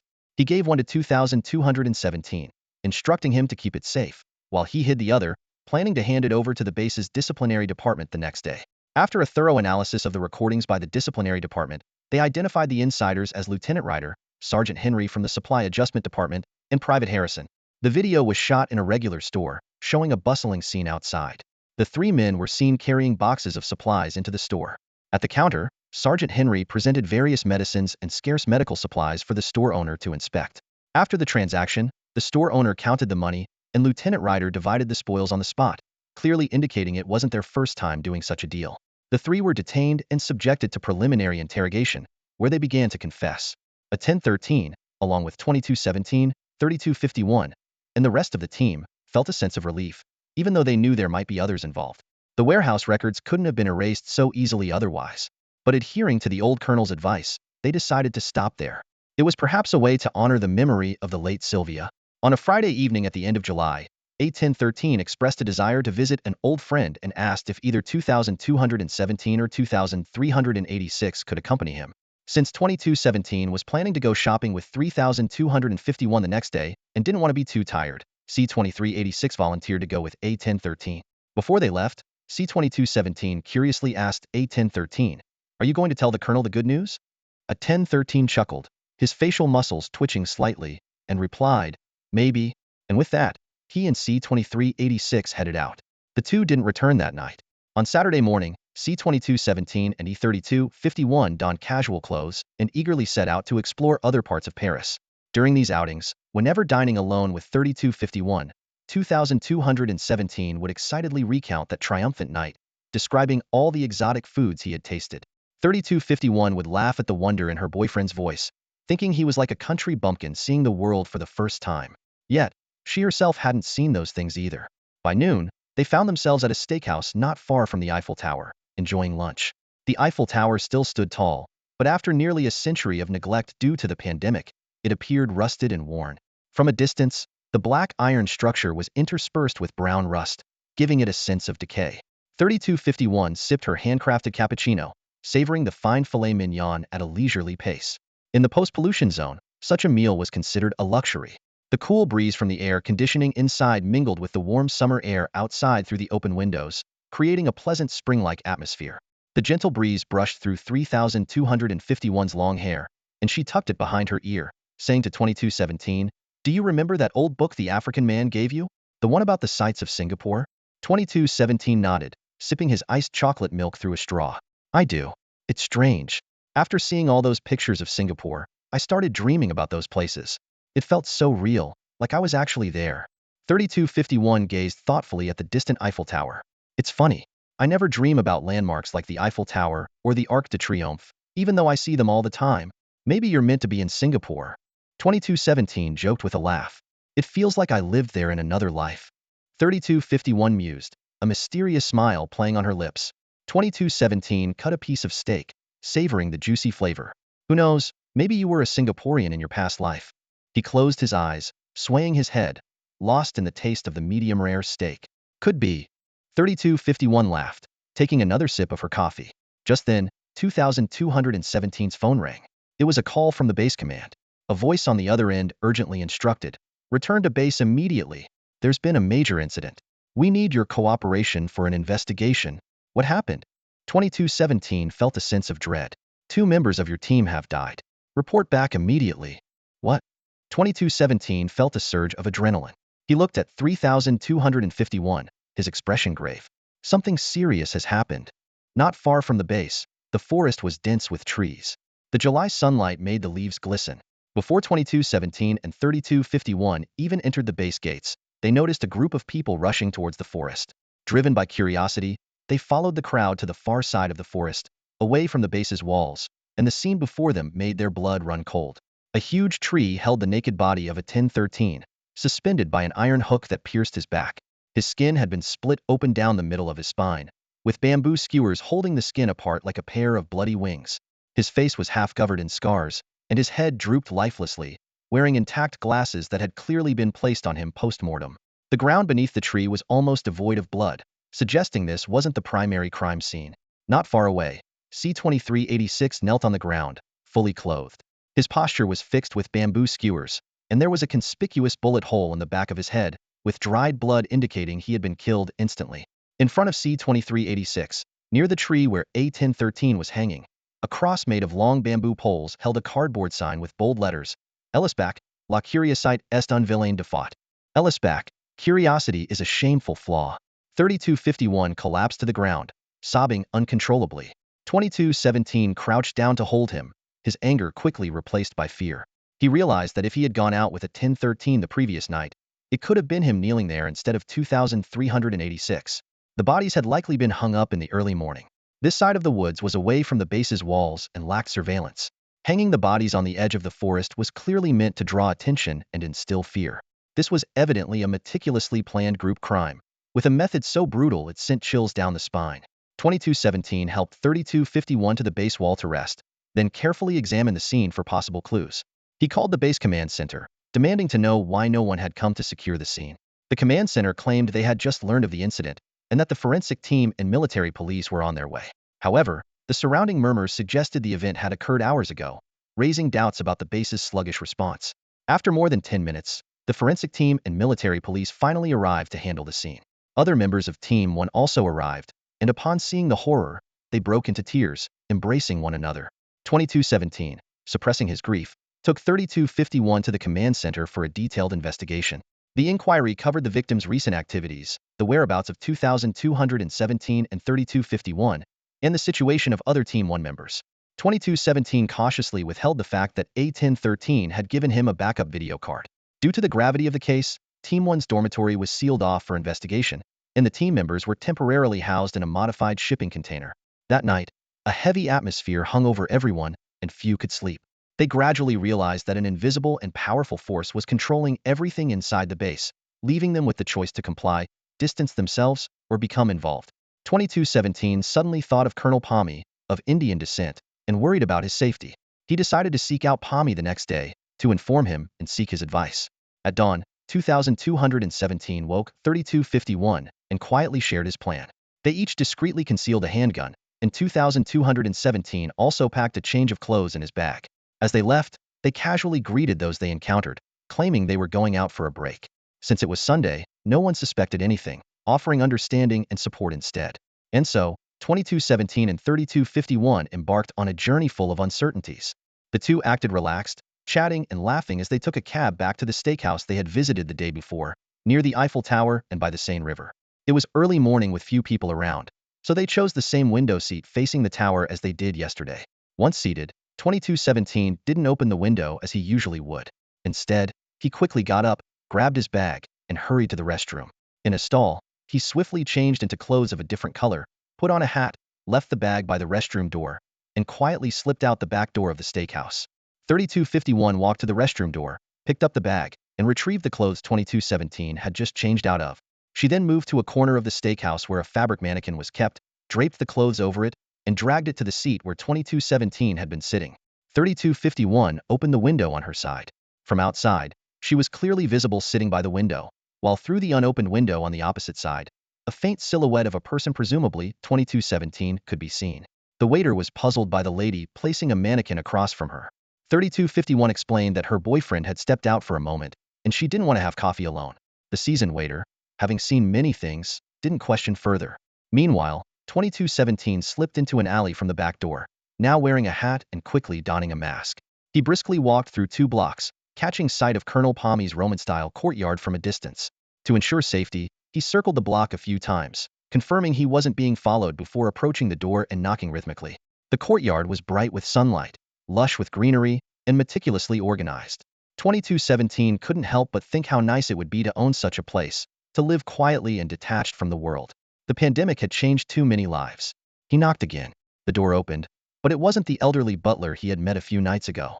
Instead, a middle-aged black man, in pajamas and bleary-eyed, opened the door and looked at 2217 in surprise. 2217 was equally taken aback, his first thought being whether he had come to the wrong place. He quickly turned to check the courtyard, confirming he hadn't made a mistake. "Is Colonel Palmy here?" 2217 asked. The man seemed to wake up a bit, his eyes widening at the unexpected visitor. "Who? Colonel Palmy? You've got the wrong place." "Impossible." 2217 looked again at the courtyard. The gnome farmer statue was still there. "It couldn't be wrong. Sir, you're definitely mistaken. There's never been a Colonel Palmy here," the man said, crossing his arms defensively. "How long have you lived here?" 2217 pressed. "Me." The man looked at 2217, his expression turning to exaggerated anger. "I've lived here my whole life. I've been here for over 40 years. Is there a problem?" His tone was somewhat aggressive. 2217 immediately sensed something was off. The man's tone and expression were overly theatrical, and someone who truly lived there wouldn't be so eager to explain their residency. 2217 patted his forehead, pretending to suddenly realize, "Oh, I must have the wrong place." He turned as if to leave. Just as the man was about to close the door, 2217 abruptly turned back, lunging to the door and forcing it open with his shoulder. The man instinctively stepped back, too shocked to react. 2217 swiftly drew a gun from his waist, pressing his elbow against the man's neck and the cold barrel against his head, disengaging the safety. The man raised his hands in terror. "Don't be rash. Don't be rash." 2217 pushed him inside, kicking the door shut with his heel. "Is there anyone else here?" 2217 whispered in his ear, the gun still pressed to his head. Just me." The man panted heavily, clearly shaken by the sudden turn of events. 2217 ordered him to raise his hands. Grabbing his collar with one hand and keeping the gun to his head, he pushed him upstairs to the colonel's bedroom. "Open the door," 2217 demanded harshly. The man obediently opened the bedroom door. The bed was the same, but it was empty. 2217 shoved the man onto the bed, pressing the gun hard against his temple, demanding, "Where is everyone who lived here?" The man glanced sideways at him, still insisting, "I've really lived here for 40 years. Realizing he couldn't waste more time arguing, 2217 pressed his knee into the man's back, pinning his right hand to the bed, wrapped the gun barrel with a blanket, and pulled the trigger. The blanket muffled the shot, and with the house's soundproofing, it was unlikely anyone outside would hear. Despite the blanket cushioning his hand, the force of the shot made the man's hand jerk violently, and he let out a piercing scream, wailing in agony. 2217 pressed the gun back to the man's head, demanding, "What's your name?" My name is Kazan," the man replied through gritted teeth, struggling with the pain. "All right, Kazan. You have one more chance to tell me where the owner of this place went." 2217 pressed the gun harder against his temple. Kazan trembled with pain and fear, swallowing hard. "I don't know where they went. I only moved in the night before last. Someone told me to move in and said I could stay for free for 6 months. Who told you to move in? Who do you work for?" 2217 pressed further. "I've been without a place to stay, and I registered for assistance in the 6th district." He grimaced with pain. "The day before yesterday, the community called me, said this house was vacant, and told me to stay for 6 months. The condition was that if anyone asked about the house, I should say I've always lived here. I'm a long-term post-trauma patient, haven't worked for ages, and live on assistance. Kazan explained haltingly. 2217 let him go, feeling he was telling the truth. Then tell me, who from the community called you? Jefferson. Eli Jefferson. Kazan answered, panting. Then tell me, who from the community called you? 2217 demanded sharply, his eyes piercing as he stared at Kazan. Jefferson. Eli Jefferson. Kazan cried out in anguish, blood dripping from his hands and staining the pristine sheets with a shocking red. 2217 coldly replied, all right, give me his number. You can stay here. He paused, his tone turning more menacing. But if you lied, I'll come back and kill you. Understand? Kazan nodded fearfully, his eyes betraying his terror. 2217 glanced around and suddenly asked, did you see that long rope in the garden? Kazan nodded again, his Adam's apple bobbing slightly. 2217 pressed the gun to Kazan's temple, forcing him to move to the yard. Kazan gritted his teeth and reluctantly picked up the rope. They returned indoors, and 2217 swiftly tied Kazan to the butler's bed downstairs, his movements efficient and ruthless. He taped Kazan's mouth shut and wrapped his hands with the bedsheet. I'll have the police come to rescue you this afternoon, 2217 said, gently closing the door, deliberately leaving it unlocked. Following the Starlink navigation, 2217 crossed a block to reach the community building, a three-story-old structure. After inquiring at the service desk, he quickly found Jefferson on the second floor, a man of mixed South American descent. Mr. Jefferson, 2217 flashed his base access ID in front of him. I'm Andy from the Champs-Élysées base's disciplinary investigation unit. I need to have a word with you. A flicker of panic crossed Jefferson's eyes as he pointed to a nearby small room. Officer. Oh no, sir. This way please. 2217 followed Jefferson into the small office. Jefferson eagerly made a cup of instant tea for 2217, probing cautiously, Officer, what can I do for you? 2217's expression was grim as he discreetly activated the recording function on his personal smart terminal. He waited for Jefferson to finish making the tea and ordered, sit down. Jefferson complied, and 2217 decided to get straight to the point. I represent the base's highest commander and higher authorities. There was a murder at the base yesterday. Several people died. Jefferson's eyes widened, clearly unaware of the incident. 2217 leaned closer, his gaze intense. We have evidence linking you to this murder. You need to prove your innocence, show you're not involved. Let's cut to the chase. I don't have much time. He stood up, patted Jefferson on the shoulder, his tone softening slightly. Tell me, who instructed you to let that Kazan stay at Colonel Pamey's house? Be honest, and maybe you can keep your job. I promise to keep it confidential. 2217 patted Jefferson again, his voice coaxing. I believe you're not deeply involved with our base. Being truthful is in the best interest of your job and family. Sweat beaded on Jefferson's forehead, his voice trembling. Did someone die at your base? What does it have to do with me? Even if I arranged for Kazan to stay, it's within my job rights. 2217 interrupted sternly. The victim had visited Colonel Pamey's house before. Met Colonel Pamey. I just investigated, and the person living there isn't Colonel Pamey. It's a fraud. He claimed he's lived there his whole life. Nonsense. I'll be frank, I've also seen Colonel Pamey at that house. Just from your real estate fraud alone, I can charge you. Not to mention there was a murder last night. Consider the consequences. Confess here, and I'll pretend it never happened. If I take you back to the base for questioning, it won't be as comfortable. Jefferson fell silent, clearly wrestling internally. He swallowed hard, took a deep breath and whispered, it was Lieutenant Robert from your Champs-Élysées base who called me to arrange it. 2217 pressed further. Can you give more details about him? How do you know each other? Jefferson replied, he seems to be from your command department. I don't know much else. We know each other through work, but we don't meet often, not much interaction. He asked me to find a reliable homeless person to live at 267A Lafayette Street, what you call Colonel Pamey's house, for free for 6 months. Jefferson paused, glanced at 2217, and continued, the condition was that the person must insist they've always lived there. Kazan and I are on good terms. He's a pitiful homeless guy, so I thought of him first. I had him move in the day before yesterday. 2217 sneered. Ha, that's simple? You had no questions? Jefferson hurriedly explained. Of course I had questions. Random good deeds like this always have issues. I asked Lieutenant Robert why. He said it was for work. I couldn't understand, told him without clarity. I couldn't arrange for anyone to move in. He insisted it was task-related, told me to keep quiet, and the day before yesterday he sent someone with this. Jefferson took out an envelope from the drawer and handed it to 2217. 2217 opened it to find a wad of cash inside. How much? 2,000 yuan, Jefferson replied, instinctively wiping the sweat from his forehead.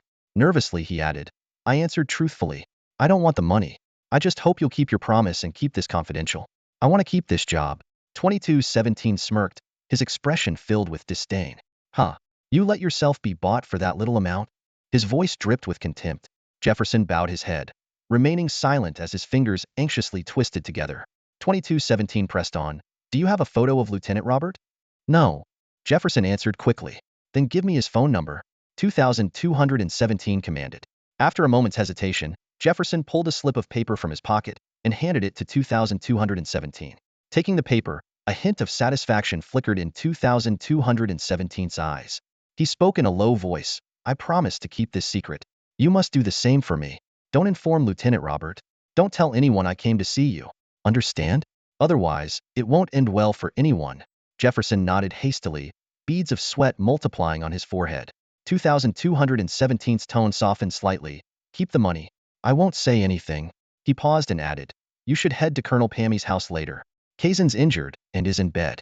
You'd better take him to the hospital. As he reached the door, 2217 turned back to Jefferson and said, use the money in the envelope for his medical expenses. Time flew by, and the morning was almost over. 2217 checked his watch and hurried back to the steakhouse. He slipped cautiously through the kitchen's back door and saw 3251 sitting idly by the window, reading a book.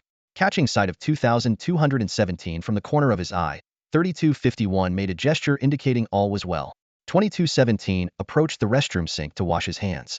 3251 quickly stood up, dragged a cloth dummy from under the window to the corner, removed its clothes, and placed them with a backpack on the floor by the sink before casually returning to his seat. 2217 picked up the backpack and clothes from the floor and went to the restroom to change into the clothes he had worn to the steakhouse. He returned to the booth, ordered pasta and mushroom soup, and began eating ravenously. While eating, 2217 quietly briefed 3251 on the morning's events. 3251 was taken aback and lowered his voice. I didn't expect someone else to act first, erasing previous witnesses and evidence. What do we do now? 2217 sipped his soup, thoughtfully gazing out the window. Did you notice anything unusual? He asked 3251. 3251 glanced outside and chuckled. Are we being too paranoid? I didn't notice anything. It's always good to be cautious, 2217 replied with a smile, though his eyes remained vigilant. Haven't you noticed someone is always a step ahead of us? At that moment, a reflection from a distant building's glass window caught the sunlight, creating a brief glare. Concerned, 3251 looked outside, then back at 2217. They exchanged a knowing smile, silently communicating with each other. In the afternoon, upon returning to the base, 2217 immediately checked the internal directory, only to find that there was no one named Robert in the command unit. What puzzled him even more was that the phone number Jefferson had given him for Robert was also not listed. He expanded his search to include the entire base and found only 6 people named Robert among over 2,500 individuals. However, the directory provided no further detailed information.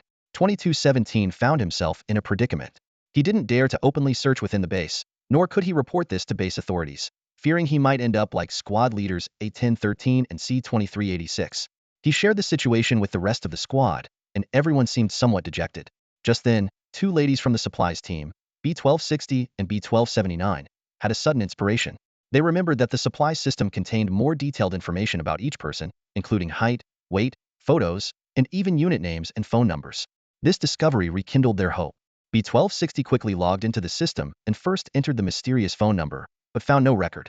She then searched for everyone named Robert, confirming that indeed, there was no Robert in the command unit. Eventually, she found 6 Roberts that matched the directory. After careful screening, none of these 6 were of lieutenant rank. 1 was a cafeteria cook, 2 were base patrol guards, 1 was a ground vehicle pilot, 1 was a base equipment technician, and another was recovering in a hospital after being injured in the Garan Valley battle. Clearly, these individuals were unlikely to have any dealings with the Paris Community Management Committees, nor did they have the motive or time to command Jefferson to arrange personnel. 2217 thought of one last resort: to copy the photos of the 28 command unit members and the 6 Roberts and have Jefferson identify them. Although this was a serious breach of regulations, it seemed there was no other choice. To avoid the system logging the download activity, 2217 used his personal device to take photos of these individuals and their names. On Monday, before Squad 1 was set to depart for the community hospital, Captain Miller from the command unit approached them, announcing that 2 male combatants would soon be added, and E3251 would be appointed as the new Squad 1 leader. Miller stated that General Kyle of the base was deeply sympathetic to Squad 1's plight and promised to work diligently to solve the case and seek justice for the deceased A-1013 and C-2386. The squad members remained silent in response to his words. At noon, 2,217 changed into civilian clothes inside the community hospital and quietly slipped away under the cover of his teammates.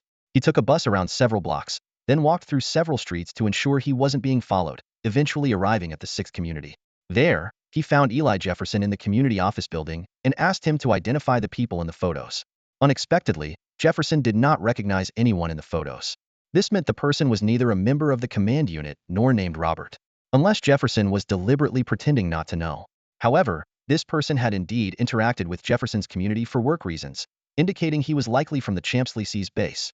2217 pressed Jefferson about what this person had come to do previously and whether there were surveillance recordings or signature records. Jefferson explained that the person had come to deliver food and medicine to the community and had signed for it, but due to the community's poverty, there was no surveillance installed. This left 2217 puzzled. Why would he deliver food and medicine across districts when our Champs-Élysées community hospital is still short of medical supplies? Jefferson retrieved the previous signature, which read Robert K. 2217 hurried back to the hospital to report this finding to the team. E3251 speculated that Jefferson might not be telling the truth, perhaps fearing to identify someone he knew or covering for them. The team was at an impasse, as conducting a private investigation was proving to be extremely challenging. Suddenly, 2217 had a flash of inspiration. He looked up at the busy nurses' station and said to E3251, "Honey, do you remember Louis Seville?" E3251's eyes lit up, recalling the black man who had brought them books. As night fell, in the golden piano bar, the two reunited with a warm embrace. 2217 found a quiet corner, ordered a few beers, and began recounting their battle experiences to Louis Seville. Seville listened intently. Of course, 2217 omitted the part about meeting the Supreme Leader. He exaggerated the bravery of C-2254 and C-2386, describing how they fought valiantly, were mortally wounded, and risked everything to protect him. This account sparked a strong curiosity in Seville about these two heroes. Turning the conversation, 2217 mentioned the recent murder case, revealing to Seville that C-2386 did not die on the battlefield but was murdered in the woods near the base, likely by an insider. Hearing this, Louis Seville was filled with indignation, joining 2217 in denouncing the darkness and corruption within the base. 2217 clinked his beer bottle against Seville's, a hint of anticipation in his eyes. Lowering his voice, he asked, "So, can you help me out?" Louis Seville was about to take a sip of his drink, but nearly choked at the question. He abruptly put down the bottle and realized, so you're still after information. 2217 calmly pulled out his personal smart device, calling up the photos he'd previously shown to Jefferson, and handed it to Seville. Seville leaned in, scrutinizing each image. Suddenly, his finger paused on one, pointing to a figure in the command center. "This person looks familiar." 2217 focused on the image. It was a lieutenant named Campbell from the command center. He frowned. "But he doesn't seem to be related to what you mentioned." Seville shook his head, explaining, "He's been to the Jules Gabriel Verne bookstore." "Which bookstore?" 2217 asked, momentarily confused. "The one where we met," Seville said impatiently, tapping the table. 2217 instantly recalled the bookstore with the owner who had a camera for an eye. He pressed on. "What was he doing there?" "Not sure." Seville shrugged. "The owner wouldn't tell me, but I suspect he might be selling goods too." He began tapping his knuckles rhythmically on the table to the background music. "What?" 2217 exclaimed in surprise. "I've never seen him bring any goods." Seville didn't respond, instead changing the topic. "There's another thing. Think you can help with it? You've got connections." 2217 understood and pulled a slip of paper from his pocket, which had a phone number supposedly belonging to someone named Robert. He handed the paper to Seville, explaining, "See if you can find a friend in the city's communications network to trace who this number belongs to." With that, 2217 discreetly slipped a few hundred Union notes from his wallet to Seville. After parting ways with Seville, 2217 exited the bar, greeted by the refreshing breeze of a Parisian summer night, clearing away the bar's heat and alcohol scent. He initially planned to take a few secluded alleys back to the base, but soon realized he was being followed by two people. Without turning back, 2217 swiftly changed his plan, heading towards a bustling main street. The two followers maintained a steady distance, and he couldn't be sure if others were watching from the shadows. At this moment, he regretted not carrying any weapons today. To shake off his pursuers, 2217 decided to cut through the lively street. The summer night was buzzing with activity. The street was lined with various stalls selling snacks, trinkets, flowers, and even explicit adult items. People thronged the street, and prostitutes flaunted their allure at the doorways, beckoning to passers-by. Just then, a clever idea struck 2217 on how to lose his tail. Acting nonchalant, he gradually made his way towards the women on the street corner. 2217 had a sudden flash of inspiration and thought that using the girls on the street to get out of the situation might be a good option. His eyes fell on a shadowy figure standing in front of a dimly lit house. Hesitating for a moment, he was considering whether to approach her when the woman noticed his gaze and waved him over. As he got closer, 2217 realized that this girl was actually a burly middle-aged woman, likely in her 40s. Even under the dim streetlight, he could clearly see the thick foundation on her face and the eyeshadow that looked like a bruise. "Sweetheart, do you like the motherly type?" she asked in a raspy voice with a sycophantic smile. 2217 felt a wave of nausea and wanted to turn away. But just as he turned his head, he noticed the two followers closing in behind him. Each had a hand in their pocket, possibly holding a weapon. The air was thick with danger, and it dawned on 2217 that he hadn't brought any weapons for protection when meeting Seville today. Facing two potentially armed opponents, he knew he had no chance of winning. Reluctantly, he walked up to the woman, feigning composure, and said, "Yes, I like the mature type." The woman grinned, as if finally landing a customer. She pushed open the door behind her, gesturing for 2217 to enter, then cautiously glanced outside before closing the door. In the narrow hallway, 2217 got a better look at the woman. She held a small purse and a cigarette, and the strong scent of perfume filled the air. Her hair was piled high, and her exaggerated bust highlighted her robust figure. Despite the heavy makeup, her facial features weren't unattractive. She led 2217 upstairs, while he pondered how to explain his predicament. "Don't be nervous, darling. Let Mama give you a hug," she said, noticing his distraction, and pulled his head towards her heavily padded chest. 2217 quickly pulled away, hastily explaining, "Mama, oh no, it's like this. I was walking, and two people started following me. I think they want to rob me, so I thought I could hide here." He put on an innocent expression. Mama scrutinized him closely and asked, "Kid, are you in debt?" "No, I really don't know them." "Are you on drugs?" she said, inspecting 2217's wrists and arms but finding no needle marks or bruises. "Apparently not," she muttered to herself. "My name is Florencia, yes, like Florence in Italy." She introduced herself with a smile. "Now, tell me, what do you really want?" "I just need a place to hide. I charge by the hour, you know." Florencia lifted 2217's chin. "You Asian guys can be quite handsome," she said, planting a light kiss on his lips. 2217 forced a smile. "Paying is no problem at all." Just then, a heavy knock sounded from downstairs. Florencia looked annoyed. "Your friends have come knocking?" "I really don't know them," 2217 hurriedly explained. Florencia studied his eyes, half believing him, then went downstairs to check.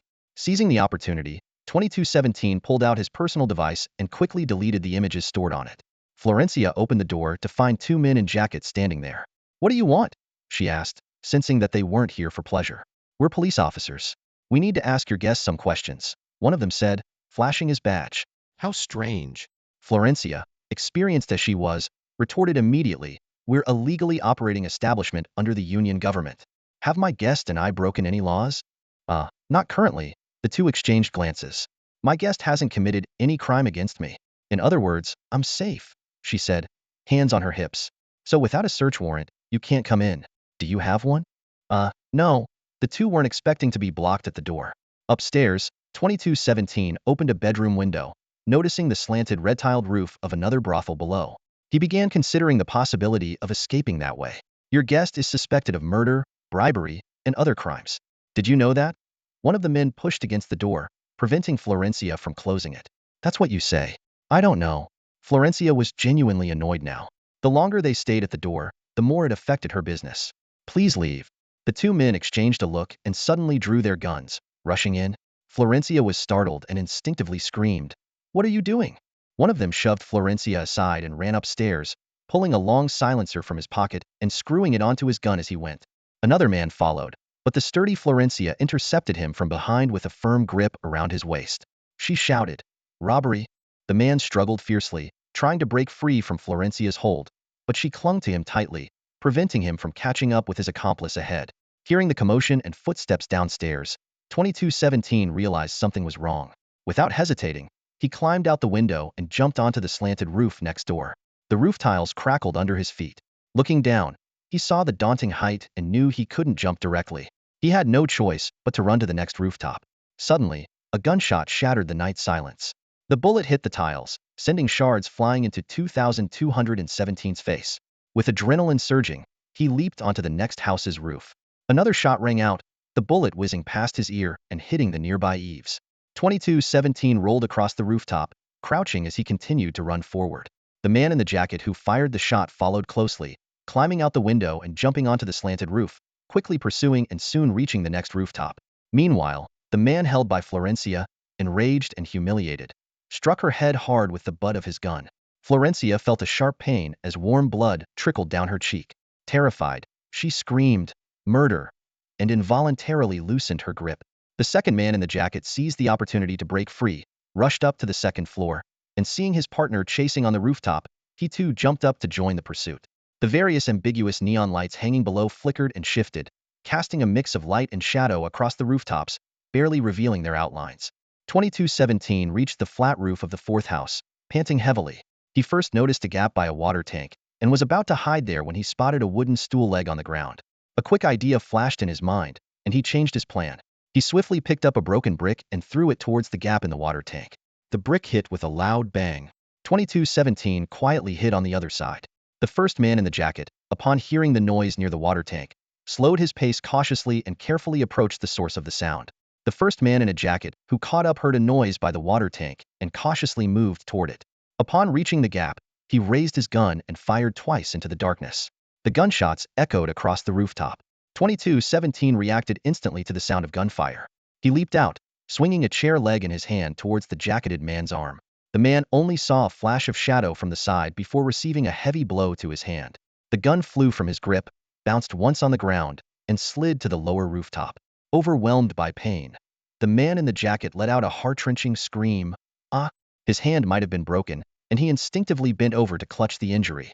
Seizing the moment, 2217 drove his knee upward, catching the man squarely on the chin. This strike hit the mark perfectly. A person is often knocked unconscious not due to brain damage, but because the cerebellum and brainstem are temporarily stunned. It's akin to a boxer being knocked down, but able to continue fighting after a brief rest. However, repeated heavy impacts can cause brain damage over time. The man's cerebellum took a heavy hit, and he instantly lost consciousness.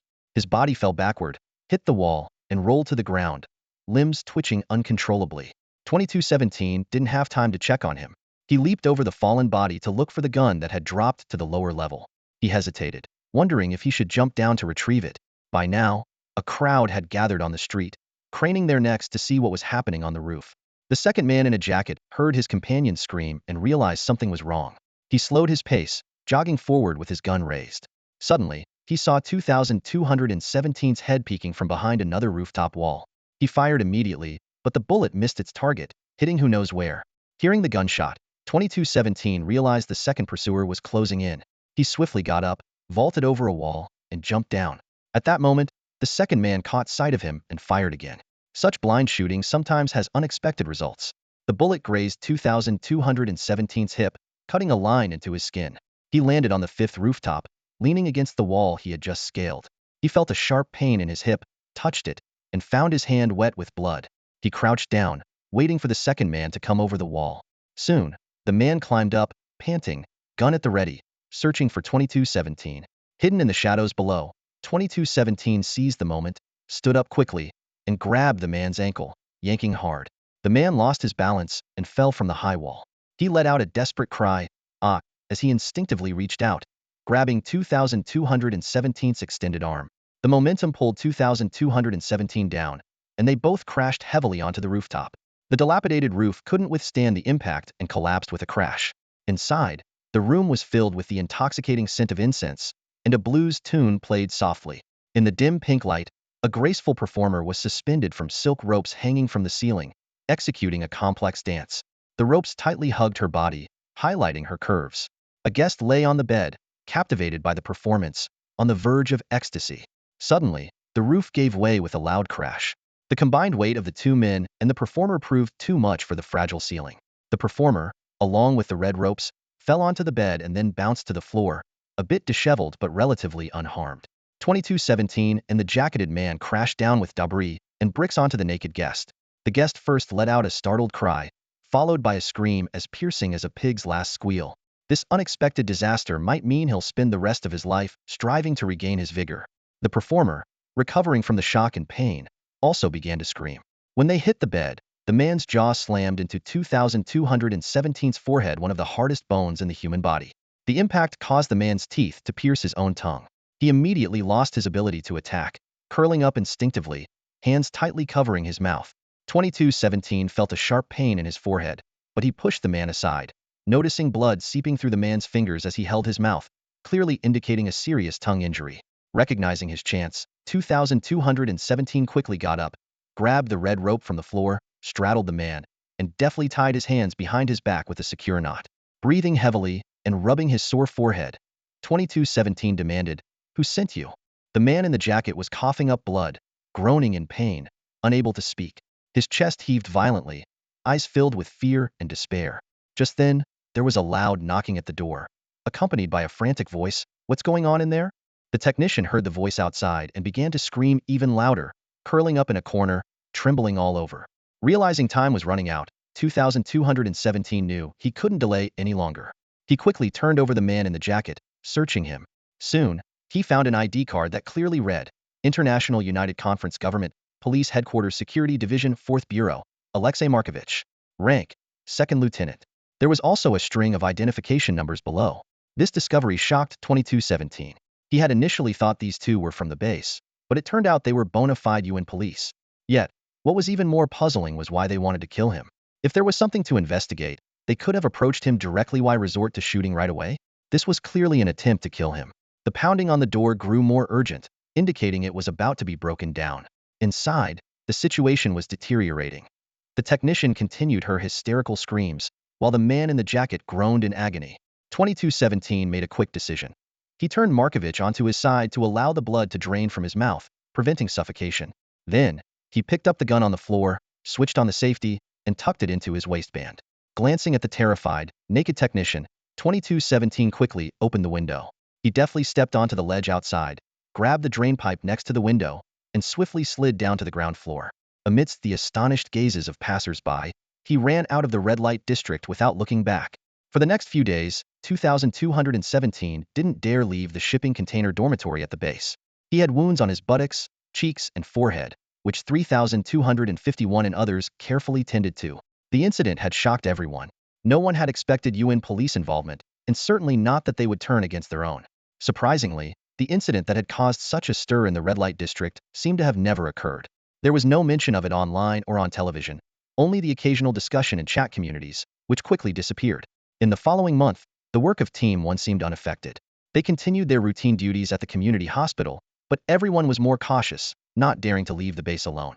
A month later, 2 new fighters joined the team, bringing some fresh energy to Team 1. Eagerly, 2217 and others asked the newcomers about C-2254, but the new recruits were clueless, knowing nothing about it. Unable to sit still, 2217 went to the base command center to inquire about the whereabouts of C-2254 and others. A few days later, a response came. C-2254 and the others had indeed returned to Happy Island, but as they were severely injured and exposed too long in the Garan Valley, they had contracted a new strain of the E-type virus. They infected each other, and upon reaching the island, the virus erupted, resulting in their deaths. To prevent the spread of the virus, their bodies had been cremated. This explanation was utterly absurd, and 2217 was nearly driven to fainting by anger.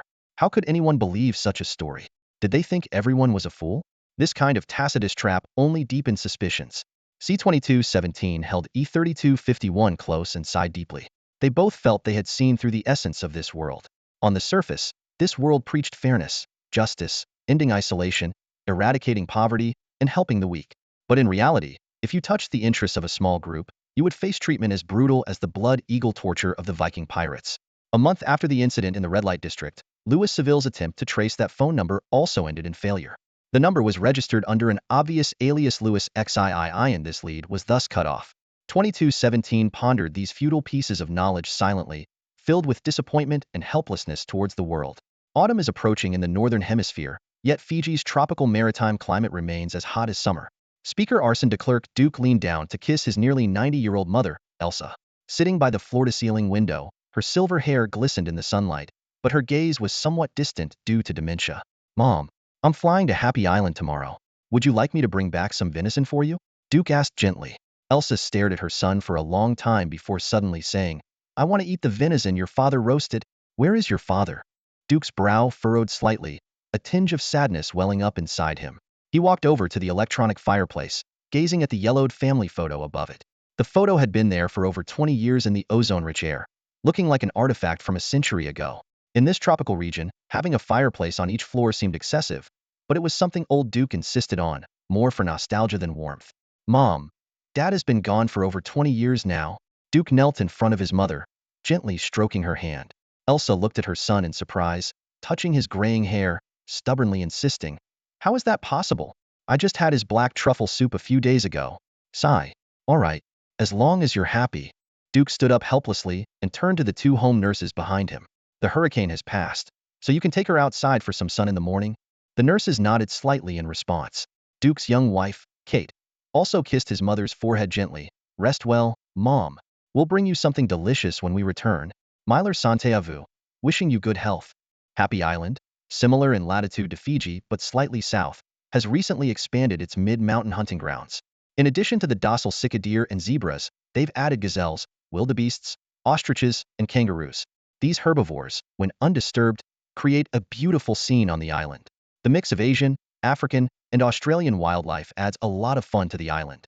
At the far end of the island, away from the training base, the island's owner, Tom, has established a smaller hunting ground. Within high walls, a few lions, a small herd of wild buffalo, and a rhinoceros are kept for those seeking thrills and danger. However, these facilities are not open to the public and are reserved for specific global clients for their entertainment. The speaker's official helicopter slowly landed on the mountaintop helipad. As soon as the door opened, the speaker eagerly jumped out, his face glowing as he ran toward the waiting island owner, Tom. The two embraced warmly. Mr. Number 5 Tom Cat. Duke called out loudly, using Tom's nickname. Haha, long time no see, Jerry Mouse. Tom responded with Duke's nickname. Once the rotor blades stopped completely, the young speaker's wife, Kate, gracefully exited the helicopter. Tom, following his usual habit, ran up to give her a tight hug, causing her to exclaim in surprise and delight. As the three walked and chatted, Tom mentioned, Benita from the Paris branch will be bringing clients later. You remember her, right? Benita? Duke frowned thoughtfully. I vaguely recall. Is she the talented mixed race girl? That's right. Tom wiped the sweat from his neck. Several of the island's recent breakthroughs in brain technology were thanks to her and her team's efforts.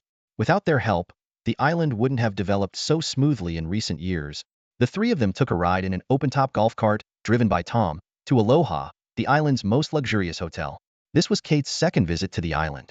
She opened the window of their luxury suite, gazing at the scenic bay in the distance and breathing in the fresh air. In the mid-mountain hunting grounds, various herbivores leisurely grazed.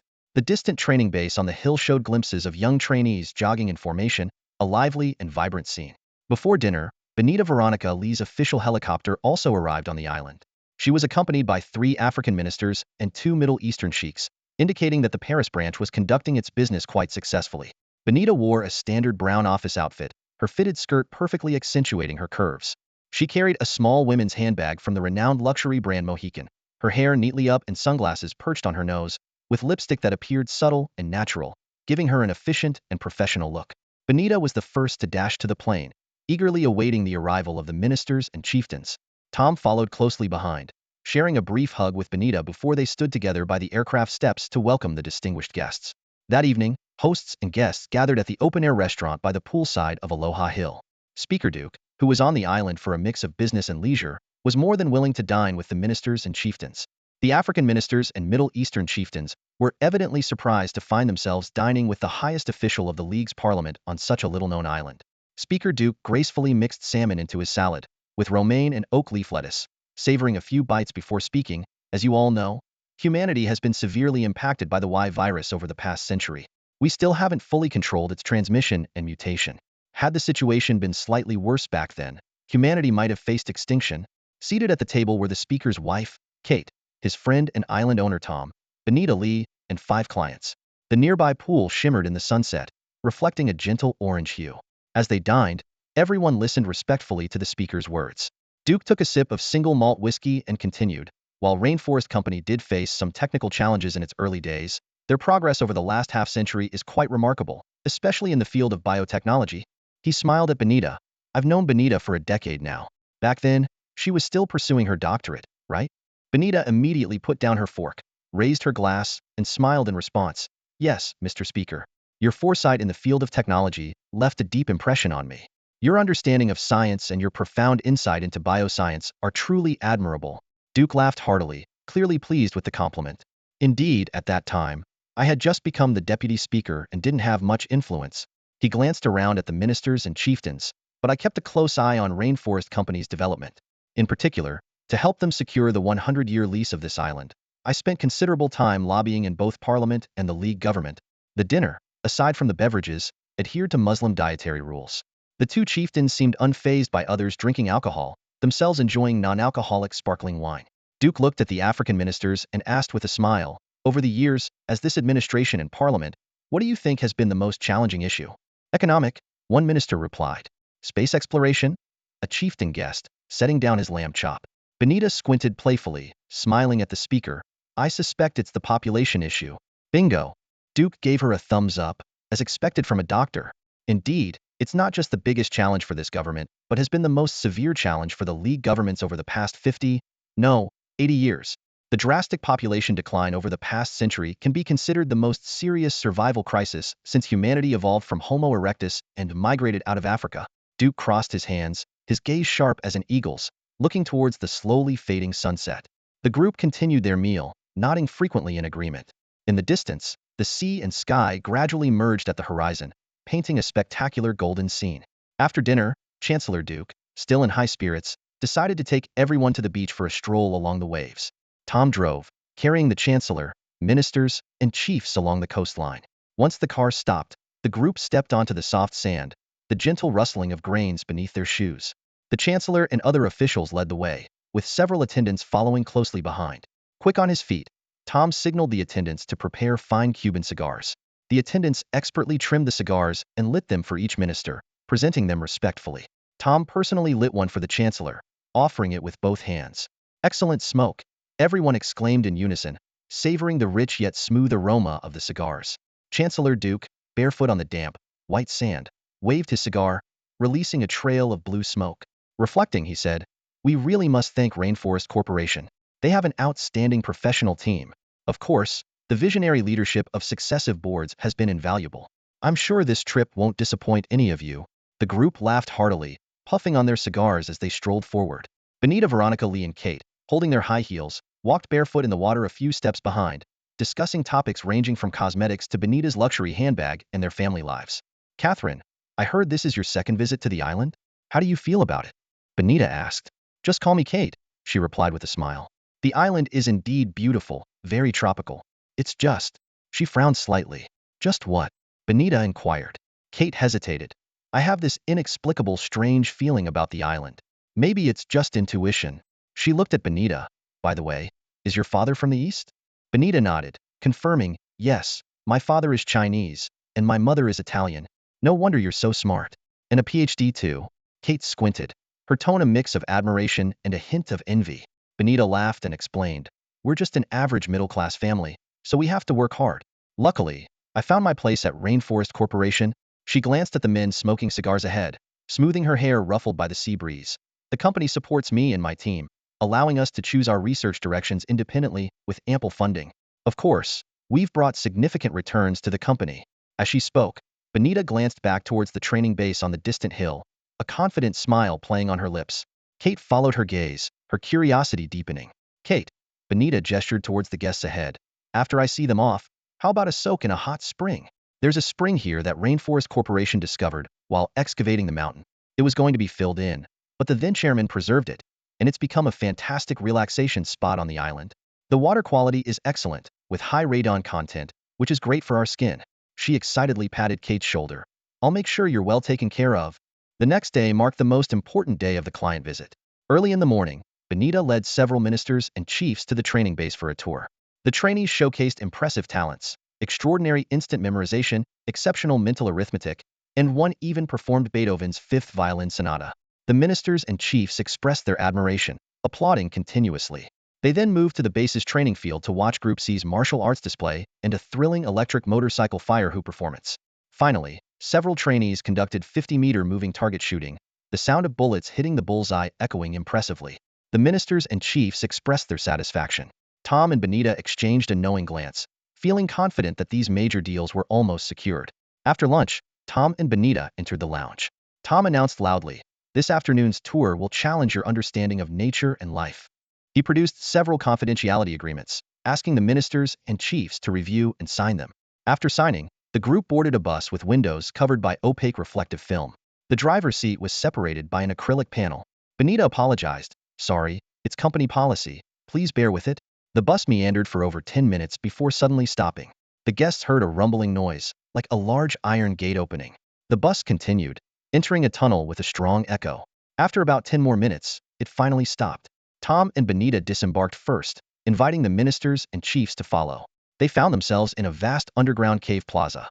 The cave, clearly transformed into a massive underground factory, was bustling with bright lights and the low hum of ventilation fans. Large rooms built within the cave stretched as far as the eye could see.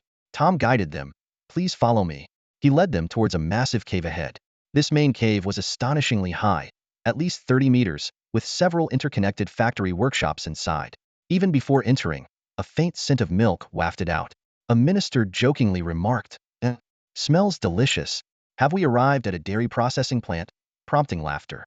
Tom swiped a card to open the door, revealing a brightly lit interior with an even stronger milky aroma. The scent, associated with food, naturally relaxed and pleased the human senses, a trait linked to evolution. Countless towering stainless steel tanks poured thick, milk-like liquid from above, while spiral mixers below churned continuously. Despite the sealed glass, the sweet aroma permeated the air. In the sterile zone, innumerable soft tubes connected to the mixers slightly expanded as the liquid flowed through, resembling rows of neatly arranged intestines. Benita, hands clasped in front, pointed with her left hand to the sterile zone like a professional guide. "This is one of the raw material areas. The basic synthetic protein is produced here. The pleasant milky scent you detect is actually the aroma of high-quality protein." She smiled professionally. "Next, we'll continue our tour along the pipeline." The group walked on, tilting their heads to observe the pipes inside the sterile room as they ventured deeper into the workshop. Tom pushed open the second door, and the sound of machinery roared to life. Inside the workshop, various peculiar machines were operating at high speed, and the air was filled with the scent of disinfectant. Workers in white protective suits moved skillfully along the production line in the sterile area. Benita explained that this was still part of the raw material area, but it was where they began adding various microelements that met specific ratios. She briefly described some of the professional mixing processes, speaking quickly and using a lot of technical jargon. Soon, Tom led the group to the side door of the factory. With a serious expression, he warned, "The scene you're about to see might be shocking, even a bit disturbing. If anyone feels uncomfortable, please let us know immediately." The guests exchanged nervous glances in response to his words. After passing through a corridor, Tom opened another workshop door. Under bright lights, a jaw-dropping sight unfolded before them. The faces of the 3 ministers and 2 chiefs instantly showed expressions of shock and even disgust. In the distance, rows of human skulls were neatly arranged on a zigzag conveyor belt. Each skull was covered with a layer of thick foam, slowly moving towards a large steaming container. When the skulls emerged from the container, they were coated with a thin layer of flesh. Benita explained, "You see, the head is the most intricate instrument of the human body. We first synthesize the skull and torso bones according to the original DNA, which takes about a week. One of the raw materials comes from the protein workshop we visited earlier." She pointed to another production line, where a longer container was emitting steam. A stainless steel conveyor belt carried a headless human skeleton, its bones already covered with a thin layer of reddish-brown flesh. Because the tissue newly grown from the culture dish hadn't fully solidified, bits of meat and blood continuously dripped from the entire skeleton. One of the ministers had already pulled out a napkin to cover his nose and mouth, appearing somewhat nauseated. Benita asked with concern if he needed a break, but he waved her off, insisting he was fine. Tom pointed to the left and half-jokingly said, "The factory on the left is even more intense. It's the organ customization workshop, where we tailor new organs for the wealthy and influential. If you visit, you might find it even harder to handle."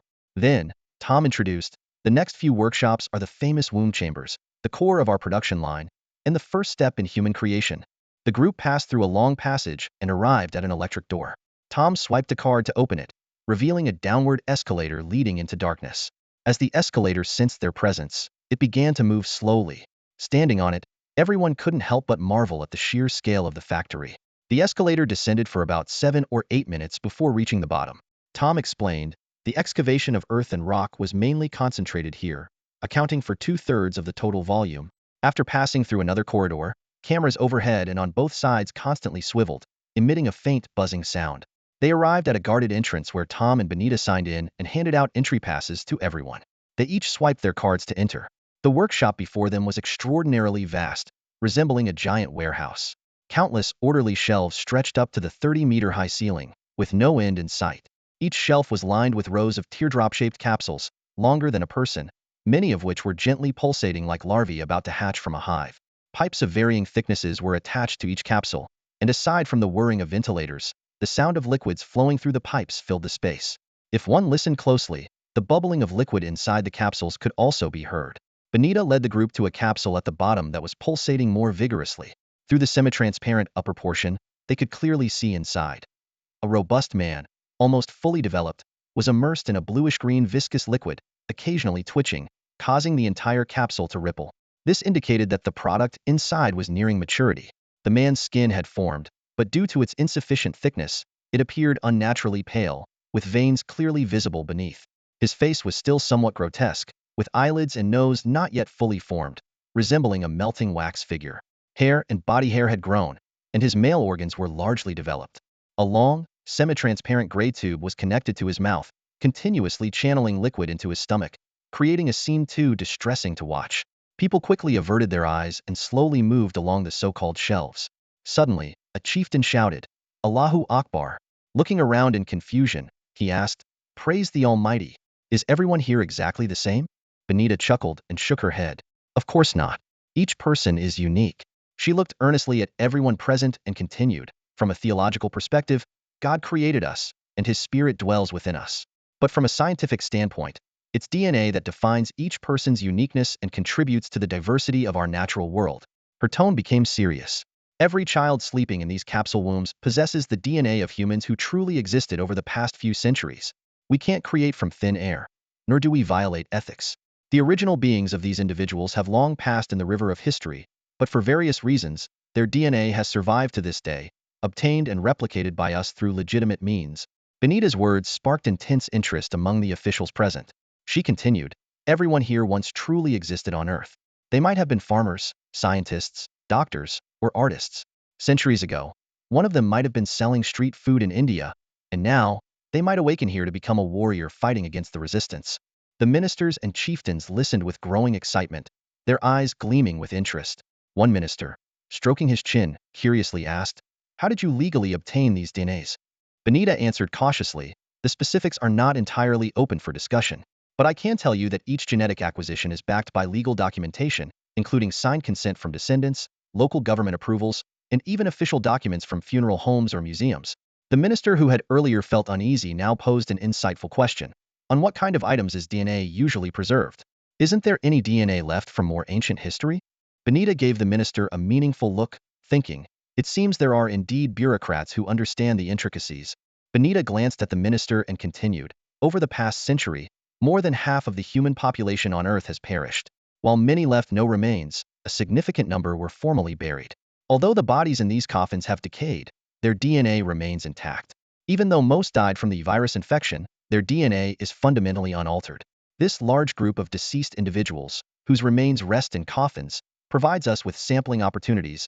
She pointed to the massive womb factory and explained, "Most of our raw materials here come from coffins less than 100 years old. Our history department is dedicated to finding the genes of notable figures from recent history and bringing them to Happiness Island to explore the potential for restoration." Benita added with a smile, "Of course, we have our principles. For instance, Einstein's brain still exists, and we wouldn't replicate him. Similarly, Gandhi's robe still contains his complete DNA, but we neither can nor will replicate him. In short, those who are world-renowned are off-limits for us." A minister curiously asked, "Why can't you replicate these people?" Island Chief Tom interrupted Benita's presentation and explained, "Ultimately, it's a matter of ethics. Imagine if Einstein were brought back to life, would you have him teach at an American university? If Gandhi returned, should he run for prime minister again? Or if Hitler were revived, should he lead a party or become a painter? These controversial figures, as long as their DNA exists, must be excluded in the initial screening by our history department." The chief noticed the details of the production line and asked, "I see the skulls and body skeletons are manufactured on a different line. Are they all identical?" Benita replied, "Not exactly. You might not have observed closely, but each skull and body skeleton has a unique number. They are grown based on the original DNA. Due to the specific nature of bone growth, we need to produce them on the primary assembly line first, then send them to the corresponding industrial wombs here. They are immersed in artificial protein fluid, allowing nerves, brains, various organ embryos, and muscles to gradually develop." Benita deliberately led the clients to the C-section, pointing to the womb capsules. "See the C-section over here? That's the purpose of your visit," she explained. "With the population drastically reduced, the post-infection alliance resistance is growing. I know each region faces this dilemma. There are hardly any healthy individuals willing to risk joining the military, and the infected won't join the National Union Army to fight their own kind. This creates a demand." Benita looked at Tom, signaling him to continue. Tom earnestly told the clients, "Currently, we can produce a batch of fighters every 3 months, approximately 300 individuals. If the demand is high, we can also use the 100 wombs in Section A and 200 in Section B for fighter production. This way, we could produce about 600 fighters every 3 months." Tom shifted the conversation. "But problems arise with this. Let's head to the consciousness factory." He led everyone towards a gentle slope with a handrail slide, which gradually ascended into the darkness beyond. Benita watched them leave, then turned and walked to a shelf. She pressed a button on the shelf, and a womb capsule labeled C2217 descended. The capsule was empty, its interior dry, as if it hadn't been used for a long time. A tag on the capsule read, "SVIP name, confidential." She gently tapped the capsule, murmuring, "Let's hope you're never needed again." She then quickly caught up with the group ahead. The Consciousness Factory is the only visible above-ground structure in the entire production complex, with 2 underground and 3 above-ground levels. Standing on the escalator, the group traveled for over 10 minutes in dim lighting before reaching the factory's lowest level. Tom swiped a card to open the door to the bottom floor and led the group inside. The lowest level housed several workshops. Tom guided everyone into the first room, which had 3 airlock doors. Passing through the first door, a white mist-like disinfectant sprayed from above. Entering the second door, a light blue powder was released from the floor. Tom instructed everyone to pause between the second and third doors before opening the final door. Tom reminded everyone to put on masks and explained, "What you see now are the finished products, but they are in a deep sleep state. In other words, they aren't considered human yet." He led the clients into the room, which was warm and humid, resembling both a massive hospital ward and a huge morgue. The room was filled with rows of beds neatly made with white sheets, each one occupied by a naked person lying flat. They were resting quietly, their chests gently rising and falling as they breathed steadily. Each face was covered with a transparent breathing mask, and their chests were adorned with electrodes emitting a faint blue light. Thin wires, like spider silk, extended from the electrodes to monitors at the head of each bed, which continuously displayed and updated vital signs such as heart rate, blood oxygen levels, and blood pressure. Moving among the beds was a team of staff dressed in pristine white uniforms. They carried tablets, their eyes focused, occasionally pausing to meticulously record the physiological data of each product. Tom explained, "These individuals have just been transferred here from the womb chamber and need to be observed for 24 to 48 hours to ensure their vital signs remain stable. If there's any fluctuation, it means the product is defective and we'll have to dispose of it." As he spoke, Tom pointed to a special bed near a metal door in the distance. 2 individuals lay there, one on top of the other. The person on top was motionless, while the one below was convulsing. A staff member quickly approached, recorded data on the tablet, and then wheeled the metal bed through the door. Witnessing this, a minister swallowed hard, his voice trembling slightly. "So, how do you dispose of them?" Tom gave a barely perceptible smile. "Rest assured, we're very humane. If the product still shows signs of life, like a heartbeat, we administer medication to stop the heart. Then, we leave them for a day to confirm death before they are sent to the crematorium." The group continued to walk among the beds. The men and women lying there had smooth skin and well-defined muscles, appearing healthy and proportionate. They looked young, mostly in their early 20s. "Are they all young people?" Another minister couldn't help but ask. Tom nodded. "That's right. And before we clone them, we rigorously screen the DNA to eliminate any genetic defects. We only select samples with superior genetic information." Everyone glanced around again, compelled to admit that these products indeed had beautiful physiques, radiant skin, and an aura of youthfulness. Actually, Tom chuckled softly, this is merely the final inspection workshop. As Montesquieu said, a person without a soul is not truly a person. Therefore, they are currently just finished products with a normal heartbeat, far from meeting the standards for release. Tom stroked his chin and, addressing the ministers, chieftains, and staff present, elegantly recited, "We are always in pursuit of perfect appearances, yet we neglect the beauty and depth within. We are like soulless beings, chasing superficial glamour, unable to find our true selves. As his words faded, the room erupted in laughter and enthusiastic applause. Tom, the island's host, led everyone to the basement level via the elevator. Benita followed closely behind, playfully teasing Tom in a low voice. Martin, oh no, Tom. I looked it up. Montesquieu never said without a soul. One is not human. She stuck out her tongue mischievously. Tom rolled his eyes at her and whispered back, whether Montesquieu said it or not doesn't matter. He pointed at himself. What matters is that I said it. Both of them couldn't help but burst into laughter. The decor on the basement level was markedly different, exuding a strong cultural vibe. The hallway walls were adorned with portraits of historical figures like Socrates and Aristotle, while a large photograph of Sigmund Freud was prominently displayed at the entrance. On the other side of the door, two massive frames held biblical verses. Dust to dust, ashes to ashes. Let the departed rest in peace, and the living be freed from sin. Hide your face from my sins, and blot out all my iniquity. Create in me a pure heart, O God, and renew a steadfast spirit within me. Tom swiped a card to open the first door, and the group was once again treated with a disinfectant mist before entering the basement workshop. This area resembled a series of MRI examination rooms, divided into several transparent rooms by glass, each equipped with machines similar to MRI scanners where nude products lay silently in slowly rotating cylinders. This is the consciousness transfer area, Tom said, looking around with satisfaction. Thanks to Dr. Benita and her team's years of hard work, Happiness Island truly lives up to its name as the Island of Joy. He turned to Benita. Why don't you explain? Benita smiled as she took over, first complimenting Tom's expertise in the field of consciousness, then briefly mentioning their collaboration in overcoming challenges in consciousness transplantation, while carefully avoiding any core technical secrets. She proudly announced, "We've successfully achieved consciousness transplantation. Simply put, the individuals initially received by the Consciousness Factory are just breathing bodies, not even as developed as newborns. After rigorous screening, qualified products are brought here for consciousness transfer." Benita went on to detail the first phase of consciousness transplantation, which involves the implantation of basic abilities and the equivalent of a 6-year elementary education level of knowledge. She explained that this process takes a week, using Freud's subconscious alpha wave input method. Tom added that this phase includes targeted enhancements based on future applications, such as boosting the physical capabilities of future soldiers or enhancing the linguistic and cognitive abilities of thinking-type products. He also mentioned the concept of QT value, quality talent value, and proudly stated that geniuses are essentially under their control.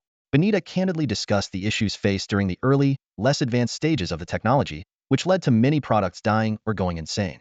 Finally, she mysteriously asked, "Can you guess where we used our early experimental products?" The clients exchanged puzzled glances and shook their heads. On Titan. Benita's eyes sparkled with admiration as she exclaimed, "That's the one used in the famous cave intelligence test." She suddenly frowned, trying hard to remember something. At that time, it was right when Speaker Duke secretly proposed using clones instead of humans to explore that cave. What was it called? She looked up at Tom for help. Tom immediately chimed in. The Nyx Mountain Cave. He shook his head in wonder. It's been 22 years since then. Time really flies. I was only in 7th grade back then. Benita's eyes were filled with admiration, her hands clasped together as if she were 13 again, lost in a dream. When my parents told me the story of Professor Lin Yongxing bravely venturing alone into the deadly alien cave, I was completely in awe. That's when I decided I wanted to be a scientist. Tom burst into laughter, patting his rounded belly. Yeah, 22 years ago. I was a handsome young guy too. His laughter echoed through the lab.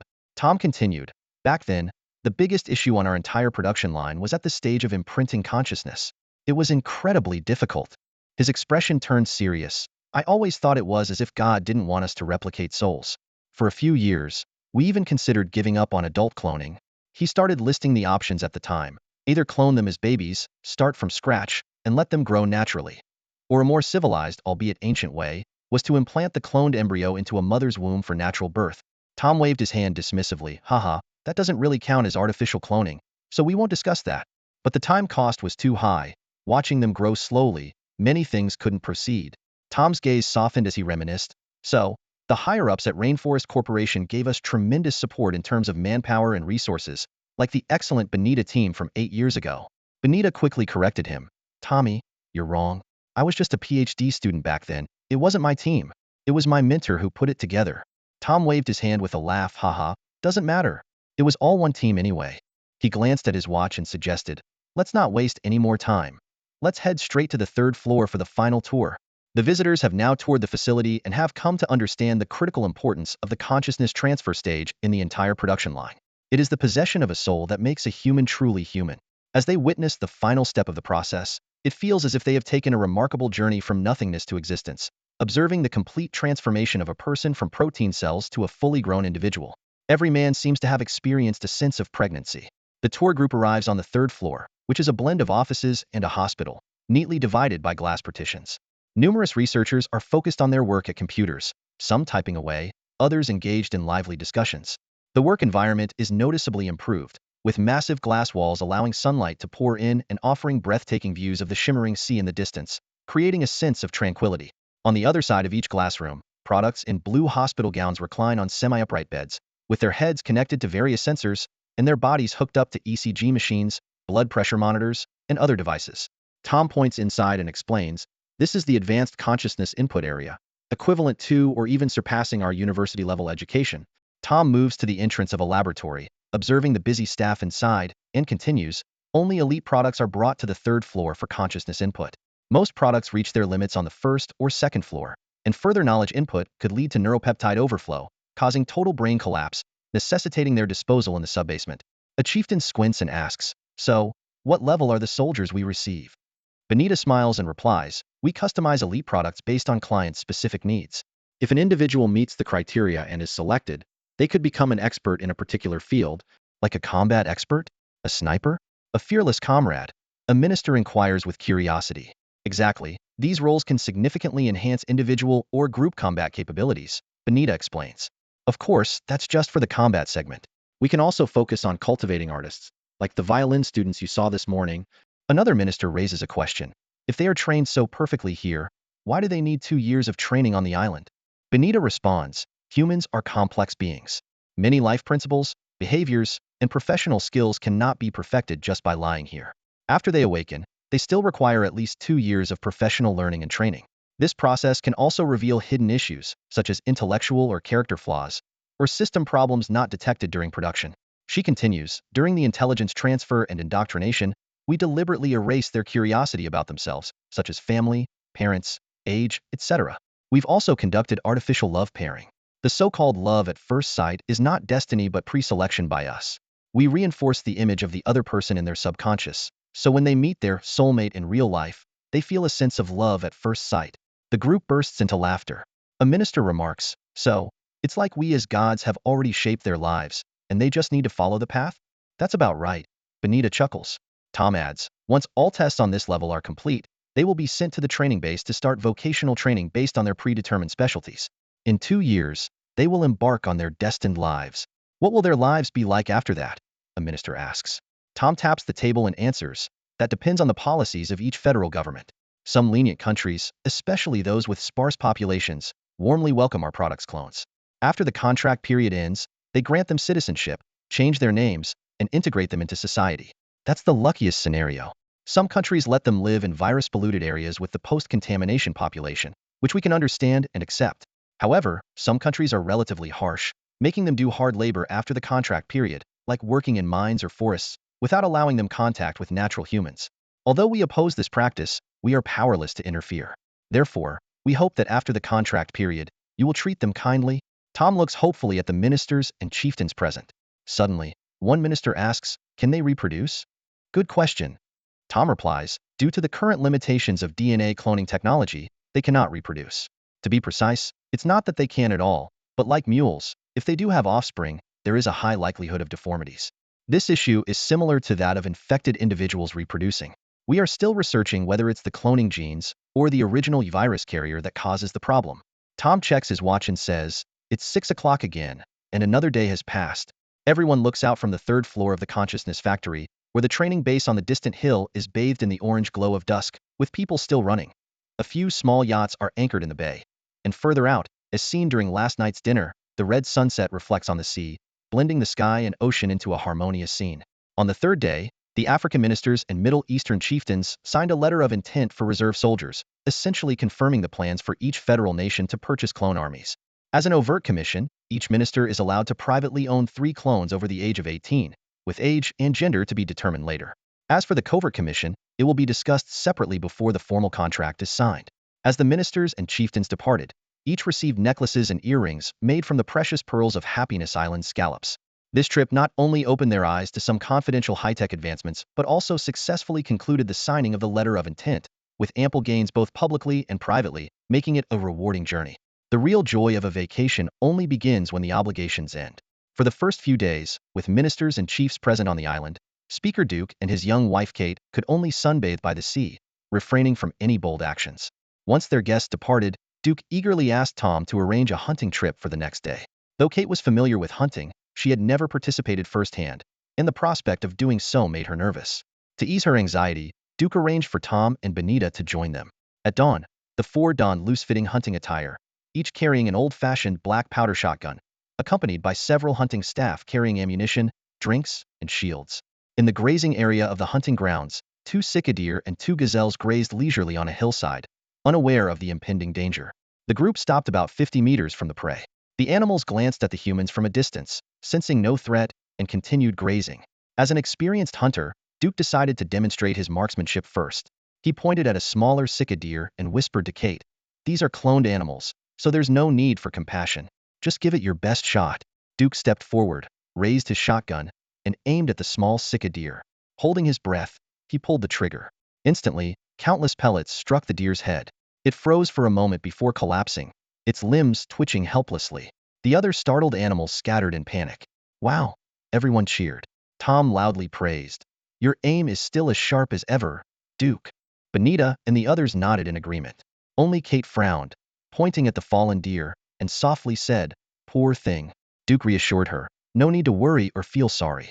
These are all clones from Happy Island, not even considered native species." The group approached the cicadere, which had stopped twitching, its eyes growing vacant. Duke pointed to the other fleeing animals and said, "Everyone pick one."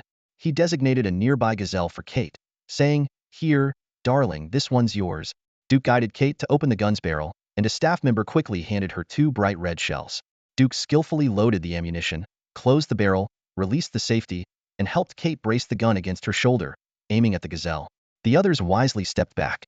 Kate swallowed nervously, aimed for a long time, and finally pulled the trigger. With a bang, the pellet struck the gazelle. Instinctively, it leaped and tried to flee. Duke quickly raised his gun and fired a second shot at the escaping gazelle. It staggered a few steps before collapsing, motionless. "Another one down," everyone cheered. Tom loudly commended, "That's a perfect team effort from you two." Duke hugged Kate and kissed her cheek, laughing heartily. The remaining 2 animals were quickly dealt with by Duke and Tom. Still full of enthusiasm, Duke squinted at Tom and said, "It seems hunting big game is more thrilling." Tom chuckled and replied, "Let's arrange it after dinner." Duke nodded in agreement. Dinner featured roasted venison, which was delicious. Everyone enjoyed the drinks, and the warmth from the venison made them feel cozy. After the meal, Tom told Benita, "I'll accompany Speaker Duke to the Predator Zone tonight for more hunting. It's a bit dangerous, so you don't need to join. You can take Kate to the hot springs to relax." He winked at Benita meaningfully. Benita understood and turned to Kate, saying, "It's the hot spring I mentioned yesterday." Kate readily agreed, thinking it was much more comfortable than the risky hunting. Benita drove a golf cart, taking Kate to the other side of the mountain. From there, they could overlook the island's only bay, with colorful lights adding a touch of charm and romance. The hot spring was nestled in a small valley halfway up the mountain, positioned opposite the hunting grounds. Since they had exclusive access, there were no outside interruptions, allowing them to enjoy a relaxing soak in the open-air pool. Female attendants occasionally brought fruit and sparkling drinks. Gazing at the starry sky, the air was fresh and invigorating, filled with a sense of romance. The sulfur scent of the spring water left their skin feeling exceptionally smooth. Pointing at the sky, Benita dreamily said, "I'd love to visit Mars and Titan." Kate took a sip of her drink and replied, "I'd like to see Mars too, but Titan is too far and icy, it's too cold." They exchanged smiles. Meanwhile, on the other side of the mountain, the predator zone was much smaller than the herbivore area from the morning, but the terrain was more complex. High walls surrounded it, isolating it from the outside world. Tom and Duke entered together. Once the gate was secured, they activated an electronic pulse jammer, creating an electronic blackout. Even if a drone attempted to spy, it would be destroyed by the pulse waves. Near the entrance, on a flat grassy area marked with white chalk in a rectangle about the size of half a tennis court, C-2254 and 2 other companions were told they would undergo special training in the predator zone after dinner. Outstanding performers would have the chance to leave the island early and continue their recovery elsewhere. Upon reaching the predator zone's lounge, C-2254 and his companions were puzzled about the nighttime training. A staff member entered and instructed them to put on brightly colored, tight-fitting suits. After checking the roster, the staff pointed to C-2254, saying, "You'll be training first." Surprised by the solo training, C-2254 exchanged puzzled glances with his companions. C-2254 had recovered enough to keep pace with the staff without a cane. They took the elevator to the second floor, where they emerged beside the flat grassy area halfway up the mountain. Under bright lights, a man in protective gear was warming up in the center of the marked area. C-2254 glanced at him, noting his gray hair but not recognizing him. He turned to look at the figure sitting outside the field, identifying him as the island's owner, Tom. C-2254 politely greeted the island owner, but Tom stared blankly into the distance without responding. Standing on the grass, C-2254 looked around in confusion and asked, "What's this all about?" A staff member approached 2254 and helped him into a thick vest. The vest had a rope attached to it, the other end secured at a corner of the area, just long enough to keep 2254 within the marked boundaries. Confused, 2254 asked, "What's this for?" The staff member, expressionless, handed him an 18th century-style fencing sword. This sword was slightly different from modern sports fencing swords. Its blade was broader, capable of slashing, resembling the long swords used during the Crusades. "What does this mean?" 2254 asked again. An elderly man with hair as white as snow and eyes sharp as an eagle's spoke up, "Child, this world is a cruel place where the strong prey on the weak." He picked up another sword, inspecting its blade under the light. "Your fate was sealed the moment you were injured. No, to be precise, from the moment you were born." The old man introduced himself. "My name is Duke." He looked at 2254 with a hint of pity, then turned to Tom. "Your lives are a joke, aren't they, Tom?" Tom pinched his fingers secretly, filled with inner turmoil. He forced a smile, and then lowered his head. 2254, angered by such disdainful words, retorted, "Why is our life a joke?" Duke sighed. "Sigh. You are products of an assembly line. You probably don't know, nor do you care where you came from. Of course, you don't know where you're headed either." He swung the sword in his hand, feeling its balance. "Come on, child. Show me your best move. Impress me, and maybe I'll consider sparing you." Duke donned a helmet and activated the magnetic field switch on his protective suit, ensuring the blades couldn't pierce his body. The staff member handed 2254 a helmet as well, which he put on mechanically, still not understanding what was about to happen. At this moment, the staff announced loudly, "Best of 3 rounds. Each round lasts 3 minutes. Victory is achieved by knocking down the opponent or causing lighter injuries. Besides staying within the boundaries, there are no restrictions on the fight." He waved a small red flag and shouted, "Begin," then stepped out of the area. 2254 felt as if this was some absurd joke. He looked around, wondering if someone was secretly watching this ridiculous performance. Duke slowly raised his sword, approaching 2254, and shouted, "I'm going to attack." Meanwhile, on the other side of the mountain, steam swirled around the hot springs. Kate and Benita, feeling relaxed to the point of exhaustion, climbed out of the water. An attendant handed them towels, and they wrapped themselves up, sipping juice while resting on lounge chairs. Benita beamed, "Kate, once we're done soaking, I'll arrange a massage for you." Kate felt a bit puzzled but didn't question it out of politeness. "I've had enough soaking, I don't even want to move." Benita immediately gestured to the attendant, "Arrange it, as usual, for the 2 of us." The attendant bowed slightly and withdrew. Shortly after, the attendant returned to inform them, "Ladies, it's all set." Benita, her face flushed, led Kate into the massage room at the back. Inside were 2 beds, separated by a curtain. The room was filled with the scent of incense, and the dim lighting created an intimate atmosphere. Benita sat on the bed waiting, and Kate followed suit, still looking puzzled. Then, a mixed greeting of Japanese and English came from the doorway. "Excuse us." Benita replied, "Come in." 2 tall, handsome Asian men entered, wearing traditional Japanese men's kimonos. They bowed and asked, "May we serve you?" Kate, surprised, asked, "Oh, male masseurs." She suddenly understood the meaning behind Benita's smile. Benita, excited, said, "Yes, they're amazing at massages, very relaxing." Kate, though not conservative otherwise, she wouldn't have become a speaker had never tried such a massage before. "How do they do it?" Benita reassured her, "Just relax and enjoy. I'm right next to you, no need to worry." With that, she eagerly untied her towel and lay face down on the bed. Kate, though hesitant, untied her towel and lay down. She was still a bit concerned. "Will Duke find out about this?" Benita laughed, "Haha, he knows we get massages, but he won't know the specifics. He's busy hunting." The masseurs poured warm oil onto their backs, spreading it with their palms, and began the massage. Benita quickly became absorbed, letting out sounds of enjoyment.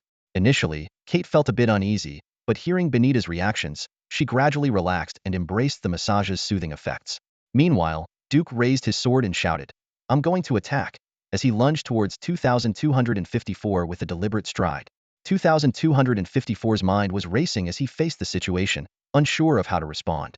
Instinctively, he raised his sword, adopting a defensive stance. "Not bad," Duke said with a satisfied smile. "Better than the last time. They were all fools before." Duke suddenly lunged forward, his sword aimed at 2254's shoulder.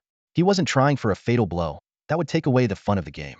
Thanks to 2 years of combat training, 2254's muscle memory kicked in, and he instinctively blocked with his sword. With a sharp clang, Duke's sword was deflected. Duke was thrilled. The opponent can actually defend himself.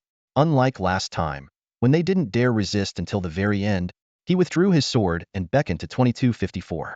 "Come on, you have to attack me too." 2254 hesitated to strike, maintaining his guard with his sword, unsure of his next move. Seeing this, Duke changed his attack, aiming his sword downward towards 2254's prosthetic limb. Reacting quickly, 2254 raised his sword to block, resulting in another metallic clash that thwarted Duke's attack. Growing more excited, Duke twisted his sword, aiming upward at 2254's right arm.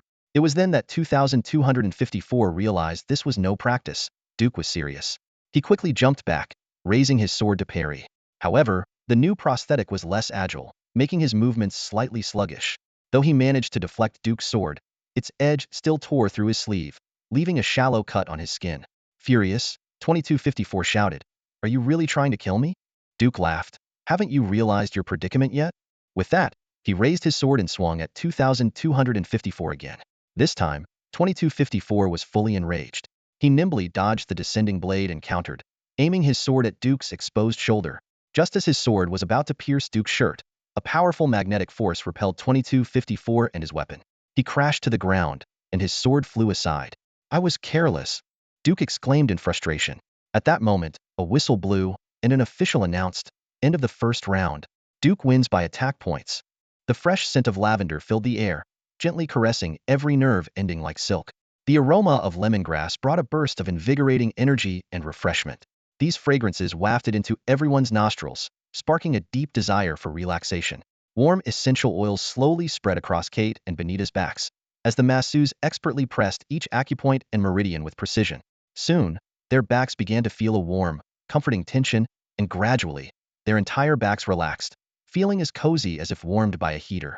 The masseuse's hands lightly touched their bodies, bringing a sensation of warmth, gentleness, and delicate tingling. They skillfully massaged and kneaded various areas, paying particular attention to tense muscles. Each press seemed to release internal stress, sending the two women into a state of deep relaxation. These caring gestures not only soothed their bodies, but also healed their minds, prompting them to let out contented sighs. Suddenly, the masseuse removed the towel covering Kate's hips. Startled, Kate exclaimed, "No way." The handsome masseuse smiled reassuringly, saying softly, "Relax, relax, it's very comfortable." He carefully moved the towel aside. Through the gap in the curtain, Kate glimpsed that the masseuse next door had already removed Benita's lower towel, and Benita remained quietly lying on the massage table without objection. Looking at the young, handsome masseuse, Kate felt a hint of apprehension but eventually sighed, resigned, and prepared herself for the next part of the experience. The warm massage oil spread smoothly along the curve of her hips. The masseuse first massaged the skin on her hips, allowing the muscles to relax and warm up, then poured hot oil along the groove. Kate couldn't help but let out a soft gasp. The masseuse gently yet firmly massaged along the meridians with his thumbs, and Kate completely relaxed, beginning to emit soft moans. As the massage continued, Kate's body became more receptive, and she yearned for more touch. Next door, Benita was already moaning without inhibition, her body moving rhythmically with the masseuse's actions. This intimate atmosphere affected Kate, who also began to let go, feeling a hint of passion. The masseuse indicated for Kate to turn over and began massaging her front. Her mind was already hazy, fully cooperating with the masseuse's movements. She immersed herself in the pleasure brought by the pressure, a sense of happiness welling up within her. She could feel her previously relaxed body tensing again, with every muscle struggling in a vortex of desire. Gentle music played in the background, its soothing melody flowing through the space like waves. Each note felt like a gentle embrace, liberating Kate from the dizzying sensations. The calming melody gradually soothed her emotions, guiding her into a state of deep relaxation. In this pleasurable experience, Kate felt a balance and tranquility within her body and mind. She closed her eyes, feeling another surge of desire. Kate realized that this massage was not just a way to treat her body, but it also fulfilled a long unreleased inner longing. She felt meticulously cared for, finally allowing herself the freedom and satisfaction she had been yearning for. Meanwhile, on the other side of the predator hunting zone, the third round of the sword duel had begun. The second round had surprisingly been declared a draw. In that round, Duke had pierced C-2254's left shoulder and left a noticeable mark on his opponent's helmet. However, the anti-gravity magnetic powder on 2254's sword had also marked several spots on Duke's superconducting magnetic field suit. Without the suit's magnetic protection, Duke might have suffered a fatal wound. Thus, the referee reluctantly ruled it a draw. Despite this, Duke remained unscathed, while C-2254's left shoulder was indeed pierced. C-2254 finally realized the current situation. This was not a friendly kendo match but an unfair, life-threatening fight. Although uncertain of the outcome, he vaguely sensed the grim prospects. He only hoped to give his all, earn his opponent's respect, or fall wounded to gain some mercy, thus securing a slim chance of survival. Both wielding long swords, they moved to the center of the arena. Duke savored the atmosphere of combat, enjoying the thrill of a fight without any real danger. The surge of instant gratification overpowered all reason as Duke experienced an unprecedented thrill. The exhilaration of holding someone's life in his hands surpassed all other pleasures, including power, food, and sex. Perhaps only illicit stimulants could rival it. In the duel arena, Duke and 2254 stood poised for action. Duke breathed heavily with excitement, while 2254 panted from pain and tension. Suddenly, Duke assumed a classic fencing stance and mercilessly lunged at 2254's heart. Caught off guard, 2254 realized that this final bout was indeed a fight for his life. Adrenaline coursed through him, unleashing his last reserves of strength. In a hurried move, he leapt backward, twisting his body to parry with his sword. Yet, his right leg failed him, unable to retreat swiftly enough. Duke's blade grazed 2254's vest, leaving a conspicuous slash. In that critical moment, 2254 instinctively slid his sword along Duke's blade, aiming for his opponent's wrist. Duke, alert to the threat, stepped back just in time. And 2254's sword tip barely skimmed his hand, leaving a faint mark traced by anti-gravity magnetic powder. Duke took a breath and grinned. Not bad, not bad. Finally someone with skill. Off stage, Tom was restless, cold sweat trickling down his back. He genuinely dreaded witnessing his clone being so ruthlessly butchered again. In truth, since these clones began their training at the facility, Tom had ceased to view them merely as products. To him, these clones were like his own children, each a living, breathing being. Tom firmly believed that since they had entered this world, they deserved the same rights as everyone else, equal rights to life, a name, love, family, and even children. However, Tom knew he couldn't change this beast's appetite just yet.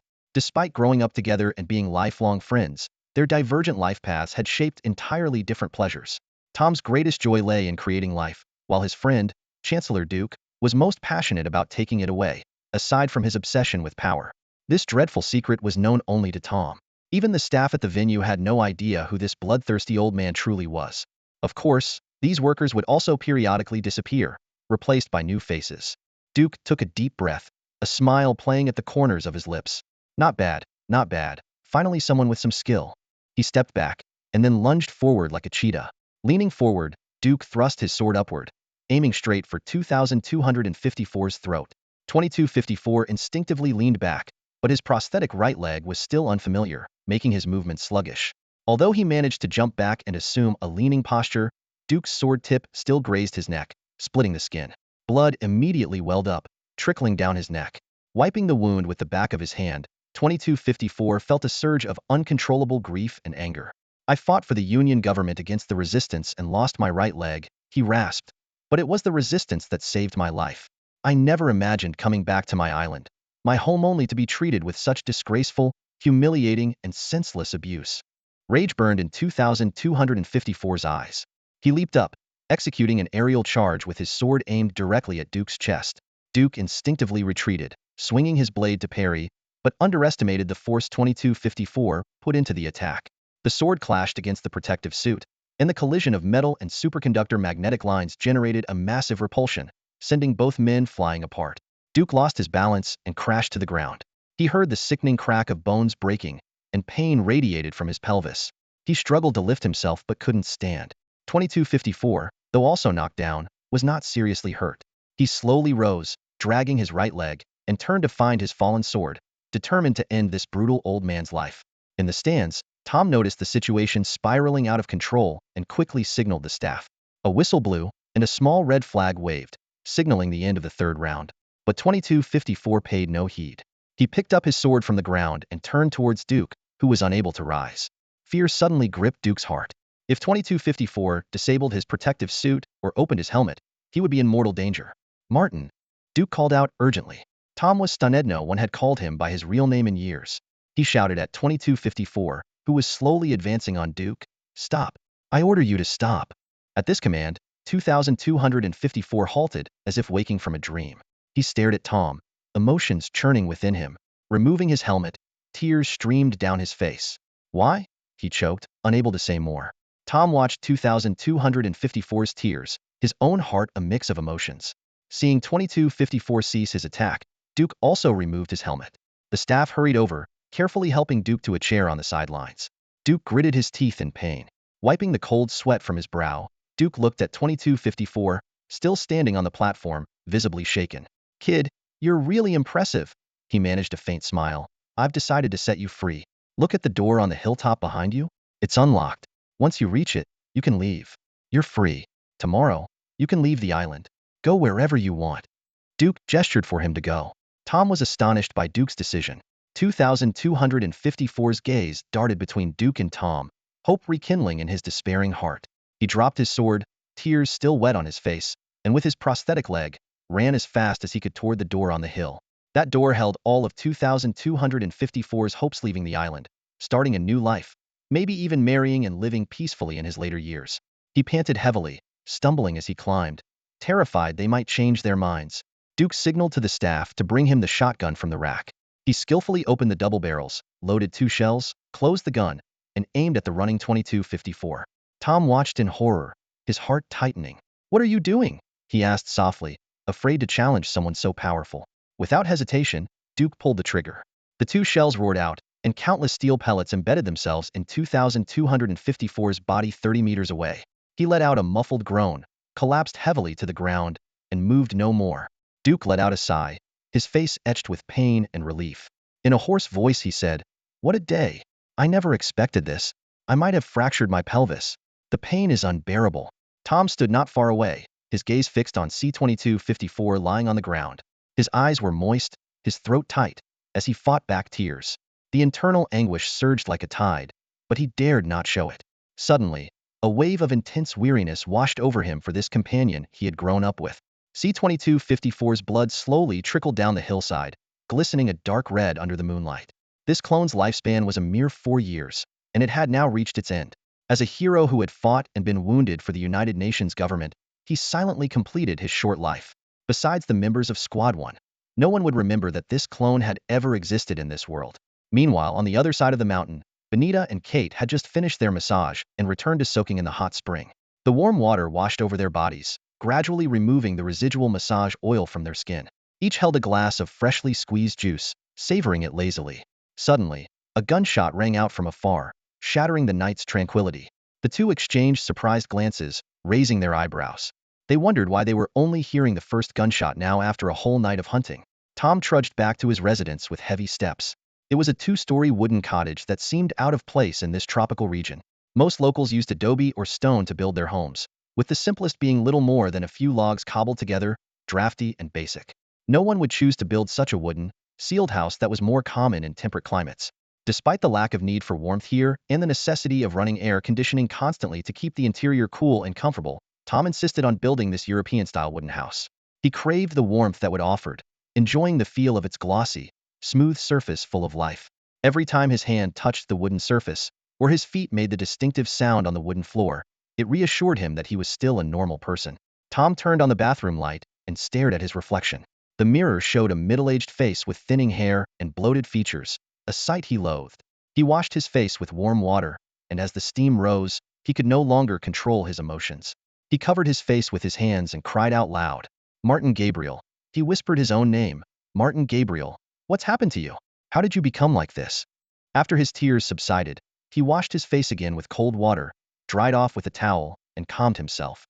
He applied some toner, then moved to the kitchen to pour himself a glass of single malt whiskey, adding some carbon dioxide and finishing with an olive.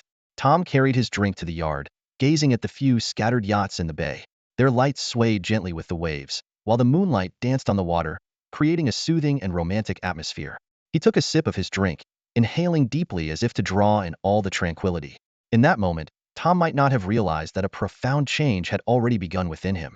He picked up his personal device, his fingers sliding gently across the screen until they paused on Benita Lee's contact. He hesitated for a moment, then pressed the call button. The gentle breeze rustled through the tropical island, bringing with it the fresh and inviting air of the night.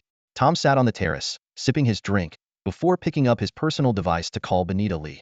"Still soaking in the bath?" Tom asked. From the other end came Benita's lazy, sultry voice. "Yep, we're practically turning into prunes." In the background, Kate's laughter could be faintly heard. Tom took a deep breath. "All right, enjoy it while you can. Make sure you take good care of him when you get back." With that, he ended the call. The next day, the speaker underwent a thorough CT scan on the island, which revealed a fracture in his pelvis. This discovery forced the speaker and his wife to cut their vacation short and fly to North America, where the most advanced medical facilities on Earth awaited. Tom and Benita stood on the tarmac, watching as the speaker's official helicopter lifted off vertically and gradually disappeared into the horizon over Happiness Island. "Why did you suddenly feel the need to call me last night and talk about that?" Benita turned to Tom, inquiring. Tom watched the helicopter fade into a speck in the sky, his smile giving way to a more serious expression. "Dear Dr. Benita," he began slowly, "although you know every technical detail and production step on our island, you must understand that without the speaker's strong support and the government's backing, this island couldn't have thrived for so many years. Rainforest Corporation's investment alone wouldn't suffice." As they walked over to the golf cart and sat down, Tom started the engine but didn't immediately drive off. He gazed out at the distant sea, hesitant to speak. Sensing Tom's unease, Benita gently encouraged him. "If there's something on your mind, just tell me. We've known each other for years. You can trust me. I'll help you work through it." She smiled and patted his shoulder. Tom took a deep breath, resolved to share the secret that weighed heavily on him. "You know my family and Duke's family go way back," he said, glancing at the ring on his finger. "We grew up together, played together, and know each other inside out, trusting each other completely." Benita nodded, indicating she was listening. "We know each other's strengths, weaknesses, good habits, bad habits, and even secrets. For the past 20 years, we've been busy with our own lives and haven't met as often. Especially after my wife passed away, we mostly just talked over the phone. But the rise of Happiness Island was made possible 20 years ago when Duke strongly supported us, allowing us to send that then immature clone team to Titan for experiments." Tom paused for a moment. Although the experiment on Titan was a failure, it inadvertently helped the great Professor Lin Yongxing discover a way into the cave, saving us at least 30 years. In recent years, Duke has become increasingly interested in cloning technology, which is why he visits frequently. Tom sighed. He suggested using cloning technology to create a hunting ground that could double as a wildlife park when not in use for hunting, thus not violating animal protection laws. "I thought it was a good idea. So we developed the hunting ground." Tom's voice grew somber. "One night, he drank a lot but wasn't out of control. He did something I'll never forget and always regret." "What did he do?" Benita frowned. Tom lowered his head in anguish.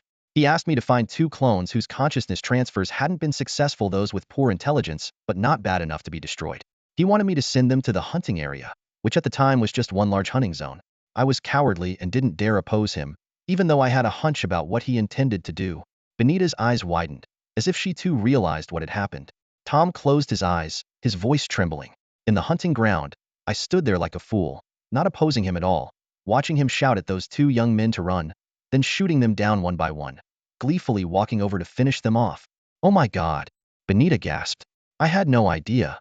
Tom continued, "Later, to keep this twisted pleasure a secret, he even had me create a beast area on the deserted end of the island, just to cover up his depraved killing urges." Tom recounted Duke's hunting exploits from the past 2 years, including the incident with C-2254 the previous night. If he hadn't fractured his pelvis, the other 2 people who came back from Paris with him would have met the same fate. Tom said through gritted teeth. Benita was pale, speechless. She hadn't imagined that Happiness Island, beyond its shadowy production lines, harbored such dark, grotesque secrets. It was beyond her moral boundaries. "Aren't clones people too?" Tom asked, staring out at the ocean with a bitter smile. Benita's voice was filled with urgency and concern. "I couldn't hold back last night and called you.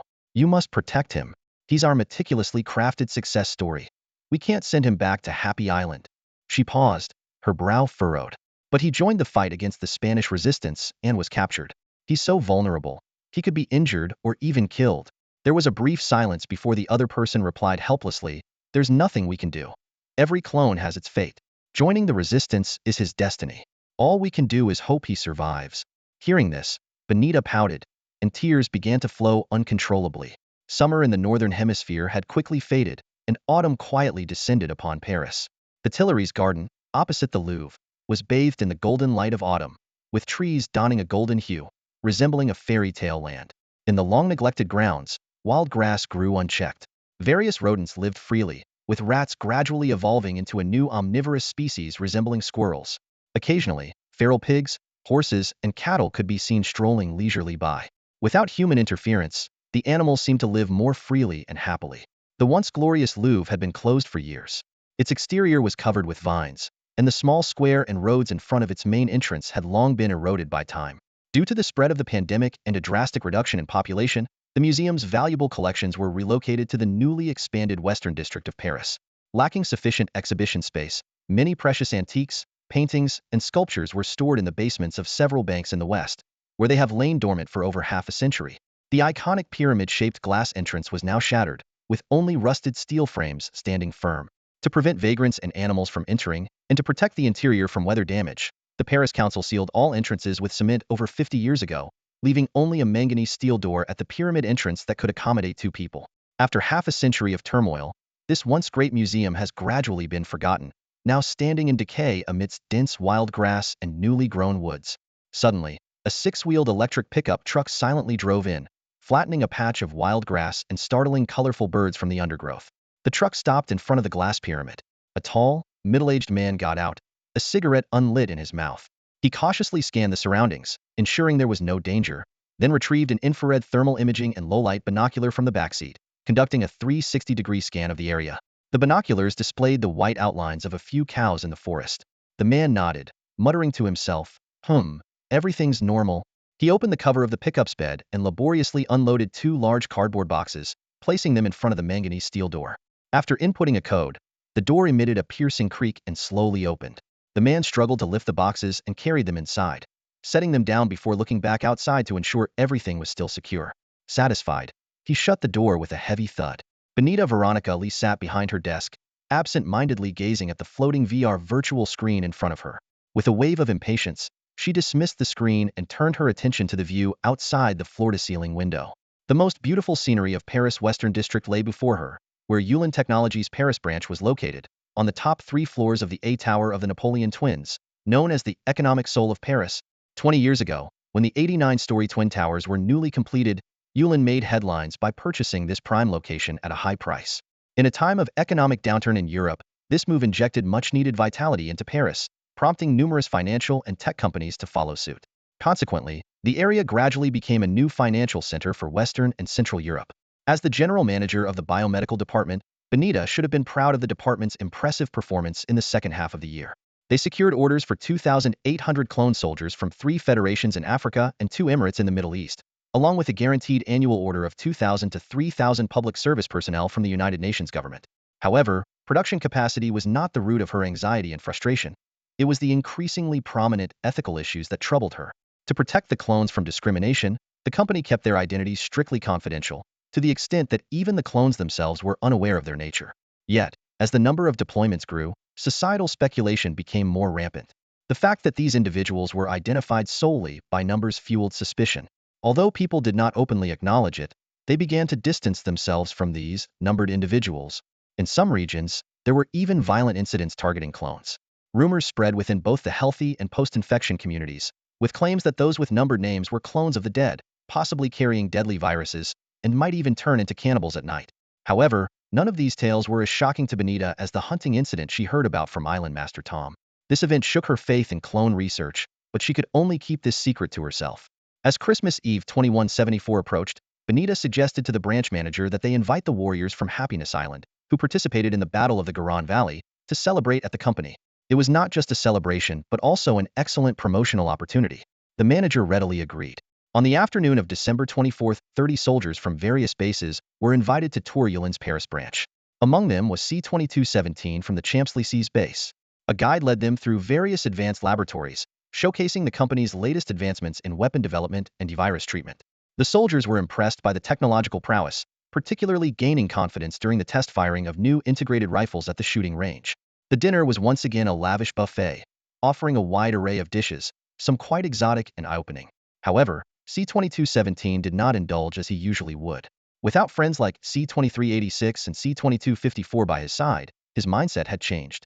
Suddenly, C-2217's attention was captured by a row of bright red apples on the buffet. These apples were large, with a glossy, enticing appearance, and their aroma was noticeable from afar. Strangely, each apple had a wormhole. C-2217 held a glass of juice, staring in disbelief at the peculiar sight before him. A row of apples with green worms happily weaving in and out as if playing hide and seek.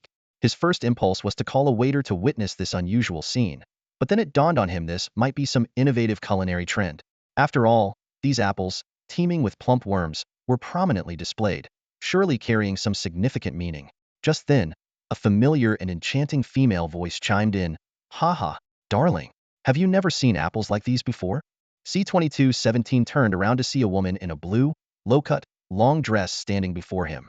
Her makeup was bold yet perfectly suited to the evening's atmosphere. Momentarily at a loss for words, he stammered, "Oh, you are Lee. Benita Lee." The woman playfully chided, pretending to be offended. "You've forgotten my name, you great hero." C-2217 quickly apologized. "Oh, I'm so sorry. I've had so much on my mind lately, it's like my brain's not working." He smiled awkwardly. Benita's eyes crinkled into charming crescents. "But at least you still recognize me, which is something." She picked up an apple, observing with interest as a worm peeked out and retreated, explaining, "These apples are quite rare, much like the Micronesian metamorphic worms, and they come from Mars. Our company, Yulon, recently opened a plantation there, intending to cultivate larger fruits in the low gravity. Unexpectedly, we encountered a mutated worm infestation on Mars." She laughed, covering her mouth. "To be honest, I wouldn't dare eat it." Suddenly, Benita called out to the distance, "Dashiell, I heard you love Martian apples. Come take a bite." A slender young man with glasses hurried over. "Boss, what can I do for you?" Benita asked curiously. "I heard you love these apples. How do they taste?" Dashiell took the apple and, as he took a big bite, explained, "Oh, if these apples weren't worm-infested, they'd taste quite ordinary, not even as good as Earth's apples. But after being burrowed by the mutated worms, they become much sweeter, with a creamy aroma. Especially." He closed his eyes in contentment. Once a worker on Mars accidentally ate one with the worm, they discovered it was truly perfect. The apple's sweet and sour taste, fresh creaminess, nutty flavor, and a hint of sea salt all combined into something delicious. C-2217 chuckled at this description. Indeed, developing Mars has provided humanity with many new culinary ideas. Benita laughed heartily as well. "I don't think I could brave this new way of eating." She turned to C-2217, her expression suddenly serious. "I have something I need to discuss with you." Benita looked at Daxier's face full of enjoyment and couldn't help but burst into laughter. "I don't dare try this new way of eating," she said, turning to 2217. "There's something I want to discuss with you." With that, she gracefully picked up a glass of red wine and elegantly walked over to the floor-to-ceiling window. Outside, the dazzling night view seemed to echo the bustling prosperity of a century ago. A cold breeze wafted in from the balcony, causing Benita to instinctively hunch her shoulders. She pointed to the shawl on the sofa and playfully asked 2217, "Darling, could you hand me the shawl?" 2217 picked up the shawl from the sofa and handed it to Benita. She turned her shoulders slightly, giving him a flirtatious look, and softly said, "You're such a blockhead." Realizing his oversight, 2217 quickly unfolded the shawl, walked behind her, and carefully draped it over her shoulders. Benita leaned back, easily nestling into 2217's embrace. He caught the faint scent of her perfume and felt her soft body pressing against him, causing his heart to race and his body to react slightly. Benita seemed to notice the change in 2217, turning her head to give him a meaningful smile. Blushing, 2217 quickly stepped back, pretending to nonchalantly look for fruit. Seeing his embarrassed expression, Benita couldn't help but chuckle, covering her mouth with her hand. 2217, Benita said, "I visited Happiness Island a couple of months ago and met the island's owner, Tom. He sends his regards." "Oh, he still remembers me." 2217 couldn't help but recall the final moments of C-2216's ordeal. Of course. Benita laughed. You're famous on Happiness Island for your love story. Feeling awkward again, 2217's face showed slight displeasure. Sensing her mistake, Benita quickly took his arm and whispered, let's not talk about that. When are you free? I'd like to take you out for dinner and discuss something. Can't you tell me now? 2217 asked, puzzled. Not with so many people around. It's not the right setting, Benita said, waving to friends in the distance. All right. 2217 was filled with curiosity. The year 2175 arrived swiftly. The global economy seemed to be improving, with Martian trade and asteroid belt mining providing new growth opportunities for Earth's economy. Another noteworthy event was the imminent operation of the greatest engineering feat in space exploration history. The space mothership Cassini began construction in 2160, taking 10 years to complete in segments by 2170. Its construction mobilized nearly all industrial and high-tech resources worldwide, with the top 100 high-tech giants, including Yulin Technology Company, fully committed to the project. By 2170, construction bases worldwide had completed various sections of the ship's hull and ring structure. The largest section, the rear main body, was manufactured by a massive machinery conglomerate near the town of Mirny in Siberia. 6 of the designed 10 nuclear fission power stations were located in the rear main body, along with 14 of the 20 large superconducting plasma engines. Before launch, 2 of the rear main body's nuclear power plants were activated, initiating fission reactions to power the superconducting plasma engines. 2 months after leaving the factory, it autonomously launched and began orbiting at a low altitude. Other sections were lifted into orbit by various large cargo spacecraft, initiating interbit assembly. The global interbit assembly workforce grew from an initial 20 to a peak of over 25,000, creating a vast, epic engineering spectacle near Earth's orbit. By 2175, the Cassini was fully assembled in orbit and ready for trial operation. The plan was to orbit Earth for about 2 years, training a skilled crew. It might then transition to Mars for further trials before ultimately traveling to the Saturn rings for stationing. Now, on Earth, a bright ring-shaped object could be seen floating in the clear night sky. After several months of recovery, Arsen Dietrich Duke regained his ability to run, feeling as fit as ever. Kate occasionally joined him, noting his impressive physical condition for his age. However, much to his frustration, the opposition voices in the council were growing louder. Despite the birth of humanity's greatest man-made marvel in space, the struggle against the Federation government on Earth intensified. The post-infection alliance's attacks on the Federation government were increasing in frequency and scale. The Federation government was feeling increasingly threatened and unstable. The global situation is becoming increasingly chaotic, with the League of Nations governments' control weakening and the economy languishing in a prolonged slump. Amidst this turmoil, the position of Prime Minister has changed hands twice. Yet, Speaker Dooku, a stalwart of the League of Nations Parliament, remains unshaken thanks to the strong support from his party's members, his political acumen, and some less than transparent tactics. Inside the parliamentary chamber, a tense atmosphere hangs in the air. Opposition members glare with suspicion, their voices of dissent towards the speaker rising and falling. This morning, what was supposed to be a debate on the additional investment proposal for the Cassini spacecraft carrier has gradually veered off course. Opposition member Savinsky stood up, his sharp gaze sweeping across the room before landing on Speaker Dooku. He forcefully struck the table in front of him, instantly bringing the room to silence. Mr. Speaker, fellow legislators, Savinsky's voice was loud and resolute. I must point out that the construction of Cassini has already exceeded the League of Nations government's resource limits. Another $30 billion for construction costs? He dramatically spread his hands wide. This is pushing our government to the brink of bankruptcy.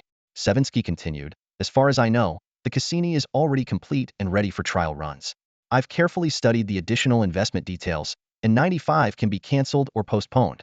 The only worthwhile consideration is the addition of 2 large plasma cannons. Given the appearance of alien technology on Titan, I agree with adding such significant weaponry for self-defense. His tone suddenly sharpened. Mr. Speaker, the Cassini already has 3 ring cities, optimized in structure and habitability. Yet, you propose adding another ring city without thorough justification. We cannot help but seriously doubt your current decision-making capabilities. Savinsky raised his voice, his eyes fixed on Speaker Dooku. More importantly, reliable sources suggest that if the proposal passes, the construction rights for the 4th ring city are already pre-assigned to 3 building companies. This statement was like a bomb, instantly igniting the entire chamber. Members began whispering to each other, with voices of agreement and opposition rising and falling. A slight smile appeared on Savinsky's lips as he stared directly at Speaker Dooku. And this pre-assignment, I suspect, involves you, Speaker Dooku. Upon hearing this, Speaker Dooku's face turned pale, veins bulging on his forehead. He abruptly stood up, shouting, "These are baseless accusations. Slander without evidence. Be careful, or I'll sue you for defamation." However, as a seasoned political veteran, Duke quickly regained his composure. He grabbed the gavel on the table and struck it forcefully. "Order! Order!" But his calls were ineffective. The chamber remained noisy, even mixed with some jeering. Speaker Duke stood on the podium, facing the chaos, momentarily at a loss for what to do. Duke, a seasoned veteran of the parliament, quickly suppressed his inner turmoil. He forcefully struck the gavel, his voice resonating loudly as he called out, "Order! Order!" Surveying the room, he took a deep breath and continued, "Everything requires evidence. Such baseless accusations do not align with parliamentary procedure.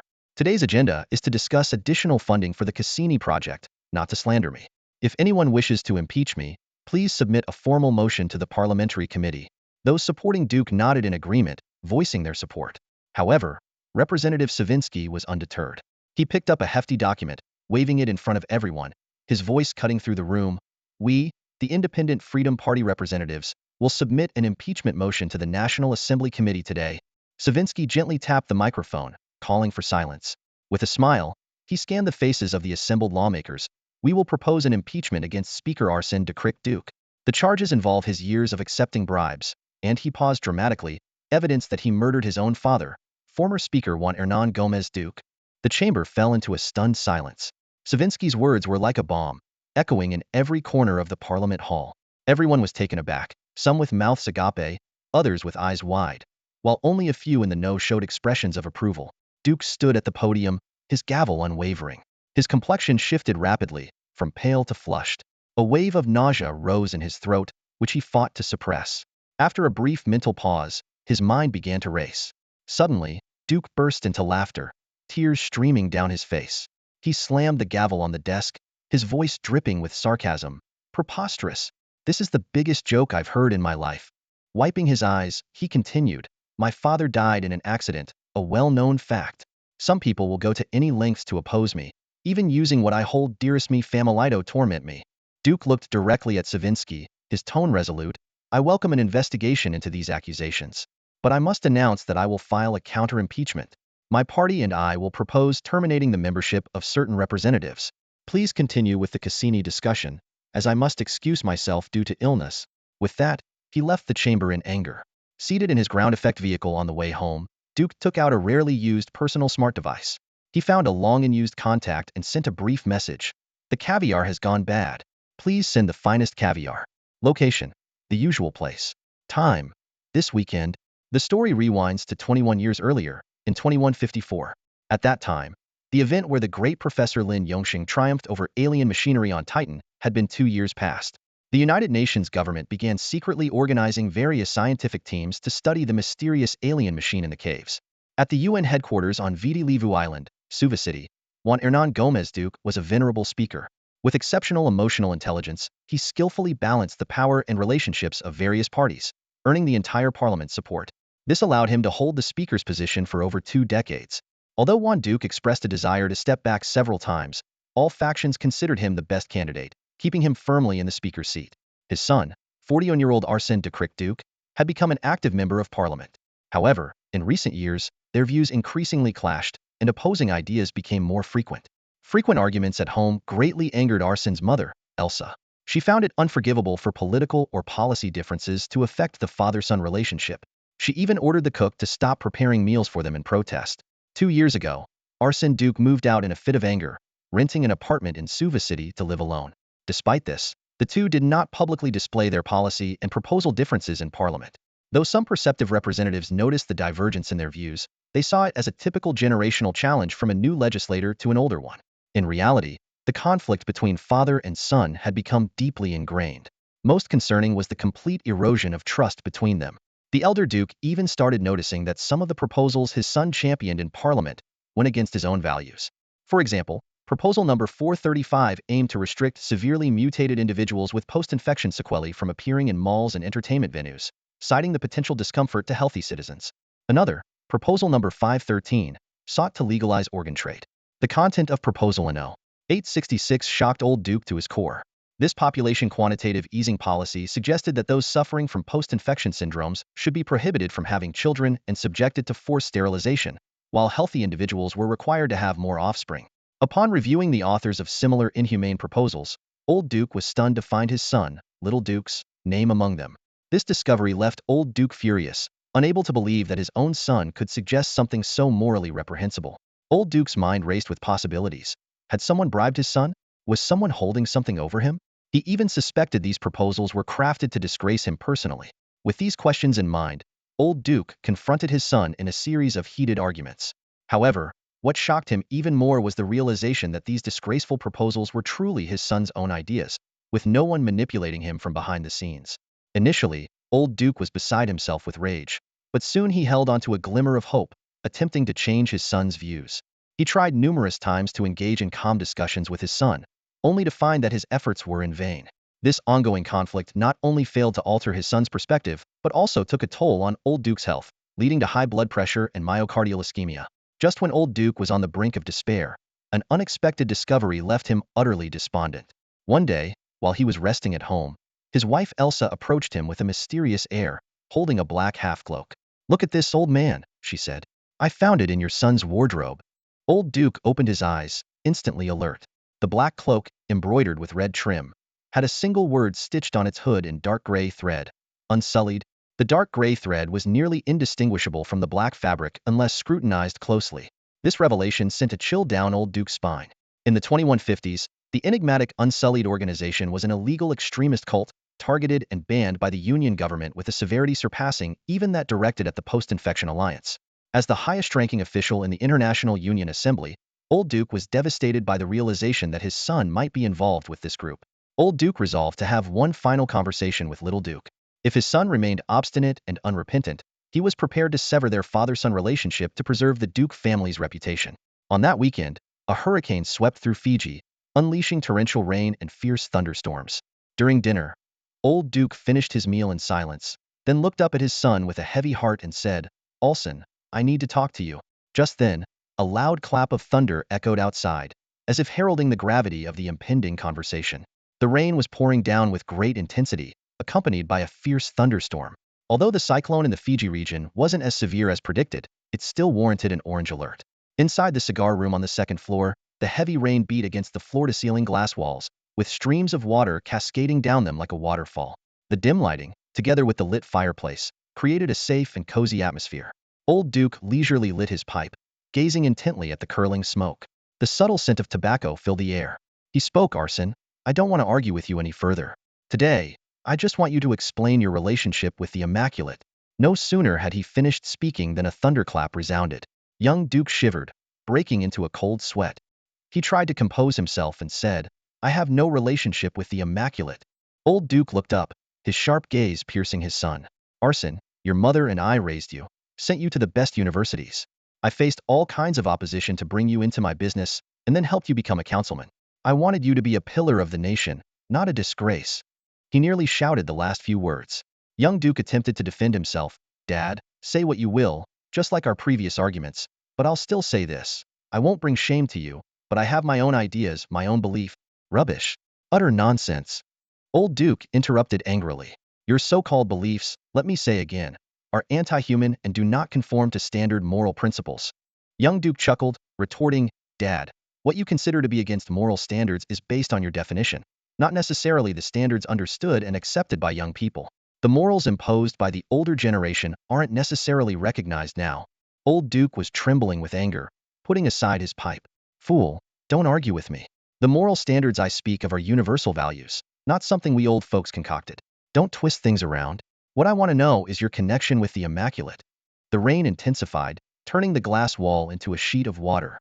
Young Duke took a deep breath and said, "To be honest, I really have no connection with the Immaculate. The Truth ISI did meet an Immaculate, and he gave me that cloak. I haven't joined them and I don't qualify to, as you know. Only those with legendary abilities can join." Old Duke sternly warned, "Arson, the Immaculate organization is a cancer. You must stay far away from them. If you continue associating with them, I will have to sever our relationship and report your activities to the council committee." "Father, what are you saying?" Young Duke exclaimed in shock. "Why would you do that? I haven't done anything wrong. Surely you wouldn't report me to the committee?" Another flash of lightning struck, followed by a deafening clap of thunder that startled young Duke. The air seemed charged with an ionized scent. Old Duke's gaze was as sharp as an eagle's as he slowly said, "You call me old-fashioned, out of touch. Yes, I am. And I adhere to old-fashioned principles. There's no negotiation on matters of principle. If you're involved with anti-government or extremist cults, I can't protect you. I would have to turn you over to the relevant authorities." Young Duke lowered his head in thought, while outside, the torrential rain poured down like a toppled basin from the heavens. Another rumble of thunder echoed above the estate. "I believe you won't, Dad," young Duke said, looking up. "You wouldn't ruin my future over groundless accusations, would you?" Old Duke took a puff from his pipe and responded coldly, "If you don't change your worldview and values, I'll have to remove you from politics. Just look at the proposals you've submitted. What kind of destructive, misleading ideas are those?" Young Duke suddenly erupted with rage, his veins bulging and eyes bloodshot. His voice was thunderous. "How many times have I told you? Your ideology isn't necessarily right." His finger trembled as he pointed at his father. In this virus-ravaged world of despair, many actions that seem cruel or unethical might actually be humanity's only hope for revival. Old Duke watched his son lose control, his own anger boiling over. He stood up abruptly, his chair clattering loudly. "Don't you yell at me," he shouted sharply. "Sit down." Young Duke was seething, his fists clenched tightly. "I won't sit," he roared. "No one but God can make me sit. You relic of right-wing conservatism." His eyes blazed with fervor. "I will become speaker. I will instill my beliefs. I will stand. I will make others submit. Make them kneel before me." A bolt of lightning split the night sky, illuminating half of young Duke's face. In the shadow's contrast, his hawk-like eyes glinted, his lips twitched, and his slightly hooked nose stood out. He exuded an aura of coldness, arrogance, and madness. Old Duke listened, shocked by his son's deranged words, his reason shattering in an instant. He grabbed the pipe beside him and hurled it at young Duke without hesitation. Caught off guard by his father's sudden action, young Duke couldn't dodge. The pipe, trailing burning tobacco, struck his forehead with force. Blood immediately gushed forth, trickling down his cheek. Young Duke gritted his teeth against the pain, not uttering a word. He wiped the blood from his forehead, silently pushed open the cigar room door, and strode down the stairs. The servants downstairs gasped in horror at the sight of his bloodied face. He pushed open the front door, and the stormy wind and rain howled in. Several ancient vases were toppled by the wind, shattering with a deafening crash. Clutching his head, young Duke staggered forward into the storm, soon vanishing into the darkness. A month later, on Happy Island, in 2154, Happy Island was in its early stages, with construction in full swing. Tom's father, Manolo Gabriel, was fully dedicated to the island's development and product innovation. Apart from providing a batch of not-so-successful clone specimens to Professor Lin Yongxing on Titan in 2152, Happy Island had yet to achieve any notable results. As a joint strategic investment project between the government and Yulin Tech Company, the island's existence had to remain strictly confidential. Speaker Old Duke, a close friend of Manolo Gabriel, offered substantial policy support and government funding for the Happy Island project. Without Yulin Company's investment, even the basic underground factories would have been impossible to establish.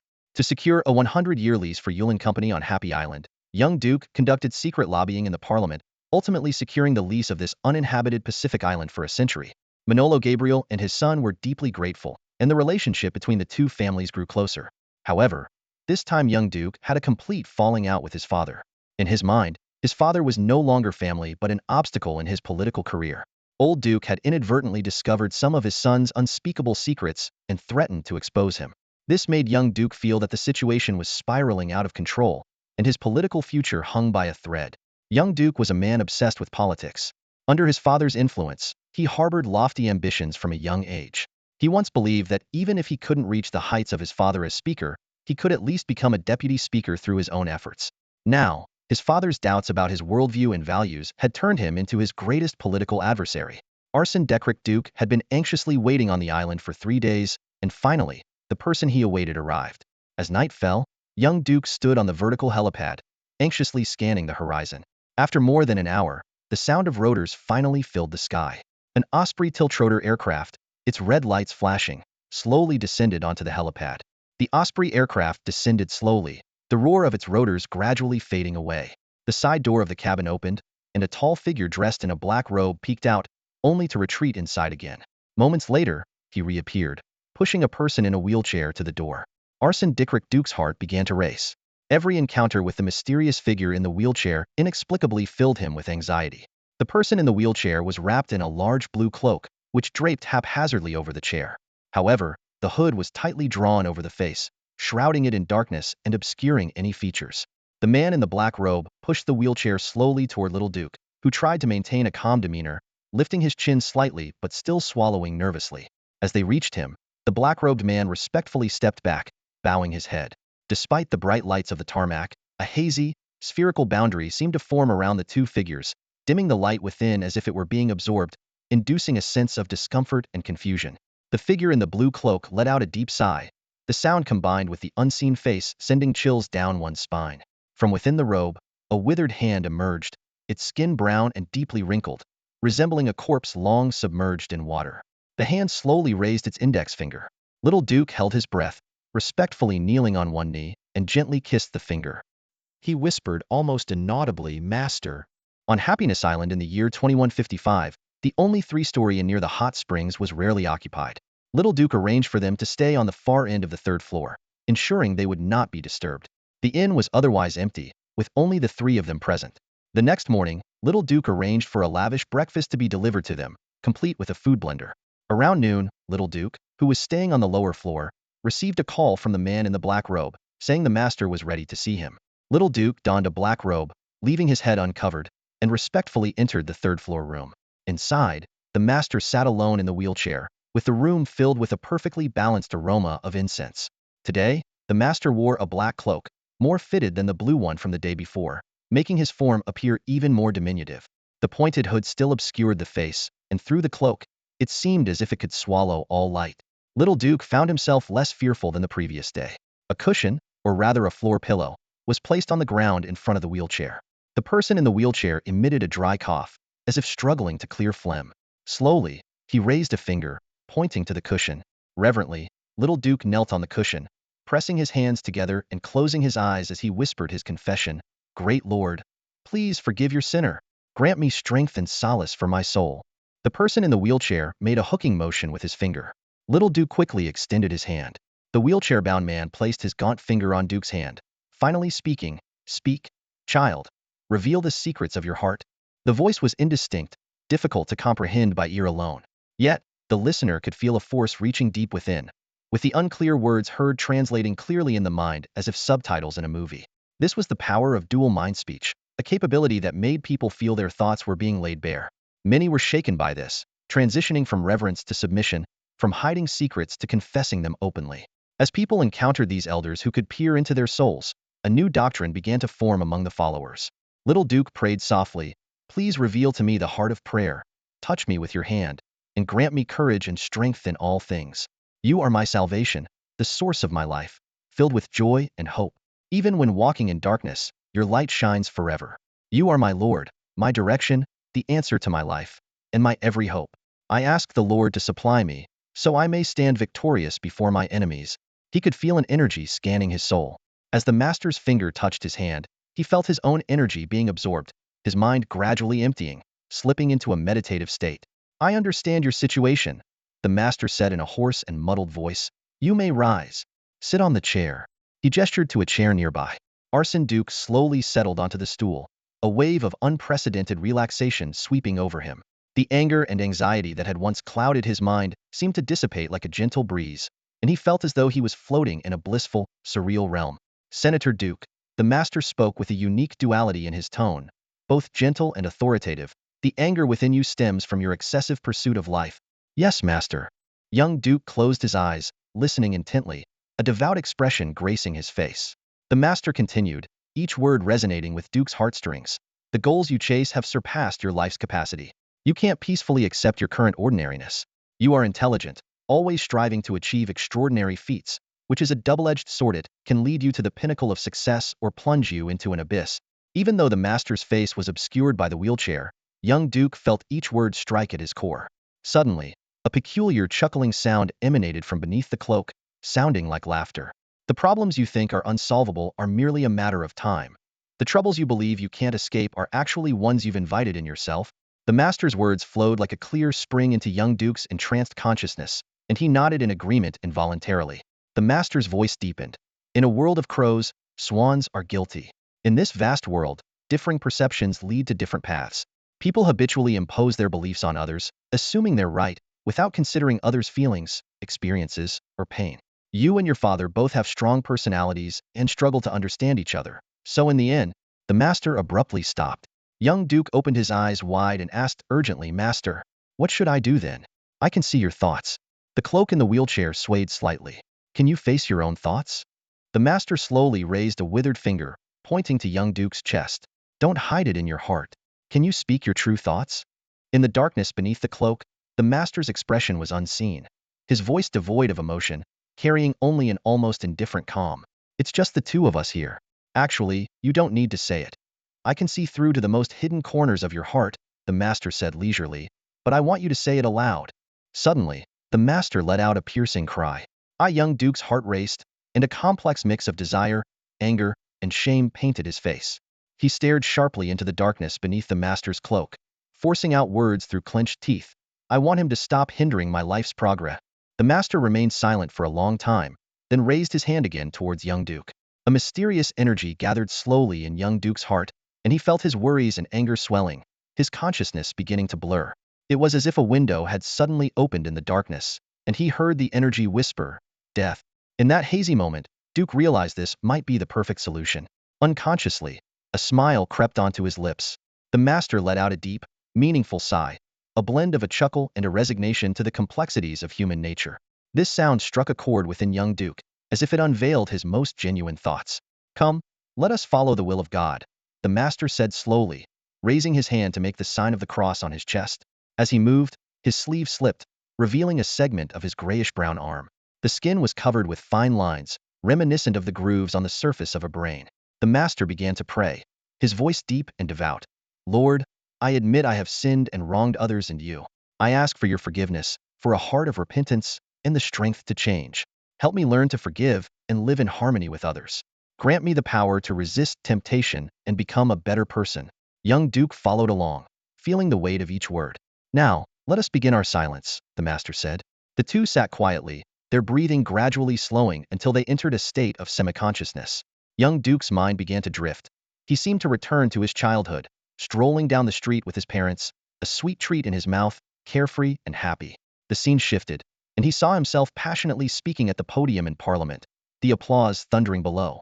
Suddenly, a Damascus blade etched with exotic patterns pierced his chest, cold and piercing. Young Duke awoke with a start, gasping for air, his body trembling. Looking around, he found himself still seated, but the master and the wheelchair were nowhere to be seen. The room was silent, filled only with the lingering scent of incense. Young Duke stepped outside to the lawn below. He saw a tall man in a black robe pushing a wheelchair, with the master seated in it, basking in the tropical sunlight. Although they had their backs to him, the master seemed to sense his presence and waved him over. Jim, take a break and let Duke push me for a while, the master said. The tall Jim bowed respectfully and stepped aside. Young Duke took the handles of the wheelchair and proceeded slowly along the garden path. The sea breeze was refreshing and pleasant. What did you experience in your meditation? The master inquired. It felt like I fell asleep and just had some dreams, young Duke replied. Dreams are merely a projection of the fourth dimension onto our three-dimensional space. What do you think? The master said cryptically. I didn't quite get that, young Duke admitted honestly. Dreams are often just quantum entanglements laying out images of the past and future in your mind. Never mind, I don't want to explain it further. The master chuckled softly, then continued, do you think our Immaculate Order is just a fringe mystical group? We do possess some unique abilities, but it's not just mysticism for the sake of it. Many of our members not only have special powers, but also possess extensive knowledge and high intelligence. For example, Jim earlier's a graduate of Caltech with a master's in engineering and a doctorate in psychology. Surprising, isn't it? Wow, I didn't expect that, young Duke said, astonished. As for myself, not to boast, but I hold dual doctorates in biological sciences and social sciences from Cambridge University and currently serve as a visiting professor there. My research focuses on the scientific explanation of these special abilities. Of course, we don't reveal our affiliation with the Immaculate Order. Master, I truly wouldn't have guessed. Young Duke expressed his genuine admiration. From your memories, I see that your father and the entire government and parliament fear and despise our organization. So, we've always kept a low profile. In truth, we hope to explain our abilities scientifically, contribute to society, and gain recognition, the master sighed, his voice like a whisper of the wind. In the distance, dark clouds gathered, hinting at rain. The wind grew colder, heralding the approaching storm. Let's head back, the master suggested. As young Duke pushed the wheelchair back, the master continued, our organization seeks recognition from the government and society. That's our current major goal. We have great power and can assist you at critical moments. In return, when you reach the pinnacle of power, please help legitimize us. It's that simple. Young Duke chuckled. Getting you recognized is easy.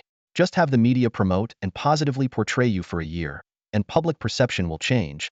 The masses are always just a rabble. Both of them laughed simultaneously, a hint of disdain in their laughter. A glimmer of ambition flashed in Xiao Duke's eyes as he resolutely declared, Master, rest assured, if I ever gain power, I will definitely support the organization wholeheartedly. In the distance, a low rumble of thunder echoed, as if responding to their conversation.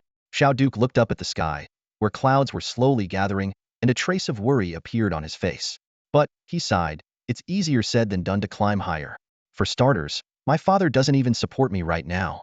The master let out a long howl, as if expressing some profound meaning. He sighed, a hint of helplessness in his tone. Although this is truly a violation of moral integrity, I agree with the truth of your thoughts. As he spoke, he made the sign of the cross on his chest. Lord, the master prayed softly, I confess that I have made mistakes and wronged others and you. Please forgive my transgressions, grant me a repentant heart and the strength to amend my ways. Help me to learn forgiveness so I may live in harmony with others. Grant me the strength to resist the temptations of sin and become a better person. After the prayer, the master suddenly asked, Your father loves fishing, doesn't he? Xiao Duke widened his eyes in surprise. Yes, master, you know that too. You really are omnipotent. The master shook his head. I am not omnipotent. I simply found this memory in your mind. He often goes to Lake Michigan in North America during his vacations, right? Yes, we truly have no secrets. Xiao Duke laughed, but there was a hint of unease in his smile. The master continued, his voice low and mysterious. From the simple vertical takeoff and landing site to the lakeside, there is a rather treacherous mountain path. Although it's only 3 kilometers, it's enough for you to do many things. He made the sign of the cross again. Hearing this, Xiao Duke felt a bit nauseous. Just as he was about to speak, he felt raindrops in the air. He quickened his pace, pushing the master back into the hotel room. The master's voice carried a hint of phlegm. You must also have an eyewitness to prove it's unrelated to you. How exactly should I do that? Xiao Duke asked, his voice tinged with hesitation and anticipation. At that moment, a dull thunder sounded in the sky, and raindrops began to pour down on Happiness Island. The master shifted his body slightly, seemingly tired from sitting too long. He mysteriously said, I need to teach you some special abilities. But first, you must join the society. Seeing the expression on Xiao Duke's face, he added, Of course, hee, you don't have to purify yourself physically. You can go now, the master finally said. Think it over, make your decision, and the ceremony will be held at midnight tonight. Otherwise, forget our discussion today. At midnight, in a room on the 3rd floor of the Hot Spring Hotel, Arson Dietrich Duke knelt before a small metal crucifix, listening to the master chant a lengthy prayer. As the ceremony began, the master handed him a sharply polished bear claw. Duke took a deep breath and used it to carve a cross onto his wrist, letting the blood drip into a small bowl below. The bowl contained some mysterious powder, and when the blood touched it, it immediately began to vaporize, transforming into a brownish smoke that rose and enveloped the crucifix. To Duke's amazement, the metal statue began to change. Like a 3-dimensional animation, the image of Jesus gradually transformed into a figure wearing a black cloak, the exposed arms muscular and strong, but the face darkened and obscured. Almighty Lord! Duke exclaimed involuntarily. The master calmly stated, Take some time next week to come to New York for further learning. There's not much I can teach you, nor do you need to learn too much. Xiao Duke stared blankly at the transformed statue, filled with doubt and unease. The sound of rain continued to patter against the window, as if offering some commentary on the mysterious ceremony. New York, a city that has endured the test of time and countless challenges, stands resilient on the North American continent. Despite its population dwindling from a peak of 10 million to the current 5.4 million, it remains the most economically vibrant region in North America. The skyline, brimming with skyscrapers, sparkles like a colossal lantern under the night sky, illuminating the spirit of this sleepless city. Capital continues to flow in from around the globe, bearing witness to the pinnacle of human civilization. On the top floor of a Manhattan skyscraper, Arson Dietrich Duke stood in a spacious gym. Through the floor-to-ceiling windows, the Statue of Liberty on Bedloes Island was clearly visible, seemingly untouched by time. Duke, dressed in a white taekwondo uniform, stood barefoot on the mat, assuming a perfect horse stance. Beads of sweat dotted his forehead as he focused intently on an unopened bottle of Coke 2 meters away, repeatedly practicing the motion of pushing with his hands. It was Friday, and Duke was filled with frustration and anger. He felt as though his master was teasing him with an impossible task. Following his master's instructions, he took deep breaths, centered his energy, and concentrated his mind, attempting to topple the Coke bottle from afar. Yet, after a week, there was no progress. The vast gym was empty except for a middle-aged black woman cleaning. Duke stood up, massaged his aching thighs, and once again gazed out at the Statue of Liberty, his heart heavy with disappointment. Reflecting on the past week, Duke sighed. He had only met his master once, received minimal guidance, and was then sent to practice in this private club's gym. Although he maintained a routine of running and weightlifting, which improved his physical condition, the so-called pushing hands skill showed no signs of development. Duke felt deceived. As a top student from the University of Maryland, College Park, he couldn't accept such exercises that defied the laws of physics. He decided to return to Fiji the next day, unwilling to arouse suspicion in the National League Parliament due to his prolonged absence, especially after a long period of not returning home following an argument with his father. Duke picked up his phone and called Jim, his master's assistant. With a hint of sarcasm, he thanked him for the week of muscle training but expressed skepticism about the remote object manipulation ability. On the other end, Jim responded calmly, neither agreeing nor disagreeing, simply stating he would pass the message along to the master. After hanging up, Duke felt even more dejected. He abruptly decided not to wait until tomorrow and began packing to fly back to Fiji immediately. As he headed towards the locker room, the cleaning lady received a phone call. After hanging up, she turned to Duke and called out, "Hey, sir." Duke looked around, surprised, and confirmed she was addressing him. He asked, "Is there something you need?" The woman approached Duke with a humble smile and said, "I'm sorry, it was Jim. He said you haven't figured it out yet." Holding a cleaning rag in one hand and a mop in the other, she respectfully addressed Duke. Duke didn't know whether to laugh or be angry, but finally managed a wry smile and said to the cleaning lady, "Is that really the way you should be speaking to me?" The woman bowed slightly, her voice low and apologetic. "I'm sorry to offend you, sir. But Jim asked me to demonstrate something." "What? Demonstrate what?" Duke asked, puzzled. "The Coke bottle." She pointed to the bottle on the gym rack 5 meters away. She tucked the rag into her waistband, raised her hand with fingers spread wide, and gave a sharp push toward the bottle. The Coke bottle wobbled on the rack and then fell onto the mat with a thud. Duke was stunned, momentarily speechless. He couldn't believe that a cleaning lady at the gym could move objects from a distance of 5 meters. Duke's first thought was that it had to be a well-orchestrated prank.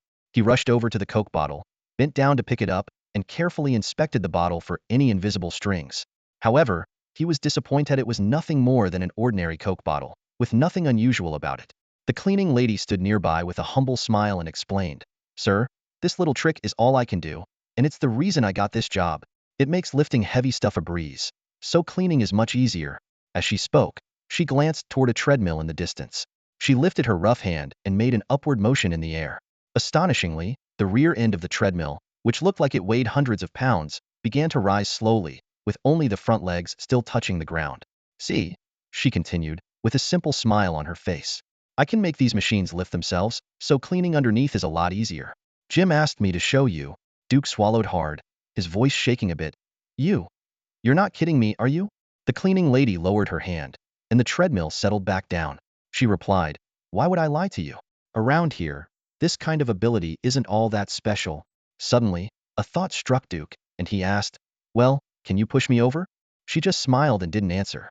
Instead, she pointed at Duke and lifted her finger slightly. Duke immediately felt his balance slip away and instinctively reached out for something to hold onto, only to find himself floating in the air. "Wow!" Duke exclaimed. With a gentle flick of her sturdy fingers, Duke's body slowly drifted a few meters in the air.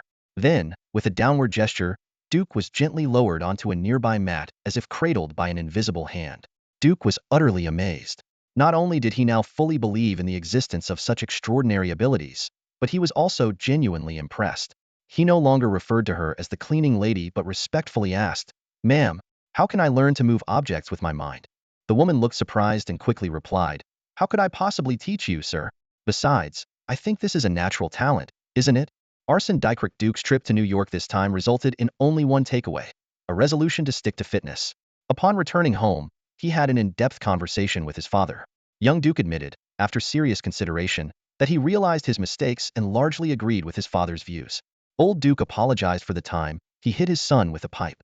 Although he was somewhat skeptical of his son's sudden change in attitude, he chose not to argue further to avoid his wife Elsa's threat of having the cook stop preparing his meals.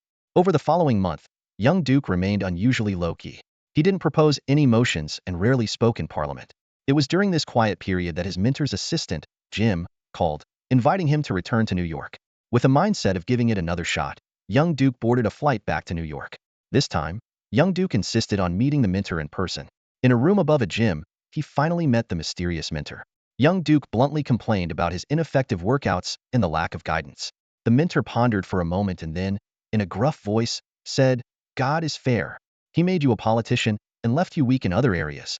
Young Duke chuckled and retorted, "According to the plan on Happiness Island, if I can't learn telekinesis, I can't proceed with the plan. That doesn't have anything to do with my profession, does it?" The mentor smiled slightly and explained, "It does. Everyone has their strengths. After researching, we decided to inject you with a special serum that can amplify certain potentials of your body, like your body's magnetic field. Rest assured, it was developed on Happiness Island, not some small workshop, so its safety is guaranteed." Young Duke was surprised and asked, "Oh, there's such a product?" After a day of careful consideration, young Duke finally agreed to the injection. The next morning, Jim took him to a dim clinic located at the end of an alley. A startled black cat at the entrance quickly scurried away with a meow. Inside the cramped clinic, an MRI machine stood out. Jim explained, "The consciousness transmission device you saw on Happiness Island." A doctor in a yellowed white coat, with a face full of yellow beard, pointed to the machine and said, "Strip down and lie on it." Young Duke suddenly became cautious and asked, "You're not going to implant something in my brain, are you? Or delete something?" The bearded doctor laughed and replied, "Our capabilities here can at most amplify certain special abilities. To change thoughts or erase memories, I don't have that technology. That requires going to the island, which isn't something an ordinary doctor can handle. It needs a lot of high-end technology and equipment." Young Duke hesitated for a moment, then gritted his teeth and began undressing. The doctor carefully took a metal-packaged vial from the fridge and proudly said, "This vial of subconscious alpha amplifier is the most expensive drug I've acquired in recent years. Its price could buy my clinic." As he spoke, he revealed his nicotine-stained yellow teeth. The doctor instructed young Duke to lie in the machine wearing only his underwear and then injected the expensive serum into his vein. As the machine started, a circular device began rotating around young Duke. He felt a wave of dizziness, as if he were drunk, and a slight pain in his head. Suddenly, a light emanated from the top of his head, and he felt as though his soul had left his body, floating in the air. He experienced an unprecedented sense of comfort and freedom. Flipping over in the air, he looked down at the earth and saw the early spring scene. Trees budding among the remnants of snow, and grass sprouting on the ground. Villagers on the ground, seeing Duke floating in the sky, knelt and crossed themselves, exclaiming, "My lord." At that moment, a jarring phone ring woke Duke. He found himself lying in a comfortable hotel bed, his head aching slightly but his body feeling exceptionally good. The call was from Jim, asking him to try out his skills at the gym after breakfast. Duke smiled wryly, hung up, and got up to wash. He scrutinized his face in the mirror, and everything seemed normal. Recalling the injection experience from the day before, he mimicked Bruce Lee with some flashy moves, took a deep breath, and with a shout of "Hey!" gestured a push at the cup on the sink. However, the cup remained motionless. Young Duke sighed, shook his head, and realized that he probably had no hope of developing any supernatural abilities. Little Duke stood in front of the mirror and was astonished to find that his toothbrush had bent beyond use. His mind instantly cleared, his heart raced, and he couldn't help but wonder if this was related to the Bruce Lee moves he'd been mimicking earlier. Glancing over at the dressing table, he grabbed a disposable plastic comb and placed it in his wash cup. Taking a deep breath, Duke once again assumed Bruce Lee's pose and shouted, "Hey!" at the cup while forcefully thrusting his arm forward. An unbelievable scene unfolded. The cup visibly shook, and the plastic comb began to bend as if it had been exposed to high heat. Duke's heart pounded wildly, unable to comprehend this defiance of physical laws. He even glanced around the room, suspecting hidden cameras and wondering if this was an elaborate prank. Forgetting about breakfast, Duke excitedly took the elevator straight to the gym on the top floor. There, only Jim was present, and the cleaning lady had already started her day's work. Duke eagerly recounted the incident to Jim, who shared in his excitement. Jim immediately fetched an empty paper cup, placed it on the equipment rack, and instructed Duke to hold his breath, focus, and perform a pushing motion towards the lightweight cup. However, the cup didn't budge. Duke tried again, but with the same result. Just then, Jim unexpectedly stepped up to Duke and punched him hard in the stomach without warning. Duke staggered back a couple of steps, gasping for air from the pain and shock.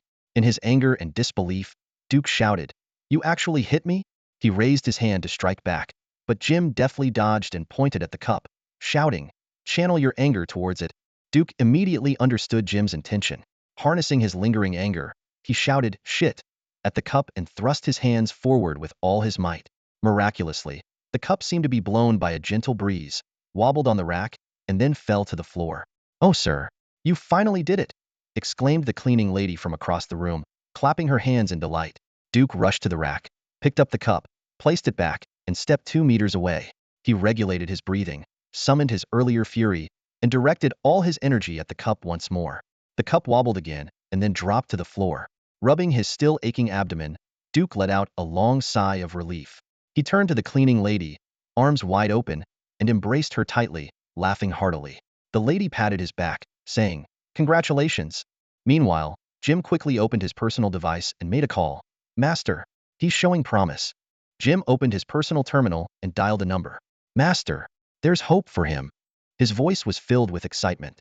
No sooner had he spoken than young Duke strode over to Jim, glaring at him with clenched teeth. "I really feel like punching you," he snarled. Before they returned to Fiji, the master had met with young Duke. He carefully examined Duke's mental state using his psychic abilities. "Excellent." The master nodded approvingly. "Your will is strong and you're full of confidence." He then let out a joyful howl, expressing his inner delight. Through telepathy, the master gently imparted his wisdom. "We cannot foresee the road ahead, so we must focus on taking each step wisely. What is meant to happen will happen, regardless of your worries. Move forward. Look ahead. Life is that simple."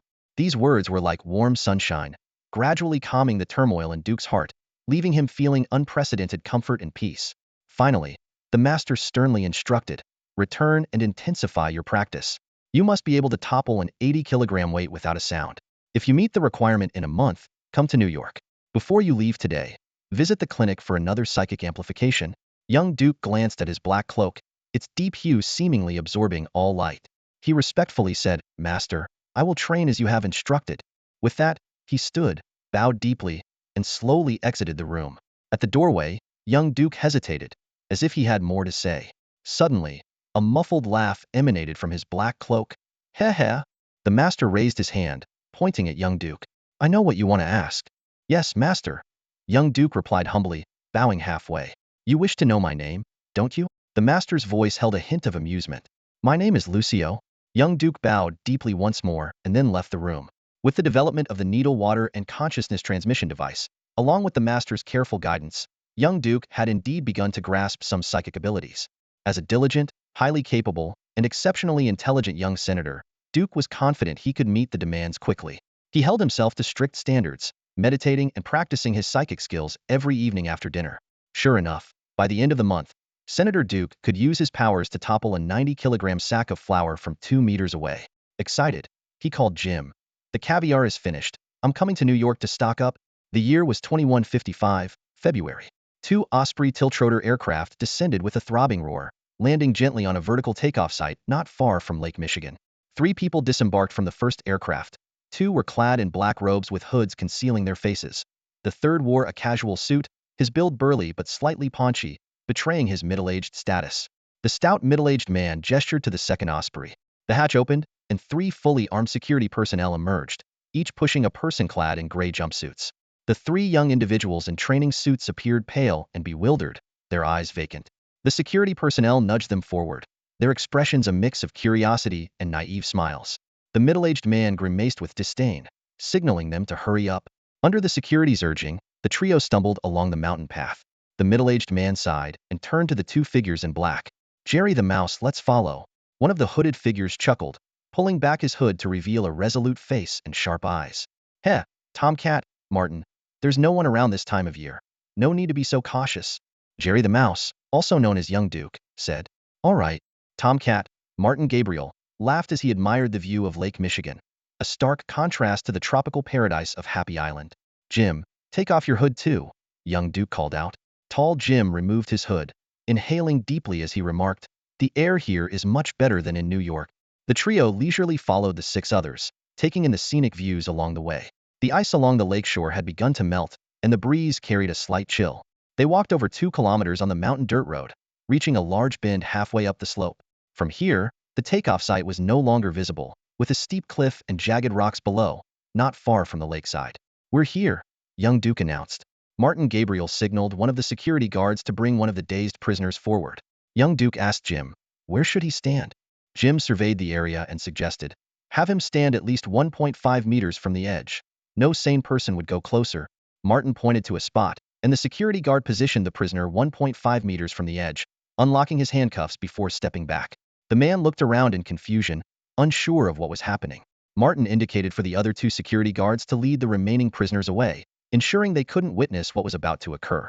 Let's begin, Jim declared. Tomcat Martin raised his hand to shield his eyes, unable to bear witnessing the scene about to unfold.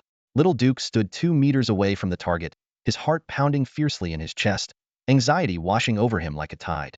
He took a deep breath, letting it settle in his abdomen, and slowly raised his hands. Locking eyes with the vacant-looking young clone, Little Duke suddenly exerted force, thrusting his hands forward with a shout of "Hey!" The clone, caught completely off guard, continued to stare blankly at Little Duke.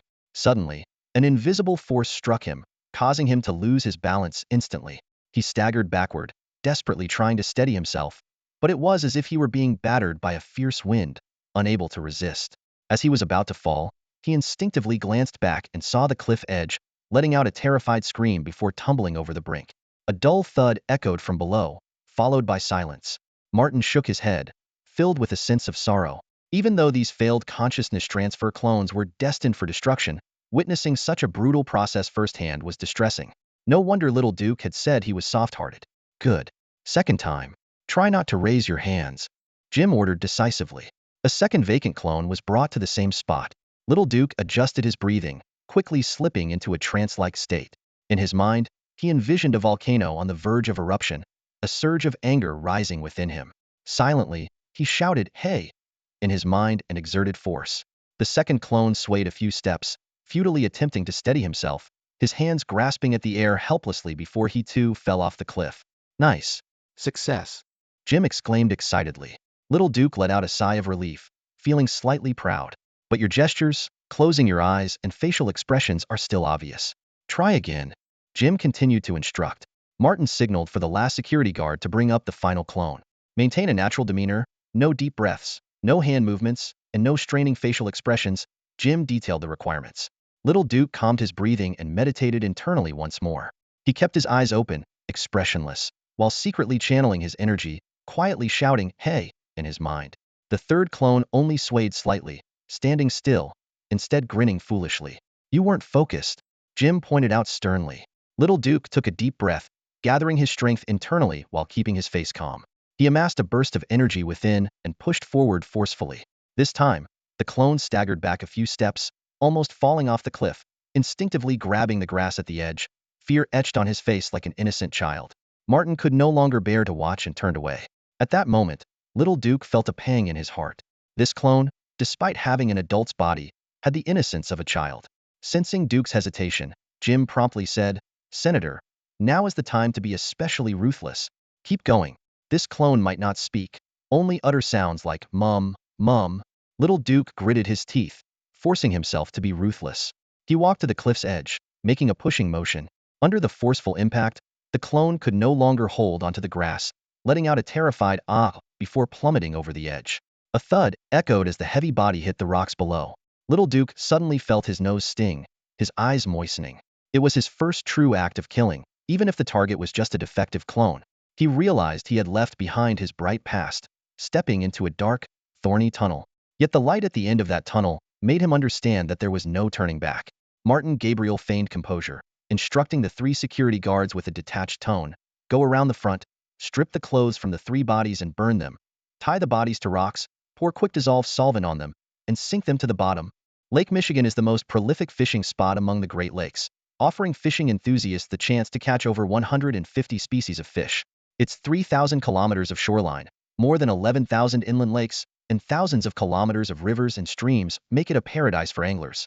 In May, as the weather warms and skies clear, the annual fishing season arrives right on schedule. A Silver Osprey rotorcraft roared as it landed at a remote vertical takeoff and landing site by Lake Michigan. As the cabin door opened, Speaker Juan Hernan Gomez Duke and his friend, Minister of Culture Francisco Forti, stepped out. Both were in casual attire, carrying backpacks and wearing wide-brimmed sun hats, their faces full of anticipation. "Arson, hand over the fishing gear," called out old Duke. "Sure, Dad." Young Duke quickly handed over various fishing tools to the 2 men. Francisco shouted to the pilot, Phillips. Pick us up at 4 p.m. The pilot gave a thumbs up to indicate he understood. The trio, now equipped with gear and fishing bags, started their climb along the dirt path. The rotorcraft took off, kicking up a cloud of dust. Old Duke and Francisco chatted as they walked, with young Duke silently following. Before long, they reached a large switchback on the dirt road halfway up the mountain. Young Duke's heart raced. Despite his self-assuredness, he couldn't hide his nerves. Francisco walked on the outer edge while Old Duke stayed on the inside, making young Duke feel the moment wasn't right. Francisco marveled at the view below. The scenery of the Great Lakes is truly stunning. Old Duke chuckled. The Parliament won't let me retire. I'd love to spend some time here. He glanced back at his son, who seemed preoccupied, and hesitated to say more. After another kilometer, the trio arrived at the lake's edge and followed a stream to a gently flowing fishing spot. They donned waders, grabbed their rods and bait cans, and waded into the stream to begin their day of fishing. Over the past 80 years, the ecological environment in this area has steadily improved, gradually restoring its original beauty. By noon, they had made a good catch, releasing the smaller fish and keeping 2 large ones. They enjoyed fresh sashimi, grilled fish, and fish soup on the grass. At 3:30 p.m., they packed up, taking only a split silver salmon. Young Duke and Francisco each carried half a fish, trailing behind the spirited Old Duke. As they neared the large bend, young Duke's nervousness resurfaced. This fish is too heavy. Let's take a break here and enjoy the view, young Duke suggested, setting down the fish and fishing bags and deliberately walking to the cliff's edge. The other 2 leaned against the mountainside, wiping sweat from their brows. Dad, come take a look at what's out there. Young Duke pointed toward the lake. What? Old Duke moved to the edge, shielding his eyes to gaze into the distance. Several boats were sailing on the lake, but nothing unusual stood out. I saw a spray of water in the distance. I thought it was a whale spouting. Young Duke explained. Then I realized there can't be whales in the lake, so I called you over. I didn't see anything. Old Duke continued to scan the lake. Never mind, Dad. The view is so great here. Let me take a picture of you. Just stand there and don't move. Young Duke instructed, stepping back a few paces. He then turned to Francisco. Mr. Paco, I'll take yours afterward. Francisco nodded in agreement. All right, take your father's first. Young Duke stepped back, his emotions swirling and his heart pounding. He took a deep breath, pulled out his personal device, and opened the camera. On the screen, his father looked kindly into the lens, his face lined with wrinkles but glowing with happiness and vitality. This person had been a part of his life for half of it. Little Duke took a deep breath, trying to calm his turbulent emotions. He felt a volcanic heat surging in his abdomen, clenching his personal device tightly. He had only intended to give a gentle push forward, but the force within him erupted like a flood breaking through a dam. Juan Hernan Gomez Duke was caught off guard, as if struck by a superstorm. He staggered backward, his footing lost, and his entire body fell off balance. His hands flailed futilely in the air, trying to grasp something, but only grasping at emptiness. His eyes widened. A harrowing scream tore from his throat as he plunged into the abyss. Dad! Little Duke screamed, a heart-wrenching cry, perhaps the most genuine expression of emotion he had ever shown. He rushed to the edge of the cliff, sprawling on the ground, calling out desperately, Dad! Dad! Tears flowed like an unrestrained torrent, the pain in his heart cutting into his soul like a knife. Francisco arrived at the sound, hurriedly peering over the edge of the cliff. He shouted in disbelief. How could this happen? How could he be so careless? He quickly pulled out his personal device to contact the pilot. Where are you now? I'm landing, replied the pilot, named Phillips. Francisco urgently commanded. Once you land, run to this side of the cliff from the bottom of the mountain. Something's happened. The speaker has fallen. Little Duke remained on the ground, tears and snot mingling, his anguish both real and heartbreaking. Hurry, hurry, come down the mountain with me. We need to save your father. Hurry. Francisco grabbed the grief-stricken little Duke and led him down the mountain path, rushing towards the rocky lakeside. When they arrived, Speaker Duke was already lying on the damp pebbles, blood trickling from his nostrils and mouth, his chest no longer rising and falling. Dad! Little Duke collapsed before his father's body, wailing. His cries were both a mourning for his father's passing and a confession of his own disgraceful actions, a complex tangle of emotions swirling within. Francisco sank weakly onto a moss-covered rock, murmuring to himself, something terrible has happened. Shortly, the pilot arrived, breathless. Seeing the scene before him, his face turned instantly pale, his hands trembling as he picked up his personal device to call for emergency services.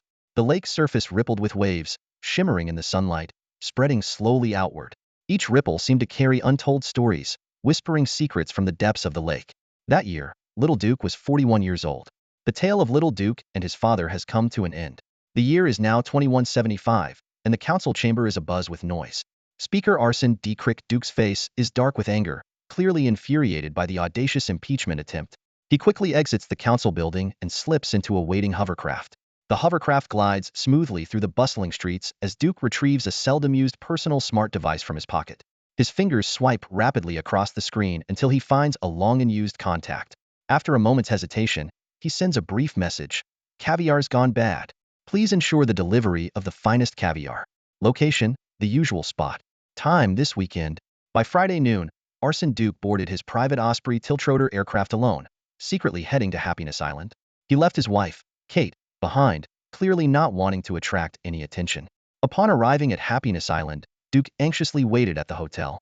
It wasn't until midnight that his personal device suddenly buzzed, displaying the message. Premium caviar arriving shortly. Duke immediately got up, grabbed an umbrella, and took a golf cart to the helipad. The tropical night rain poured relentlessly as Duke stood under his umbrella, eyes fixed on the dark sky. After waiting for over 20 minutes, the roar of rotors finally shattered the night's silence.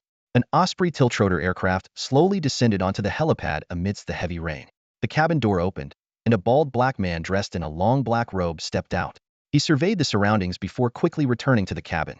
Moments later, he emerged, pushing a wheelchair.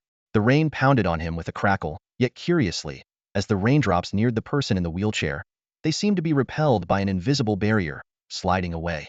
Duke's heart began to race.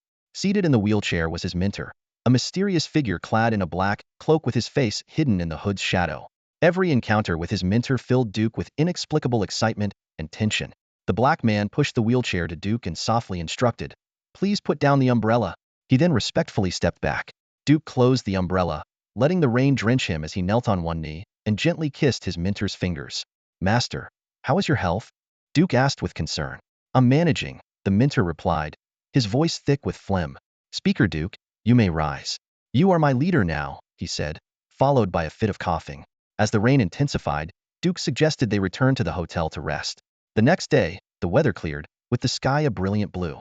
Duke pushed his mentor around the island, enjoying the warm sunshine. "Mr. Speaker, Happiness Island has developed so well, thanks to you." The mentor communicated using both natural speech and mind speak. Duke modestly replied, "I haven't contributed much, just provided some support with government resources and policies." The mentor chuckled, "That's more than enough. Who else could secure government support? Only you could." He sighed, "Thanks to your resources and media influence over the years, the Immaculates have transitioned from a secret extremist group to a beloved public organization. However, stubborn prejudice remains. Even now, Cambridge University hasn't reinstated my position as a distinguished professor, simply because I revealed my identity as an elder of the Immaculates." Duke consoled him, "That's to be expected. It took 2 to 3 centuries for black people to transition from slaves to free citizens. And those suffering from the virus aftereffects have been discriminated against for a century, still fighting, like the resistance." "Sorry, I didn't mean you, Master." The mentor calmly responded, "It's all right. I've long severed ties with my family." He abruptly switched to only using natural speech for this statement. Duke struggled to decipher the meaning from the chaotic sounds. "But I must also thank you, Master, and our great organization," Duke continued. "Your connections in the government and parliament, and the subconscious inputs during various votes, have been quite effective." He recalled his past election campaigns, smiling at the memory. Without the Immaculate's subconscious influence on public voting and the long-term subtle impact on legislators, Duke couldn't have smoothly ascended to the Speaker's chair 12 years later. Despite the government's Special Election Investigation Bureau and the opposition party's deep suspicions about Duke's electoral victories, the voting results were clear, and voters denied any bribery or threats. Ultimately, the investigation concluded that, like his father, Little Duke was genuinely cherished by the public. Having served 2 terms over 8 years as Speaker, Duke suddenly felt weary of the constant bickering in Parliament, especially after this brazen impeachment attempt. The thought of resigning began to take root in his mind. "Master." Duke's expression was grave, and his voice carried a hint of unease. He leaned over towards the elderly man in the wheelchair, whispering, "You must have heard about the situation by now. I can't fathom how they discovered the details of my father's death. It was a case from 21 years ago, long closed. How could it resurface claiming new evidence?" The old man gently swayed, a glimmer of insight in his eyes. In a raspy yet steady voice he said, "Sherlock Holmes once said, 'Eliminate the impossible, and whatever remains, however improbable, must be the truth.' This matter is actually quite straightforward." He raised one finger. "First, your father's close friends, the Minister of Culture and the pilot, Phillips, were key witnesses in the event. Their testimonies confirmed it was an accident. But Francisco has been dead for 15 years, and Philip succumbed to late-stage Alzheimer's 5 years ago, his memory erased. They can't recant, which is only to our advantage. A second finger joined. Second, the incident occurred on a remote dirt road, with no surveillance and unlikely any other witnesses. Even if there were, what could they have possibly seen? A third finger went up. Lastly, only you, me, the island's owner Martin Gabriel, and Jim know the details. Oh, and 3 security personnel from Happy Island have vague knowledge, but their memories were erased upon returning to the island, like a factory reset. The old man flashed a cryptic smile. Now, deduce speaker. Duke sighed deeply, his brow furrowed. You and I can be ruled out. I trust the island owner, Tom. He's been my close friend since childhood. That leaves only one possibility, your assistant, Jim. His voice was filled with remorse. There was no need for deduction. When he left the organization 10 years ago, I sensed trouble. But at the time, the organization had just gained public approval, and we couldn't afford to act rashly, so I had to let him go. Besides, he had sworn an oath.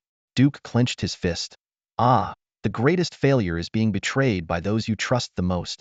The old man chuckled deeply, and Duke continued to ask, but we still don't know the specifics of the evidence. Should we wait for them to reveal it?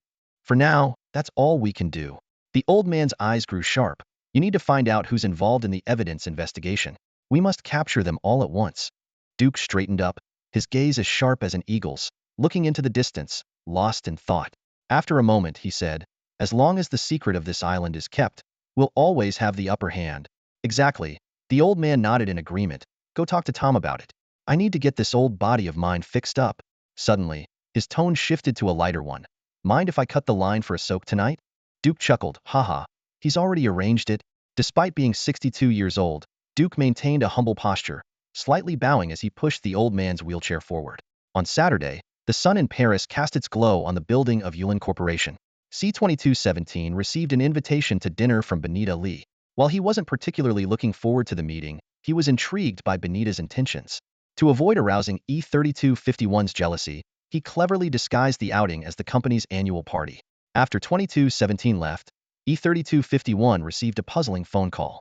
The local hospital claimed that Dr. Frederick Girard urgently needed to see her. This unusual weekend contact made 3251 suspicious, especially since Dr. Girard was usually at the casino at this time. She called the doctor's number, only to be told he was in surgery. Full of doubts, 3251 decided to go to the hospital alone.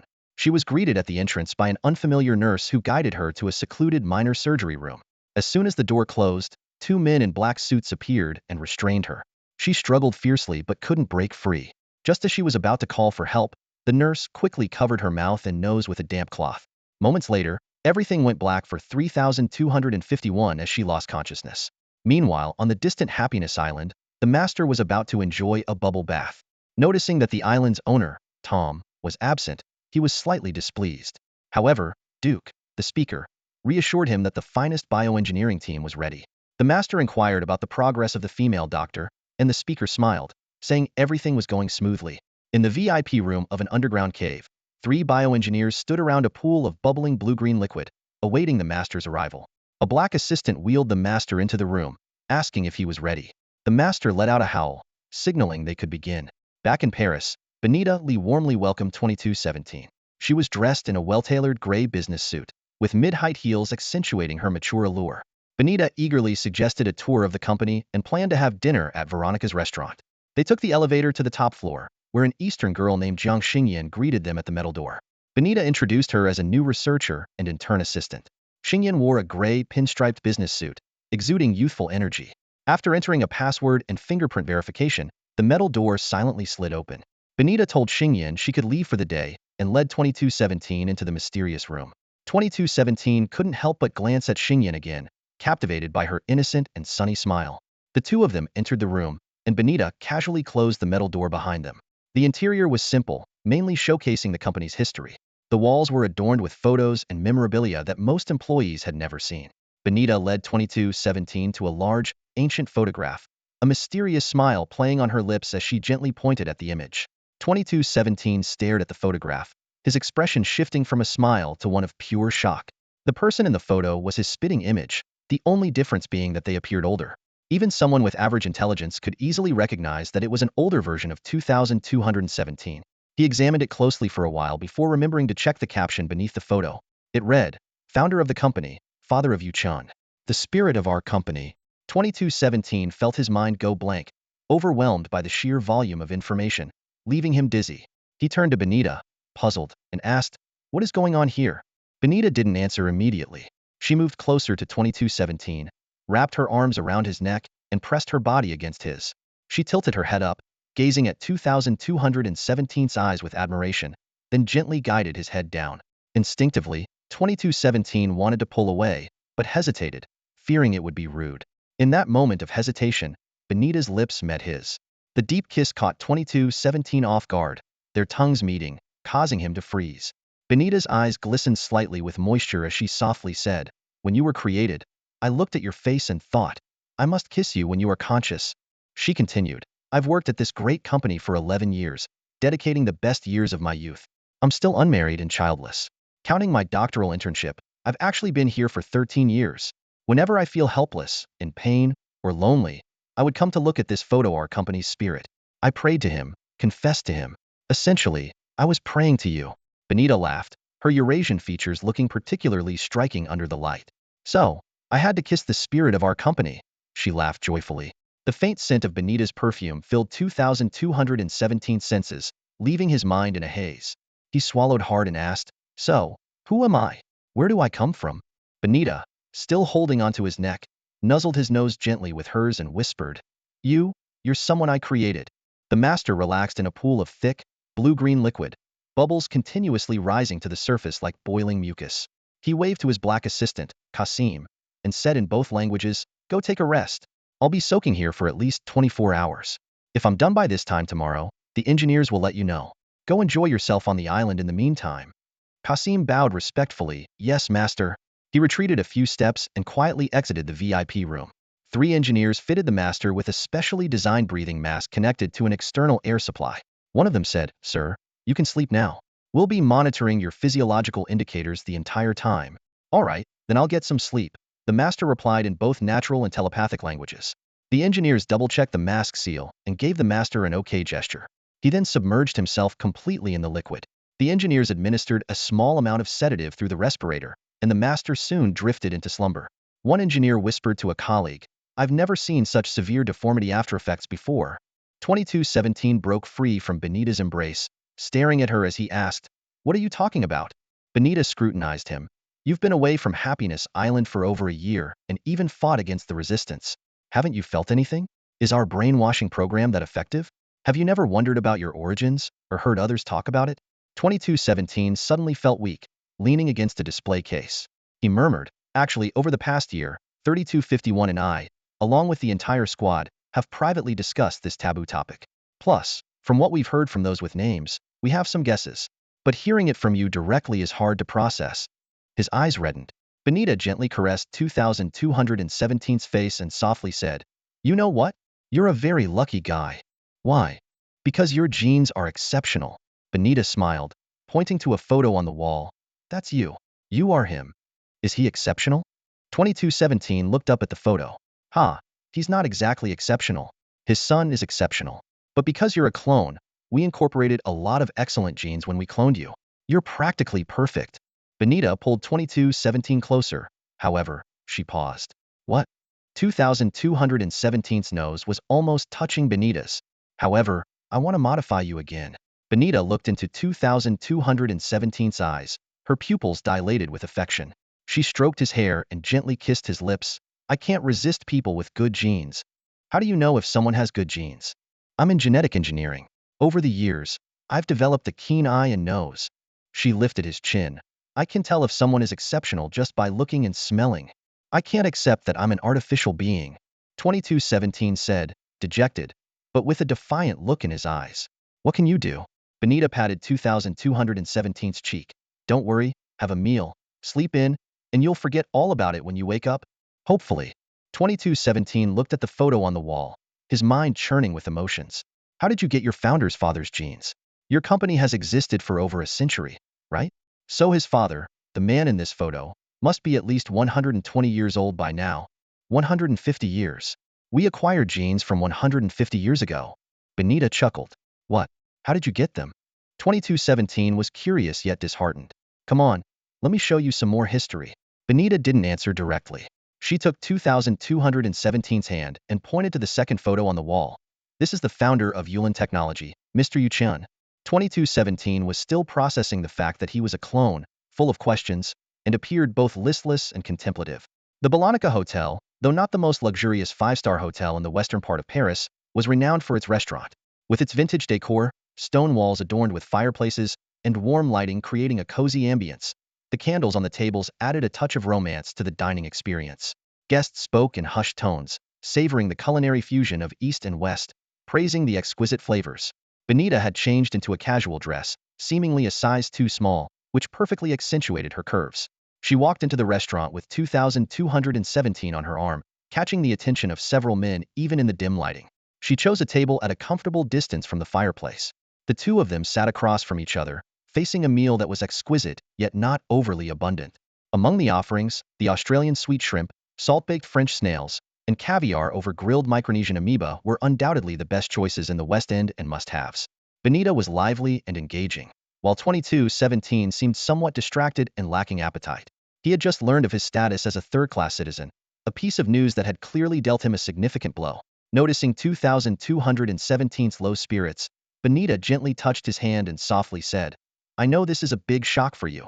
I really shouldn't have told you before dinner. I'm sorry." She tried to lighten the mood by motioning for the waiter. "Please bring the bottle of Pinot Gris that I always keep here." When the wine was served, Benita poured a glass for 2217, encouraging him, "This wine is quite good. Have some. It'll lift your spirits."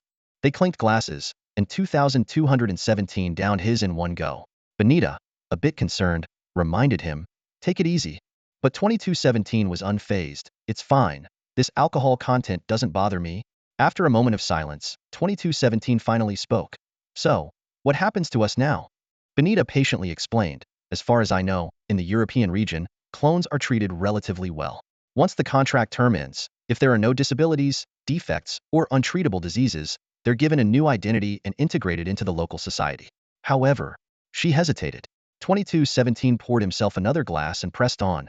"However, what?" Benita candidly replied, "According to the laws of European countries, although clones gain citizenship, due to genetic issues, they aren't allowed to have children." They clinked glasses once more.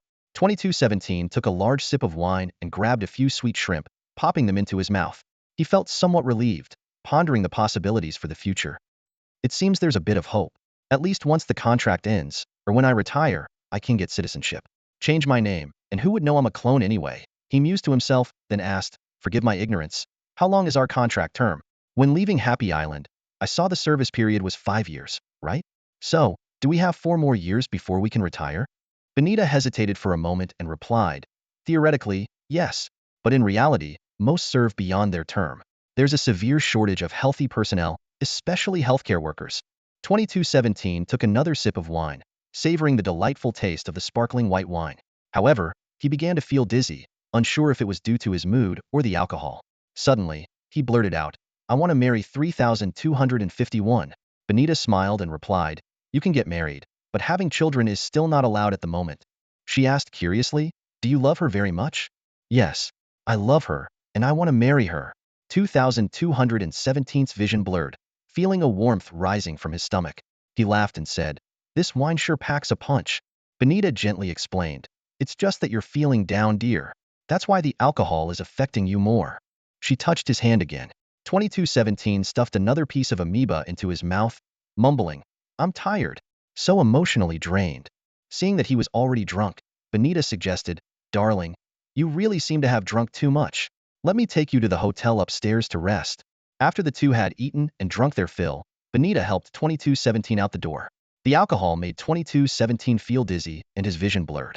Carefully, Benita supported him as they made their way through the dimly lit hall and into the elevator. The elevator smoothly ascended, taking them to the upper floors of the Veronica Hotel. Benita expertly swiped her keycard to open the door to a luxurious suite, guiding 2217 inside. She settled him onto a plush sofa and handed him a glass of warm water. 2217 sipped slowly, feeling the warmth slide down his throat. Benita sat beside him, gently stroking his hair, her eyes filled with tenderness. "Poor handsome guy, almost crushed by this situation," she murmured. her voice full of sympathy.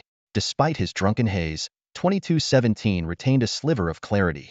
He looked up at Benita, a wry smile tugging at his lips. "Why are you so nice to me?" he asked. "Just because I'm the father of your company's founder?" He let out a chuckle, tinged with self-mockery. Benita laughed along, amused by his remark. "Maybe it's company culture," she explained. "From the moment we join, we're encouraged to respect and idolize the company's deity. After hearing and seeing so much, you truly start to admire the company's god. Sometimes, when I'm troubled, I even confess to his statue." She leaned closer to 2217, her eyes sparkling with delight. "So, confessing to you. Seeing your face is thrilling." Even though 2217 was getting more intoxicated, his logic was still functioning. "Then why is it that when I visited your company last time, your employees weren't surprised to see me?" he inquired. "Ha, you're perceptive," Benita praised, gently brushing her nose against his. "That's because the lower-level employees have never seen a real photo of the company's founder. They've only seen the mythologized portraits like Jesus. Only we senior staff have seen the real photo of the founder. Your company is ridiculous." 2217 laughed, then yawned. "I'm exhausted. I want to sleep. You should at least wash up, all right?" Benita coaxed gently. She helped him remove his jacket, her fingers inadvertently grazing his firm chest muscles. She sighed softly. "Too bad you're not mine." Benita guided 2217 to the bathroom and adjusted the shower temperature. "Can you stand on your own?" she asked with concern. 2217 felt a warmth spreading through his stomach, a heat brought on by the alcohol. He suddenly pulled Benita close and planted a firm kiss on her lips. "I can stand, and I can kiss you," he declared triumphantly. Benita playfully rolled her eyes and lightly punched his chest. "Wash up properly, don't fall. And take your pants off yourself," she instructed, then turned on the shower and left the bathroom. Low blues music filled the room as Benita dimmed the lights, creating an intimate atmosphere. She leisurely undressed, admiring her full figure in the mirror. At 36, she had maintained her shape well. She smiled confidently at her reflection before quietly opening the bathroom door and stepping inside. The water cascaded over 2217, bringing him a bit of clarity. Hearing the door, he turned to see Benita entering, her body bare. Her figure was still well-maintained, a bit fuller than in her youth, but without a trace of excess. Her breasts were full and firm, her abdomen had just the right curves, and her hips were toned and rounded from years of exercise, even featuring two charming dimples. 2217 was momentarily at a loss, yet everything felt oddly natural. Benita joined him under the shower, embracing him tightly. The mix of alcohol and desire surged through 2217, a warm rush enveloping his entire being. They began to kiss passionately under the flowing water. They moved to the bed, where 2217 gently laid Benita down, kissing her deeply. The warm lighting and soft music created a comfortable and sensual ambience. 2217, like a hungry predator, pounced on his prey, while Benita, like a gentle rabbit, welcomed his fervor. They embraced tightly, their eyes meeting, as if confirming each other's longing. Their tongues intertwined, each kiss feeling like a last celebration of life. The room filled with the sounds of their breath and pleasurable moans, as if singing a hymn to their passionate union. In that moment, all worries and pressures were temporarily forgotten. Benita's breathing became deep and rhythmic, perfectly syncing with 2217's movements. She felt a harmony within, as if she was becoming lighter and more vibrant. She was grateful for the wonderful experience 2217 provided, cherishing the rare, beautiful moments in life. She immersed herself fully in the present, enjoying this perfect harmony, nearly forgetting all the noise and troubles of the outside world. After their passion subsided, 2217 quickly fell into a deep sleep from exhaustion. Although Benita also felt physically and mentally drained, she managed to sit up, gently patting 2217's cheek. However, he remained unresponsive, having already plunged into a profound slumber. C-2217 was in a deep sleep, having been emotionally tossed between blows and passion throughout the day, leaving him utterly exhausted. Benita quietly slipped into her nightgown and approached the wall. She took a deep breath and tapped the wall 3 times. A low hum of machinery came from within the wall, and it slowly slid open to reveal a large room beyond. Inside, several staff members in white lab coats were busy. Some were focused on computer screens, while others were operating various instruments and equipment. Noticing the wall opening, a few staff members immediately wheeled equipment towards the bedroom that had been filled with passion moments ago. "Xingyan." Benita's voice was cold and commanding.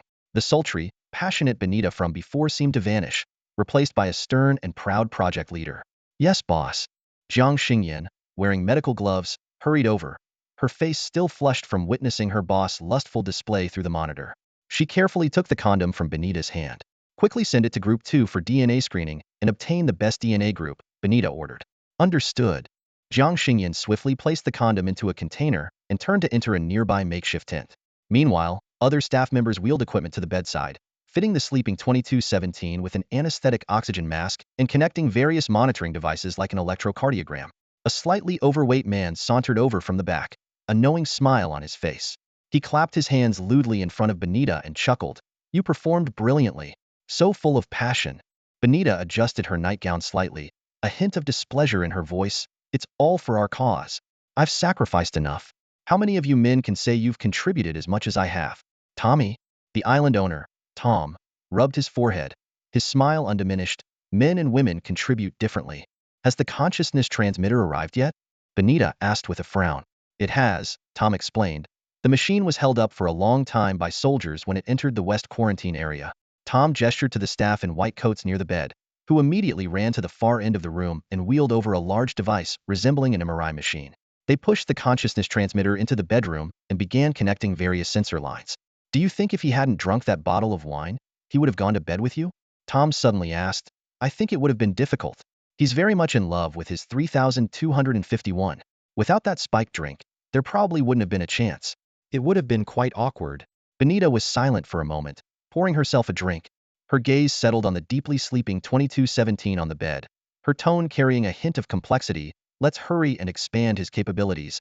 The staff connected various wires and placed a circular baby cap with many wires attached on 2217's head.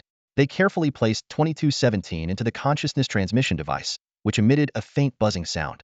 Then, they injected a subconscious alpha amplifier and a new type of inducer into 2217's vein and activated the machine. The circular device rotated at a noticeably slower speed than an MRI machine, operating almost silently. Benita quickly showered and changed into a sharp business outfit. With a slender lady's cigarette between her lips and high heels clicking, she entered the room. She approached the consciousness transmission device and gazed at 2217, who was undergoing information transmission, and sighed softly. Tom approached with a steaming cup of coffee, observing Benita's expression. He chuckled and asked, What?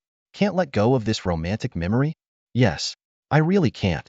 Benita replied, her eyes fixed on 2217's chiseled face. I never thought I'd fall for our company's founding father. The two burst into laughter, their voices echoing loudly in the quiet room. He's one of my most successful creations. Benita took a drag from her cigarette, thoughtfully examining 2217's muscular chest. Perhaps the most successful. I don't know. I've endowed them with many superior genetic traits. A smarter brain, a stronger and more agile body, a resolute character, and more. Even I, the creator, am envious. Tom glanced at 2217 inside the machine and teasingly squinted. So you really want to sleep with the perfect being? So what if I do? Benita retorted, rolling her eyes at Tom. Tom couldn't help but laugh heartily. He and 3251 are both very successful products. He took a sip of coffee, smiling at Benita. Did you pair them up to produce a superior next generation? Can you break this spell? Benita glanced at Tom. I'm working on it.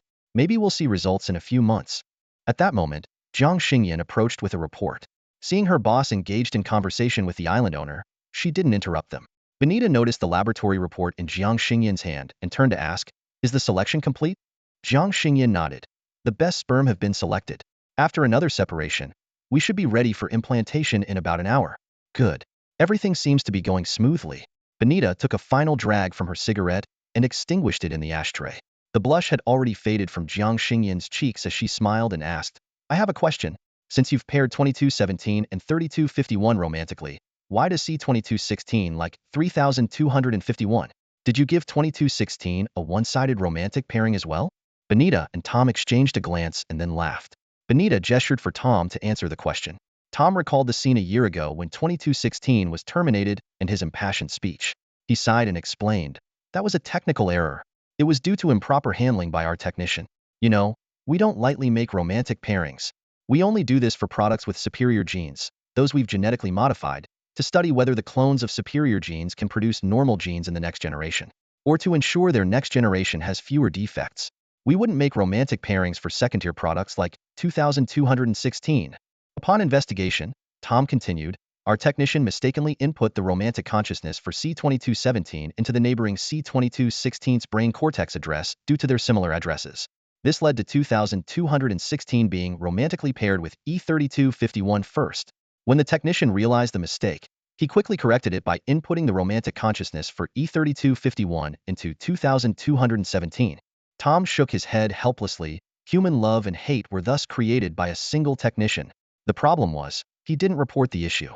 He tried to secretly retract the romantic pairing data for 2216 but failed, which resulted in 2216 becoming a volatile and extreme product. Was the technician punished later? Jiang Xingyan curiously asked. We erased his memories of working on Happiness Island and sent him home to sell small goods. Tom replied. That's not bad. I thought you would have killed him, Jiang Xingyan said. Tom spread his hands wide in an exaggerated expression of surprise. We're a big company. We wouldn't kill a natural human. He and Benita exchanged a glance, both well aware of the hypocrisy in his words. How's his ability expansion progressing? Benita inquired of the staff. 65, boss. That's just right. Benita quickly calculated. Once 2217's ability expansion is complete, the sperm separation should also be done? Yes. Jiang Xingyan confirmed, checking the data on the consciousness transmission device panel. Jiang Xingyan's face flushed slightly again as she leaned closer to Benita's ear and whispered, So, boss, why not let them conceive naturally and instead have you assist? She couldn't help but laugh after speaking. Benita laughed too. Time? It's all about time. Some plans can't wait. Don't ask about the specifics. And you mustn't mention tonight's events again. Benita's expression suddenly turned serious. Understood, boss. Jiang Xingyan nodded and then left. The island owner looked at Benita and quietly said, Let's hope the plan goes smoothly. Benita watched the slowly rotating machine and nodded silently. An hour later, Jiang Xingyan approached Benita again, whispering, Sperm separation is complete. Good. Benita glanced at the consciousness transmission device panel, which now read 98. Proceed to the next step. A side door in the large room opened, and two nurses entered, pushing a bed covered with a white sheet. They moved the bed into the bedroom and unveiled a naked woman lying beneath the sheet. Benita admired the woman's body and said, E3251's genes were carefully selected, and she too was enhanced with many perfect genes. She's one of my finest creations. May they successfully produce the perfect love child. Jiang Xingyan clasped her hands together, speaking with devotion. Let's hope so. Benita gazed thoughtfully at 3251. Begin the artificial insemination, Benita ordered.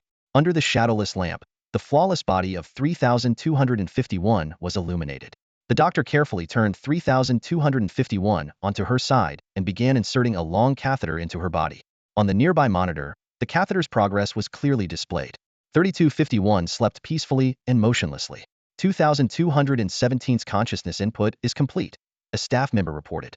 All right, once 3251's artificial insemination is complete, begin her consciousness input as well, Tom instructed. On Happiness Island, located by the equator in the Pacific, the morning light had already spread across the land. Speaker Duke stood outside the VIP room, peering through the crack in the door. Inside, the master was still asleep in the bubble bath, with only an engineer keeping watch, nodding off.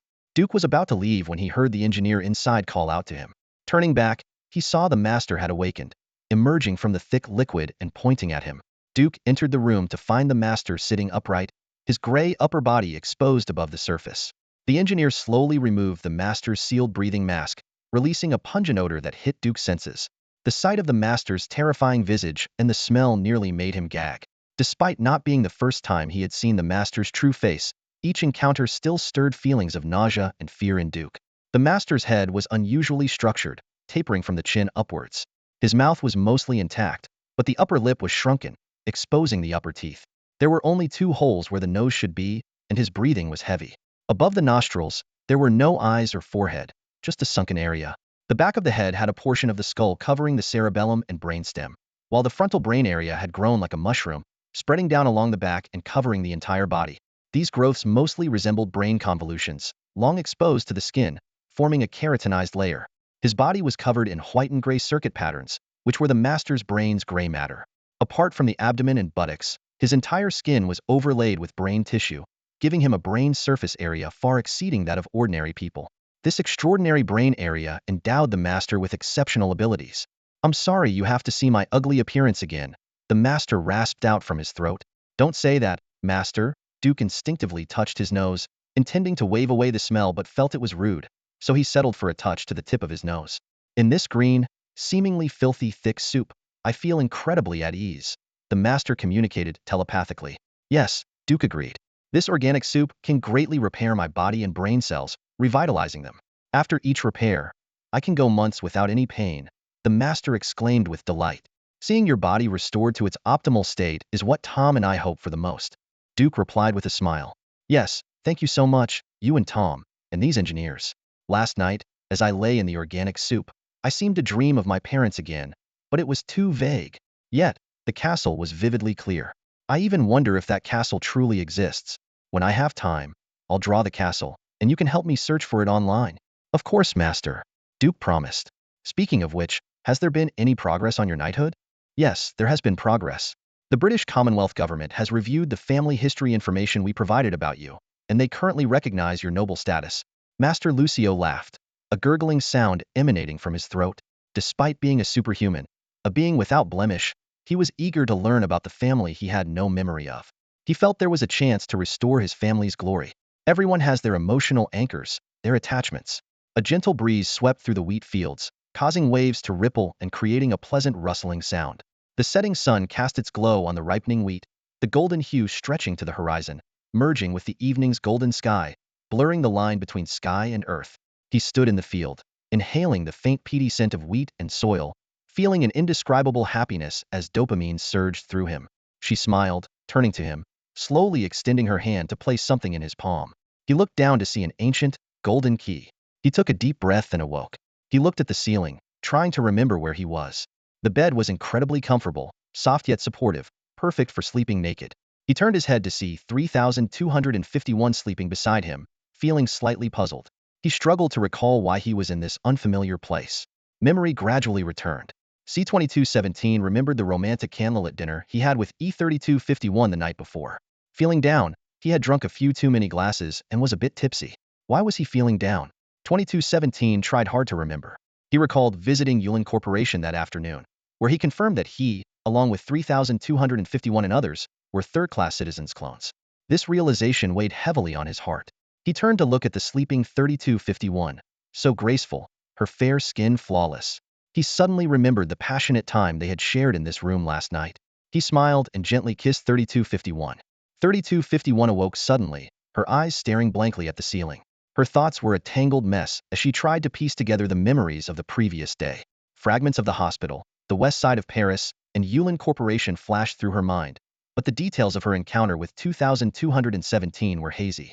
The only clear memory was of a warm candlelit dinner, which still brought a comforting warmth to her heart. 2217 gently stroked 3251's cheek and asked softly, "Does it bother you that we come from a third-class citizen background?" 3251 moved closer, her eyes shining with intelligence. Actually, when I arrived in Paris and noticed how our names differed from others, I already guessed the reason. The contrast between those elegant, melodious names and our industrialized numbers says it all. She smiled, a gentle curve forming at the corners of her eyes. I was prepared for this long ago, but it seems you are still struggling with it. As she spoke, she gave 2217 a light kiss. 2217 sighed, gazing up at the ceiling. Maybe, he replied. Suddenly, he asked, have you ever thought about leaving this place, starting over somewhere no one knows us? 3251 pondered for a moment. I have, but where could we escape to? Perhaps we should see if we can complete our service term first. After breakfast, 2217 suggested they go to the 6th district to find Eli Jefferson. 3251 frowned and said, "Are you still not giving up? We're no longer in a position to continue the investigation. Don't take any more risks." Seeing that he couldn't persuade 2217, 3251 advised him to be careful. They parted ways, and 3251 took a low-flying vehicle directly back to the base. 2217 dialed Benita's number to thank her for her invitation and hospitality. Benita laughed heartily on the other end of the line. "You don't remember much? No worries, maybe it will all come back to you in time. Come by again anytime, and I'll treat you to a meal." 2217 left the isolation wall and headed straight for Sector 6 in a ground-hovering vehicle. He carefully chose to disembark far from the community buildings and walked for 20 minutes to his destination. Upon entering the building, he went up to the second floor to inquire about the whereabouts of Eli Jefferson. The community staff eyed him suspiciously and asked, "What's your relation to him?" 2217 felt a jolt of tension, preparing to flee if necessary, but he remained calm and replied, "I'm a friend of his. I need to talk to him." The staff's response hit him like a sledgehammer. "He's been missing for a month? What? Did you report it to the police?" 2217 feigned surprise. "Of course we did, but the police haven't found him either," the staff added. Leaving the community building, 2217 felt an invisible yet powerful force closing in on him. He gritted his teeth and decided to investigate further at 267A Rafa Street. Upon arrival, 2217 carefully surveyed the surroundings but noticed nothing unusual. He walked through the garden and knocked on the door, realizing the garden gnome statue was missing. There was no answer. He knocked several more times, but still no response. Stepping back, he kicked open the old, worn-out door frame and cautiously entered. Inside, the furniture was still in place, but the house was empty. He went up to the second floor, finding the bed neatly made, with no signs of disorder or bloodstains. It was clear that after he had shot Casson, the place had been thoroughly cleaned. 2217's mind raced, reviewing past events. A terrifying realization dawned on him. This matter was truly over, and he could not continue investigating. He might be the next to disappear. Meanwhile, in a high-end restaurant in New York, Senator Savinsky was enjoying dinner.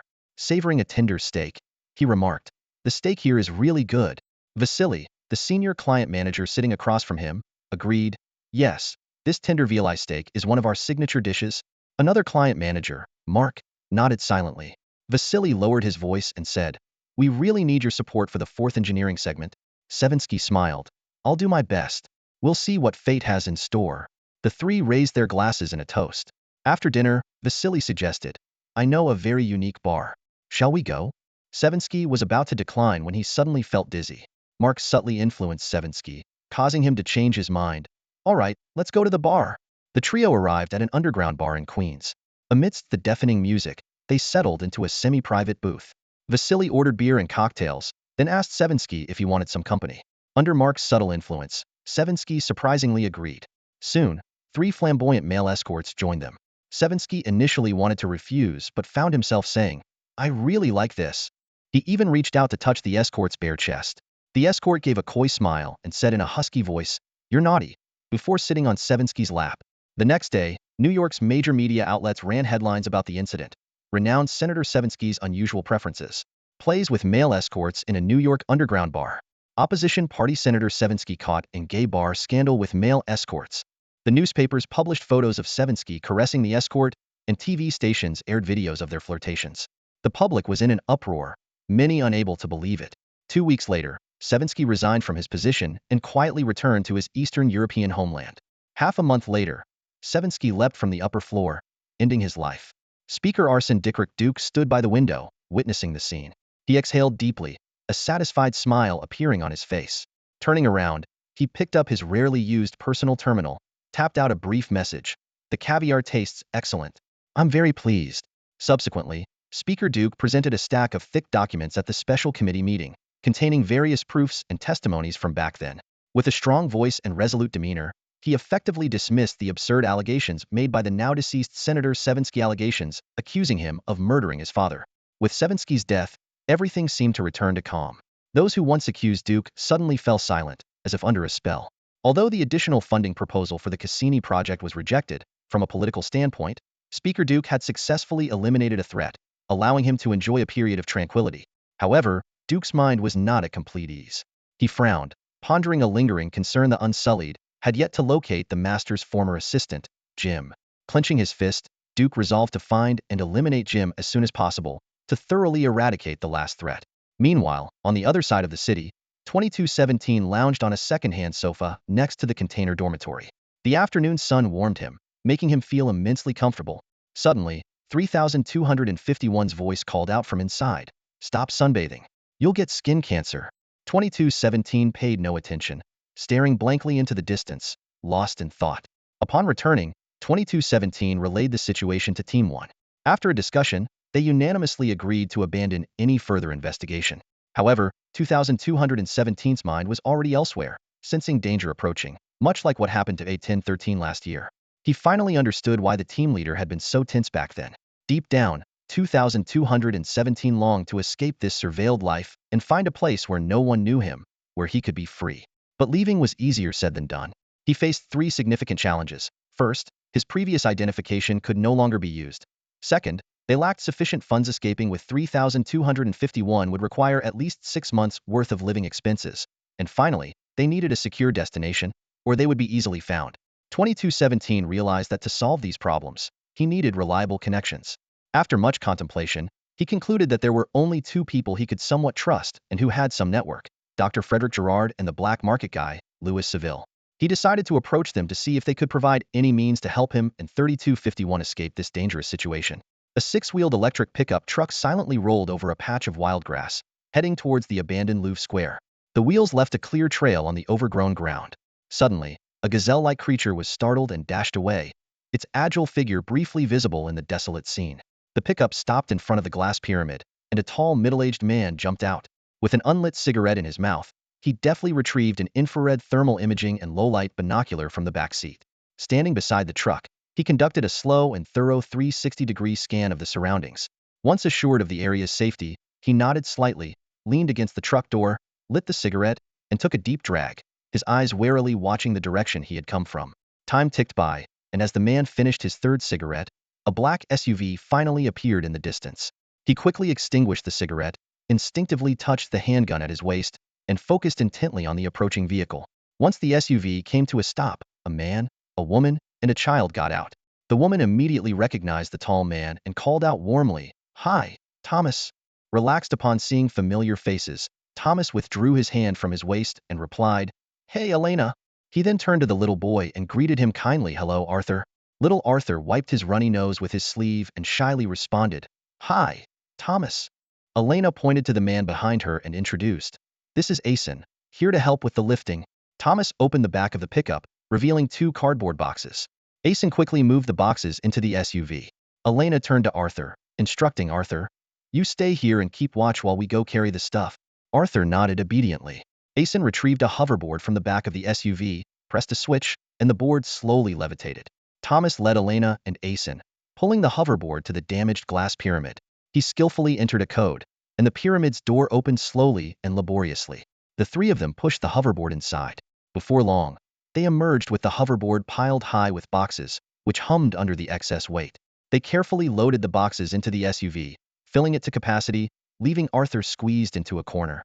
"The money's in the usual place," Elena said, shaking hands with Thomas before getting into the car. Arthur poked his head out of the window, waving goodbye to Thomas. Thomas smiled back, watching the SUV disappear into the distance before driving away in the pickup. Meanwhile, Louis Seville received a mysterious call from 2217. For safety reasons, 2217 arranged to meet him at the Crossroad Market, specifically choosing the morning. Early the next day, Seville arrived at the market as planned. After waiting for some time, someone wrapped up tightly suddenly tapped him on the shoulder. Startled, Seville turned to see the person pulling down a scarf to reveal it was 2217. 2217 led Seville to a nearby alley, briefly explaining the current situation and asking for help in creating new identification papers and finding a safe haven. Stunned, Seville asked, "You've reached that point already?"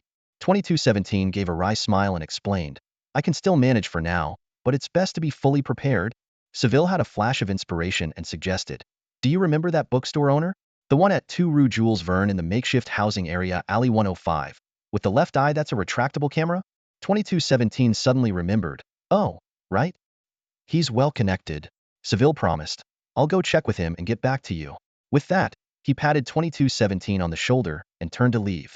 2217 cautiously circled around outside for a while before returning to the community hospital after lunch. The hospital was not busy today, and Dr. Frederick Gerard was dozing off in the duty room, looking exhausted. 2217 gently woke him, concerned, "Were you gambling again last night?" Dr. Gerard dismissively replied, "No, I've quit gambling for a long time now." 2217 poured him a cup of hot water and continued to probe. "Then why do you look so worn out, like you haven't slept all night?" Dr. Gerard took a sip of water and leisurely explained, "I really didn't sleep.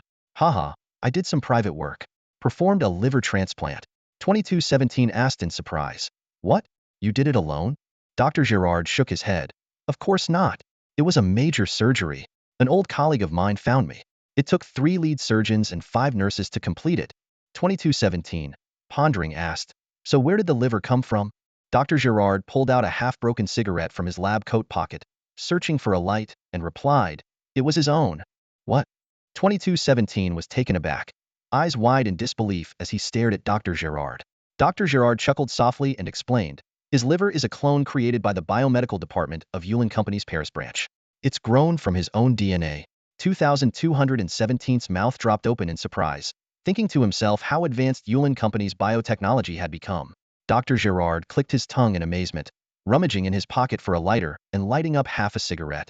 As the smoke curled around him, 2217's thoughts drifted back to his recent visit to Yulin Company's Paris branch. Strangely, his memory was hazy. He couldn't recall if he had toured with 3251 or if Benita had taken him alone. But one thing was clear. He, 3251, and Team 1 were all clones. 2217 feigned sudden understanding, saying, "Oh, I get it now." Dr. Gerard blew out a smoke ring and continued, "Exhausting, but worth it. The guy couldn't wait for a liver from a regular hospital, so he paid extra to come to us, and we replaced it for him." He habitually picked at his teeth, then sniffed his fingers, grinning smugly. "That one surgery cleared all my gambling debts." Huh. Seeing Dr. Gerard in high spirits, 2217 seized the opportunity to ask, "Doctor, I've heard you have a lot of connections. There's something I need your advice on." He repeated what he had said to Seville earlier that morning. Dr. Gerard listened, frowning. "You've gotten yourself into this mess?" 2217 gave an embarrassed smile. Dr. Gerard pondered for a moment, lowering his voice. "Would you dare to go to the resistance zone?" "The resistance zone?" 2217 was puzzled. "The area controlled by the resistance forces," Dr. Gerard said, cigarette dangling from his lips as he eyed 2217. 2217 didn't know how to respond, as he knew nothing about the areas controlled by the resistance. Dr. Gerard took a deep drag on his cigarette and said slowly, "Let me ask around for you. This isn't something to rush into. And whatever you do, don't let this slip out. It could cost you your life." 2217 nodded solemnly and patted Dr. Gerard on the shoulder, expressing his gratitude. As night fell, 2217 lay on his bed inside the shipping container, quietly recounting the day's events to 3251. "Let's just take it one step at a time," 3251 said, seeming more optimistic. "That's all we can do. Just have to be careful," 2217 replied, staring at the ceiling of the container, deep in thought. He held 3251 close as he drifted off to sleep. Sometime later, he felt his arm go numb and shifted slightly, only to find himself lying on a comfortable bed. The woman beside him awoke and gently said, "You're awake?" 2217 turned his head and saw it was Benita, not 3251. Benita nuzzled his cheek with her nose and whispered, "Why are you still here? Your life doesn't belong here." Startled, 2217 sat up and walked to the door, pushing it open. Outside was a golden wheat field, the scent of wheat filling the air as the breeze rustled through the stalks. In the distance, a woman in white was running towards him, holding the hand of a child also dressed in white, but he couldn't make out their faces. He tried to call out to them, but no sound came, as if something was stuck in his throat. 2217 awoke with a start, breathing heavily. He looked at the sleeping 3251 beside him and gently adjusted her blanket. A wave of inexplicable sadness washed over him, unsure why he felt this way. He realized he often thought of Benita, feeling an indescribable connection with her, yet unable to recall exactly what it was. 10 days later, Xavier's call came as promised, using reading as the code word. 2217 understood immediately and headed straight to the Jules Verne bookstore. As he opened the door, the familiar scent of books greeted him. The bookstore owner, looking as bookish as ever, had a camera lens in his left eye that continuously zoomed in and out, scrutinizing each customer. Without saying a word, the owner led 2217 through the narrow bookshelves to a secret room behind the counter.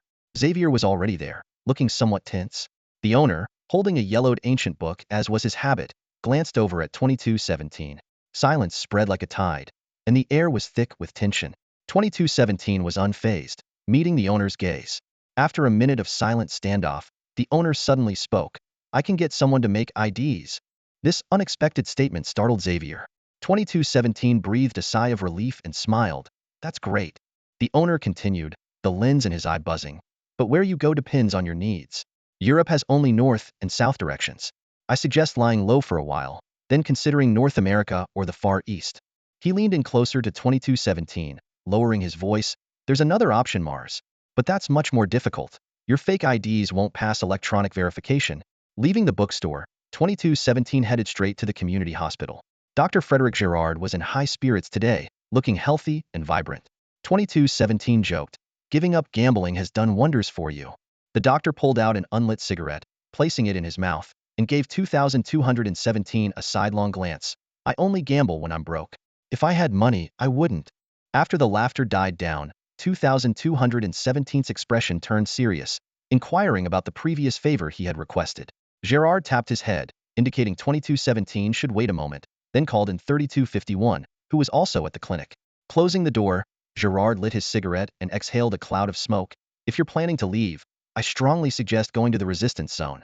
Even with new IDs, you can't escape biometric scans.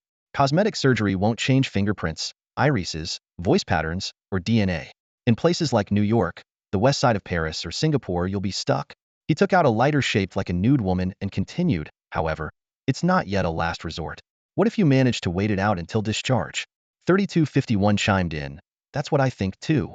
Gerard took a drag on his cigarette, hesitating before speaking. There are some things I can't say outright, but you might know about the identities of those on Happiness Island? 2217 responded calmly. We know. At least a squad of veteran members is aware. Gerard sighed in relief. If you can hold out until discharge, obtaining an identity in Europe is the best strategy. But because you were involved in that investigation, and two of your brothers have already fallen. He shook his head, handing 2217 a slip of paper. If you truly feel your life is in danger, call this number and say, it's snowing in Chicago, and he will arrange everything. As night fell, the moonlight was like a river. 3251 leaned against 2217's shoulder. 2217 gazed at the bright moonlight and softly said, if I have to leave, you can stay and finish your service normally. I'll come back for you. 3251 replied firmly, we're in this together, for better or worse. Wherever you go, I'll follow. You're not doing anything wrong, and I've been part of the investigation too. As your girlfriend, they won't spare me either. 2217 was deeply moved and embraced 3251 tightly. In the moonlight, their silhouettes merged into one, silently conveying their shared resolve. In the early summer of 2175, just 2 months after visiting the Paris branch of Yulin Corporation, Drivey 3251 discovered she was pregnant. Her heart raced, and her hands trembled slightly as she hurriedly shared the astonishing news with 2217. Standing by the window, sunlight poured over them, their faces a mix of excitement and worry. As clones, they were acutely aware that reproduction was strictly forbidden. 2217 grasped 3251's hand and whispered, we must be very careful. They decided to keep it a secret from their small team for the time being, fearing the news might leak. However, they needed professional advice, so they turned to their trusted Dr. Gerard. In Dr. Gerard's office, sunlight filtered through the blinds, casting striped shadows on the floor. After listening to their story, he furrowed his brow, pondered for a moment and said, you've encountered another dilemma. Looking directly into their eyes, he asked, do you want this child? Yes. 3251 replied without hesitation, her hand instinctively moving to her belly. Meanwhile, 2217 fell silent, his eyes reflecting inner conflict. Observing their differing reactions, Dr. Gerard managed a faint, wry smile. You need to be on the same page. If you want the child, the challenges will be immense. His tone turned serious. Firstly, policy prohibits your reproduction. If you insist, you'll need to change your identities and flee. He paused, his gaze softening but remaining firm. Secondly, as a doctor, I must be brutally honest, your offspring may likely have deformities. Turning to look out the window, his voice softened. There is another option, which is to terminate the pregnancy. It might be the best choice. Silence enveloped the room. 3251 gently caressed her abdomen, then looked up, her eyes shining with determination. I want this child. 2217 bowed his head in thought for a moment before raising it, his eyes also filled with resolve. He grasped 3251's hand, his voice unwavering, if you want it, I support you. Dr. Gerard regarded the young couple before him, shaking his head with a sigh. You must think this through carefully. Choosing to have the child will be a hard road. We will. 3251 replied firmly. Dr. Gerard nodded. Then you need to secure new identities. It's best to act swiftly. After leaving the clinic, 2217 immediately contacted Seville, discreetly expressing their need for 2 books. A few days later, they visited a hidden bookstore and took photos in the attic. The shopkeeper promised new identities in 15 days, but warned that these IDs lacked electronic identification numbers and wouldn't pass electronic checks. The shopkeeper's left eye camera continuously adjusted focus, as if contemplating. After a moment, he lowered his voice and suggested, recently, Norway's regulations have been lax. You could head there to lay low. The land is vast and sparsely populated, making it easier to find work or start a small business. 2217 and 3251 exchanged a glance, their eyes filled with both hope and anxiety. They knew a difficult and unknown journey awaited them. Half a month later, 2217 and 3251 received their meticulously crafted fake IDs. 2217's new name was Chen Gaofei, while 3251 became Qianlai. Though these names seemed ordinary, they held a hidden significance. In June, as the two were making final preparations to leave, an unexpected summons disrupted their plans. A female lieutenant from the base logistics department, speaking in a tactful manner, informed them that marriage and having children were prohibited during service. This sudden warning aroused their suspicion. 3251's pregnancy was a top secret, unknown even to their Squad 1 teammates. Was this merely a coincidence, or had someone leaked the information? They couldn't help but suspect that Dr. Gerard or Seville had slipped up. Time was of the essence. In 2 months, 3251's pregnancy would become apparent. They made a swift decision to act immediately. 2217 dialed the mysterious number left by Dr. Gerard. "Hello," came the brief response from the other end. "Chicago snowing." 2217 uttered the code phrase. After a moment of silence, the other party simply replied, "Understood," and hung up. In anxious anticipation, an hour later, an unfamiliar call instructed them to be at the corner of Wynn Street at 8 p.m., carrying only personal essentials, and to avoid drawing attention. At 5 p.m., they pretended to go out for dinner, carrying only the bare necessities. 3251 insisted on taking the Singapore photo album gifted by Seville, despite 2217 considering it unnecessary. "It's the only thing worth remembering about Paris," 3251 tearfully explained. They counted their money. While it wasn't enough for 6 months, it could sustain them for 4 or 5 months.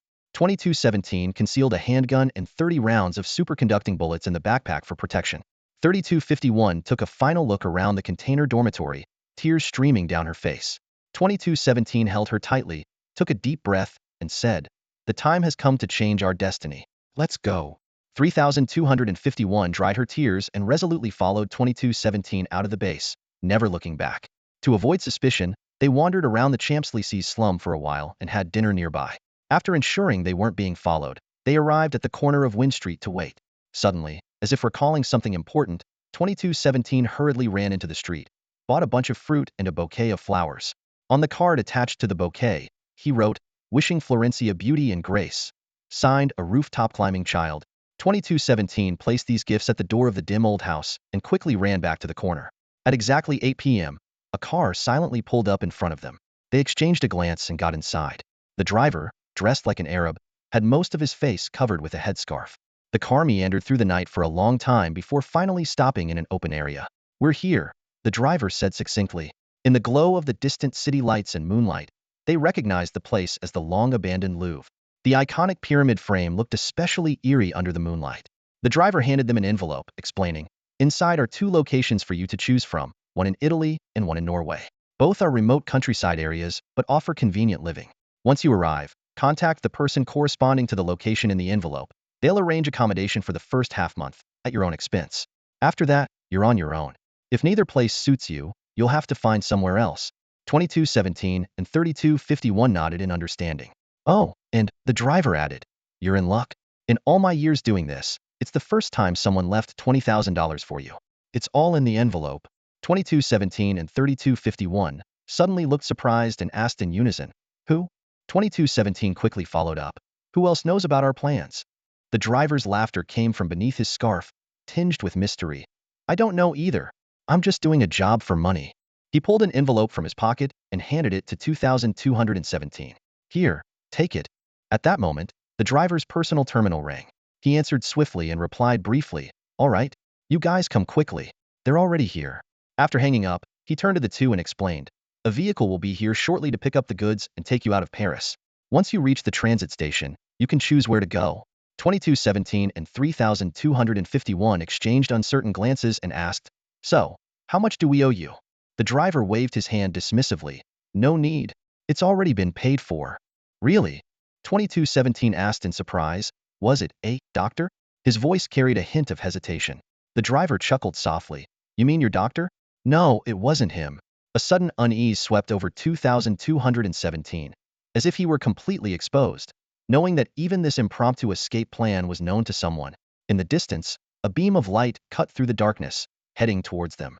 The driver picked up a night vision device to check and confirmed. "They're here." Moments later, a vehicle stopped in front of them and turned off its lights. A woman stepped out from the passenger side, scrutinizing 2217 and 3251, and asked curtly, "These two?"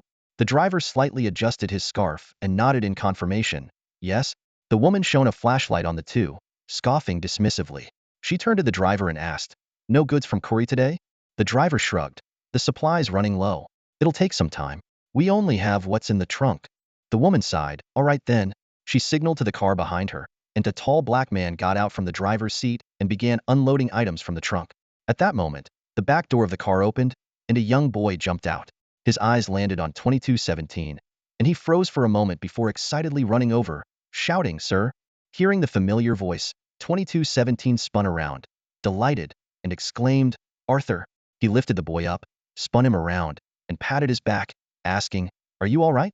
Not hurt? You seem to have grown taller." Arthur laughed and replied, "I'm fine, just got knocked out. When I woke up, I found the chief carrying me." 2217, feeling a bit guilty, explained, "Sorry, Arthur. I was so dazed and scared at the time that I just ran back to the cave. I didn't dare to look for you." He instinctively tried to justify his actions. Arthur didn't mind, saying, "It's okay. The chief is strong. He carried me onto the plane." Everyone around watched the reunion with surprise. The woman smiled and said, "So you know each other?" Arthur jumped down from 2217's arms and pointed to him, saying to the woman, "Aunt Elena, this is the person the chief mentioned." Elena let out a surprised "Oh," and shone her flashlight on 2217's face again, taking a closer look at this unexpected acquaintance. Elena let out a small gasp as the flashlight beam suddenly illuminated 2217's face. She scrutinized him closely, a hint of surprise flickering in her eyes. 2217 frowned, displeased, and said, "Excuse me, please don't shine the flashlight directly in my eyes." Elena chuckled, switched off the flashlight, and turned to the driver. "You've brought us exactly who we need." 2217 paused, then said cautiously, "We're not planning to go with you. We just want to leave Paris." He held 3251's hand tightly, ready to flee at any moment. Sensing their wariness, Elena quickly explained, "Don't misunderstand. We're not here to force you. Thomas just asked us to give two travelers a lift out of Paris." She paused, a hint of hope in her eyes. "Of course, if you're willing to join the resistance, we'd be more than happy." 2217 exchanged a glance with 3251 and pondered, "We just want to settle in a neutral zone and live a peaceful life." Arthur interjected, "The commander hopes you can help him." 2217 looked down at the young boy, his tone gentle. "I'll find you when I have the chance. Besides, what can I do to help the commander?" Seeing the goods had been loaded, Elena called out, "Let's get in the car." 2217 opened the back door, letting 3251 and Arthur in first, then got in himself. As he did, the driver spoke from behind. 2217, "You're an honest man." "Yes, your whole team was honest. I regret and sympathize with the loss of your team." 2217 paused, turning to look at the driver shrouded in darkness. In the moonlight, only the turban on his head was visible. The driver continued, "You made the right choice. If you kept investigating, you'd end up like your squad leader A1013, with an unpleasant end." "Who are you?" 2217 asked, bewildered. "Who I am doesn't matter, but I'm one of the people you're investigating."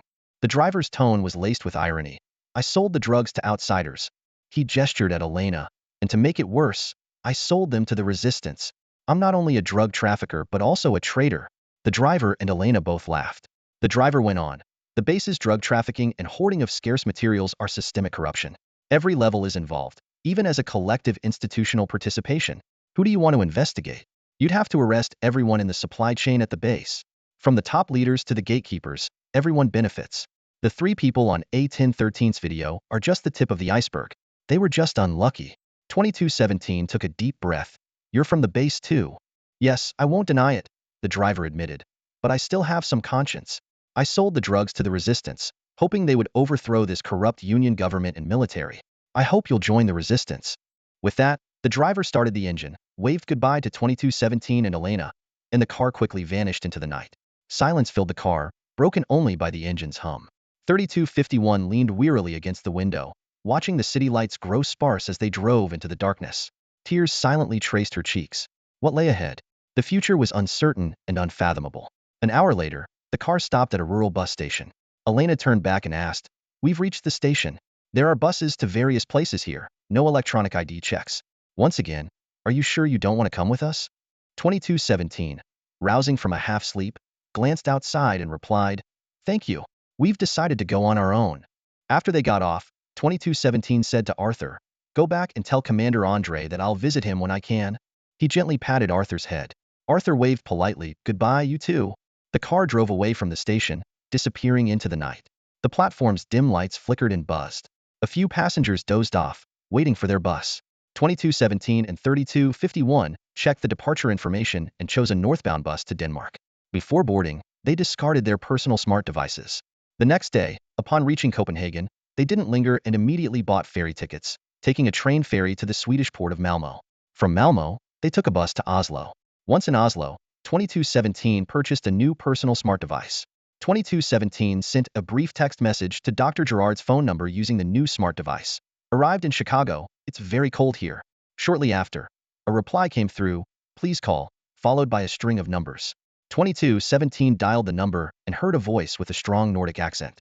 The caller told him about a few elderly couples living in remote countryside areas who had spare rooms and needed help. 2217 and 3251 could live there and work for the hosts, then decide their next steps after the harvest season. 2217 said he needed to discuss it with his girlfriend and would get back to them.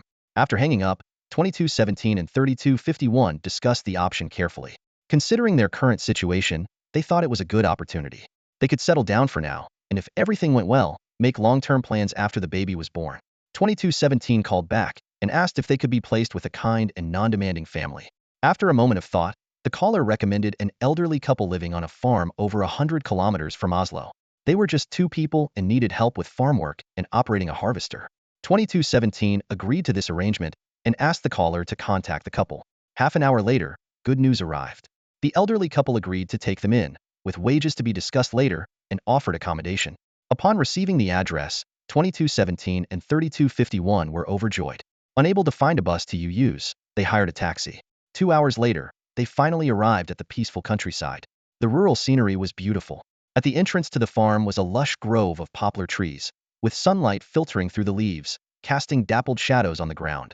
Birds sang melodiously among the trees, as if welcoming the newcomers. Beyond the grove, a vast wheat field stretched out. The breeze swept over the wheat, creating waves that rustled softly like gentle rain. The elderly couple's house was situated at the edge of the wheat field. It was a two-story building from the 19th century, made of stone and wood, with ivy climbing up the exterior walls, giving it a quaint and elegant appearance. 2217 and 3251 knocked gently on the door and were soon warmly greeted by the elderly couple. The grandfather was named Sverre Anderson, and the grandmother was Maren Anderson. They settled the two into a warm and dry room on the second floor. At dinner, Grandma Maren prepared a delightful meal that deeply moved 2217 and 3251. After the meal, Grandfather Sverre and 2217 discussed the wages, with 2217 agreeing to handle the harvest work for the entire autumn. Grandfather promised to teach him how to operate the combined harvester. In fact, even without pay, 2217 was willing to work through the autumn season until the baby was born. Summer quickly passed, and the bountiful autumn was on its way. During these 3 months, 2217 eagerly absorbed various farming skills like a sponge soaking up water. He mastered the basics of cultivation, fertilization, and harvesting, became proficient in operating tractors and harvesters, and even learned how to herd cattle and sheep. Although some techniques were not yet perfected, he understood that once you grasp the essentials of farming, the rest can be refined over time. These survival skills gave 2217 a great deal of confidence, and he even entertained the idea of becoming a farmer in the future. When he shared this thought with 3251, she laughed heartily and fully supported the idea. They both felt that living a peaceful life was indeed the best choice. The Andersons were as kind as the rumors suggested. Having been infected with the Y virus in their youth, they were unable to have children due to societal pressures. Now, having someone stay with them brought them joy. They took special care of the pregnant 3251, not allowing her to do heavy work, but helping the elderly grandmother with lighter tasks like cooking, washing dishes, and cleaning. 3251 quickly learned how to make dough and bake bread and cakes in an ancient stone oven. She also mastered the art of making honey cream, and with fresh blueberries, her cakes rivaled those from pastry shops in the Paris suburbs. Autumn arrived quietly, and the wheat fields turned golden. Under the sunlight, the wheat spikes shimmered, seemingly conveying the joy of harvest. The heavy ears of wheat swayed gently in the breeze, bringing a sense of satisfaction after hard work. As the sun set, the golden glow cast over the fields looked as if it had draped the earth in a golden cloak. Viewed from above, the land exuded beauty and abundance. 2217 drove the harvester like a beetle moving through the waves of wheat, slowly collecting the crop. The air was filled with the scent of wheat and earth. The harvested wheat was transported via conveyor belt to a grain separator, where the grains were collected into storage, and the straw was shredded and spread back onto the land to enrich the soil for future planting. Looking at the wheat fields, 2217 felt a sense of familiarity, but couldn't recall where he had seen them before. A haunting and slow melody played in his mind, a piece he had heard on Happiness Island. Originally depicting the desolation of Middle Eastern deserts, it surprisingly suited the golden wheat fields. For some reason, the sight of this fertile land stirred a sense of melancholy in his heart. Returning home that evening, 3251 excitedly told him that she had felt several fetal movements today. The little one seemed very active, often kicking her belly. Grandma Marion, restless as ever, had already started knitting sweaters for the Suntobo-born child, reviving this nearly lost ancient craft with her skilled hands. The next day, 3251 needed to go for a checkup. To avoid being recognized by surveillance, they only dared to visit a small hospital in the town of Uyuz. The hospital wasn't crowded, and they completed the prenatal examination by noon. However, the wait for the test results was unusually long. It wasn't until midday that a doctor called them into the office to show them the four-dimensional ultrasound of the fetus. With a serious expression, the doctor asked, "Have you ever been infected with the Y virus?" The couple's hearts sank as they exchanged a glance and replied in unison, "No." The doctor frowned and said, "That's a bit strange. Mr. Chun, I must seriously inform you that your child may have a slight deformity." A chill ran through them, and their hearts sank further. Suppressing his anxiety, 2217 asked, "What is the problem with the child?" The doctor pointed to the ultrasound image and explained, "Her right foot is slightly smaller than the left, which may result in a mild limp after birth." "Her? It's a girl?" 2217 inquired further. "Yes, congratulations," the doctor confirmed with a nod. With tears in her eyes, 3251 asked, "Are there any other issues?" "Currently, no other issues have been found," the doctor replied. "Thank goodness. This is the best outcome." 2217 breathed a sigh of relief. The doctor scrutinized them with suspicion. "Are you sure you haven't contracted the Y virus?" "No." They both answered in unison again. The doctor suggested, "I recommend a genetic screening. However, our small hospital can't perform it. You'll need to go to a city like Oslo." As he escorted them to the consultation room door, the doctor asked once more, "Are you sure there's nothing you're keeping from me?" 3251 retorted, "I'm planning to have the baby here, so why would I hide anything?"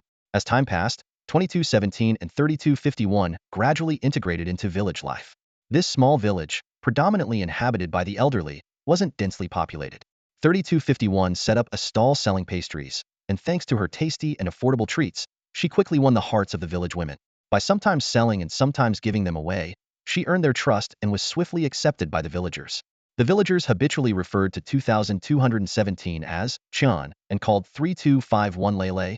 They naturally assumed her full name was Chen Lele, rather than her actual name, Chen Lele, as stated on her ID. Thus, in this tranquil village, they began their new life.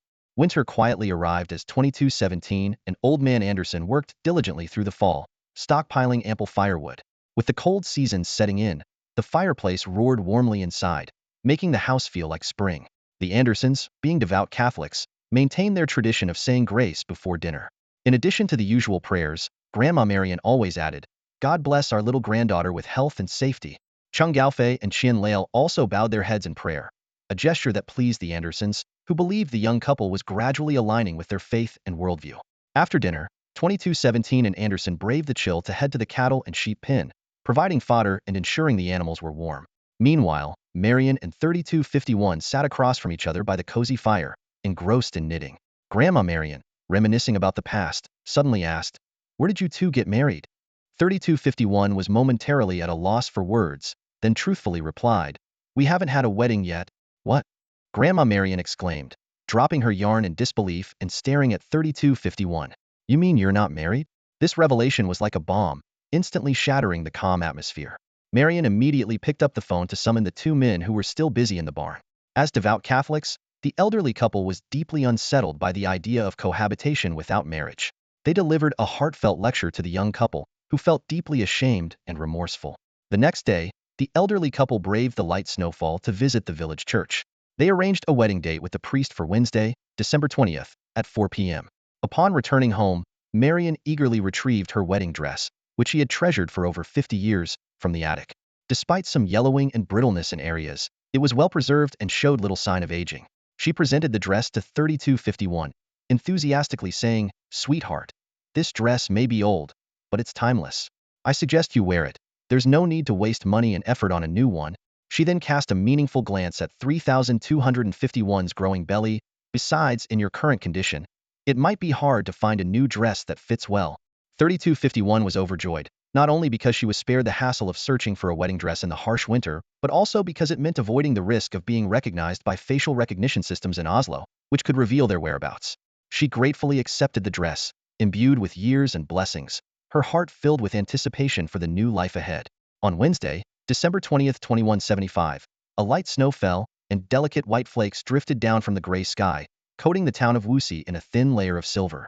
As the afternoon approached 4 p.m., the elderly Anderson drove his dilapidated electric car, carrying Marion and the Suntobud 2217 and 3251 to the church. The wheels crunched over the frozen, muddy road. 3251, her belly pronounced, wore a hastily altered wedding gown by Marion, with a few rough stitches still visible on the tulle.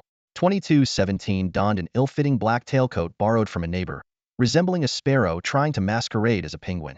The pastor, aware of the expectant mother's presence, had instructed a young volunteer to prepare several pots of charcoal. Combined with the existing heaters on the pulpit, the ceremony area was kept comfortably warm. Although the church was empty, no element of the wedding ceremony was to be skipped. 2217 stood on the pulpit, his hands trembling slightly, his eyes a mix of anticipation and nervousness. The pastor, holding a hefty Bible, stood beside him. Marion sat in the front pew, hands folded on her lap, a gentle smile on her face. Anderson, with his arm offered, carefully escorted 3251 from the church entrance. She wore a white veil partially covering her face, the long train of her gown trailing behind. With no guests present, the young volunteer was tasked with holding the train. 3251, one hand resting on Anderson's arm and the other caressing her swollen belly, walked gracefully. Anderson led 3251 to the pulpit, solemnly placing her hand into 2217's. 2217 accepted her hand and gently lifted her veil. Tears brimmed in 3251's eyes, glistening on her lashes like morning dew. The pastor raised the Bible and began solemnly, "In the presence of God, we gather here to witness the marriage of this couple.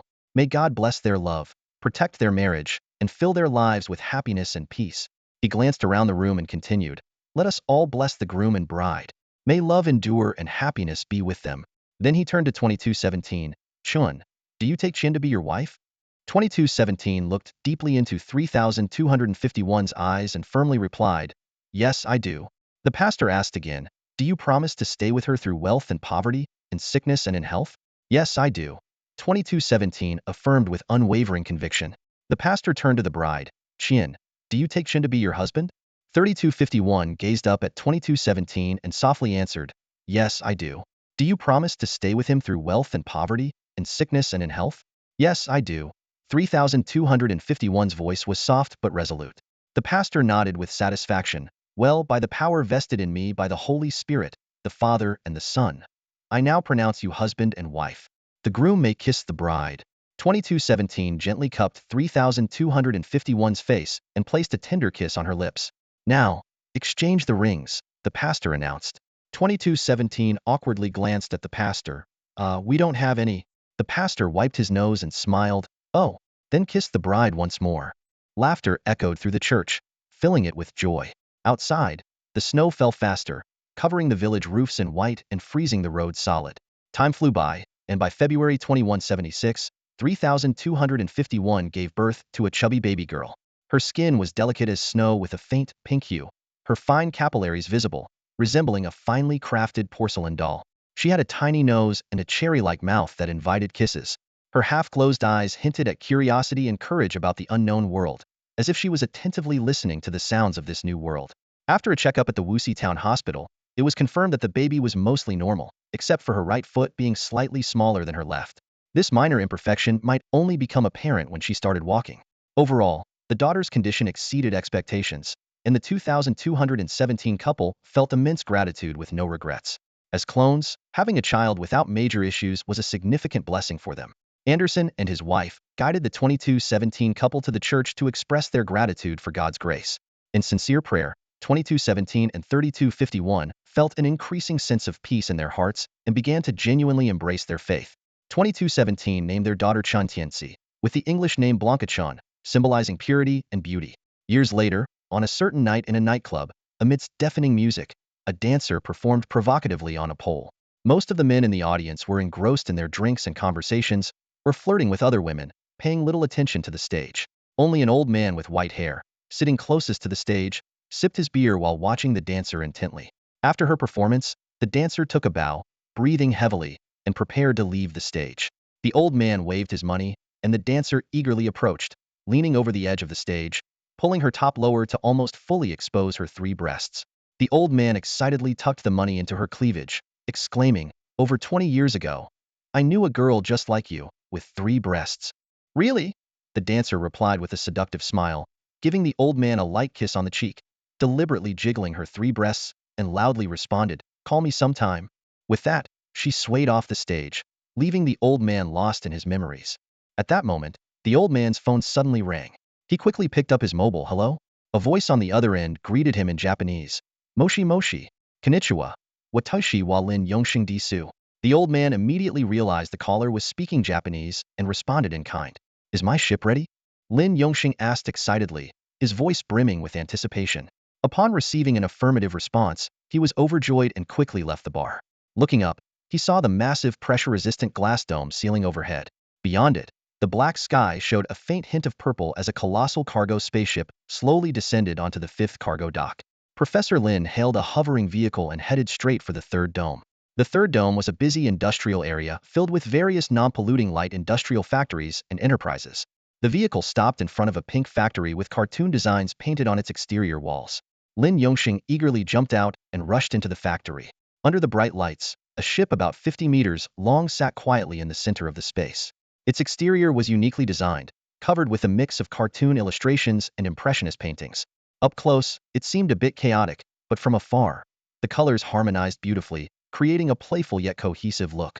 The radar plane at the stern stood tall, with the words Mayflower prominently displayed. Lin Yongxing rubbed his hands together like an excited child, admiring his ship from a distance. The factory owner, Kojima, noticed Professor Lin's delight and hurried over to ask, "Linson, are you satisfied?" Lin Yongxing patted Kojima on the shoulder and laughed. "Very nice. I'm quite satisfied." Kojima then added in English, "Customer satisfaction is our greatest motivation. You see, the surface patterns are all spray painted according to the design plans and are guaranteed to remain vibrant in space for 20 years. He pointed to the ship and continued, "The only regret is that we can't equip your ship with weapons. If we could add a couple of plasma cannons, you'd be a space pirate." They both burst into laughter. "Is the optional gravity massage tub installed too?" Lin Yongxing asked with a smile. Of course, Kojima assured him, rubbing his hands. "Everything is installed as per your specifications." "Fantastic. Once I take a spin, I'll be able to certify it." Lin Yongxing excitedly boarded the ship to inspect the interior. In the cockpit, he found it had been completely revamped. With the power off, the dashboard had only a few simple switches and dials. But once he powered it on, a variety of VR virtual reality instrument interfaces appeared in the space before the pilot's seat. By simply reaching out to tap these virtual switches, he could easily control various functions. Lin Yongxing was thrilled. It perfectly met the latest military standards and his personal preferences. Following him, Kojima pointed to the glass window and explained, "This is double-layered liquid Newtonian fluid glass, top-notch quality. Regular superconductive bullets can't penetrate it. I pulled a lot of strings to get it, coupled with the manganese steel protective shield outside. Your ship is as secure as a fortress." Lin Yongxing excitedly said to Kojima, "Quick, help me apply for tomorrow's docking station. Use my name.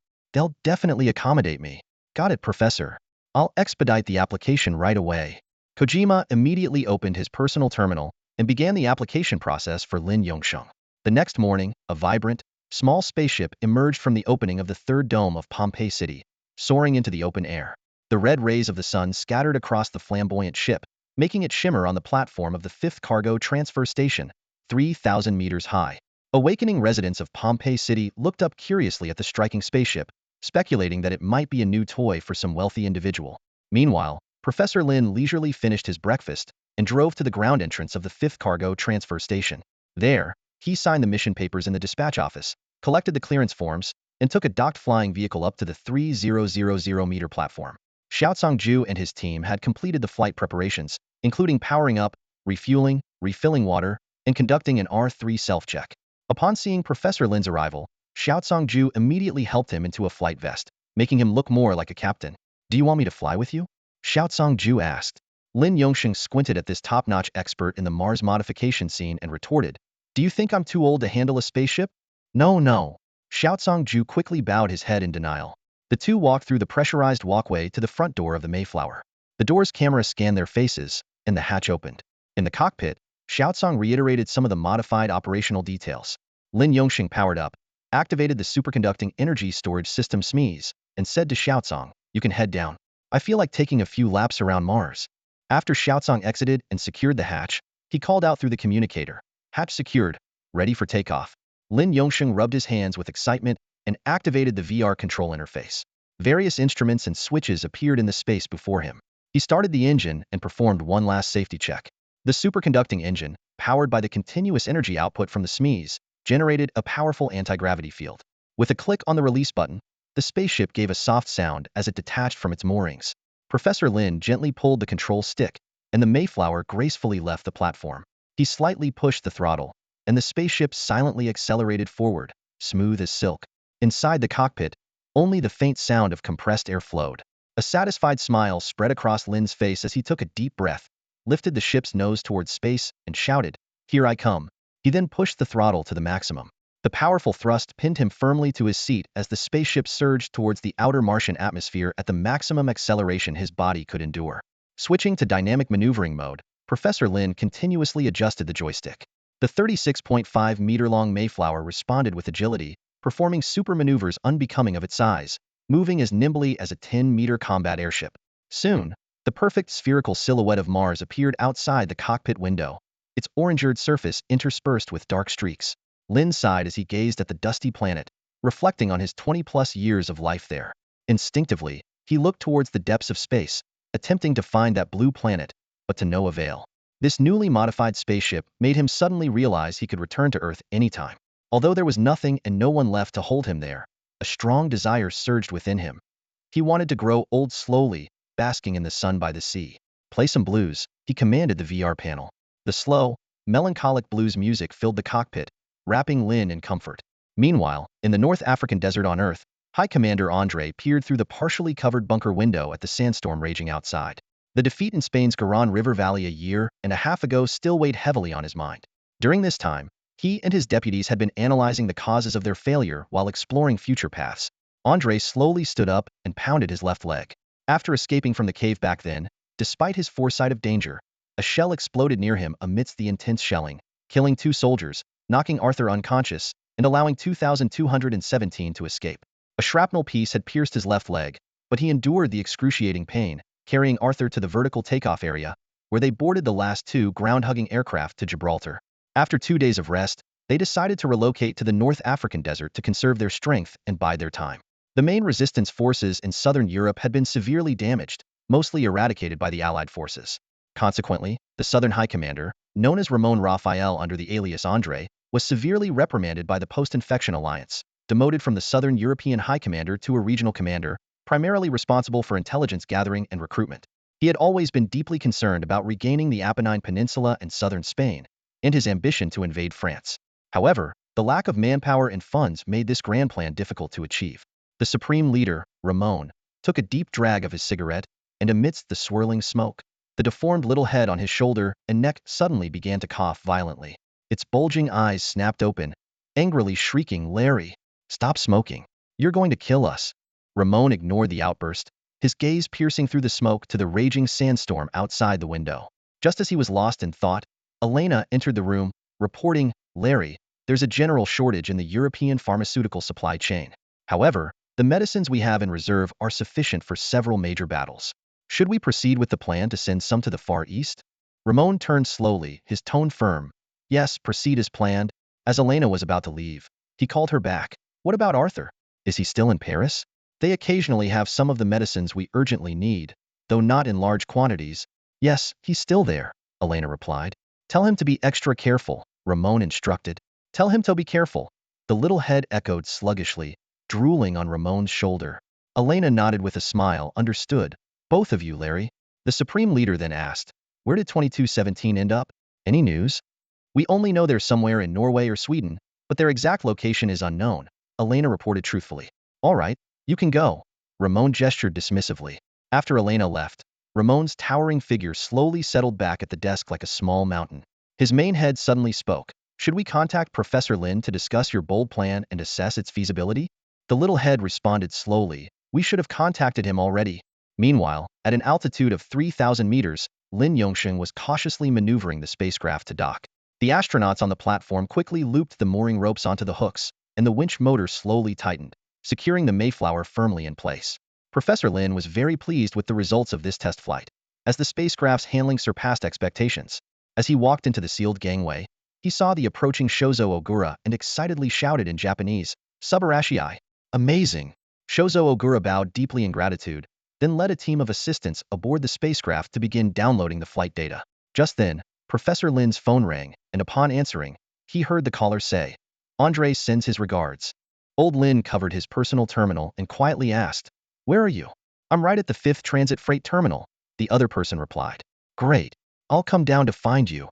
Lin Yongxing hung up the phone, took a shuttle to the ground, and quickly walked into the office building of the 5th Transit Station. He took the elevator directly to the 5th floor and pushed open the door to Ophelia Space Freight Company. Inside the office, there was only a large framed female secretary busily typing. Lin Yongxing gently knocked on the inner office door, and a voice from inside said, "Come in." He opened the door and closed it behind him. "Jim, what can I do for you?" Lin Yongxing asked directly. The tall, slender Jim was chewing on a cigar and pointed to a box of cigars on the desk. "Care for one?" Old Lin waved his hand. "No thanks. I want to live a few more years." Jim chuckled and exhaled a puff of smoke. "I heard you spent a fortune modifying your Mayflower? That got out too?" Old Lin frowned. "I don't want the government knowing my ships got smuggled parts." "You're a celebrity, someone who's made huge contributions to human progress," Jim said, taking another puff. "Even if the coalition government knows you equipped your ship with knockoff parts, they'd likely turn a blind eye." Old Lin waved the smoke away. "You're going to get us both killed." Jim laughed heartily. "You're starting to sound like Ramon's little crony." Old Lin quickly raised a finger to his lips. "Shoo, keep it down." Jim lowered his voice. "Don't worry, there are no bugs here. I sweep the room every day with my scanner. It would alert me to any hidden electronic devices."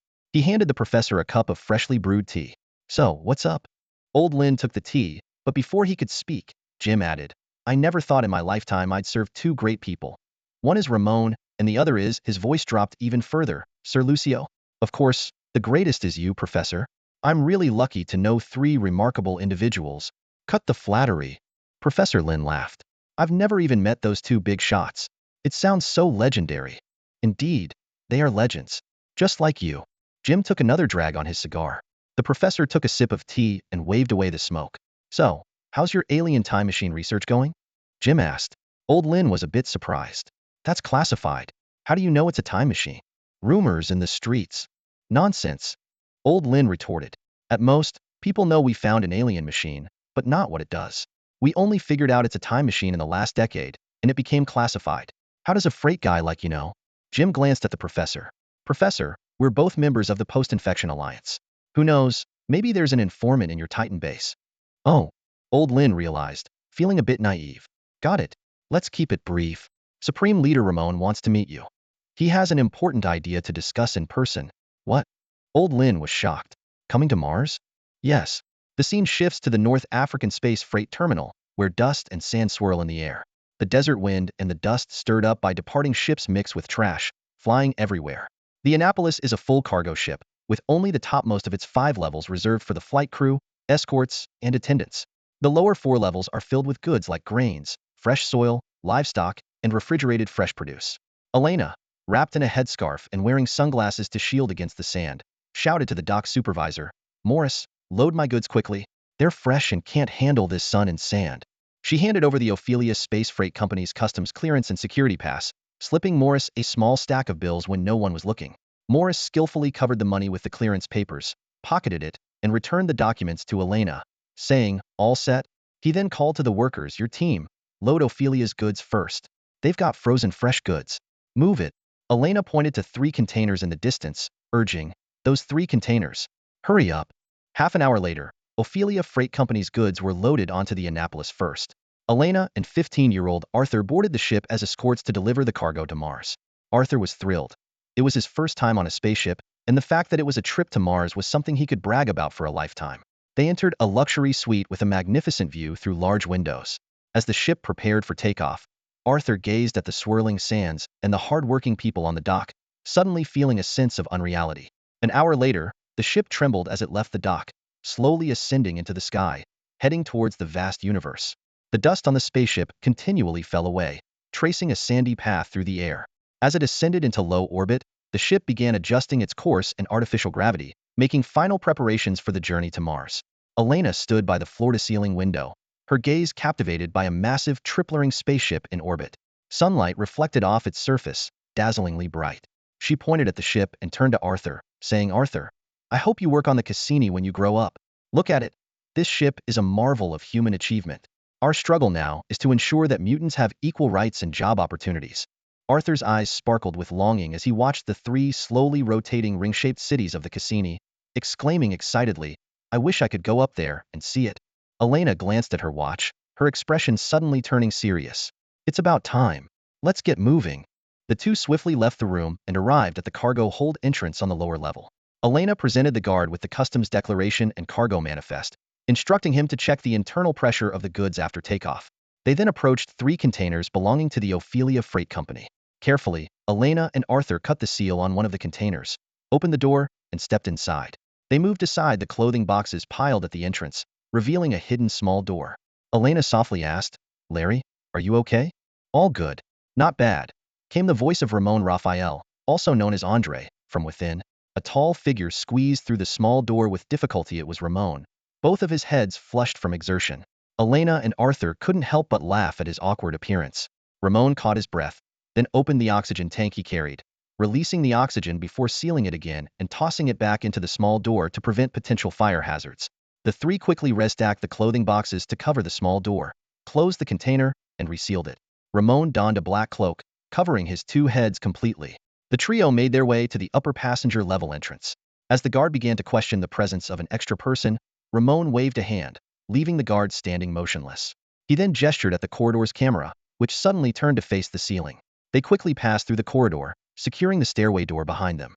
As they passed the guard, a raspy, cold voice emanated from beneath Ramon's cloak. "You saw nothing." The guard mechanically repeated, "I saw nothing."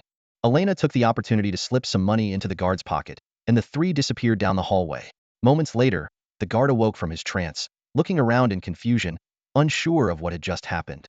Meanwhile, the camera slowly returned to its normal position, once again focusing on the stairway door. The Annapolis cargo ship's tailpipe emitted blue flames as it gradually accelerated, speeding towards the distant Mars. Ramon Lafar stood speechless in front of the floor-to-ceiling window, utterly captivated by the breathtaking view of Earth from orbit. The blue and white planet turned silently against the vast, dark backdrop, resembling a stunning crystal ball. The blue oceans, lush meadows, verdant mountains, dense forests, shimmering rivers like silver threads, and clouds floating like cotton created a mesmerizing panorama. Turning to Arthur, who was also gazing out the window, Ramon smiled and said, "Arthur, I'm 42 years old, and this is my first time on a spaceship. You're a lucky kid to witness such an awe-inspiring sight at such a young age." He continued, "This planet has nurtured the entire history of life, witnessed endless splendor and glory, and holds countless sorrows and secrets. It is our home, magical and full of allure." Ramon listed a series of great figures born on Earth, from Aristotle to Einstein, highlighting their immortal contributions to human civilization. Yet, his tone grew somber. However, good and bad coexist. Man-made disasters and natural calamities follow one after another, rendering life so fragile in their wake. He turned to Arthur and asked, "Do you know the meaning of being alive?" Arthur shook his head in confusion, and Ramon gave a wry smile. Over the past 100 years, the human population on Earth has dwindled by more than half. The small head on his shoulder mirrored his sorrowful expression. Patting Arthur's head, Ramon spoke earnestly. "The meaning of being alive has become even more precious. No matter what challenges you face, you must survive like a resilient little tree." Just as he was about to light a cigarette, the small head rasped, "Don't smoke.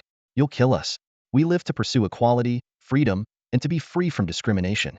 2 weeks later, the Annapolis arrived on Mars. Ramon once again hid in a container and was taken to the warehouse of Ophelia Freight Company.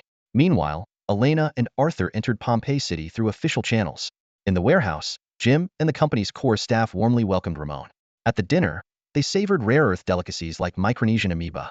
Curious, Arthur asked, "Uncle Jim, why don't I feel any change in Mars's gravity?" Jim explained, "Each dome in Pompeii City is equipped with artificial gravity generators. As long as there's power, the gravity here is just like Earth's." Looking at Arthur, Ramon spoke gently yet firmly. Arthur, though you're an orphan, you're fortunate to have been adopted by Elena and joined us. Considering the interruptions in your previous education, we've decided to enroll you in the best elementary school here, starting from the 3rd grade. We hope you become a cultured and intelligent individual, ready to shoulder great responsibilities in the future.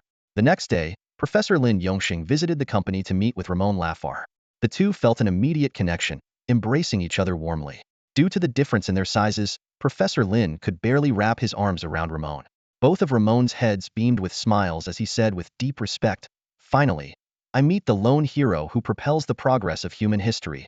Old Lin waved his hand with a smile, his eyes gleaming with respect. "Commander Andre, you are the dawn for humanity. You led the oppressed, infected people of Europe to rise in resistance, making the world hear our voice and see our strength.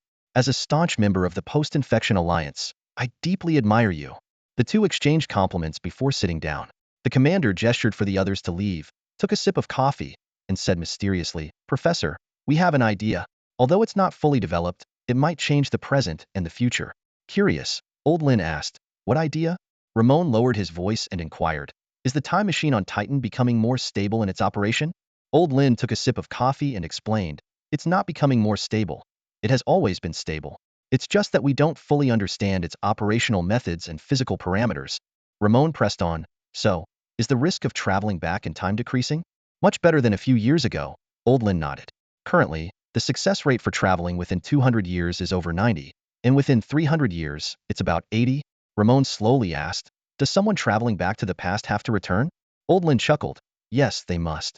Different time spaces must also adhere to the principle of energy conservation. We can only send someone to the past for about 10 days at most." He went on to explain how they discovered this limitation. One traveler disappeared in the past, and another found him in a mental institution, but once the 10-day limit was reached, the former evaporated painfully in front of everyone. Old Lin speculated that this might be to balance the energy between the two time spaces, but the exact principle is still under study. He mentioned that travelers would be transported back even if they were far from the time machine, and the machine doesn't need to be turned on to complete this process. Ramon asked curiously, "How do you know the person has been turned into energy and sent back? Is there an instrument to measure it?" Old Lin explained with a wry smile that the advanced alien machine would automatically turn on, displaying energy recovery information in English on the travel ring. After hearing all this, Ramon rubbed his forehead and exclaimed, "That's truly thrilling. So, is our plan feasible?" Old Lin asked with confusion, "What plan?"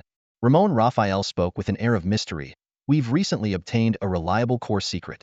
When combined with a time machine, it might actually change history in the future." Professor Lin laughed heartily. "Oh, that impressive? It must be a true core secret then." Ramon squinted his eyes and lowered his voice. "Do you know a place called Happy Island?" Old Lin scratched his head, looking puzzled. "I have no idea." "Well then," Ramon pressed on, "do you know about Yulin Technology Company?" Professor Lin's eyes lit up. "I know it. I actually know a few people there." "Oh." Ramon was intrigued. "Then do you know who their founder was over 100 years ago?" Professor Lin frowned and thought, I have some impression. I've heard of it, but I can't recall the name." He looked questioningly at the chief. Ramon took a sip of coffee, teasingly holding back. "The founder's name was Chen Yulin. His father was Chun Pinru." "So what?" Professor Lin was even more confused. Ramon set his coffee cup down and spoke mysteriously. "The key isn't Chen Yulin. It's his father." "I'm still not getting it." The professor was utterly baffled.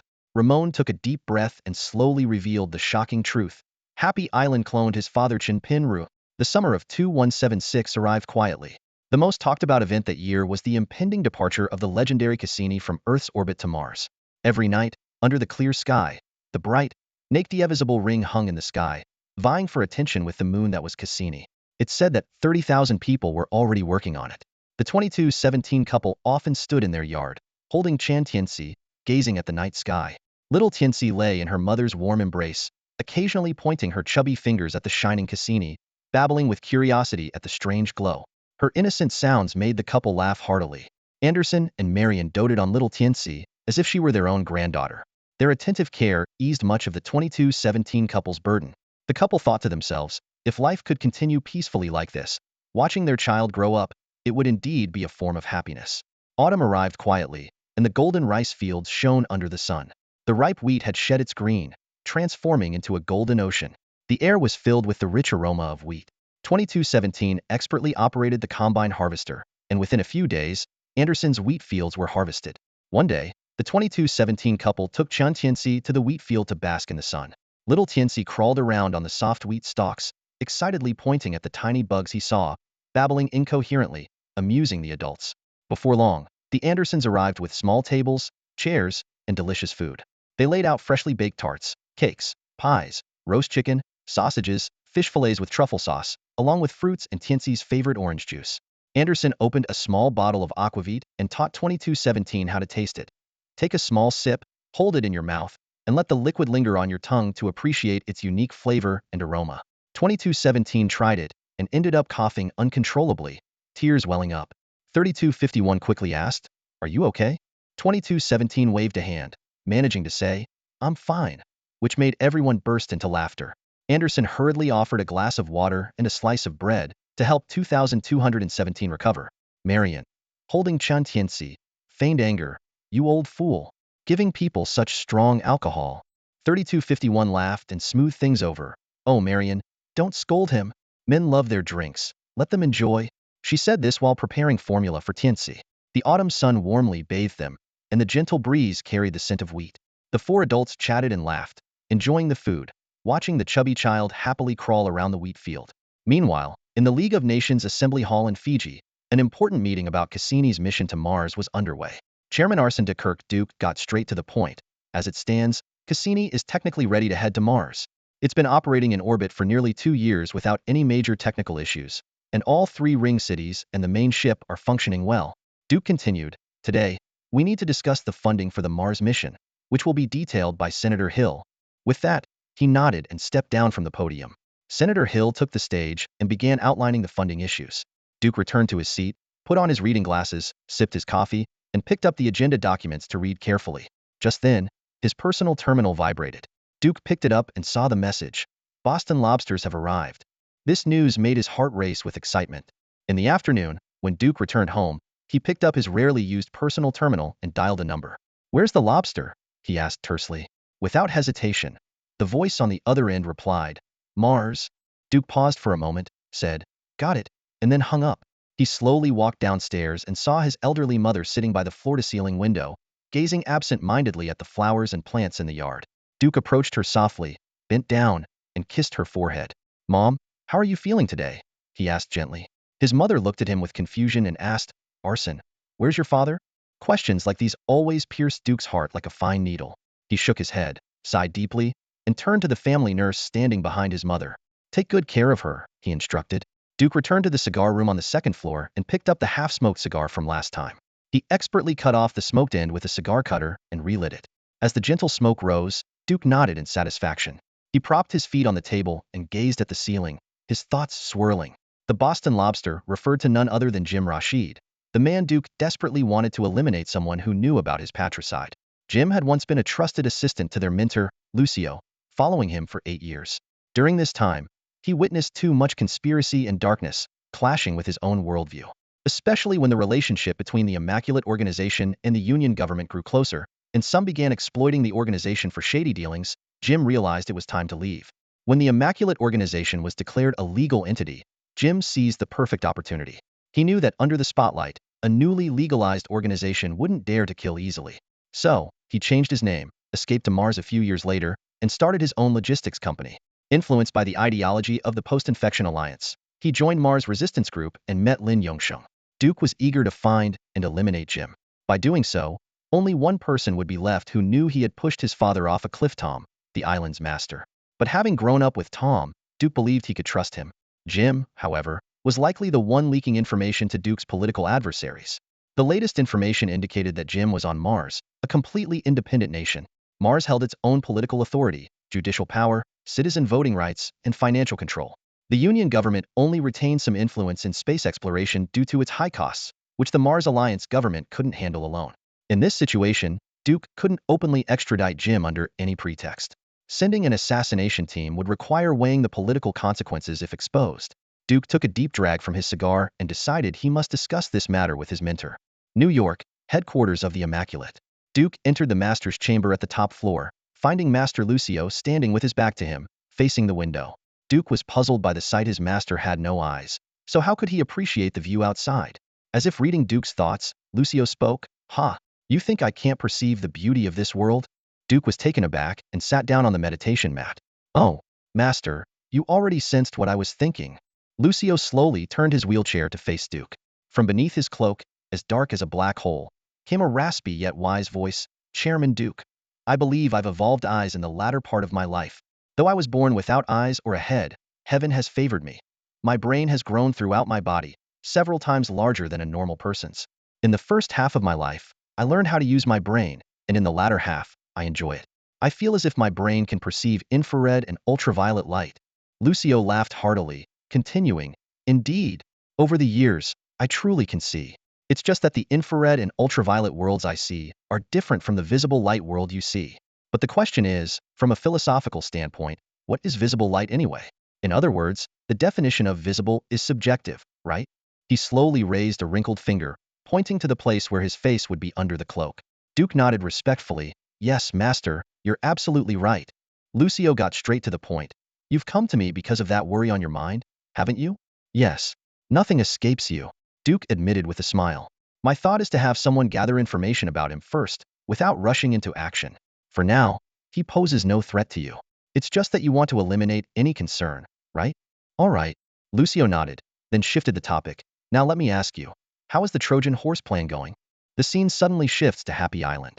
Benita Veronica Lee was submerged in a container filled with a thick liquid of blue and green hues, bubbling with an odor between stench and sourness, like diluted swill. Reluctantly, she donned a breathing mask and fully immersed her head in the concoction. Island owner Tom stood by the container, looking intently at Benita, who had entered a state of dormancy again. He sighed, picking up Benita's medical file and reading it carefully. In the conclusion section, the glaring words, intracranial glioma, were written. Tom muttered to himself, if it weren't for the advanced genetic technology on Happy Island, you would have already... His words trailed off as he turned to look at Jiang Xingyan, who shared his worried expression. 2 hours earlier, Benita called Xingyan to her side with red eyes. Xingyan had just returned from the island's seaside resort, her hair still damp. Xingyan, it's your first time on Happy Island. Did you have fun? Benita asked, her tone carrying a faint trace of sadness. The sea was warm. Xingyan initially wanted to share her joy, but seeing Benita's expression, she immediately sensed something was wrong. Benita smiled bitterly and said, Xingyan, although I'm only about 10 years older than you, I feel more like your mother, don't I? I've supported you through college, hoping you'd take over my work, but I have to tell you a heavy truth. I may not have much time left. What? What are you talking about? Xingyan was taken aback. Benita explained slowly, Xingyan, my brain tumor has worsened. Do you know why I chose to study biology? Because at the age of 15, I knew I had a tumor in my brain. The doctors said back then that it might worsen when I was in my 30s. She turned to look out the window and continued. So I studied hard, aiming to become a biologist or a doctor, first and foremost to save myself. Am I a selfish person? Not at all. Saving yourself is the right thing to do. Xingyan comforted her, gently holding Benita's shoulder. Benita reminisced about her academic journey and her initial reasons for coming to Happy Island, detailing her achievements in collaborating with Tom on human cloning and solving organ transplant issues. But her tone soon turned somber, however. A brain tumor like mine can't be solved. I can't replace my brain. She continued to share the reasons for her reluctance to fall in love or get married over the years, and how her perspective on life influenced her actions and decisions. Finally, Benita gazed at the vast blue sea outside with a sense of loss, saying, but the doctor who treated me back then was right. My headaches have worsened this year, and I know it's not good. Benita gazed out the window, speaking softly about Jiang Xingyan's background. Xingyan, you know you're an orphan, but you're very smart. I chose you from 50 orphans after a genetic screening. Your genes are nearly perfect, and you consistently ranked in the top 3 in psychological and personality tests. Still looking outside, Benita continued, but honestly, the moment I first saw you, I knew I'd choose you. Your eyes were so pure and innocent, always smiling with such naivety. I really like you.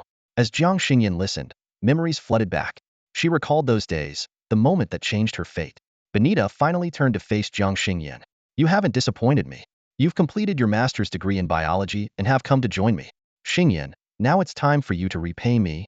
Surprised by her words, Jiang Xingyan let go of Benita's shoulders, feeling a bit lost. She asked uncertainly, how can I repay you? Benita didn't answer immediately. Instead, she turned to face the sea, remaining silent. Jiang Xingyan watched her back and softly asked again, please tell me. Still gazing at the ocean, Benita suddenly spoke. I want to pass on my knowledge and memories to you. She paused, then added, and when you grow old, Pass our combined memories to someone you choose, or even a clone. That way, we become eternal. Having said this, Benita turned sharply and looked directly into Jiang Xingyan's eyes. Jiang Xingyan was startled by this sudden idea and tentatively asked, "Then why not pass it to a clone now, like a clone of yourself?" Benita chuckled softly, explaining, "The law forbids cloning living people. More importantly, my genes have defects, and my clone would likely develop a brain tumor, too. Why let another version of myself endure such pain? Besides, clones currently only live to about 50. Benita's eyes grew bright as she looked at Jiang Xingyan and said, "I hope to become one with you." Hearing this, Jiang Xingyan felt a complex mix of emotions. She was both scared and confused, with an indescribable feeling welling up inside her. Noticing Jiang Xingyan's reaction, Benita quickly reassured her, "I won't force you. Don't worry. Xingyan, take your time to think about it." Benita stood up, gently rubbing her forehead and tidying her hair. She looked at Jiang Xingyan with a soft tone. "I need to go to the workshop for treatment. Will you accompany me?" That's all for today. Thank you so much for watching. I hope you guys enjoyed. If you wish to have another part of this recap, please give us at least 1,000 likes. Please don't forget to comment and subscribe to our channel for more content like this. Until next time.